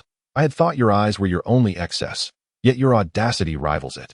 When the howling celestial dog was alive, it constantly clamored for its own flesh. How has it now transformed into your cherished brother? You should feel shame, yet here I am, feeling it for you. Your concerns are irrelevant. Prepare to die. Yang Jian intensified his assault, striking at Sun Wukong with relentless precision. Simultaneously, his third eye unleashed a barrage of lasers, creating a dazzling spectacle. In contrast, Sun Wukong eschewed such flamboyance, opting instead for straightforward, powerful strikes, each blow resonating with force. The two engaged in a back and forth, battling fiercely for nearly 300 exchanges without a clear victor. Learning from the previous day's misstep, Yang Jian was determined to maintain the fight within the confines of the battlefield, preventing a repeat of yesterday's events when, upon his departure, Xu Feng led his forces to charge the West Qi encampment. Monkey, I have heard that you sprang forth from a stone. Does that imply you are without parents? Yang Jian inquired during their contest. What? Do you wish to insult my lineage as well? Sun Wukong replied with a chuckle. It is merely a pity for my child. I, the old sun, emerged from a stone, and you will find no ancestors to curse among my 18 generations. Sun Wukong proclaimed proudly, reveling in the novelty of being parentless, where others could not find a target for their insults. Ha! Yang Jian smirked. Look, monkey, what is that? He gestured with his hand. Sun Wukong followed his gaze and saw a stone with a hole in it. Three-eyed freak, what do you mean by that? You say you emerged from a stone, and this stone contains a hole. What is your implication? Yang Jian laughed heartily. At that moment, Sun Wukong grasped Yang Jian's meaning, and his fur bristled with ire. I see you seek your own demise. Prepare yourself. With a fierce cry, Sun Wukong swung his mighty staff towards Yang Jian. Good heavens! Yang Jian exclaimed, feeling a shadow loom above him, and upon looking up, he was astounded. Sun Wukong's staff had grown tremendously in size, crashing down upon him with ferocity. Boom! A resounding impact reverberated through the air, causing the ground to tremble violently, and soldiers on either side were thrown into disarray, lamenting their plight. Haha! How does my strike compare to your father's? Sun Wukong reveled in his victory, seeing Yang Jian buried several meters into the ground. You must inquire with my mother about that. I know not. Yang Jian retorted, emerging from the pit with indignation. It is now my turn. Let me show you my prowess. As he spoke, celestial energy began to swirl around him. Huh! Yang Jian bellowed, launching a horizontal slash, unleashing a forceful wave of energy that surged towards Sun Wukong, equal in magnitude to Sun Wukong's earlier strike. Bang! Sun Wukong observed the expansive reach of this attack, and realizing he could not evade it from their current distance, he braced himself to endure Yang Jian's onslaught. Clang! Upon receiving the blow, a sound of shattering resonated in the air, and upon inspection, Sun Wukong found that the copper staff in his hands had been cleaved in two by Yang Jian's strike. Oh, quite formidable. Although Sun Wukong remained unscathed, the sight of his broken weapon caused him a pang of regret. Ha! With that scrap metal, you dare to challenge my divine weapon? Such delusions. Yang Jian laughed triumphantly, reveling in Sun Wukong's unarmed state. Chapter 62. The group assault on Yang Jian. This is not good. Xu Feng felt a sense of foreboding upon witnessing the scene. That copper staff was indeed a mere earthly creation, despite being wielded by a being of Sun Wukong's caliber. It was no match for an adversary armed with a divine artifact. Monkey, prepare to meet your doom. Upon witnessing that Sun Wukong was devoid of his weaponry, Yang Jian launched another attack. Humph! Three-eyed one. Do you believe that without my staff, I cannot contend with you? As Yang Jian advanced once more, Sun Wukong brandished his twin rods to defend himself. Despite their fierce exchange, it was evident to Xu Feng that Sun Wukong, lacking his formidable weapon, was gradually succumbing to the pressure. Moreover, as Sun Wukong had previously stated, he was accustomed to wielding a staff. Now, fighting with a rod in each hand was a challenge for him, making it difficult to fully unleash his martial prowess. My esteemed ministers, you two have ascended to the realm of immortals alongside me. Now, let us charge together and overwhelm Yang Jian. Xu Feng realized that the current situation was untenable. They needed to engage in a collective assault. Besides, in the West Qi territory, apart from Yang Jian, there were no other immortals to contend with. If not them, then whom would they fight? All right, let us all rush forth and besiege that three-eyed freak. At Xu Feng's command, the ministers appeared eager to join the fray. Minister Wen, may I borrow your divine whip? Xu Feng, weaponless, had grown fond of using Wen Taishi's weapon during their previous encounter. Although it had been cumbersome during his escape, he found it surprisingly adept in battle. Xu Feng contemplated acquiring a similar divine whip for himself in the future. Your Majesty, what shall I wield? Wen Taishi's expression darkened. Oh, it matters not. You may remain here to command the troops. Xu Feng boldly declared. Charge. Wen Taishi looked on in disbelief. Kill.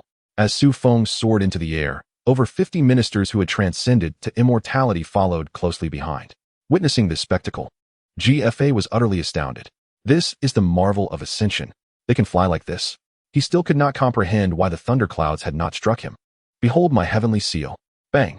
Suddenly, while engaged in a fierce duel with Sun Wukong, Yang Jian spotted an object hurtling towards him and swiftly dodged. However, upon seeing the brick plummeting beneath him, he was left dumbfounded. To his further astonishment, as he diverted his attention, he realized that over 50 immortals from the Yinshang army had taken to the skies, and he felt a wave of despair wash over him. Haha, three-eyed one. I am curious to see who shall prevail today. Sun Wukong declared triumphantly as he observed Xu Feng and the other immortals springing into action. Look out for the bricks. When his initial attack missed, the group of over 50 immortals simultaneously hurled their makeshift heavenly seals towards Yang Jian, creating a truly spectacular scene. Oh! Sun Wukong was taken aback and quickly evaded the oncoming projectiles. These individuals lacked precision. It was clear that they relied on sheer numbers to compensate for their aim. Bang! Bang! Bang! Soon, the cacophony of bricks raining down filled the air, and amidst this tempest, Yang Jian found himself battered and bruised. Although the bricks thrown by these earth immortals would not cost him his life, being pelted by over 50 of them left him in a most disheveled state. Witnessing this scene, Xu Feng felt a surge of exhilaration within. After expending such a considerable amount of shop currency to assist these officials in transcending their tribulations and becoming immortals, it was finally proving to be of some use. Oh, how audacious! A horde of insignificant earth immortals dares to humiliate me. Do they not recognize that I am Erlang Shun, a renowned golden immortal? Do they still dare to approach and seek their demise? As the barrage of bricks rained down upon him, Yang Jian's fury ignited. Let us not forget that there are over 50 of these earth immortals. Even a mere spit from them could drown you. Xu Feng boasted triumphantly. No sooner had Xu Feng's words faded than the officials, under the impression that he was issuing commands, collectively directed their spittle toward Yang Jian. To be precise, They were hurling phlegm. Observing the 50-plus Earth Immortals expectorating, Xu Feng's face darkened. The comprehension of these individuals was truly abysmal. Yet, one cannot entirely blame them, after all. More than half of them had never set foot on a battlefield and were merely accustomed to handling affairs of state. Moreover, Xu Feng had only provided each of them with a counterfeit heavenly seal, which could only be used once. Yang Jian, being a golden immortal, would not foolishly bend down to retrieve them. However, one must concede that the phlegm of these Earth Immortals was no ordinary sputum. It possessed a remarkably corrosive quality. Xu Feng was baffled by how they had acquired this technique, managing to channel their celestial energy into their expectorations. Each droplet, upon hitting the ground, hissed ominously, and many stones beneath were eroded by this caustic saliva. By heavens! Seeking death, Yang Jian, incensed by the spitting, bellowed and charged toward the crowd of Earth Immortals. The officials, witnessing the frenzied advance of Yang Jian, hastily fell silent. Realizing the gravity of the situation, Xu Feng grasped his divine whip and rushed forward, immediately engaging in a fierce struggle with Yang Jian. Though merely an Earth Immortal himself, Xu Feng was an exceptionally powerful one, holding his ground against Yang Jian in a contest that lasted over 100 exchanges without yielding. Monkey brother, come lend a hand. However, Xu Feng soon felt his strength waning. Yang Jian had been thoroughly provoked and was fighting with reckless abandon. Xu Feng simply could not match his might. Here I come, little brother, Sun Wukong shouted, brandishing two broken staffs as he leaped into the fray, flanking Yang Jian alongside Xu Feng. The battle was intensely fierce. Although Xu Feng's 50-plus Earth Immortal officials wished to assist, they found themselves unable to do so, as Xu Feng and Sun Wukong were so engrossed in their clash with Yang Jian that they could not find a moment to spit. Meanwhile, the Western Qi princess, witnessing the Shang army overwhelming them with sheer numbers, longed to help but was utterly powerless, for none among them had achieved immortality. This was a celestial battle. These mere mortals, foolishly entering the fray, would likely be extinguished by a single droplet of spittle from an Earth Immortal. I shall strike your head. Clang.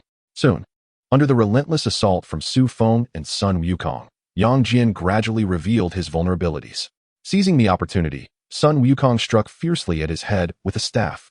A resounding clang echoed as Yang Jian suffered a severe blow, his helmet knocked off, leaving him disheveled and somewhat disheartened. Chapter 63. The arrival of Shun Gongbao. Upon witnessing Yang Jian's helmet clatter to the ground, the troops of Shiqi could not contain their gasps of astonishment. Simultaneously, they had already braced themselves for a swift retreat. After years of insurrection, they had mastered the art of fleeing rather than any tactical maneuvers. Spit on him. As Yang Jian swayed unsteadily from Sun Wukong's strike, Xu Feng leapt aside, commanding his ministers to unleash their most formidable skills. The ministers, brimming with fervor, eagerly awaited Xu Feng's orders. Hearing the preparation behind him, Sun Wukong had already grasped the formidable prowess of the 50 or so golden immortals and promptly dodged out of the way. As Sun Wukong withdrew, the golden immortals wasted no time in showering Yang Jian with saliva. During the initial wave, Yang Jian had retained some clarity, only receiving a few spits. However, this time was different. He was left dazed by Sun Wukong's blow, becoming an easy target. At this moment, the aim of those ministers was astonishingly precise, each spittle hitting its mark without fail. Soon, Yang Jian was utterly drenched in saliva, while the viscous substance posed no real harm to him. Xu Feng found the sight utterly revolting. Moreover, the ministers, having consumed copious amounts of merit pills recently, had produced thick, yellow phlegm that now clung to Yang Jian, making Xu Feng feel nauseous. Alas, such humiliation! Recovering his senses, Yang Jian wept like a wronged woman. A dignified divine general, typically resplendent and formidable, now found himself subjected to such indignities. He had every reason to feel aggrieved. Gazing at the repulsive substance covering him, he would rather face death than endure such a disgrace. Oh, master! I must seek my master. Yang Jian, utterly devoid of fighting spirit, dragged his three-pronged blade and helmet. Turning to depart, he had resolved to cease the battle. This sudden transformation from a valiant general to a sobbing child left the surrounding soldiers in stunned silence.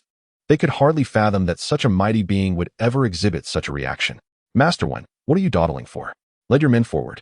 Capture that GFA boy alive. Seeing Master One lost in thought, Xu Feng hastily urged him. Brothers, charge.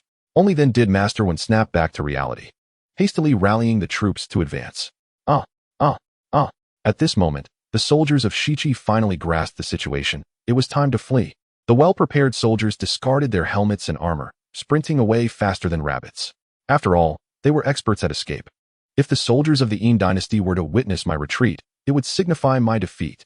The army of Shiqi disintegrated in an instant, and in this battle, Xu Feng and his companions achieved a resounding victory. Ding! Congratulations, host, for completing the task and receiving a reward of 2 million merit points and 25,000 store credits. At this moment, the long-awaited voice of the system echoed in Xu Feng's mind. Indeed, the completion of this task was nothing short of arduous. Xu Feng felt as though he had labored over it for nearly a year. Had it not been for the intervention of the Monkey King, he believed he would never have accomplished this task relying solely on the Earth Immortal. Fortunately, the task was finally completed, and the rewards were exceedingly generous. Wait, does this mean I have ascended to the level of a celestial immortal? Xu Feng was instantly overjoyed. Indeed, upon introspection, he discovered that his personal data had transformed. Name, Xu Feng Realm, Celestial Immortal, 300,000 merit points away from advancing to Golden Immortal, store credits, 525,000 points weapon. Divine Whipha. I have truly ascended to the realm of Celestial Immortal. Xu Feng was so ecstatic he nearly leapt into the air. However, with everyone watching, he stifled his exuberance. At that moment, Yang Jian, after facing such humiliating defeat, could no longer bear to return to the Shiqi army. He chose to depart without a word, heading straight to his master. After all, Yang Jian was a valiant and astute divine general, renowned for his imposing presence and unbeaten record. This failure and the accompanying disgrace had stripped him of his dignity and will to fight, leaving him with no inclination to continue. Retreating to the mountains to resume his training under his master seemed the only honorable path. Meanwhile, after Yang Jian's defeat, GFA's earlier joy, which had stemmed from Yang Jian's presence, swiftly dissipated. He began to question whether the rebellion was indeed the right choice. Just moments ago, he entertained thoughts of surrender. Report. Your Majesty, there is a Taoist at the gate seeking an audience. The soldier announced, riding a peculiar black panther. Just as GFA contemplated surrender, he received this report. Quickly let him in. GFA surmised that reinforcements had arrived. When he had spoken with Yang Jin earlier, he learned that the Yuanshe Tianzuan had dispatched another to take over Jiang Ziya's position. They had indeed sent someone to oversee the grand endeavor of deifying the gods. And it was certain that this individual would be a formidable figure from Kunlun Mountain. Roar. As GFA's words fell, a low, ominous growl erupted from the panther, which suddenly bounded into the tent, with the Taoist who had been reported riding upon its back. GFA's scalp tingled at the sight. This individual was indeed formidable. He had chosen a black panther as his steed, far more imposing than Yang Jian's teddy dog. It seemed that Yuanshe Tianzuan had sent a powerful being, reviving GFA's hope in the campaign against the Shang Dynasty. As for Yang Jian, the Taoist surveyed the surroundings and inquired. I heard from my master that he was assisting you in Shiqi. Why is he not present? GFA, upon being questioned, spoke up. Today, in the recent battle, Yang Jian has already fled. Humph.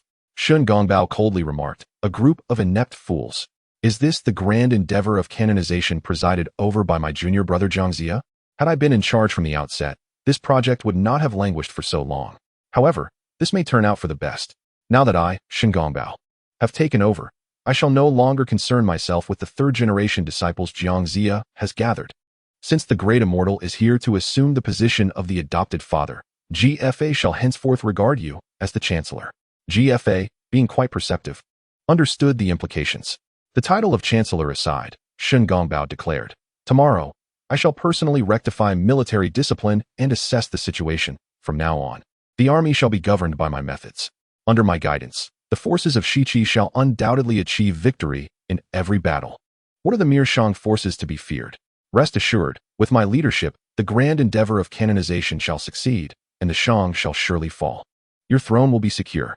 Observing Shun Gongbao's imposing demeanor and his commanding presence, GFA's inclination to surrender vanished without a trace. Indeed, Shun Gongbao exuded far more authority than Jiang Ziya. Had this man been dispatched earlier, it is likely the Shang would have been vanquished by now. Chapter 64. The Old Dragon King's unwanted entry. Come, let us drink. At this moment, within the Shang military camp, following today's resounding victory, the crisis posed by the Shiqi forces had been completely resolved, and a celebratory feast commenced. Xu Feng proclaimed, this time, defeating Yang Jian, the Monkey King, is truly a remarkable achievement. Let us toast to the Monkey King. The crowd raised their glasses in salute to Sun Wukong. He, as they drank, The Monkey King grinned from ear to ear, for he had always held a fondness for wine. The fruit wine from their flower and fruit mountain and the imperial liquor from the heavenly court were particular favorites of his. The exquisite brews of the mortal realm were even more delightful, with a strong potency that suited his palate perfectly. This was hardly surprising, as Xu Feng had spent a staggering 25,000 shop credits to procure authentic Beijing Erguotu from the system shop. The strength of this liquor was indeed formidable. Given the brewing techniques of the Shang Dynasty, what they produced barely resembled true spirits, with alcohol content inferior to modern beer. No wonder Wu Song could down 18 bowls without faltering. Let him try a few bottles of Erguotu. Amidst the lively banquet, Xu Feng also spoke up. Having defeated Yang Jian, let us rest for a few days. With the Monkey King on our side, we shall charge into Shiqi, and then advance to the sacred Kunlun Mountain to capture the old man Hongjun. Let us see what he intends with this grand endeavor of canonization. With Sun Wukong by his side, and having reached the celestial realm, Xu Feng believed that together, they could swiftly quell the rebellion in Shiqi. However, Xu Feng's words raised a note of caution in Sun Wukong. The Monkey King hastily replied, "Little brother, since Yang Jian has already been driven away, I shall refrain from participating in the ensuing matters." As he spoke, Sun Wukong scratched the back of his hand, as if harboring an unspoken concern. During this encounter with Yang Jian, he truly realized that they were indeed in the era of the investiture of the gods. This epic is populated by formidable figures, and he had no desire to further embroil himself in it. Although he was merely a monkey, his master had previously spoken of the investiture, cautioning him to refrain from mentioning his name when he caused chaos in the heavenly palace. If even his master exhibited such caution, it was evident that the celestial realm housed great powers.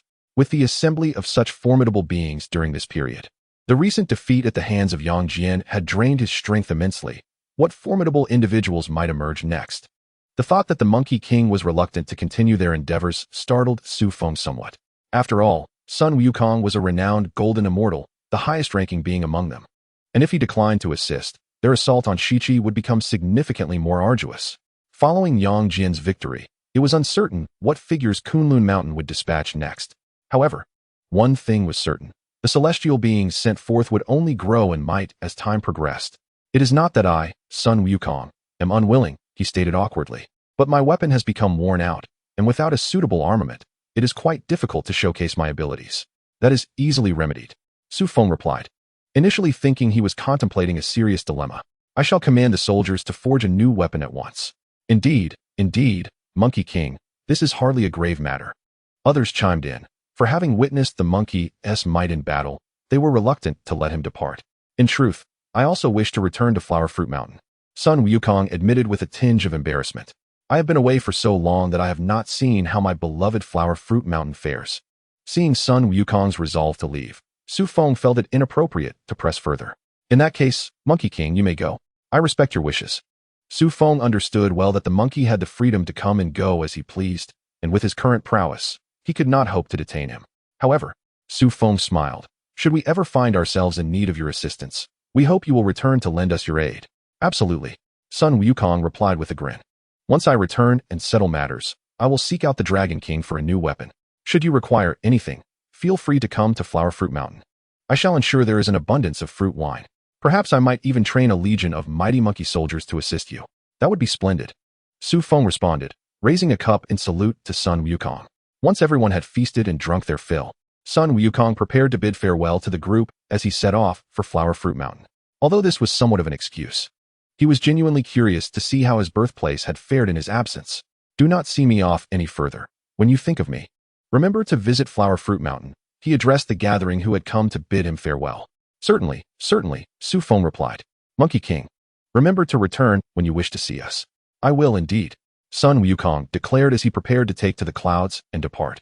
In a fleeting moment, the sky was suddenly enveloped by a mass of dark clouds, accompanied by flickers of silver lightning. "Oh!"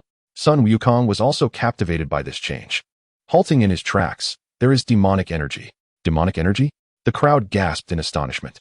Looking up, they indeed perceived an abnormal aura seeping through the roiling clouds above. "Humph." Shortly thereafter, a muffled groan emanated from the cloud layer. "King of Commerce, it appears you are indeed here. This has caused me quite a search." "Oh, it seems my creditor has arrived." The voice, somewhat familiar, belonged to the Dragon King of the East Sea. On that fateful day, Having deceived the Dragon King with 2 defective products of modern industry to obtain the sea-calming needle, Xu Feng had anticipated this day would eventually come. However, he had not expected that the old Dragon King's thought process would be so sluggish. It had taken him this long to realize that the 2 items he had been given were mere fakes. Yet, one must wonder, does he not feel it is rather late to confront me now? As a Dragon King, can he truly contend with a celestial being such as myself? Moreover, I am accompanied by over 50 Earth Immortals. Furthermore, Sun Wukong is also present. It seems the timing of the old Dragon King's arrival is far from opportune. Is he not merely inviting his own misfortune? Old Dragon King, what brings you here? Xu Feng inquired knowingly. Have you found it impossible to remain in the East Sea and wish to seek refuge among humankind? Old Dragon King, it has been an age. Sun Wukong exclaimed at the mention of the East Sea Dragon King, calling out to the clouds, I never imagined that after all these years, you would still indulge in such frivolous antics. I was just contemplating a visit to procure a suitable weapon from you. Yet here you are, delivering yourself to my doorstep. Humph.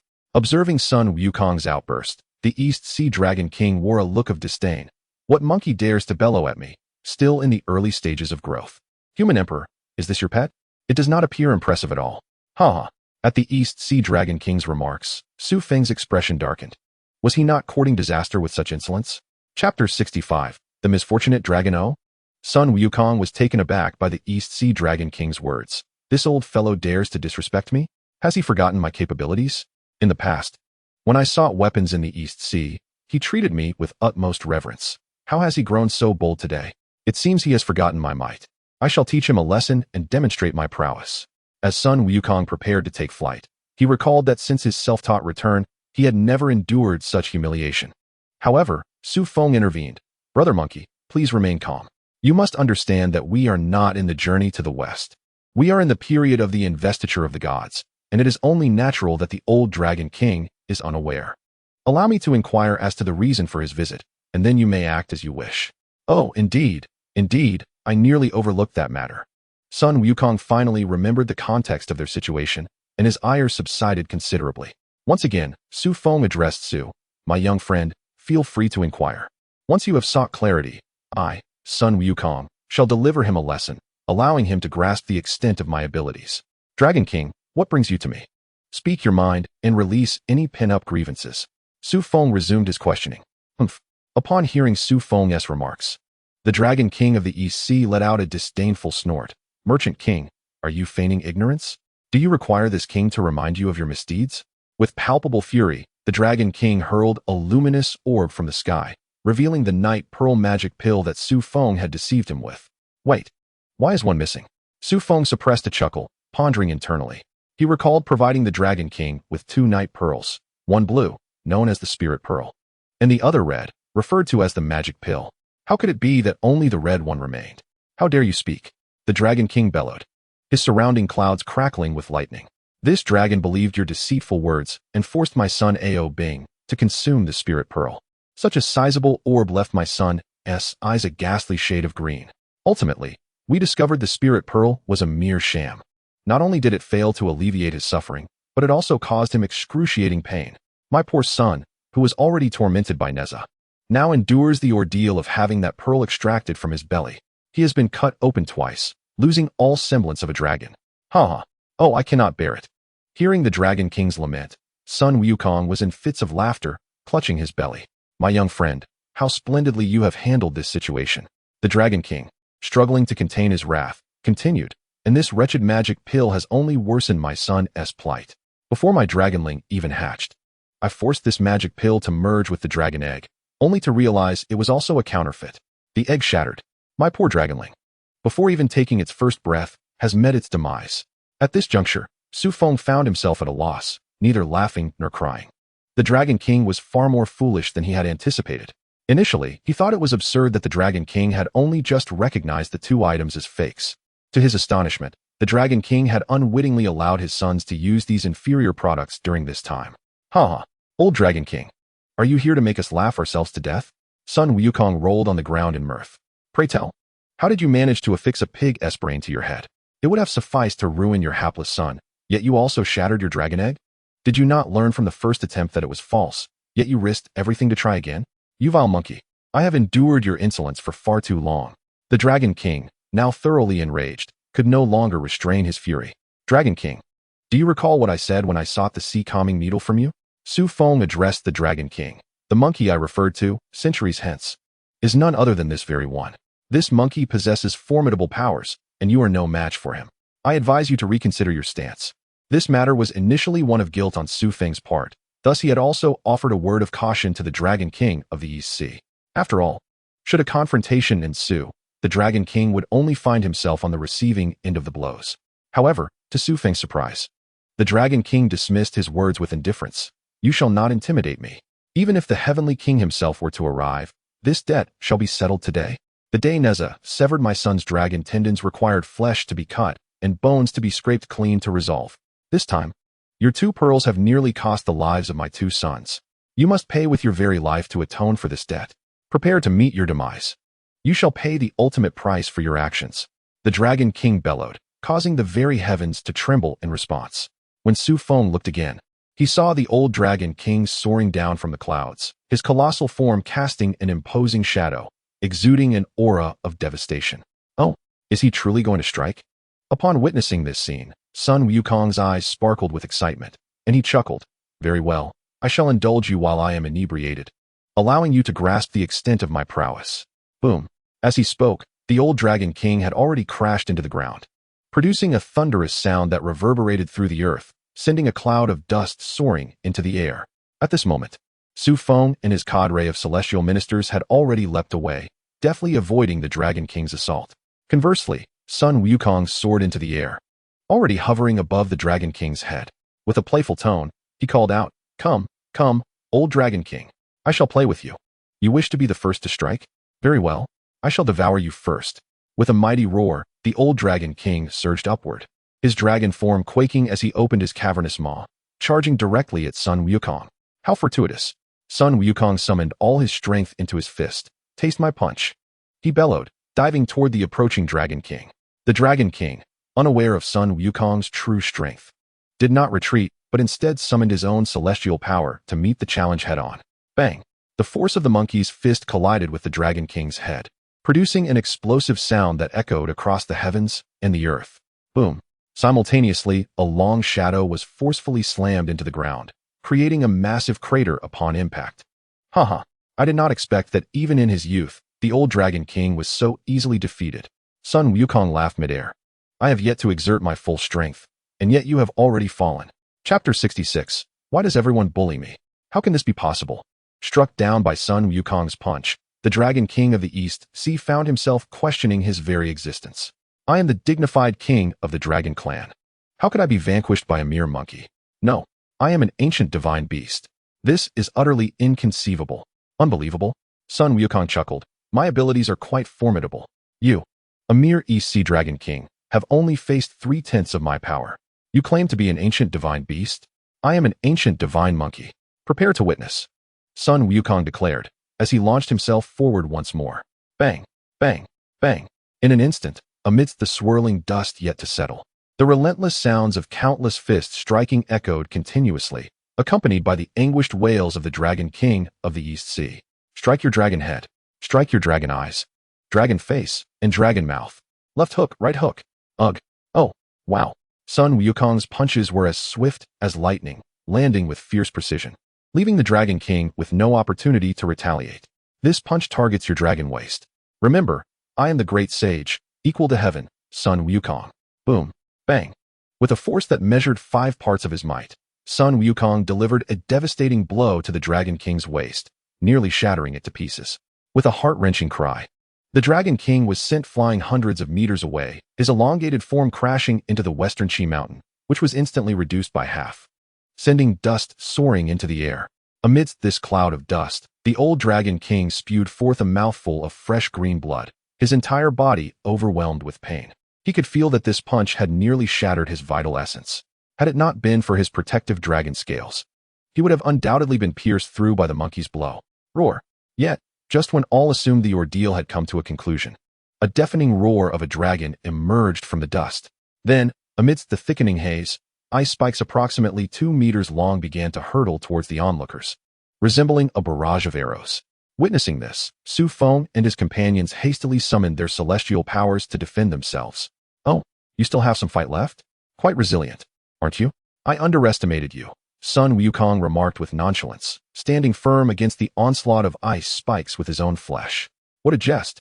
He possessed an indestructible body. Not even the colossal axe on the demon-slaying platform in the heavenly court could harm him, let alone these trivial ice spikes. Dragon's tail sweep. Following the barrage of ice spikes, the Dragon King's furious roar resounded through the dust. Almost as soon as the sound faded, a massive azure dragon tail erupted from the haze, sweeping violently towards Sun Wukong. Whoosh! Bang! A tremendous crash echoed as the unsuspecting Sun Wukong was engulfed by the dust, his fate uncertain. Ha ha! Ha ha! The Dragon King, witnessing the impact, erupted in a satisfied laugh. The force of my tail sweep is akin to 10,000 tons. This monkey must surely be reduced to a pulp. Oh, is that so? However, as the dust settled, Sun Wukong stood there, utterly unfazed. Though he had been pushed back several meters, not a single mark of injury adorned his body. How is this possible? The Dragon King was left in disbelief, questioning the very nature of his dragon lineage, astonished that he could withstand such a blow unscathed. Seeing the Dragon King's jaw drop in astonishment, Xu Feng could only shake his head in resignation. I told you not to provoke this monkey, yet you refused to listen. The real challenge is yet to come, and you shall reap the consequences. Ugh! Ah! Whoosh! Bang! In the next moment, the Dragon King's tail was already seized by Sun Wukong, who swung it with remarkable vigor. The East Sea Dragon King, feeling his body uncontrollably thrashing, instantly erupted into a chorus of anguished cries. Dare to ambush me, old son? I shall teach you a lesson. Sun Wukong effortlessly flung the old dragon around as though it were mere dough, creating a spectacle of grand proportions. Witnessing this scene, the ministers of the Shang Dynasty were left utterly astonished. Who would have imagined that the illustrious East Sea Dragon King could be treated like mere dough by a monkey? Simultaneously, they could not help but admire the audacity of this monkey, who seemed unfazed even by the formidable Dragon King. Enough of this. After tossing the old dragon a few times, Sun Wukong hurled him away. Ugh! The old Dragon King, already dizzy and nauseated, felt his insides churning violently upon being thrown. He could only emit a scream before expelling everything from his stomach. Dear friends, may I borrow a brick from you? I shall give him a few more. Before the Dragon King could catch his breath, Sun Wukong, brandishing the heavenly seal, approached once more. Bang! Just as the Dragon King thought he might recover, another brick came hurtling towards him. Oh! Ah! With that, the old Dragon King, along with the brick, soared through the air, not only spitting out his previous meal, but also shedding tears and snot from the sheer force of the blow. Let us have another go. Sun Wukong, undeterred, leapt into the air with the brick raised high, delivering another fierce strike to the Dragon King's head. Boom! The ground trembled as the old Dragon King collapsed. Rendered unconscious by the blow, his earlier bravado completely extinguished. Oh, it seems your head is quite resilient, old Dragon King. Meanwhile, the counterfeit heavenly seal in Sun Wukong's hand shattered under the impact. Without hesitation, Sun Wukong seized the Dragon King's horns and dragged him towards Xu Feng and the others. At this sight, the entire court of ministers could not suppress their astonishment. After all, the dragon was a totem of their human race, and they rarely glimpsed one in its entirety. Witnessing a Dragon King for the first time was understandably terrifying. Last time, Neza had extracted the dragon tendons from his son. Now, Sun Wukong found himself in need of a belt, and he thought to take the old Dragon King's tendons for that purpose, considering it an honor for the dragon. With a chuckle, Sun Wukong remarked, "As for the dragon meat, let us see how we can share it. Last time, Erlang Shun's teddy was too small to satiate. But this Grand Dragon King is just perfect for a hearty feast." No, that cannot be. Hearing this, the ministers hurried to dissuade him. Xu Feng, however, was indifferent. After all, tasting dragon meat in his lifetime would be quite an experience, indeed. Yet, at that moment, the sound of the East Sea Dragon King's lamentations echoed in their ears. Why must you all bully me? It's bad enough that the celestial beings do, but even the little brat Neza picks on me. The dragon monarch has been bullied, and now even a mere monkey dares to torment me. Alas, I belong to the esteemed ancient lineage of dragons. As the proud Dragon King, I find myself reduced to this pitiful state. My voice quivers with a deep sense of grievance. Chapter 67. How about a brotherhood? Why are you crying? Faced with the imposing presence of the Eastern Sea Dragon King, Xu Feng was taken aback to see him dissolve into tears, his expression turning dark with disbelief. Such a rapid transformation is truly astonishing. After all, you are a dragon king, one of the three great ancient beast clans. How can you simply cry like this? Mind your own business, the dragon king retorted, his voice laced with sorrow. I am on the verge of being stripped of my dragon tendons and devoured. I cannot defeat you, so must I not cry? Do my tears concern you? Ha ha. Sun Wukong chuckled, pointing at the Eastern Sea Dragon King while covering his mouth with mirth. Who would have thought that the mighty Eastern Sea Dragon King would shed tears? This is indeed a rare sight. Today, I, the great sage, have truly broadened my horizons. Oh, woe is me. Today I have suffered defeat, and the future of the dragon race appears grim. How can it be that I, a proud dragon, have fallen to such depths? It is utterly disheartening. The Eastern Sea Dragon King continued to weep, his lamentation striking a chord deep within the hearts of those present. Enough, enough. Xu Feng could no longer endure the spectacle. You are a grown man. Is it not shameful to cry so? Your sorrow gives me goosebumps.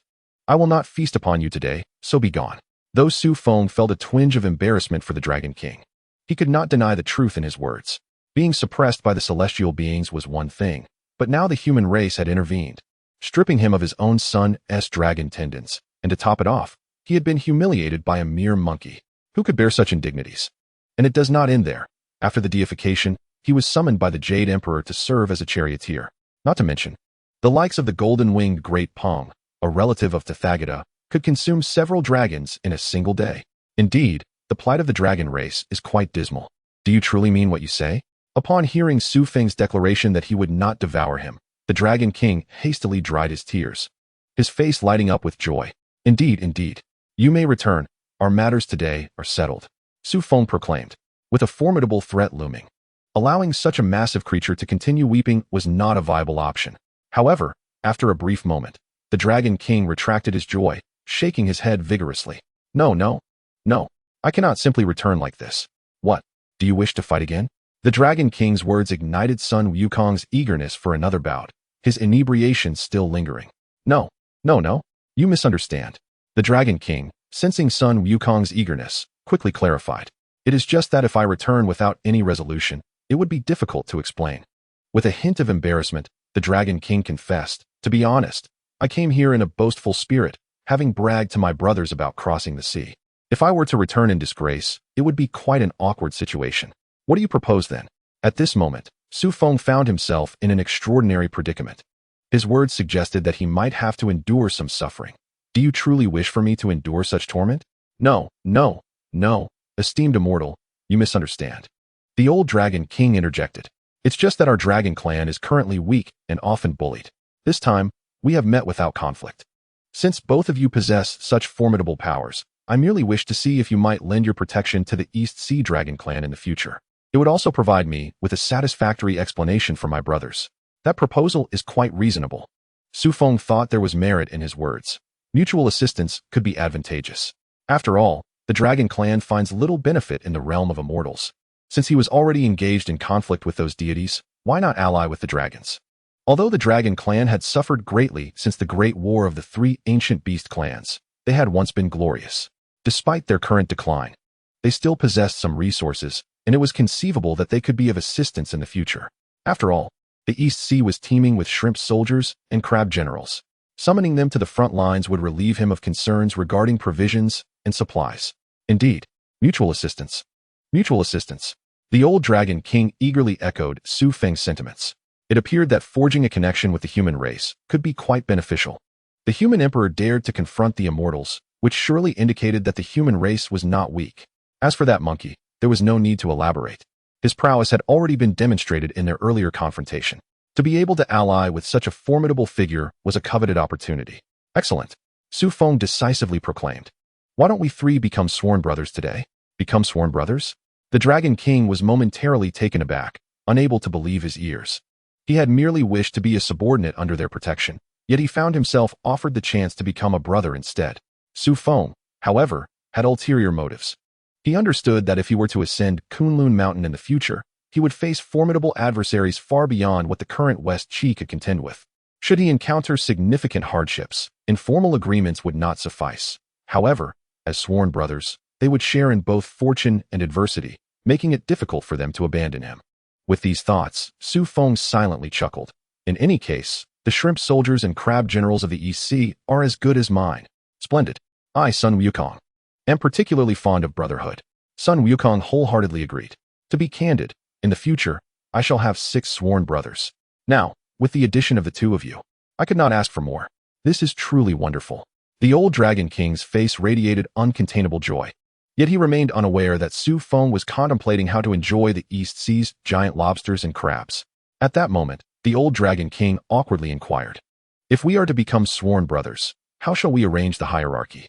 "Naturally, I shall be the eldest brother," Xu Feng declared without hesitation. "I just not. With you peculiar beings as my sworn brothers, how could I not take the lead? What basis would there be for the contrary?" Upon hearing Xu Feng's words, both the monkey and the Dragon King in unison questioned him. "Why, I am older than you." Xu Feng replied nonchalantly. "Older than us?" The old Dragon King asked in confusion. "Since ancient times, I have existed long before you. How could you possibly claim to be my elder?" Xu Feng, without a hint of embarrassment, asserted, "I have been present since Pangu separated heaven and earth. The body of King Zhou is merely a vessel I have taken over. Otherwise, do you really believe that a person like King Zhou would dare to engage in combat with deities?" "That makes sense," the old Dragon King nodded, reflecting on how it indeed seemed impossible for King Zhou to possess such audacity.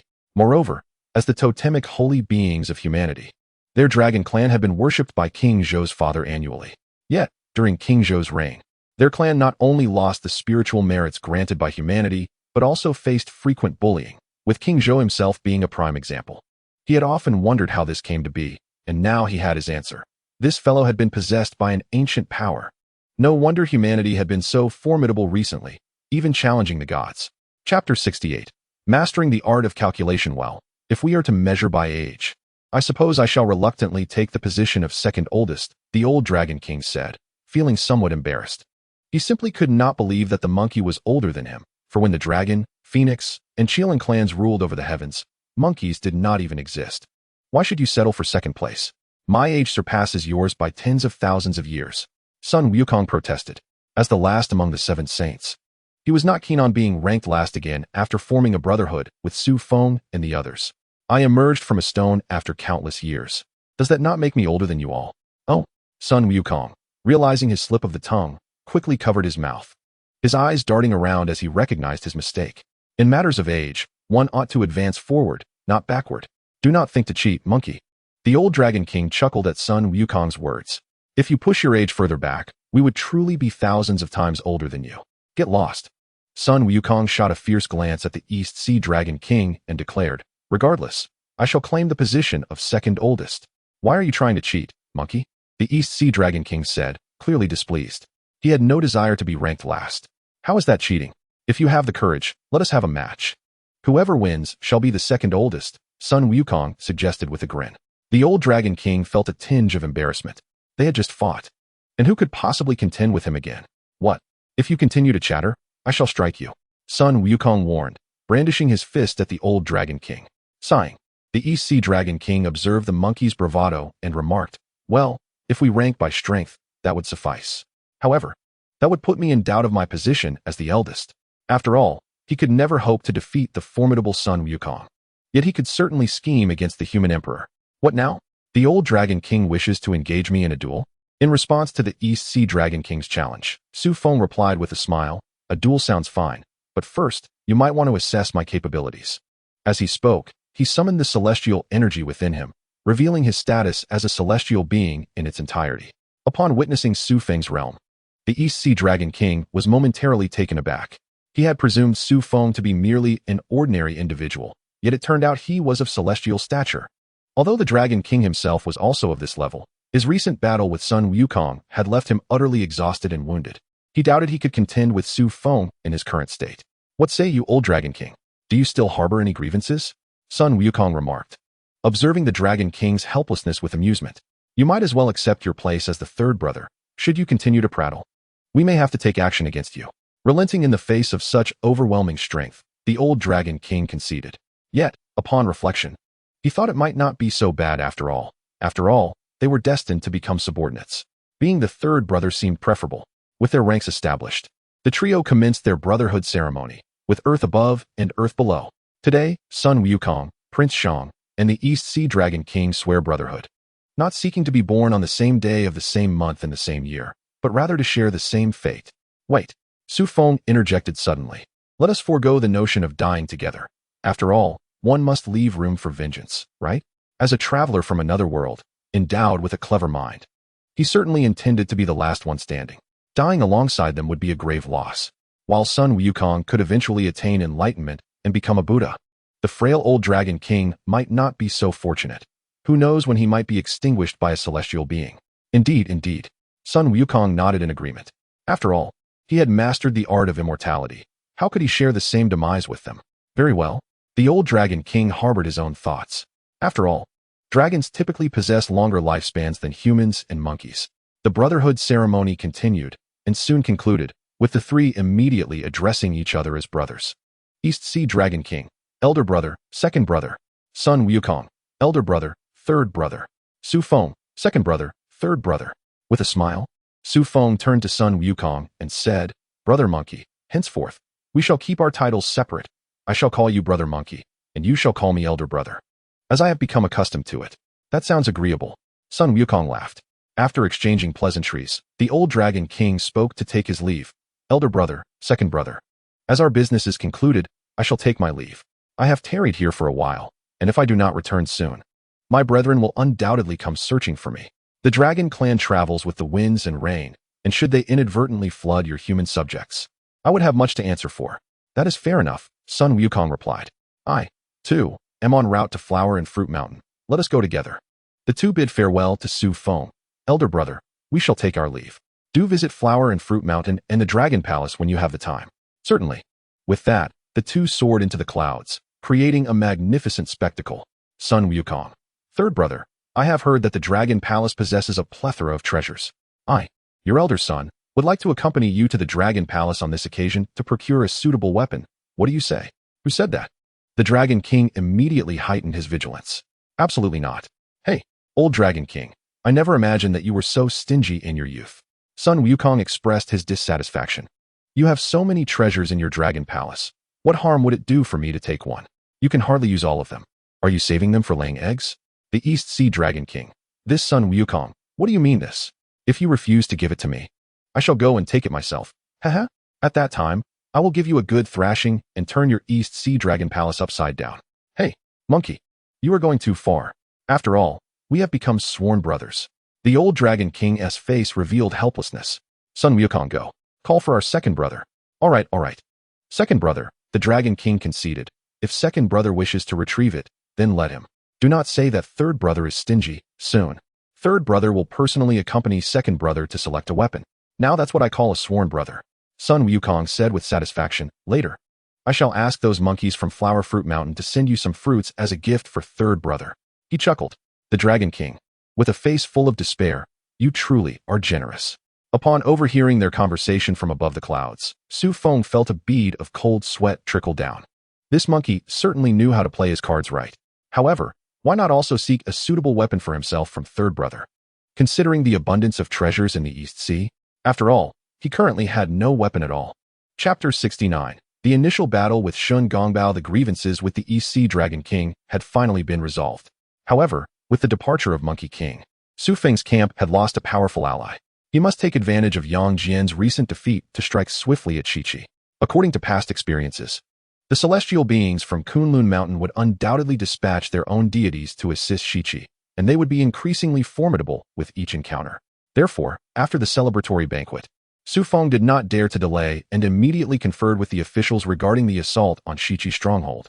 Report, Your Majesty, esteemed generals. The Qiqi army is challenging us.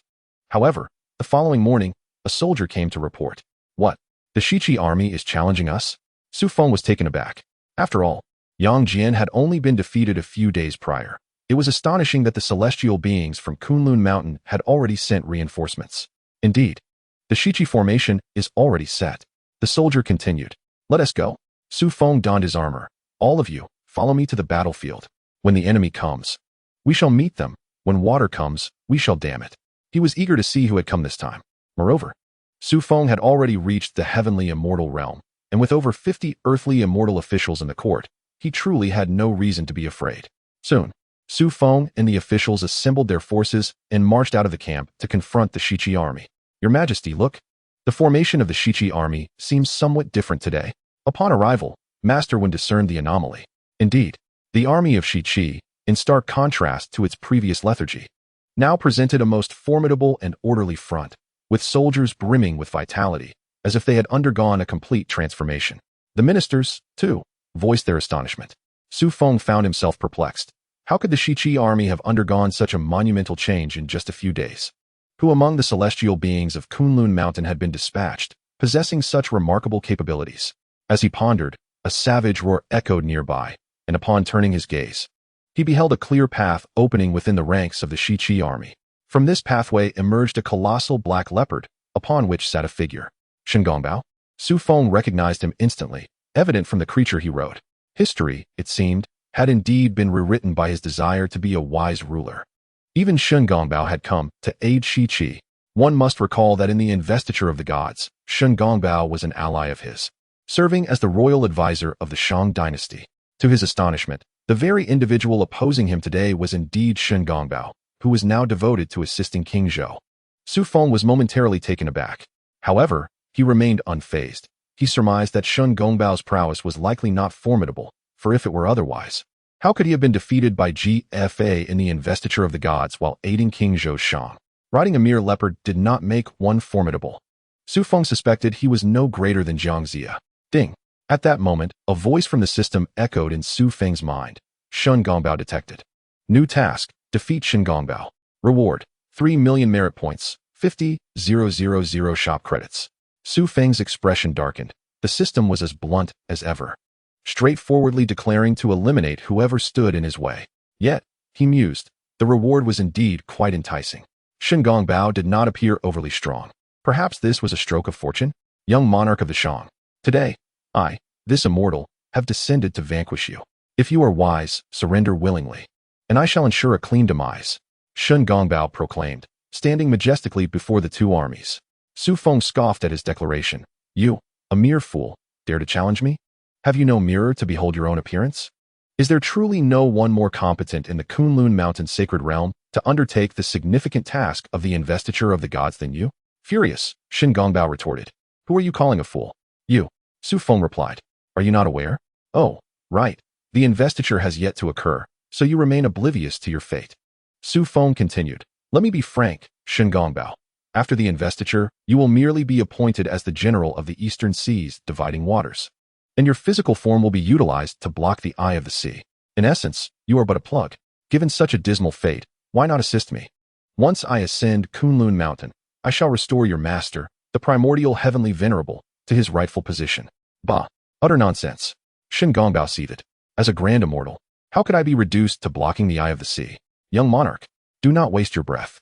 My newly appointed prime minister will not be easily provoked by your trifling words, GFA proclaimed with evident pride. Enough of your idle chatter, soldiers. Charge forth. Annihilate the Shang soldiers. Capture the king of Shang alive. I assure you, each of you will ascend to immortality. With that, Shengongbao commanded his troops to engage in battle. Onward. Slay. For the sake of attaining immortality.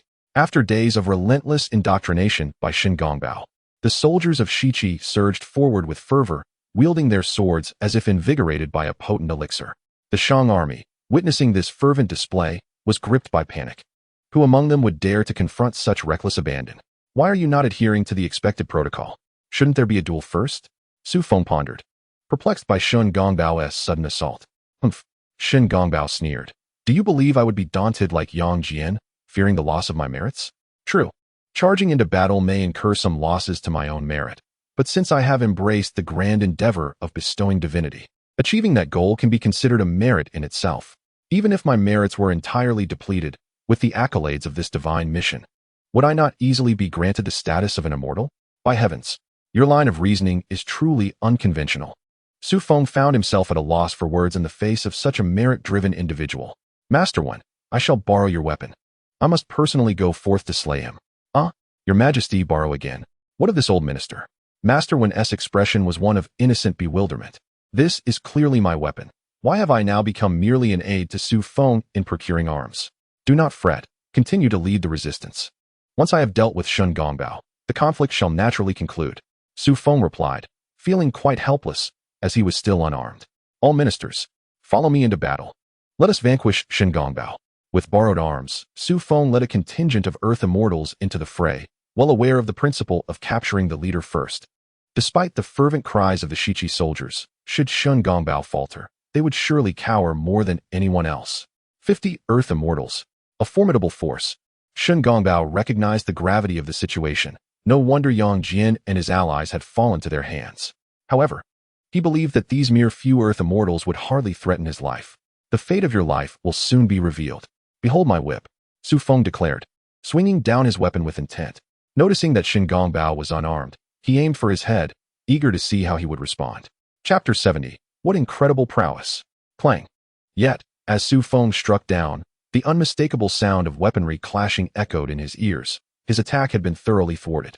Before he could discern the nature of the concealed weapon, a blinding golden light dazzled his vision. What in the world is this? Xu Feng exclaimed, utterly bewildered. The radiant weapon he recognized was none other than Yang Jian's trident. However, though Yang Jian's blade emanated light, it was not to such an extraordinary degree. The weapon wielded by Shengongbao shimmered as if it were enchanted, rendering it nearly impossible for one to discern its true nature even under the bright sun. Humph! With a cold snort, Shengongbao proclaimed with pride, ignorant human, this is the whip of the gods. It far surpasses your pitiful weapon. What? There's a collectible version of this divine whip? Xu Feng gasped in astonishment. But isn't it in the possession of Jiangxia? Of course, Shengongbao replied. Once he perished, it rightfully became mine. And I owe you my gratitude. Your insults led to Jiangxia's demise, which paved the way for my current glory. At this revelation, Xu Feng felt a twinge of regret for having insulted Jiangxia. Prepare yourself. Without indulging Xu Feng with further banter, Shengongbao unleashed another strike. The whip glinting with golden light. Clang, clang, clang. The battlefield soon echoed with the sounds of clashing weapons, and Xu Feng found himself retreating under the relentless assault. How formidable! After exchanging blows for a few rounds, Xu Feng felt a dull ache in his arm. Indeed, this was the legendary whip of the gods. Each strike reverberated through his arm. Even more infuriating was the whip's blinding golden glow, which significantly impaired his vision, causing him to misjudge his defenses on several occasions. Behold my divine whip. Shengongbao offered no respite, seizing upon Xu Feng's discomfort to strike once more. Your Majesty, be careful. The ministers urgently cautioned Xu Feng. When he raised his eyes, he was rendered speechless. This whip was a massive weapon forged from celestial energy, incomparable to the Monkey King's golden staff. Seeing such a formidable weapon descending upon him, Xu Feng instinctively avoided the blow. Boom! Just as he evaded, the whip came crashing down with a tremendous sound, causing the very earth to tremble beneath him. Goodness! Shengongbao is truly formidable. After witnessing the sheer power of that strike, Xu Feng stood in shock as the ground below fractured completely. This strength was akin to that of a great Luo golden immortal. Indeed, it was 100 times more terrifying than Yang Jian. It seemed he had severely underestimated Shengongbao. Ha! With a single strike. I see I have frightened you into silence, Xu Feng. Now you comprehend the prowess of Shengongbao. Observe my current realm. As he spoke, Shengongbao unleashed the celestial energy within him, revealing his status as a Tai golden immortal in all its glory. What the heck? A Tai golden immortal? Xu Feng was utterly taken aback. It wasn't merely that a Tai golden immortal had been dispatched from the sacred land of Kunlun. Rather, Shengongbao himself had attained that level, leaving Xu Feng astounded. But then again, how could someone of such stature have performed so poorly while aiding King Zhou in the investiture of the gods? Brothers, let us engage him. As Xu Feng stood in bewilderment, his ministers, imbued with the audacity of youth, boldly launched an assault on Shengongbao. With a resounding collective shout, they hurled a barrage of bricks into the air. The spectacle was indeed magnificent, as over 50 bricks soared simultaneously. Humph! Merely a trifling display of skill.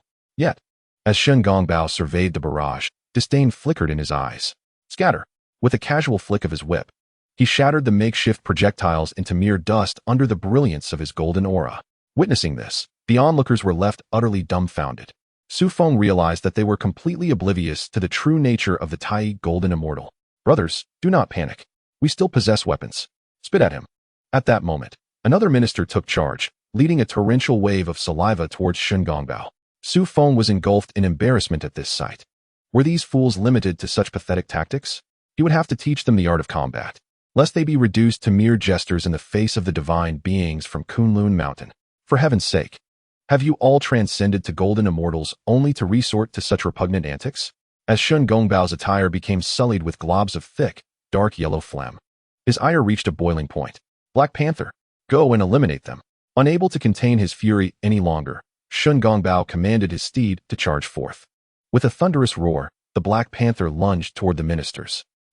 The sight left the ministers utterly stupefied. Flee for your lives. They had never encountered such a beast. Accustomed as they were to a life of luxury within the court, the mere sight of a leopard sent them scattering in terror. Xu Feng was apoplectic, nearly ready to expel his own liver in frustration. You are all earth immortals. Are you truly afraid of a mere leopard? With over 50 of you, cannot one of you confront a single beast? The ministers, in a state of utter panic, retorted, Your Majesty, it is easy for you to say. You are dealing with humans, but this is a leopard. Ha! Shun Gongbao erupted in laughter as he watched over 50 earth immortals being routed by his steed. Merchant King, what will you do now? Surrender at once. Ha! Xu Feng retorted defiantly. You may be ugly, but you dream of beauty. I alone can best you. Take this. With that, he brandished his divine whip and charged at Shun Gongbao, engaging him in fierce combat. Though his opponent was a renowned Tai golden immortal, Xu Feng, having ascended from the ranks of earth immortals to the celestial level, was undaunted. Your Majesty, please cease. We cannot withstand this. Came the frantic voice of Wen Taisher from behind. Xu Feng turned to see that his forces had already suffered significant losses. At this rate, a complete rout was imminent. As for the earth immortal ministers, Xu Feng was rendered speechless. He initially believed that after engaging in a prolonged battle with Shun Gongbao, they had managed to subdue the Black Panther, only to discover that it had vanished without a trace. We were chased away by that Black Panther, remarked the embarrassed Wen Taisher. Damn it! Xu Feng exclaimed in frustration. Once I return, I shall see to it that they all face punishment. Recognizing that the situation was untenable, Xu Feng concluded that a retreat was necessary. Shun Gongbao, witnessing their hasty escape, could not contain his laughter.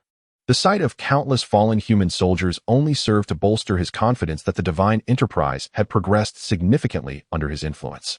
Chapter 71. A dash of excitement whoosh. We underestimated him. I never anticipated Shun Gongbao's prowess. Ultimately, Xu Feng and Wen Taisher managed to return to their main camp. Wen Taisher sighed, indeed. Not only does he possess the realm of a Tai golden immortal, but even his divine whip is exceedingly formidable. He continued, moreover. His Black Panther steed proved more than a match for over 50 of our earth immortal officials. Let us not dwell on this. It infuriates me just thinking about it. Xu Feng recalled the scene of those officials being driven away and felt his anger rekindle. Is His Majesty truly considering punishment? Wen Taisher inquired with concern. Not to that extent, Xu Feng replied, but they must be taught some combat techniques. Otherwise, merely spitting insults on the battlefield is utterly disgraceful for earth immortals. Your Majesty is right. This old minister will certainly enhance their practical training moving forward. Setting this aside for now, our primary focus must be on Shun Gongbao. Xu Feng asserted. This fellow possesses formidable strength, and to quell the unrest in Shiqi, our most pressing concern is how to defeat Shun Gongbao. Indeed, Wen Taisher sighed. Given Shun Gongbao's power and his divine artifact, the divine whip, even the Monkey King might struggle against him. What shall we do then? Xu Feng lamented. I currently am but a celestial immortal, and I still fall short when compared to golden immortals like Yang Jian, let alone the Tai golden immortal that Shun Gongbao represents. However, there is a way. Wen Taisher interjected. I believe that to thwart the divine enterprise and prevent the downfall of our Shang Dynasty, our focus should not be solely on Shun Gongbao, but rather on the soldiers of Shiqi. Oh, what do you mean by that, my dear minister? Xu Feng asked, puzzled. Your Majesty, consider the events of today's battle, Wen Taisher analyzed. The soldiers of Shiqi have slain half of our Shang forces. Is this not indicative of a divine conspiracy? They seek to fill the underworld with human souls. While Shun Gongbao may sacrifice some merit, he would never dare to personally slay those human soldiers.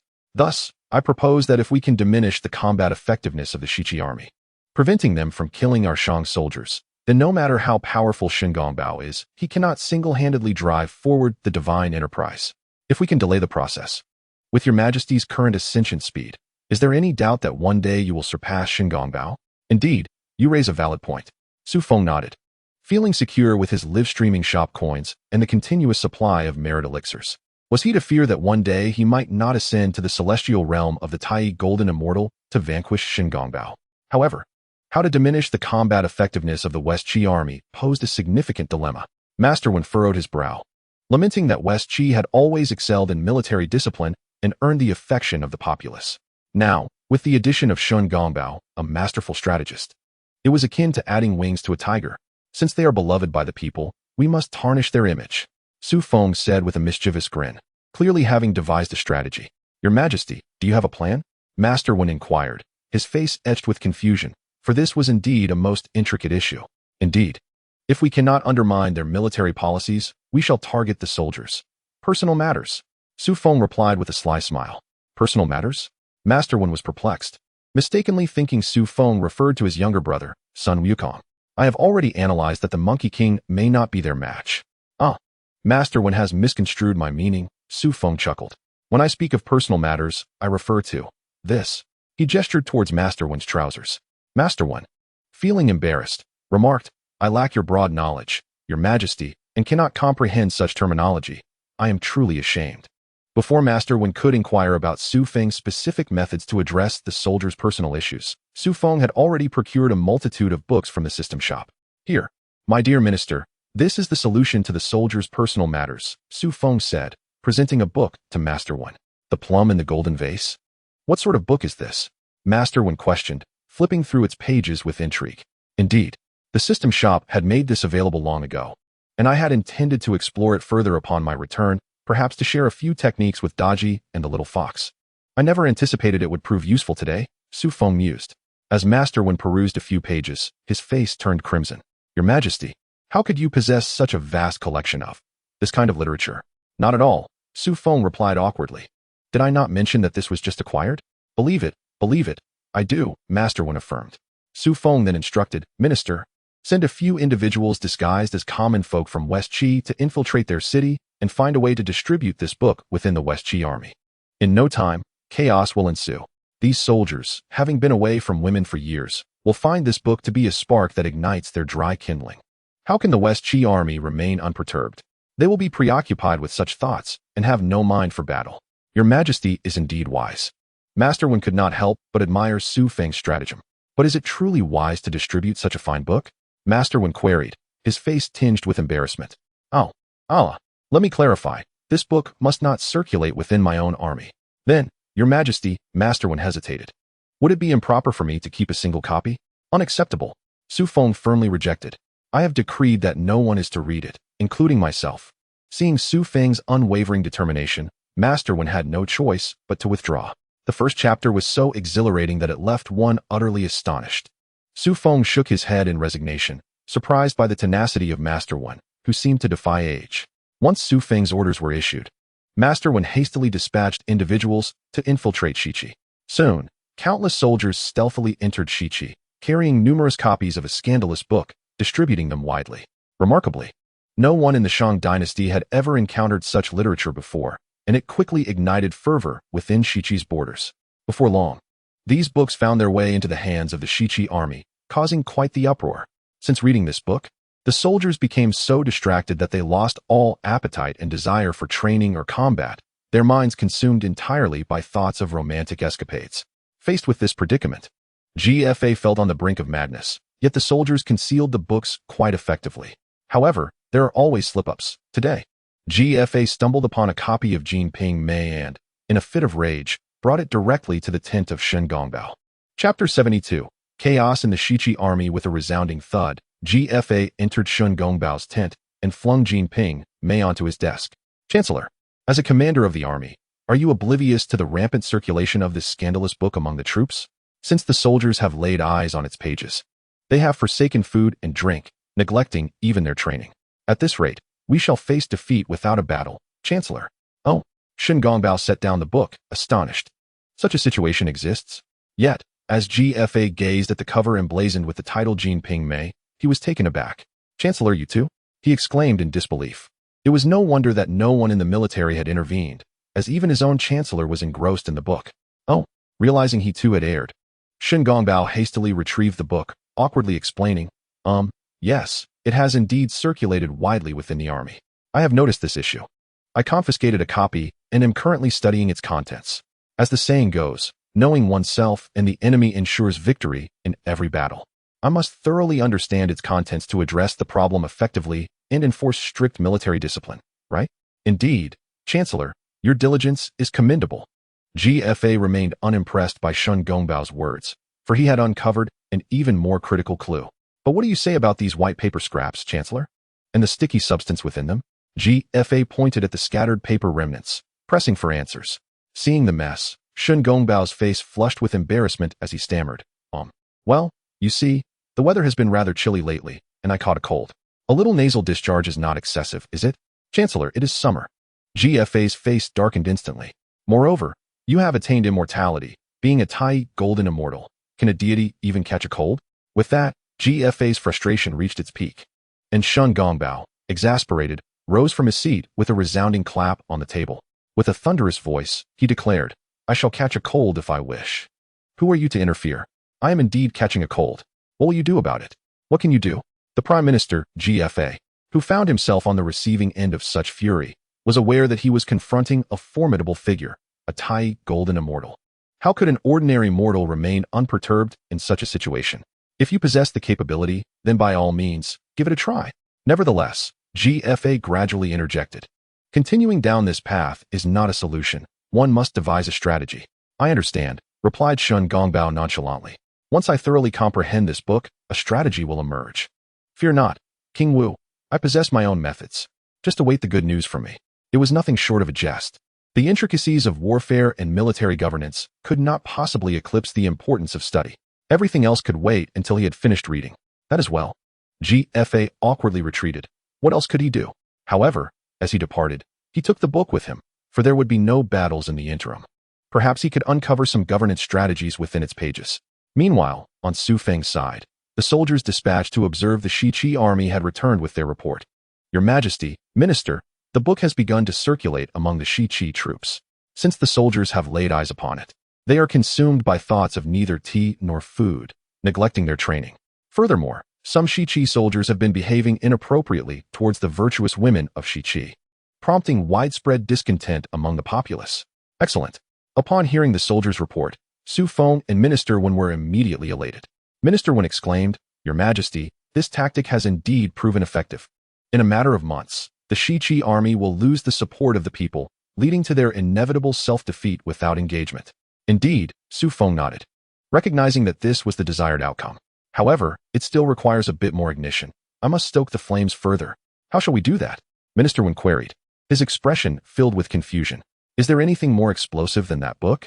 Indeed, there is, Xu Feng said, retrieving an item from a pile of boxes. Something he had recently exchanged from the system store. What is this, Your Majesty?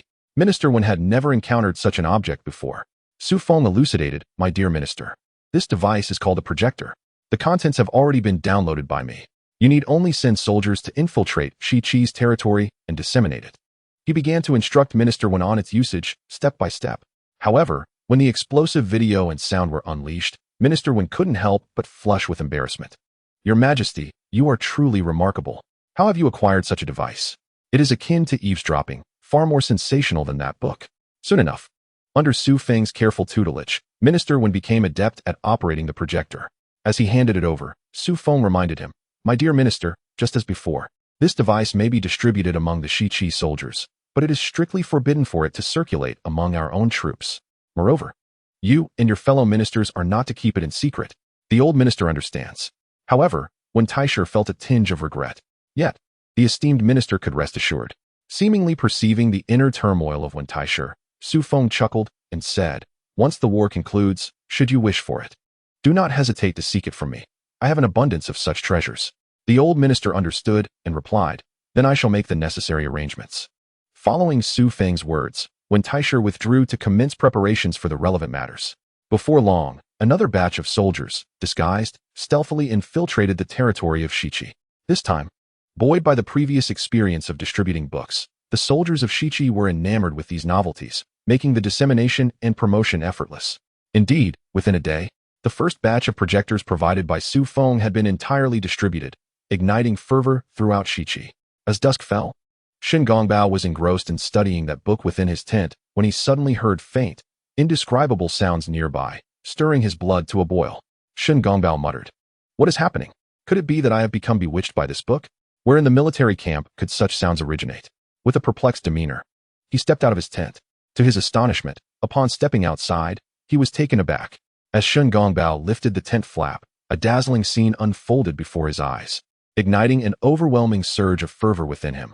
Unable to contain himself, he coughed up a mouthful of blood. In all his time training in the sacred land of Kunlun, he had never witnessed such spectacles. Chapter 73. The enraged Shun Gongbao. At that moment, he realized that these vivid images emanated from a small device, projected onto a hanging white cloth. Shun Gongbao could not help but admire the ingenuity of these humans. This surpasses even my master, Yuan Shi Tianzun. No, it should be said to eclipse my ancestral master, Hongjun Laozu. Shun Gongbao watched with rapt attention, occasionally exclaiming in astonishment. What had his ancestor invented? Merely the principles of the universe. Yet, these humans not only authored such thrilling books, but also preserved such exhilarating visuals. Even he, a Tai golden immortal, felt his blood surge with excitement. Truly, they were remarkable talents. These soldiers of Shiqi were indeed extraordinary. After admiring humanity, Shun Gongbao could not help but commend the soldiers of Shiqi as well. As a Tai golden immortal and their chancellor, he could not even acquire that book without secretly obtaining it from a soldier. And now, even the miraculous device preserving such images had fallen into their hands. Was this not a manifestation of divine prowess? After contemplating these matters, Shun Gongbao carefully fetched a small stool from the military tent and discreetly opened a crack to savor the spectacle within his tent. What a jest! As a dignified chancellor, how could he openly indulge in such affairs? One must maintain a semblance of dignity. Meanwhile, outside the tent, the soldiers were gathered together, thoroughly engrossed in the spectacle before them. Some were so captivated that they began to salivate, a truly revolting sight. Throughout that evening, Shun Gongbao did not miss a single scene. He watched the entirety of the videos until the deep hours of the night, collapsing onto his bed in a state of utter exhaustion, akin to a deflated balloon. In fact, he had forgotten to eat dinner altogether. That night, he slept soundly, dreaming of delightful encounters with the goddess Enhua. Alas, early the next morning, Shun Gongbao was jolted awake by the deafening sounds of reports from outside the tent. What the devil? Startled from his sweet dreams, he tumbled out of bed. What is it? Shun Gongbao was genuinely furious, wishing to devour the messenger alive. Not only had his dreams been interrupted, but he was also terrified half to death. Report to the chancellor. The soldier, sensing Shun Gongbao's wrath, stammered. A grave situation has arisen. The citizens of Shiqi have come to disturb the military camp. What? Shun Gongbao leapt up in anger. A group of unruly peasants. Do they dare to rebel? He commanded, lead me to see. Draping himself in his garments, Shun Gongbao exited the tent. Indeed, upon reaching the camp's entrance, he beheld a throng of citizens armed with hoes and brooms, surrounding the Shiqi military camp so tightly that not a drop of water could pass through. Among the crowd, several soldiers bore bruised and battered faces, their tattered clothing presenting a pitiful sight. What is the meaning of this? Shun Gongbao demanded furiously, reporting to the chancellor. These soldiers sneaked into the homes of the citizens under the cover of night, and several women were. The soldier hesitated to respond. What? Upon hearing this, Shun Gongbao's fury erupted. How dare you claim to be a righteous army, yet engage in such despicable acts? What is the matter, Chancellor? Hearing the commotion outside, GFA rushed over. Upon seeing GFA and the other ministers arrive, Shun Gongbao's indignation intensified. King Wu, look at what your soldiers have done. Engaging in acts more heinous than beasts. You profess your army to be righteous. Is this what you call righteousness? Upon learning of the citizens' grievances, GFA too became incensed. How could you commit such heinous acts? The soldiers, stammering, replied, it was only because we read that book and watched those videos last night. We simply could not contain ourselves. Outrageous. Shun Gongbao's rage escalated upon hearing their words. As the chancellor, I would not dare to act in such a manner. How could you, as soldiers, take action before me? Ever since watching that book and those videos, Shun Gongbao had struggled to restrain himself. Now, witnessing these soldiers' actions, he could not help but wonder why he had not thought of such a course of action himself. Had I thought of this earlier, I would not have wasted so much paper. Upon hearing this remark from Shun Gongbao, GFA's expression darkened immediately. Chancellor, this is not the time for such discussions. We must devise a solution. What else can we do? We shall execute them publicly. With Shun Gongbao's command, the soldiers swiftly took action, and soon, several offending soldiers lost their heads. Witnessing this scene, GFA gasped in shock. Fortunately, as the king, he could still bring along his many consorts into battle. Otherwise, After reading those books and seeing the videos from last night, he would have been unable to contain himself. Chancellor, given the current situation, we must urgently find a resolution. We cannot allow Xu Feng's scheme to succeed. Once GFA regained his composure, he recognized the gravity of the matter. He had anticipated such an incident would eventually occur when he first saw that book circulating in the military camp, but he never expected it to happen so soon. There is no other choice. Shen Gongbao shook his head. At this critical juncture, this issue cannot be resolved with mere words. Suddenly, with a fierce glint in his eyes, he declared, we must resolve this swiftly. Tomorrow, we shall annihilate the Shang soldiers in battle to put an end to this problem. Originally, he had intended to devise a plan after finishing that book, but it seemed time was of the essence. Very well, GFA agreed. I shall prepare for war at once. Tomorrow, we will confront the Shang king in a decisive battle. One battle to determine our fate. Meanwhile, at Xu Feng's camp, soldiers reported on the turmoil within the Shiqi army. Report, Your Majesty, the Shiqi troops are in disarray. A soldier announced, today, due to the Shiqi soldiers' transgressions against the local women, the Shiqi populace has completely surrounded the military camp, and the relationship between the Shiqi army and its people has soured beyond repair. Excellent. Xu Feng rejoiced, feeling that his investment in those resources was not in vain. As the results were indeed remarkable, it was only natural. How many could endure such unrest? Not even mortals, Xu Feng surmised, could withstand it, let alone the celestial beings. Master Wen chuckled, at this rate, within half a month, Shiqi will fall without a fight. Chapter 74. Are you a devil? Report, Your Majesty, Master. The troops of Shiqi are challenging us. Just as Xu Feng prepared for Shiqi's inevitable defeat, the following morning, a soldier arrived to announce that the Shiqi army was calling for battle. Oh, Xu Feng was somewhat astonished by this news. After such a debacle, how do GFA and Shen Gongbao dare to confront me? Your Majesty, how shall we respond? Master Wen expressed his concerns. True, the Shiqi soldiers have committed offenses, but in such a short time, their morale surely hasn't plummeted entirely. Moreover, Shen Gongbao's combat prowess remains formidable. We may not be their match. Humph. Xu Feng scoffed. When the soldiers come, we shall meet them head-on. Hiding away is not an option. Let us go forth to battle. Besides, haven't you been training those Earth Immortals during this time? Their combat prowess has certainly risen, and they shall accompany me to battle, challenging that scoundrel Shen Gongbao. The old minister accepted the command and descended to make preparations. However, Xu Feng called him back. My dear minister, bring this device to the battlefield. I have my own ingenious use for it. He referred to the batch of projectors from a few days prior. Soon, Xu Feng's army was fully assembled. A multitude of celestial officials marching alongside him, leaving the camp in a grand formation. Today, the Western Qi army maintained an impressively organized and imposing array. Yet, Xu Feng felt an inexplicable lack of ferocity among them, likely a consequence of the insidious influence he had been exuding these past days. Humph. Upon seeing Xu Feng emerge, Shen Gongbao scoffed, King of Shang, do you dare to undermine my soldiers? Releasing such vile substances, do you think my Western Qi warriors can be so easily defeated? Today, I shall lead 1,000,000 strong to a decisive battle against you.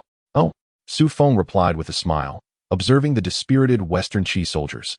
Are your troops truly resolute? I beg to differ. Initially concerned about Shen Gongbao's sudden aggression, Xu Feng felt a wave of relief upon witnessing the state of the Western Qi soldiers. It appeared that Shen Gongbao and GFA were unable to devise a solution. They sought a swift resolution to their conflict. Is that so? Shen Gongbao retorted with a cold laugh. You shall soon find out. Watch as my Western Qi warriors annihilate you without a trace. Very well. Xu Feng chuckled. Since your soldiers are so steadfast, I shall show you something. Bring it forth. Project the film. He commanded his soldiers to set up the equipment. In no time, hundreds of white canvases were unfurled before the two armies. Accompanied by a cacophony of distressing sounds, grotesque scenes emerged before the eyes of the gathered crowd. Wow! As the imagery unfolded, the soldiers of both armies were instantly captivated, over 2,000,000 pairs of eyes fixated on the front. Your Majesty, Minister Wen was bewildered. Did you not state that only the Western Qi soldiers were to view this? Now that you have shown it, are not our soldiers also witnessing it? Not a concern. Xu Feng waved his hand dismissively. As long as they do not engage in battle or lose their lives, they may observe as they please. Ultimately, the grand undertaking of deification requires the souls of my people to fill the void in the underworld, and if they are merely watching without fighting or dying, where would those souls come from? Your wisdom is unparalleled, Your Majesty. Minister Wen could not help but admire Xu Feng's sagacity. However, with this in mind, he thought, Why not indulge himself? Consequently, he began to watch with great interest, having been eager to see this for quite some time. Damn it! Seeing this spectacle unfold on the battlefield, Shun Gongbao was infuriated to the point of wanting to spit blood. Are you a devil? How could you unleash this on the battlefield? Ha ha! Xu Feng laughed heartily. What do you think, Shun Gongbao? Quite the show, isn't it? If you desire it, simply ask me, for I possess even smaller ones, convenient for you to secretly view beneath the covers at night. Bah! The venerable Shun Gongbao exclaimed in anger. How can I, a dignified Tai golden immortal, stoop to gaze upon such depraved objects? He then bellowed at his soldiers. Kill! Crush that disgusting thing underfoot. Annihilate the soldiers of the Shang King. Yet, amidst the skies, only the cawing of crows echoed, as a million-strong army remained utterly still. What in the world? Do you not wish to become immortals? Shun Gongbao fumed. Immortality. Have you all forgotten what I have told you? However, no matter how fervently he pleaded, the soldiers of Shiqi remained unmoved, their eyes glued to the images, drool pooling at their feet. Ha ha ha, Shun Gongbao. You might as well conserve your strength. Witnessing the remarkable effect, Xu Feng felt immense satisfaction. Humph. Shun Gongbao scoffed. Do not revel too soon, Shang King. Remember, without them, you still have to contend with me. Since I cannot slay your soldiers, I shall take my vengeance upon you today. Prepare yourself. With that, Shun Gongbao summoned the god-slaying whip, aiming directly at Xu Feng. Wang Taisher, lend me your weapon. Seeing Shun Gongbao's ferocity, Xu Feng dared not delay. Quickly requesting a weapon from Wang Taisher, Wang Taisher replied, Take it. Your Majesty, wield it as you wish. Today, Wang Taisher displayed remarkable readiness. Offering no hint of resentment at Xu Feng's request, Xu Feng found this curious. Yet when he turned to glance at Wang Taisher, his bewilderment vanished. Good heavens! It seems I was right not to let them see these objects. Wang Taisher had begun to drool, and Xu Feng's expression turned grim. Prepare yourself. Clang. At that moment, Shun Gongbao charged forth, and as he swung the god-slaying whip, Xu Feng raised Wang Taisher's whip in defense. The two whips collided with a shrill sound. Yet, such fierce combat failed to draw the attention of the soldiers on either side. Bang! Clang! In an instant, Xu Feng and Shun Gongbao were entangled in battle. The clash of weapons ringing incessantly. Good heavens! Still so formidable. After several exchanges, Xu Feng felt as though his arm was about to break from the pain. It seemed that the lewd books and videos had little impact on Shun Gongbao. His strength remained undiminished. Had he miscalculated? Had he overestimated the power of those objects? He had thought they would be unbearable even for a Tai golden immortal. Stop looking. Come help me. Soon, Xu Feng could no longer endure. The god-slaying whip was indeed fearsome. His stamina began to wane, and he called out to the more than 50 Earth immortal ministers who were engrossed in watching the videos. Chapter 75, Society. These wretched individuals, when they arrived, had sworn solemnly to plunge into fire and water for him, vowing to contend fiercely against Shun Gongbao. Upon arriving on the battlefield, it became evident that the onlookers were utterly captivated, neglecting their own perilous struggle against Shun Gongbao. At times, Xu Feng genuinely contemplated incinerating them all in frustration. This was undoubtedly the most inept cohort of Earth immortals he had ever encountered. However, after calling out for what felt like an eternity, a few ministers finally began to take notice of him. Brothers, enough of the spectacle. Arm yourselves. His Majesty summons us. Gradually, a group of them began to regain their senses. Stop gawking. Arm yourselves. Let us aid His Majesty in taking down Shun Gongbao. Yes, let us eliminate him. Crush him. Over 50 Earth immortals seized their makeshift weapons, resembling bricks, and charged fervently towards Shun Gongbao. Xu Feng observed their swagger, each wielding a brick, and was struck by the undeniable air of a gangland confrontation. Truly, society at its most feral. Stop staring and assist His Majesty. Yet, some lag behind. Huang Feihu unapologetically hurled a brick at one of them, jolting the minister into motion. Take him down. Kill him. Smash him. The throng of Earth immortals advanced menacingly towards Shun Gongbao. Startled by the commotion, Shun Gongbao turned around, instantly aghast at the sight of over 50 Earth immortals brandishing bricks in his direction, a spectacle that was impossible to ignore. In a panic, he prepared for battle. The clash erupted with a cacophony of noise as the Earth immortals engaged in a fray with Shun Gongbao. Thanks to the training from Master One, they were no longer limited to merely hurling bricks. This time, they wielded them as weapons, striking Shun Gongbao relentlessly. Damn it! My back! Who just hit me in the face? Wasn't he agreed that we wouldn't strike the face? Soon, Shun Gongbao found himself battered and bruised, a pitiable sight. I can't endure this any longer. He bellowed, his internal energy surging dramatically. In the wake of this surge of celestial power, the 50-odd Earth immortals surrounding Shen Gongbao were violently thrust back several meters, sprawled across the ground. Black Panther, eliminate them. Leave no one alive. Enraged, Shen Gongbao commanded his beast to strike. The Earth immortals, witnessing the beast charge forth, were momentarily paralyzed with fear. What in the world? Is it going to eat us? Xu Feng sensed the gravity of the situation as the ministers became increasingly panic-stricken. Based on previous experiences, it seemed they were indeed contemplating a retreat. However, their unexpected resolve took Xu Feng by surprise. Brothers, we cannot allow His Majesty to look down upon us. Take down the Black Panther. They rallied in unison. The spitting contest soon resumed with fervor. More than 50 Earth immortals began to spit, their thick phlegm soaring towards the oncoming Black Panther. With a furious roar, the panther seemed utterly incensed. It charged toward the group of immortals with alarming speed. The crowd momentarily faltered. However, this time they chose not to flee. Brothers, we still have our bricks. Let us bring it down. They shouted. Yes, let us take down this black cat. One suggested, and the rest rallied in agreement. In an instant, over 50 individuals surrounded the Black Panther, rendering escape impossible. Let us get it. Roar. With a command, they all lunged forward, each wielding a brick, striking fiercely at the panther. The mount of the notorious Xingu, the Black Panther, was soon howling in agony, creating a scene of utter chaos. Xu Feng was left in a daze. Was it not a bit cruel for over 50 immortals to assault a single panther? Humph. Observing his mount's plight, Xingu paid no heed. Let them strike. I shall claim the life of your king. Xu Feng was dumbfounded. After all, his arm throbbed painfully, reducing his combat prowess by at least half. Even at full strength, he could not match Xingu, let alone in his current weakened state. Wasn't he this a certain death? Protect the king. Someone, protect the king.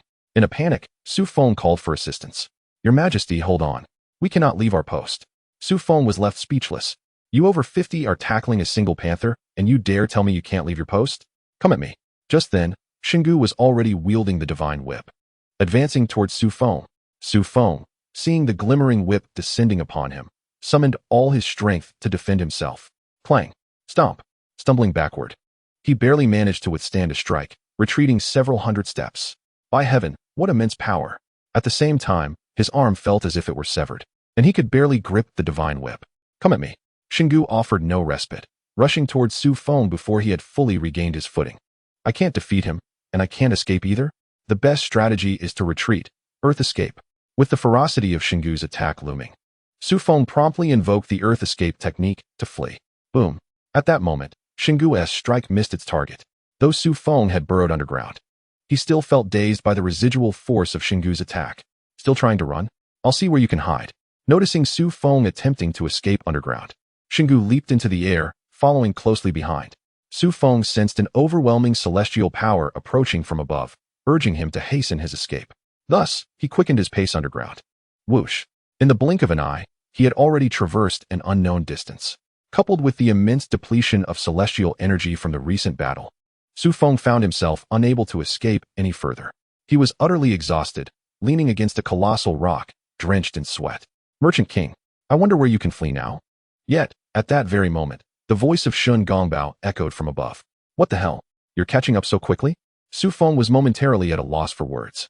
Fortunately, he spotted a cave in the mountainside nearby, and without hesitation slipped inside. This would suffice for the time being. He hoped to evade capture, as he truly felt incapable of continuing to flee. Chapter 76. You should have said so earlier. At that moment, Xu Feng recalled past instances of fleeing for his life. Back then, he was merely an earth immortal. Reflecting on it now, he realized there was no way he could have escaped the golden, immortal Yang Jian. Certainly, Yang Jian's target had not been him then. Otherwise, how could he have possibly eluded Shen Gongbao today? Although Shen Gongbao was a Tai golden immortal, Xu Feng had now ascended to the rank of celestial immortal, and their disparity was nearly equivalent. Ha! Merchant King, do you think that hiding in a cave will render me unable to find you? I can already sense your presence. As Xu Feng reminisced, Shen Gongbao's voice resonated at the cave's entrance. Panic washed over Xu Feng, leaving his face ashen. He certainly did not wish to meet his demise. If he had wanted to die, why exert such effort to be a wise ruler? It would be far more pleasant to be a foolish monarch, living a life of ease and waiting for death. However, having retreated into the cave, he found the entrance blocked by Shen Gongbao. And with the meager strength he had left, escaping was utterly impossible. Suddenly, an idea struck him. I can tunnel underground. Xu Feng's mind illuminated with this realization. How could he have forgotten? He was no ordinary person, but a celestial immortal. With determination, he hastily employed the art of earth evasion, just as he intended to flee. Shen Gongbao entered the cave and immediately wielded his god-slaying whip. The whip unleashed a golden light that enveloped the cave's stone walls entirely. Crash! Just as Xu Feng initiated his earth evasion, a thunderous noise erupted, and he found himself forcefully propelled back. What the hell? Is the ground this hard? Xu Feng stood dumbfounded. Though the ground was indeed rocky, as a celestial immortal, how could he not burrow beneath it? Ha ha! Shen Gongbao laughed. Merchant King, you should conserve your energy. The cave's walls have already been enveloped by the divine power of my god-slaying whip. Even if you were a tiny golden immortal, you could not escape through the earth. Damn it! So it was your doing.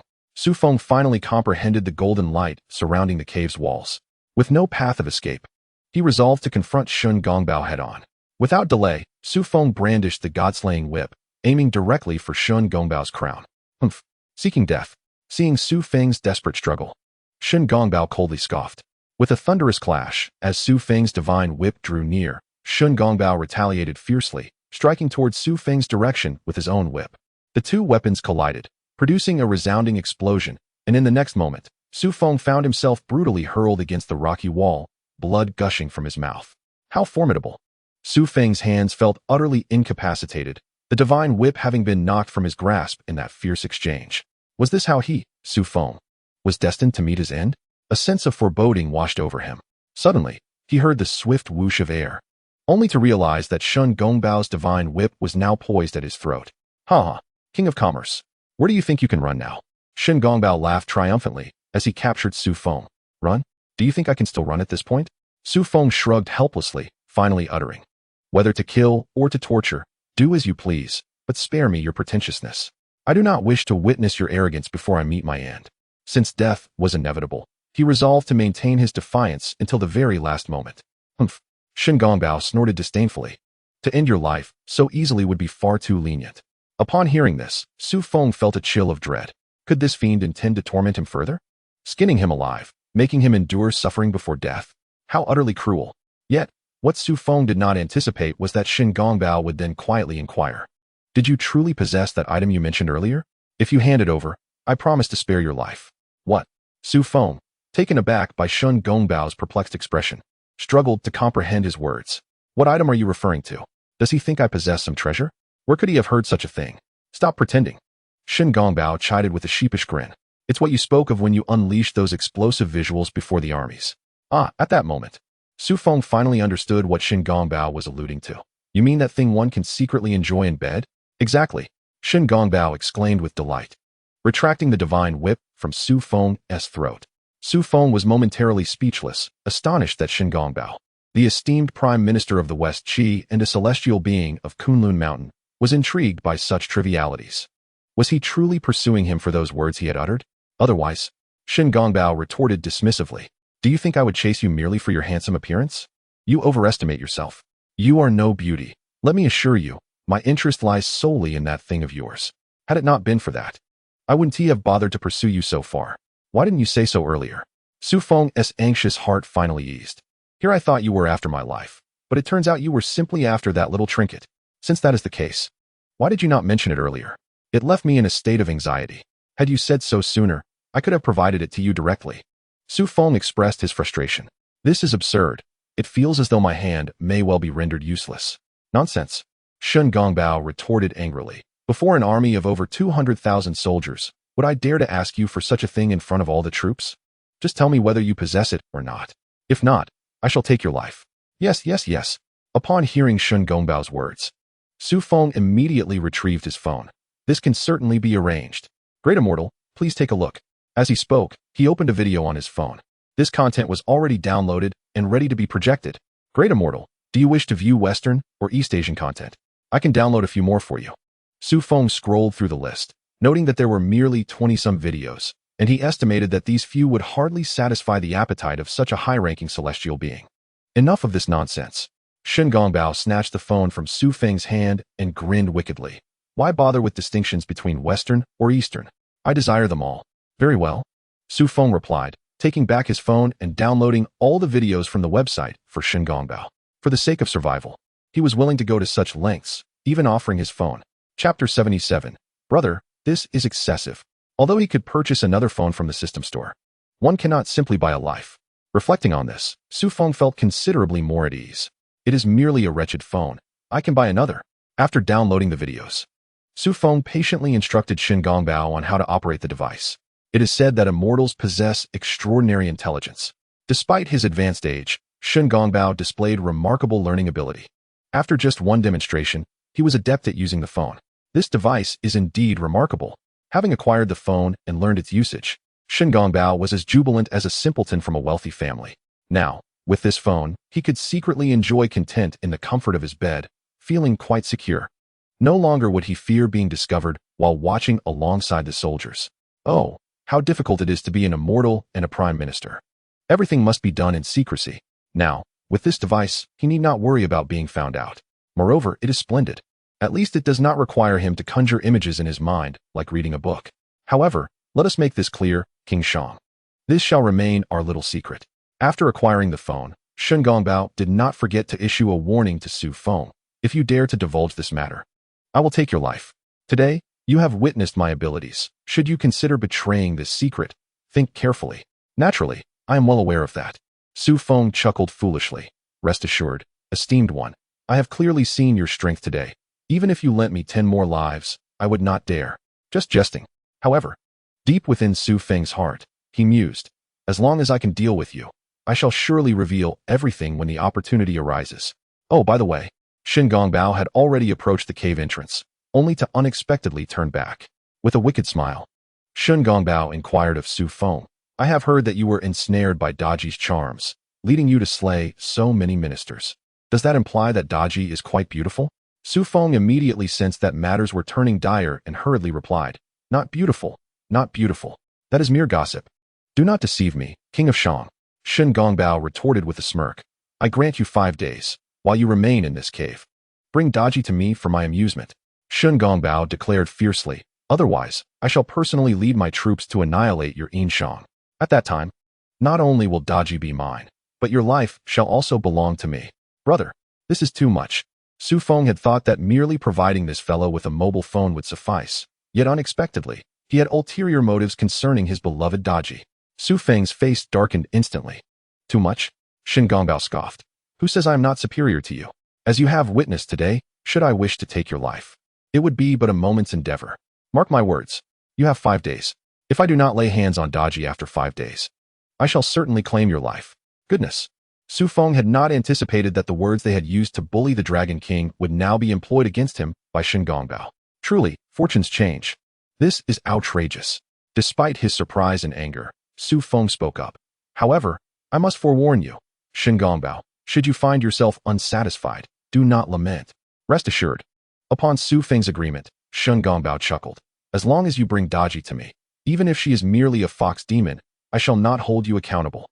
So it is settled. We shall meet here in 5 days, and not a moment late. Ha ha. Shen Gongbao took the mobile phone and, after threatening Xu Feng for Daji, let out a hearty laugh before vanishing into the vast mountains.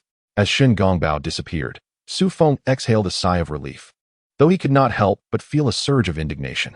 This old rogue, as lecherous as he may be, had the audacity to set his sights on his beloved Daji. However, since it had come to this, Xu Feng resolved to let him revel to his heart's content in 5 days.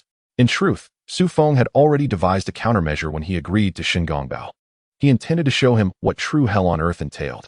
Your Majesty, Your Majesty. At that moment, voices belonging to Wen Taisher and the Golden Immortals echoed from outside the cave. Goodness, this group has only just arrived. How fortuitously timely. Xu Feng lamented. If I had solely relied on their protection, I would have perished countless times by now. Here, just then, Wen Taisher spotted Xu Feng within the cave. Your Majesty is here. Come quickly. Your Majesty, are you unharmed? Wen Taisher hastily helped Xu Feng to his feet. What do you think? Xu Feng replied, somewhat displeased. This old fellow had been watching the video for quite some time. Your Majesty, at this moment, over 50 celestial beings had all entered the scene. Xu Feng, upon observing their unscathed appearances, was filled with indignation. How could it be that these individuals, more than 50 in number, besieged a single leopard without a single soul coming to his aid? Xu Feng truly contemplated the idea of subjecting them all to a torturous fate. Your Majesty, do not blame us, the minister one lamented.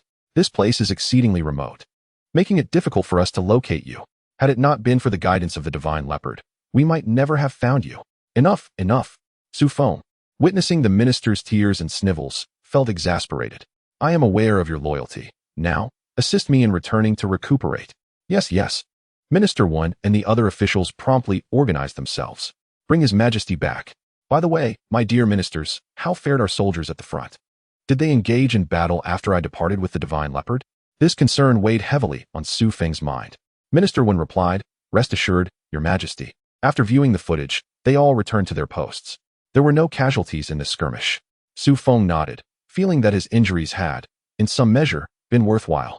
However, it raised a question. Were the soldiers of the Shang Dynasty truly so detached, dispersing after merely watching a video? Remarkable indeed. Minister 1 then inquired, Your Majesty, what transpired? Why did the divine leopard release you and disclose your location to us? This was the source of Minister 1's greatest perplexity throughout the journey. Hearing this, Xu Feng responded with a smile, Perhaps his objectives do not lie with me. I have previously mentioned that the purpose of the deification is not solely to take my life. Moreover, I have made a pact with the divine leopard. If he can achieve his aims through me, how could he possibly wish for my demise? Xu Feng's anticipation for what would unfold in 5 days grew. A pact? Minister 1 found himself puzzled by Xu Feng's words. What kind of arrangement could possibly lead the divine leopard to release His Majesty? Upon returning, the divine leopard was entirely absorbed in the videos, neglecting food and water for 3 consecutive days. He had not even stepped out of his tent. Fortunately, as an immortal, he would not have succumbed to such neglect otherwise. The content of these videos was extraordinarily sensational, something he had never encountered in his years of cultivation. Is the Prime Minister unwell? Why has he not emerged in days? This morning, GFA again passed by the divine leopard's tent, and, finding the door still closed, felt a tinge of curiosity. Yet, as he approached, he was met with the most unseemly sounds emanating from within. With a sigh, GFA remarked, It seems the Prime Minister's desires are exceedingly potent. In a few days, I shall introduce a few ladies to him. Otherwise, the Prime Minister's pent-up frustrations may become a loss for our West Qi. Although the sounds that drifted out were distinctly from the opposite gender, GFA was well aware that no women were present in their military encampment. The most probable scenario is that the Chancellor is indulging in his own whimsical entertainment, utilizing his celestial powers as a Tai golden immortal to produce such sounds. Upon contemplating this, GFA lifted the curtain and entered, only to find Shen Gongbao trembling beneath the covers. GFA, with a ceremonial demeanor, inquired, Chancellor, who is it? Startled by the voice, Shen Gongbao hurriedly emerged, his forehead glistening with sweat. Upon seeing GFA, he exhaled in relief, having feared an ambush. The provocative videos had excited him to the point of disrupting his celestial energy, leaving him oblivious to GFA's earlier arrival. Chancellor, what are you doing under the covers during the day? GFA remarked awkwardly, noting the sweat on Shen Gongbao's brow. Oh, Shen Gongbao replied. I was merely engaged in cultivation. Does the king require anything of me? Nothing of great importance, GFA responded. I merely grew concerned as I had not seen your presence in recent days and wanted to check on you. No need to worry, Shen Gongbao waved dismissively. I was just cultivating. Besides, I have attained immortality. I can easily go without food or drink for centuries, let alone 3 days. Are you truly cultivating? GFA awkwardly queried. I believe I just heard some rather inappropriate sounds. Ah, Shen Gongbao replied. That might be due to the king indulging in some questionable literature and becoming somewhat enchanted. This place is quite empty. Where would any such sounds originate? Upon hearing Shen Gongbao's words, GFA scanned the surroundings and indeed found nothing amiss, not even on Shen Gongbao's bed. Doubt crept in as GFA pondered. Could it be that I truly became enchanted? Impossible. I am accompanied by 3 wives and 4 concubines. Yet, as he lowered his gaze in contemplation, he discovered a pile of white paper balls beneath the bed. This sight caused GFA's face to flush with embarrassment as he awkwardly bowed, stating, Then I shall not disturb your cultivation any further. I take my leave. It appeared that finding a suitable woman for the Chancellor was indeed necessary, for his current situation was unsustainable. Meanwhile, at Xu Feng's side, he was preparing for the events to unfold 5 days hence. He had dispatched individuals to decorate a cave, transforming it into a bridal chamber, successfully setting the mood. Hee, you desire excitement, do you? Allow me to provide you with some. Xu Feng declared as he opened the system store. His objective was straightforward, to purchase individuals. This system store permitted the acquisition of one-time historical figures and cinematic characters, so he intended to procure several women for Shen Gongbao. However, Xu Feng was unwilling to allow Shen Gongbao to have them easily. Thus, he selected only the most strikingly attractive women. He aimed to show Shen Gongbao what true earthly delights entailed. Sister Pomegranate, Ru Hua, and the buck-toothed Jun. I'll acquire these alluring beauties for you, so you may understand what true excitement is. Xu Feng, with a mischievous grin, remarked, "You dare to covet my Daji? This time, I shall make you acquainted with the very essence of hell on earth." Furthermore, he procured several boxes of Viagra. After all, that Shen Gongbao was an immortal, a Tai golden immortal no less. Should he encounter Sister Pomegranate or those unattractive ones, a mere few strikes would surely end them. Hence, Xu Feng bought these pills, intending to disrupt the celestial energy within Shen Gongbao, and thus, a splendid spectacle awaited. Report. The people of Shiqi have once again surrounded the military camp. Several soldiers have laid hands on the women of Shiqi. On the fourth day, Shiqi soldiers came to report again. What? Such audacity! GFA seethed with rage. It appeared these soldiers could not mend their ways. After having executed several miscreant soldiers previously, it was inconceivable that they continued to transgress. GFA sought answers, and to his dismay, it was due to the videos Xu Feng had shown on the battlefield that ignited his fury further. Chancellor, GFA stormed into Shen Gongbao's tent. Indeed, he intended to persuade Shen Gongbao to mobilize the troops and vanquish the Shang. Otherwise, if this persisted, they would face defeat without battle. Meanwhile, Shen Gongbao was engrossed in what he called cultivation. What is it? GFA's sudden intrusion startled Shen Gongbao, causing the paper in his hand to nearly slip away. Chancellor, those soldiers have committed more offenses. If this continues, we shall lose the support of the Shiqi populace and inevitably face defeat. GFA exclaimed passionately. Thus, I have decided. We shall immediately launch an assault against the Shang King. Did not the Chancellor severely injure the Shang King last time? I believe the Shang are no match for us now. Absolutely not. Shen Gongbao immediately rejected GFA's proposal. What nonsense. It has taken 4 days to reach this point. Tomorrow marks the 5th day. I cannot allow all my efforts to go to waste. Why? GFA questioned, perplexed. What difference does it make whether we strike today or tomorrow? Is it merely a matter of a day or two? I have my own plans. Do not press me further. He could not possibly reveal the truth.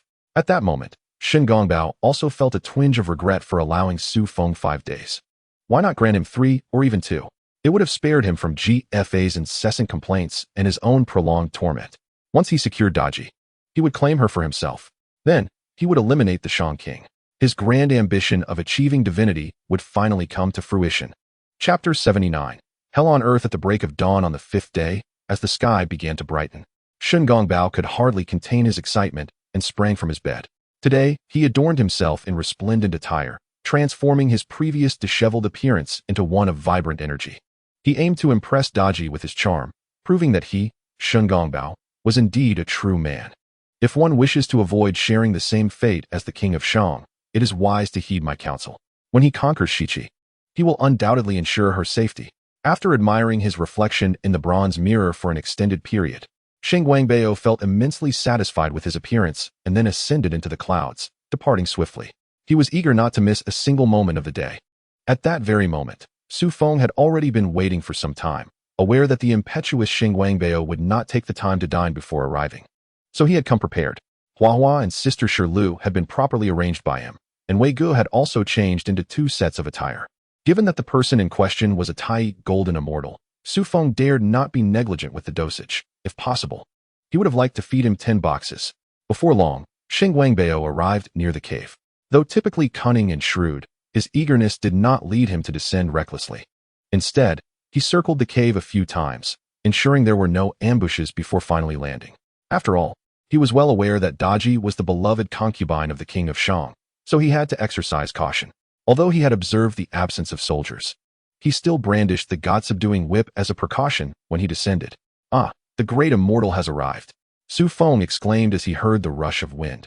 Looking up to see Shen Gongbao gracefully descending on clouds, he feigned a respectful bow and smile.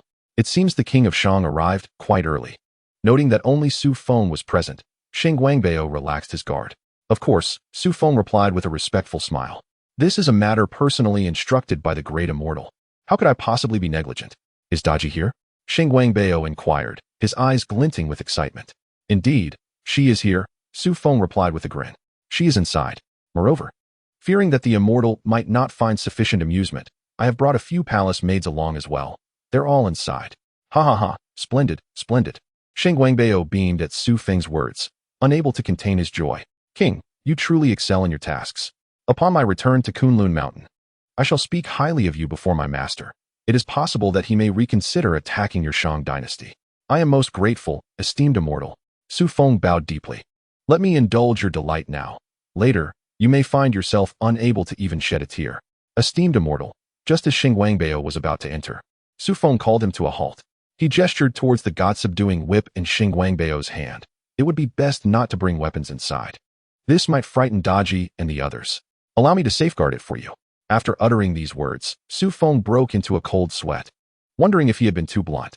Yet, in this moment, Shen Guangbao, consumed by desire, readily acquiesced to Xu Feng's request. You are indeed thoughtful. I was remiss. Here, take it from me. Without a second thought, Shen Guangbao handed the god-subduing whip to Xu Feng. Was it truly this simple? Xu Feng, holding the shimmering whip, could scarcely believe his eyes. Goodness, this was a divine artifact. To keep it for oneself is indeed to keep it for oneself? Indeed.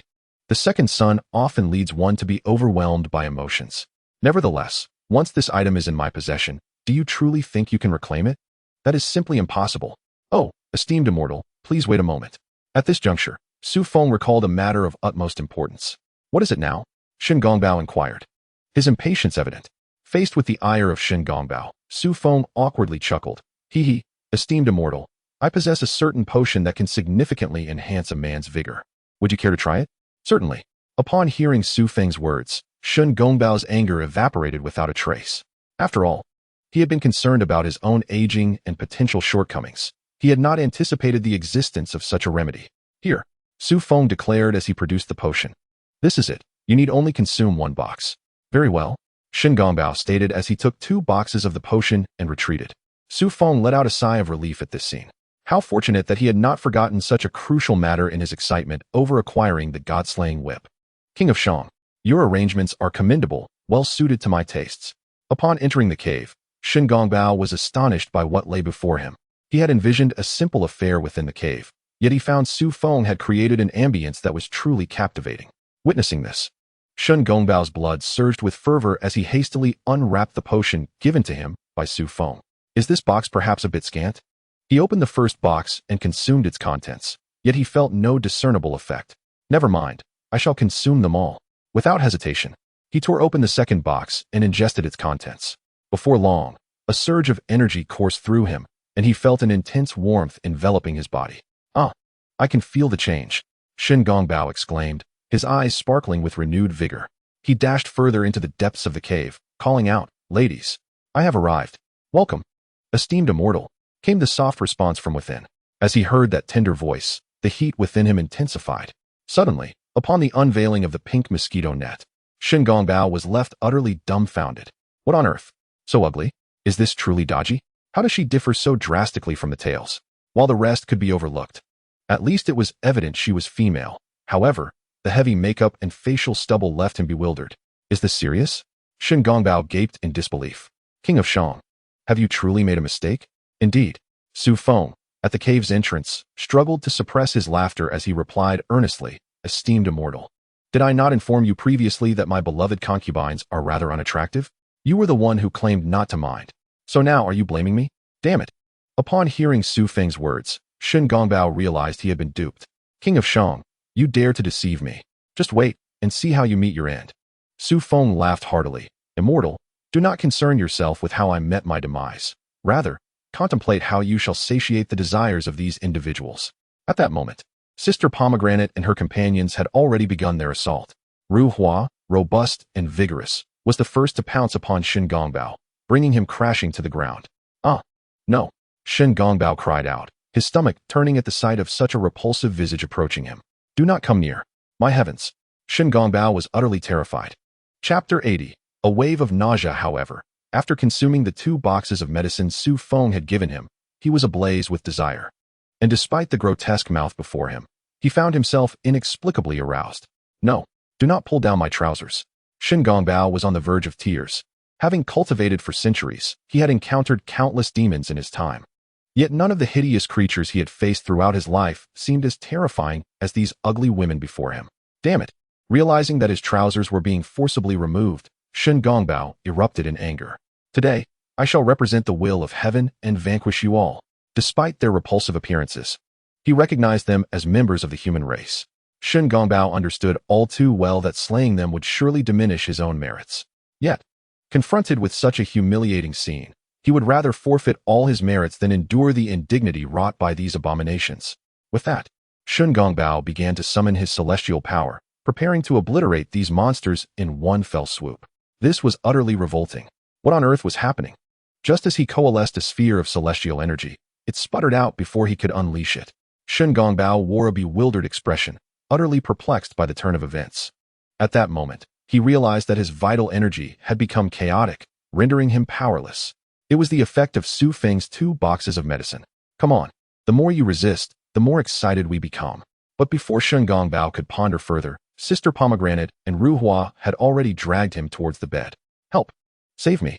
Shen Gongbao was in complete despair, unable to manifest his celestial power. Wu, do not come near. The echoes of his anguished cries reverberated through the cave. Much to Xu Feng's delight. You, an old fool, dare to covet my women? I shall ensure that you feel nauseous at the mere sight of women for the rest of your days. With that, Xu Feng made his swift exit. This time, his gains were quite satisfactory. Though he had spent several thousand store coins, he had acquired the divine whip. Hee. At last, I possess a weapon. Xu Feng beamed at the gleaming whip in his hands before vanishing into the dense morning mist of the mountains. On that day, Shen Gongbao had lost count of how many times he had been overturned by Sister Pomegranate and Ruhua. As evening approached, the cave continued to echo with the sounds of his anguished cries. As the sun began to set, the once vibrant figure of Shen Gongbao finally caught his breath. Having endured a harrowing ordeal, the terror he had experienced was nothing short of overwhelming. At that moment, he appeared disheveled, his attire tattered and hair unkempt. A stark contrast to the radiant demeanor he had upon his arrival earlier that day. Overwhelmed by the frightening events he had witnessed, he wept, exclaiming, "Mother, I shall never engage with women again." With that, he stumbled towards the direction of Shichi, having exhausted his celestial powers and resigned to walking away from that dreadful place. Curiously, he wondered where the Prime Minister had vanished to, as his presence was notably absent. Meanwhile, GFA and his companions had been searching for Shen Gongbao all day, and even as dusk approached, there was still no sign of him. GFA mused, could it be that the Prime Minister succumbed to temptation? Given the recent behaviors exhibited by the Prime Minister, such a notion seemed plausible. Report, my lord, we have located the Prime Minister. Just as GFA contemplated this, a soldier arrived with the news. Oh, quickly, take me to him. GFA exclaimed with delight, eager to present a grand surprise to the Prime Minister. Before long, GFA and the soldiers arrived at the entrance of the military camp to greet Shen Gongbao. Prime Minister, what has happened to you? GFA gasped in shock upon seeing Shen Gongbao, who appeared drastically changed. The once authoritative figure now looked frail, his clothing in tatters, hair disarrayed, and his body marked with scratches. If not for the knowledge that he was indeed his Prime Minister, GFA might have assumed he had been assaulted. Upon returning to Shichi, Shen Gongbao sighed with relief, having feared throughout his journey that those grotesque women might reappear to drag him back to their lair. The horror he had faced was unparalleled in his life. I was merely practicing, causing you undue worry. I deserve to be chastised, he stammered. Alas, GFA interjected, there is no need for such self-reproach, Prime Minister. What matters is that you are safe. I was quite anxious in your absence, fearing something dreadful had befallen you. It seems I worried unnecessarily. Reflecting on Shen Gongbao's stature as a celestial being, GFA considered the improbability of anyone daring to harm him. Upon hearing GFA's reassurances, Shen Gongbao recalled the trickery he had endured at the hands of Xu Feng, stirring a flicker of anger within him, though his strength had waned considerably. Come, GFA urged, grasping Shen Gongbao's arm. Follow me. I have something to show you that will undoubtedly astonish you. Oh, what surprise? Shen Gongbao inquired with curiosity. You shall see upon your arrival. GFA replied as he led the way. Soon, they arrived at Shen Gongbao's tent, where GFA commanded the attendants to lift the tent flaps. To their surprise, four elegantly adorned palace maids emerged in an orderly fashion from within. GFA, feeling quite pleased, remarked, observing the Prime Minister toil day and night for our Western Qi. I cannot bear the thought of his hardships. Hence, Today I have commanded our soldiers to select 4 exquisite beauties from within our realm as a tribute to the Prime Minister. Henceforth, they shall be at his disposal. However, to everyone's astonishment, upon witnessing this scene, Shun Gongbao bent over and began to retch uncontrollably. "Begone! Take them away!" he exclaimed, waving his hands frantically. "Just the sight of women makes me nauseous." As he recalled the events of the day, he felt a wave of sorrow wash over him, and tears streamed down his face. "I vow never to indulge in the company of women again." Little did he realize that he had developed an aversion to the opposite sex. It was utterly baffling, for those 4 were indeed stunningly beautiful, akin to celestial maidens. How could he possibly feel repulsed? Shun Gongbao found himself in a state of utter helplessness. "Quickly, remove them," he urged, as he continued to retch violently. GFA, witnessing Shun Gongbao's distress, promptly ordered the 4 beauties to depart. Simultaneously, he couldn't help but marvel. Truly, the Prime Minister is a being of exceptional discipline.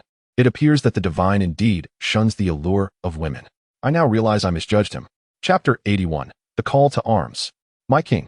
Once Shun Gongbao regained his composure, he bowed to GFA and declared, "It is time to wage war. Tomorrow, we shall muster our forces and engage the King of Shang in a decisive battle." Today, having suffered an underhanded assault from Xu Feng and losing his prized god-subduing whip, Shun Gongbao felt utterly humiliated. As the orchestrator of the divine enterprise, being toyed with by a mere celestial was a disgrace he could not bear. Should this news circulate? Where could he hide his shame? Thus, he resolved to teach Xu Feng a lesson and, if necessary, eliminate him to ensure that no one would be privy to his embarrassment. Excellent. GFA rejoiced upon hearing Shun Gongbao's determination. "I have long yearned to confront the King of Shang in battle." Observing the waning morale of his soldiers, GFA could no longer wait for conflict. Prolonging this standoff would only weaken the strength of Western Qi. "Very well." Shun Gongbao immediately concurred. "I shall make the necessary preparations. Tomorrow, we shall gather our troops and face the King of Shang in a fateful clash." With that, Shun Gongbao set off to make arrangements. He was resolute in his intent to avenge today's humiliation by vanquishing Xu Feng. Meanwhile, on the Yinshang side, Xu Feng, having acquired the god-subduing whip, eagerly began to experiment with it within his military tent. Indeed, this artifact possessed formidable power. After practicing a few maneuvers, Xu Feng quickly grasped the whip's extraordinary capabilities. This weapon was incomparable to the whip of Wenshu Taishu. It was truly a masterpiece among whips. The moment Xu Feng grasped it, he felt his celestial energy surge exponentially. No wonder Shun Gongbao wielded it with such prowess. The divine whip was originally bestowed upon Jiangxia by the primordial supreme being to aid in the grand endeavor of bestowing divinity. Little did he expect that it would ultimately fall into his own hands today. One wonders how the primordial supreme being would feel upon learning of this turn of events. Minister 1. After indulging in the divine whip, Xu Feng concealed it and promptly summoned Grand Master Wen into his tent. "Your Majesty, what is it that you require of this old minister?" Grand Master Wen inquired. "Prepare yourself. Tomorrow the Western Qi army may challenge us. Ensure the soldiers are ready for battle and well fed tonight," Xu Feng instructed. After all, given how he had toyed with Shun Gongbao today, it was inconceivable that anyone would swallow the humiliation. Xu Feng was certain they would indeed come to challenge him the following day. "This old minister understands." Grand Master Wen acknowledged and departed. With the divine whip in his possession, Xu Feng felt emboldened against Shun Gongbao. Having lost the divine whip, Shun Gongbao's strength would undoubtedly diminish significantly. Furthermore, with Sister Pomegranate and Ru Hua having already weakened him, Xu Feng believed his power was far from its peak. Considering his frail condition, it would be remarkable if he could even exhibit the strength of a celestial being tomorrow. With these thoughts, Xu Feng drifted into a peaceful slumber. The next morning, soldiers rushed in with news. "Your Majesty, the Western Qi army has come to challenge us." "Excellent," Xu Feng exclaimed with joy. "Quickly, bring me my battle armor. All soldiers, follow me into battle." He had feared that Shun Gongbao might not show up. After all, today he was confident in defeating Shun Gongbao.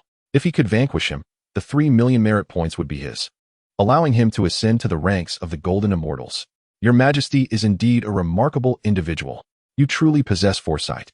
At that moment, Grand Master Wen entered. He could not help but admire Xu Feng. After all, just days prior, the two armies had been at peace. And yet Xu Feng had predicted the Western Qi army would come challenging. "You flatter me, my dear minister," Xu Feng replied with a smile. "Had you taken care of certain matters, you would have realized that the Western Qi army was bound to arrive today. Your Majesty, should we bring those items to the battlefield?" Grandmaster Wen gestured towards a pile of projectors. No need, Xu Feng replied. Today, we shall fight a victorious battle. There is no reason to bring such trinkets. Today, I am determined to defeat Shingongbao. What purpose do these items serve? Besides, if we bring these, those ministers will merely observe, indifferent to their own fates. I have resolved that any ministers who do not join us in battle today shall be punished upon our return. This old minister understands, Grandmaster Wen said, a hint of disappointment in his voice, as he had wished to see the spectacle. Xu Feng led the troops out of the camp, and soon the army was arrayed for battle. King of Shang, shall we settle our grievances today?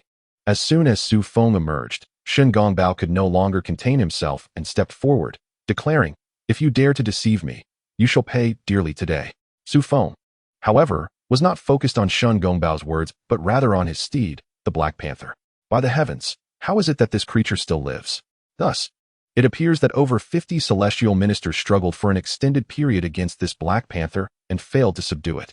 How infuriating! Xu Feng truly yearned to obliterate this despicable group. 50 celestial beings against a single leopard. What a futile endeavor. Wang of Commerce, did you hear that? Noticing Xu Feng's silence, Shingongbao called out to him once more. Oh, is that not Shingongbao? Why does he seem so feeble?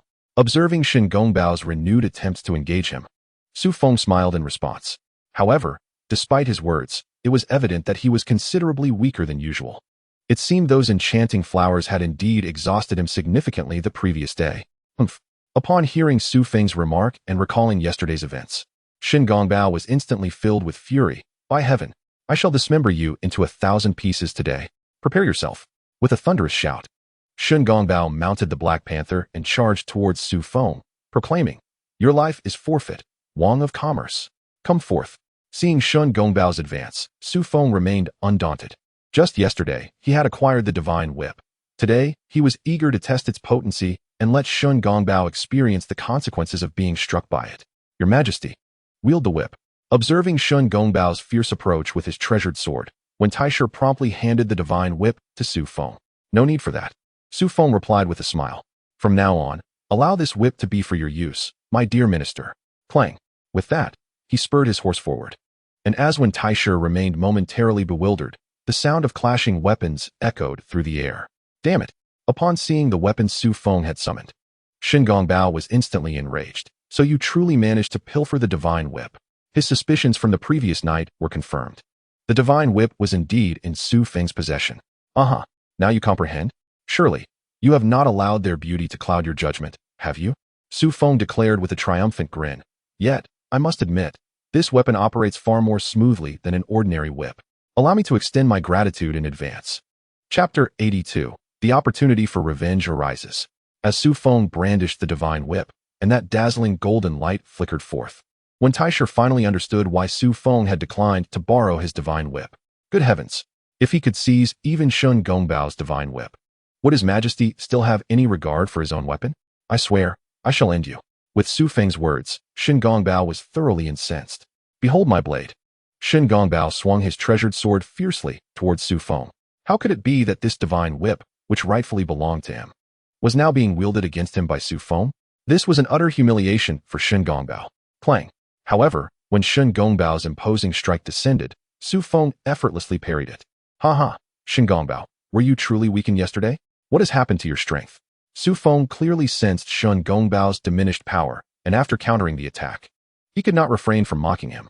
How could this be possible? Shingongbao was left utterly stunned. Despite exerting tremendous effort, he was astonished to find that the small celestial being, Xu Feng, effortlessly thwarted his attack. Could it truly be that even with the enhancement of the Divine Whip, such an extraordinary feat was possible? Was his weakness due to the allure of feminine charm from the previous day? As Shingongbao contemplated, he sensed a significant diminishment in his celestial energy, realizing with horror that it had waned considerably compared to previous days. Alarmed, he recognized the gravity of his situation. The remaining celestial power within him was likely inferior even to that of a mere celestial being. With urgency, Shingongbao redirected his Black Panther to flee. Xu Feng, however, discerned his intentions and swiftly intercepted him. With a resounding crack, Xu Feng delivered a fierce strike, which Shingongbao barely managed to deflect. Yet the pain in his arm was undeniable. By the heavens! He exclaimed, shocked by the agony radiating from his arm. Xu Feng, reveling in his adversary's predicament, chuckled heartily. Now you finally witnessed the might of the divine whip. Just days prior, Shen Gongbao had inflicted severe pain upon him. And now it was his turn to experience the whip's ferocity.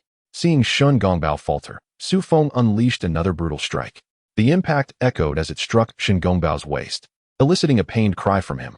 Given his previous injuries exacerbated by the knowledge gleaned from books and videos, this targeted assault felt particularly cruel. I'll strike your arms, your thighs, your foolish head, Xu Feng declared, unrelenting in his assault. Blow after blow rained down upon Shen Gongbao, who, once the assailant, now found himself overwhelmed, his body swelling with pain. What is happening? The soldiers of both Shiqi and Yinshang stood in stunned silence, witnessing the once mighty Shen Gongbao brought low. When had their sovereign's prowess escalated to such heights, rendering even the Tai Golden Immortals powerless against him? Meanwhile, GFA pondered the rapid decline of Shen Gongbao's strength. Could it truly be due to excessive indulgence? Brothers, the moment for vengeance has arrived. Charge forth and vanquish Shen Gongbao. As Shen Gongbao began to falter, over 50 Earth Immortals from the Shang Dynasty surged forward, armed with bricks. Without the distractions of previous temptations and wielding their own weapons, even when Taisher joined the fray. To battle. But as Shen Gongbao turned to see the formidable advance of the 50 Earth Immortals, his expression darkened with dread. Black Panther, forward, he shouted, fear gripping him as he urged his steed into the fray. Once again, it is that leopard. My comrades, let us strike him down. The cries of battle echoed as more than 50 Earth Immortals surrounded the Black Panther, relentless in their assault, unleashing a barrage of bricks upon it, filling the air with the creature's pained wails. Its strength was intrinsically linked to that of the illustrious Xinguang leopard. As a beast, its extraordinary power was derived entirely from him. Now that Xinguang leopard had weakened, so too had the panther, suffering grievously under the onslaught of the Earth Immortals. In disbelief, Xu Feng watched the scene unfold. The might of these 50 or more Earth Immortals was indeed formidable, their presence commanding. It seemed he would have to establish a squad of brick wielders upon his return, much like the valiant blade squads depicted in wartime dramas. Charge! Let us vanquish Xinguang leopard. Soon, the Black Panther fell victim to the relentless strikes of the Earth Immortals, their focus swiftly shifting to Xinguang leopard. Alarmed, Xinguang leopard sensed impending doom. His celestial energy was feeble and chaotic, rendering escape impossible as the Earth Immortals closed in, leaving no avenue for retreat. Strike him down. Smash him. Hit him with all your might. The cacophony of impacts resounded as over 50 individuals encircled Xinguang leopard, their bricks descending mercilessly. The battlefield was engulfed in dust, filled with the anguished cries of Xinguang leopard, and Xu Feng felt a pang of sympathy for him.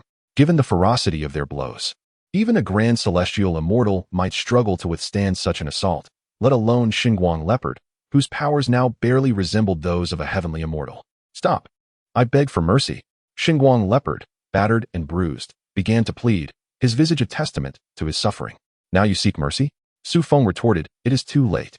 Finish him off. Strike him with all your strength. The Earth Immortals paid no heed to his pleas, continuing their relentless barrage. Xinguang leopard, rendered speechless, could hardly fathom the audacity of these so-called immortals, lamenting their lack of martial ethics. In utter despair, he resorted to the art of earth escape, a most humbling retreat for a being of his stature. It was a disgrace for one of the Tai Golden Immortal rank to be cornered and beaten by mere Earth Immortals, ultimately resorting to the most rudimentary of escape techniques. Brothers, let us charge against the soldiers of Shiqi. Observing Xinguang leopard's retreat into the Earth Immortals turned their attention to the warriors of Shiqi. Advance. Slay them. The soldiers of the Yinshang Dynasty, witnessing Xinguang leopard's defeat, surged forward in a fervent pursuit. Chapter 83. Ascension to Golden Immortal. In shock, GFA nearly lost his footing upon his steed as he beheld the 50 Earth Immortals charging towards him. Retreat. We must withdraw, he commanded, overwhelmed by the terror of the impending onslaught. This was truly a scene of utter horror. More than 50 Earth Immortals witnessed the brutal beating of Shen Gongbao, a sight that was nothing short of tragic. He certainly wished to avoid being mercilessly pounded by that brick. Thus the retreat was the wisest course of action. Flee. Save yourselves. The soldiers who had witnessed the dire state of their chancellor began to scatter in panic. To them, these Earth Immortals appeared far more terrifying than the celestial realm's Xu Feng. They struck without hesitation, utterly disregarding human life. Ha! What a thrill! Watching Shen Gongbao, battered and bruised, retreat into the earth, the soldiers of Shiqi fled in all directions, and Xu Feng was overjoyed. Remarkably, He had used his celestial powers to repel the Tai Golden Immortal Shun Gongbao. What a delightful victory. Ding. Congratulations, host, for completing the task. You have earned 3 million merit points and 50,000 store coins. Oh, the system's notification echoed in his mind. And Xu Feng's eyes brightened. Does this mean I have ascended to the Golden Immortal Realm? No sooner had he spoken than he felt a change within his body. An inexhaustible surge of energy began to flow forth. The essence of a Golden Immortal. Xu Feng rejoiced and quickly examined his stats, discovering the transformation. Life, Xu Feng Realm, Golden Immortal, 500 million merit points away from ascending to Tai Golden Immortal. Store coins, 250,000 weapon. Divine Whip, what a joy. Indeed. He had leveled up. Xu Feng was ecstatic. At this rate, how far could his ascension to the Saint Realm be? Even if the primordial supreme being and the master of heaven personally came, who among saints would fear the other? However, the most pressing matter at hand was to resolve the situation in Shiqi. Otherwise, if the Kunlun Holy Land learned of Shun Gongbao's defeat, they would undoubtedly send even more troublesome foes.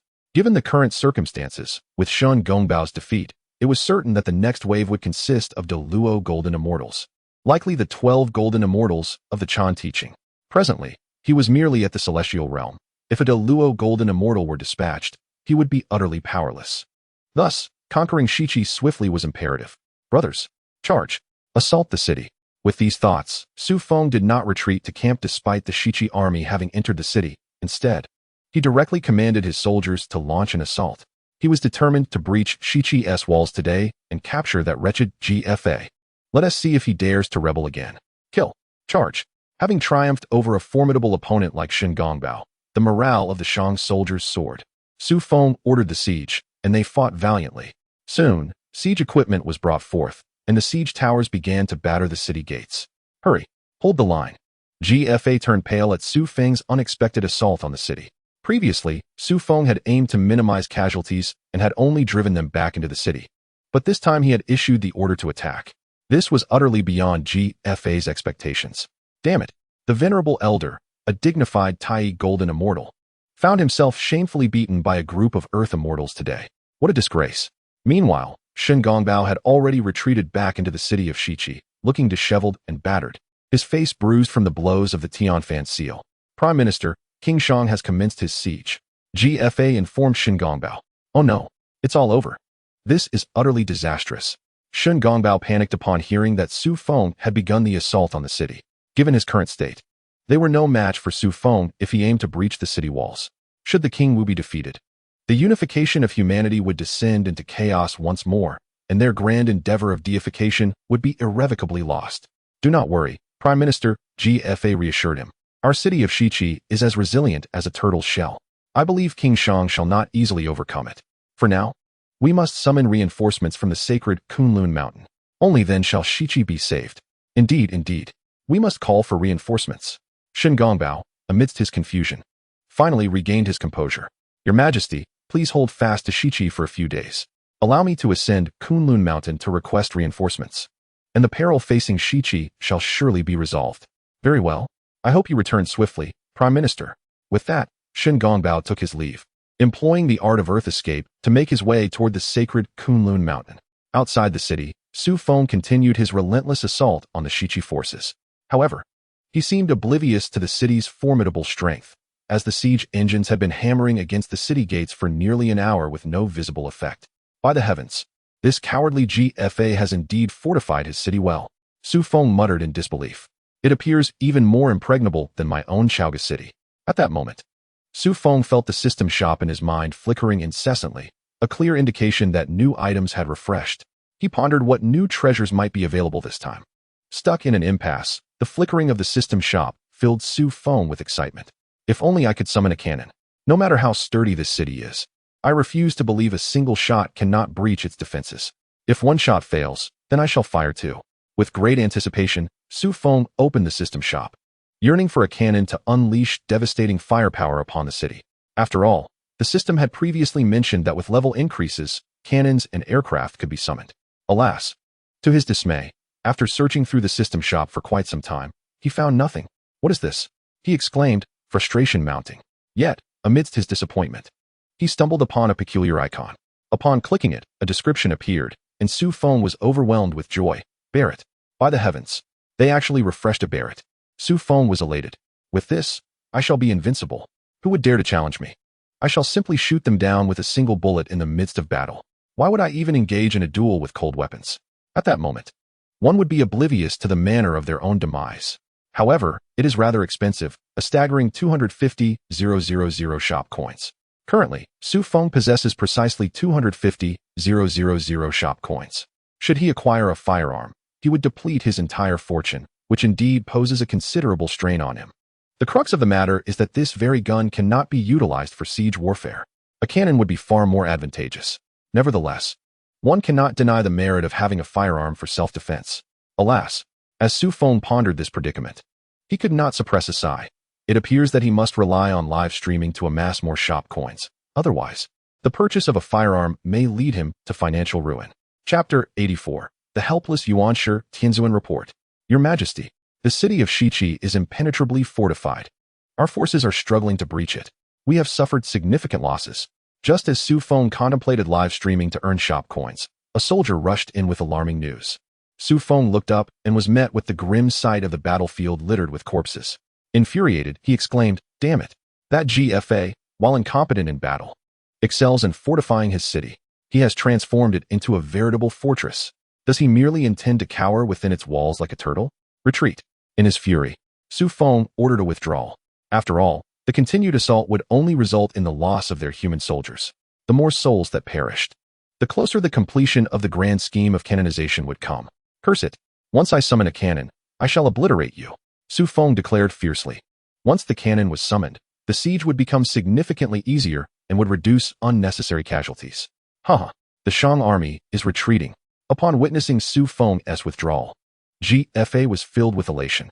After numerous failures in his campaigns against Shang, he had ordered the fortification of the city, anticipating this very day.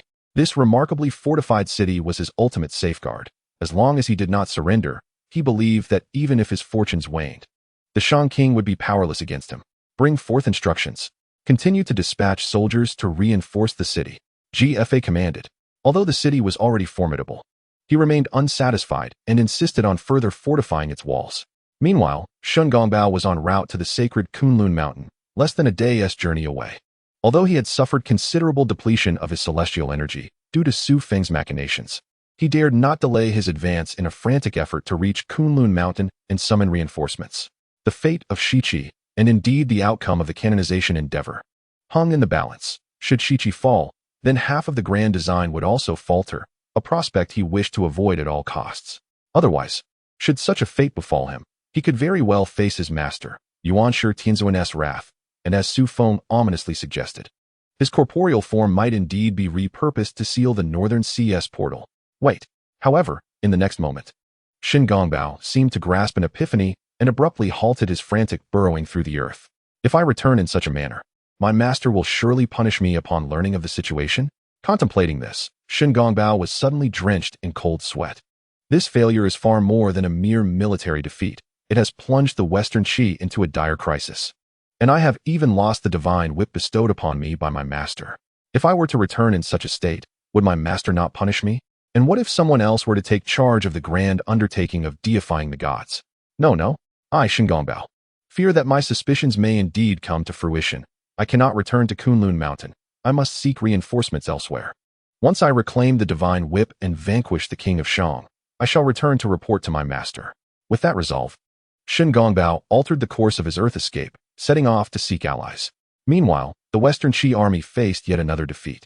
At this moment, within the sacred grounds of Kunlun Mountain, the primordial supreme being had already deduced the situation in Western Qi through his calculations. Oh, another failure?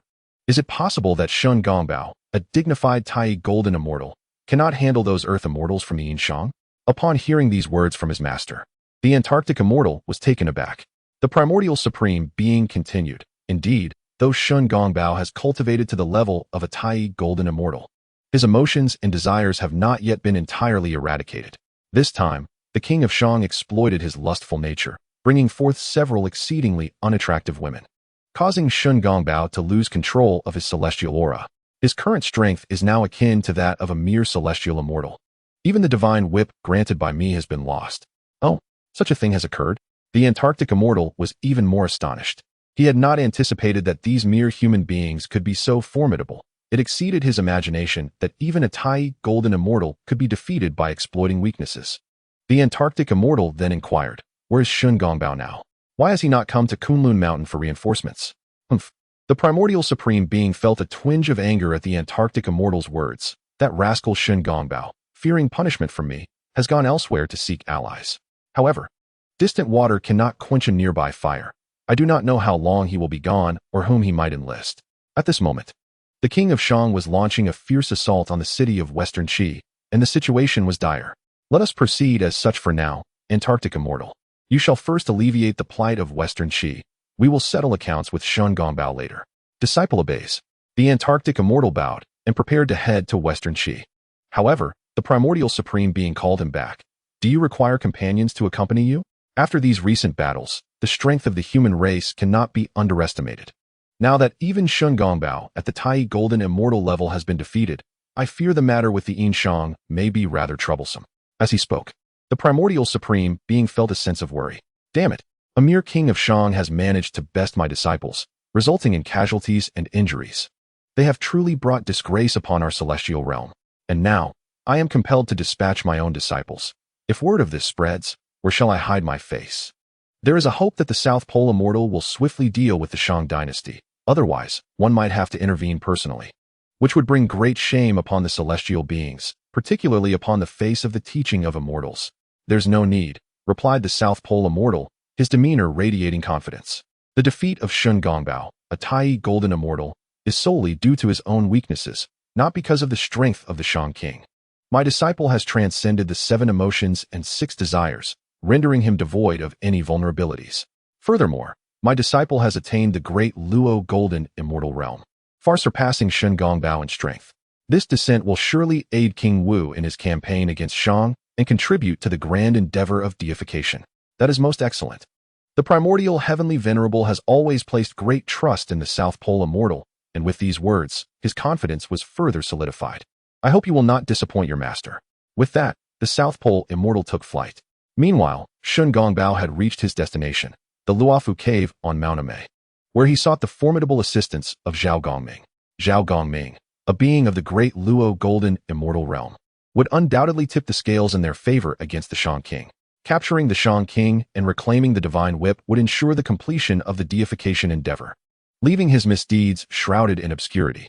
Chapter 85. Zhao Gongming emerges Brother Dao. Brother Gongming.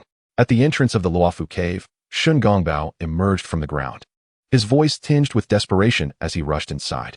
Zhao Gongming, who was in the midst of his cultivation, was startled awake by the cries and quickly ventured outside to investigate. Upon exiting his abode, he beheld a disheveled figure, covered in dirt and grime, stumbling towards him. Who are you? Zhao Gongming questioned, eyeing the bruised visage of the newcomer with suspicion. It's me, Shun Gongbao, astonished that Zhao Gongming did not recognize him. Halted in his tracks. Brother Gongming, have you forgotten me after all these years? Shun Gongbao was on the brink of despair, feeling utterly destitute. You are Shun Gongbao? Recognizing the familiar voice, Zhao Gongming scrutinized Shun Gongbao closely before finally identifying him.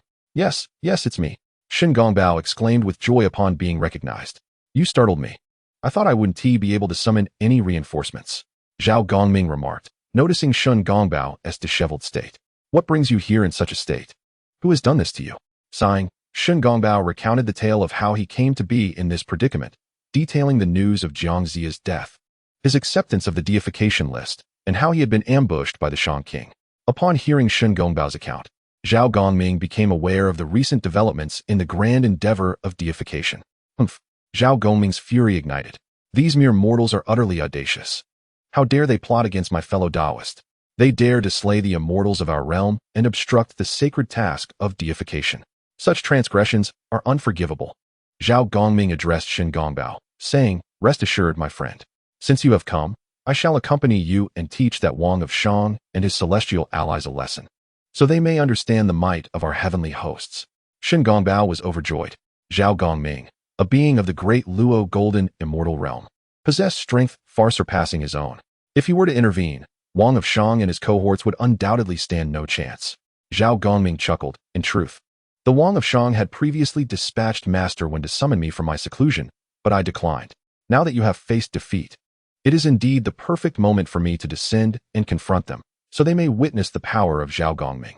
Very well, my fellow Taoist. Let us set forth. Upon Zhao Gongming's agreement, Shen Gongbao hastily urged him to embark. The Wang of Shang is currently besieging the city of Shiqi. I fear that if we delay, Shiqi may fall. Patience, Zhao Gongming replied with calm composure. I must first gather a few magical artifacts. After retrieving several treasures, including the dragon-binding rope and the calming sea pearl, he further descended the mountain, having subdued a white tiger as his steed, to accompany Shen Gongbao towards Shiqi. Meanwhile, in Shiqi, Xu Feng commanded Master Wen to lead the troops in a fierce assault on the city. Though lacking modern artillery, the relentless attacks would surely instill fear in GFA, compelling him to surrender. Should he capitulate, the bloodshed among the human race would cease, thwarting the divine endeavor to fill the underworld's vacancies with human souls. Report. The army of the Wang of Shang, under Wen Zhong's command, has launched another assault on our city. Although Shiqi had yet to be breached, chaos reigned within its walls. Is there no news from the Chancellor? GFA, weary and pale after days of relentless fighting and fear, inquired. None, my king. Hold fast. GFA shouted, eyes wide with trepidation. We must endure. We shall await the Chancellor's return. Having rebelled for several years, and with the insurrections in other territories quelled, only the western Shiqi remained in revolt, aligned against both the Wang of Shang and the divine entities. He understood the dire consequences of failure. Should he falter, the Wang of Shang would not spare him. Thus, he resolved to withstand the onslaught with all his might. Just as despair began to envelop GFA, a sudden rush of wind echoed from the heavens above. Looking up, he beheld an elderly man with flowing white hair riding upon a majestic celestial crane. The elder soared around the city, and with a wave of his staff, the soldiers of the Shang Dynasty, who had scaled the siege ladders, plummeted down, while those charging from the ground were struck down by waves of formidable celestial power. Witnessing the siege forces retreat in disarray, GFA's spirits soared. Brothers, reinforcements have arrived. Hold the line. Fight fiercely. As the forces of the Shang Dynasty began to retreat, the soldiers of Shiqi launched a counterattack. Report. Your Majesty, the reinforcements from Shiqi seem to have arrived, and our troops are in retreat. Oh, so soon? Xu Feng, who was contemplating the next steps within the military tent, was taken aback by the soldiers' announcement. He immediately exited the camp to investigate and indeed beheld an elderly man gracefully riding a large white crane, wielding his staff. In that moment, his soldiers turned and retreated en masse. Your Majesty, what shall we do? Should we continue the assault? Upon Xu Feng's arrival, Master Wen hastily sought guidance. Order a retreat. Xu Feng replied helplessly upon witnessing the scene. The pressure he had exerted on GFA in the siege had already been considerable, and signs of surrender had begun to manifest. He had not anticipated the timely arrival of reinforcements today. Moreover, they were led by such a formidable figure. Despite appearing merely as an old man, his casual wielding of the staff had sent his million-strong siege army into disarray. Clearly, he was a force to be reckoned with. His presence rendered the vast army utterly helpless, let alone continuing the assault. Xu Feng could only command a retreat. Retreat. Hearing Xu Feng's words, Master Wen promptly ordered the withdrawal of the troops. He pondered who this newcomer might be and resolved to discern the identity of this individual by the morrow. However, at such a distance, Xu Feng had been unable to discern the man's features. Yet, his prowess was undoubtedly on par with that of Shen Gongbao. For a single individual had managed to repel a million-strong siege army, undeniably a remarkable figure. It seemed that another fierce battle awaited them on the morrow. As Xu Feng spoke, he and Master Wen returned to the camp to begin devising a series of plans for the next day. Thank you, O Celestial Elder, for your assistance in alleviating the grave crisis faced by Shiqi. Upon witnessing the descent of the Southern Polar Immortal, GFA hurried forth to extend his greetings.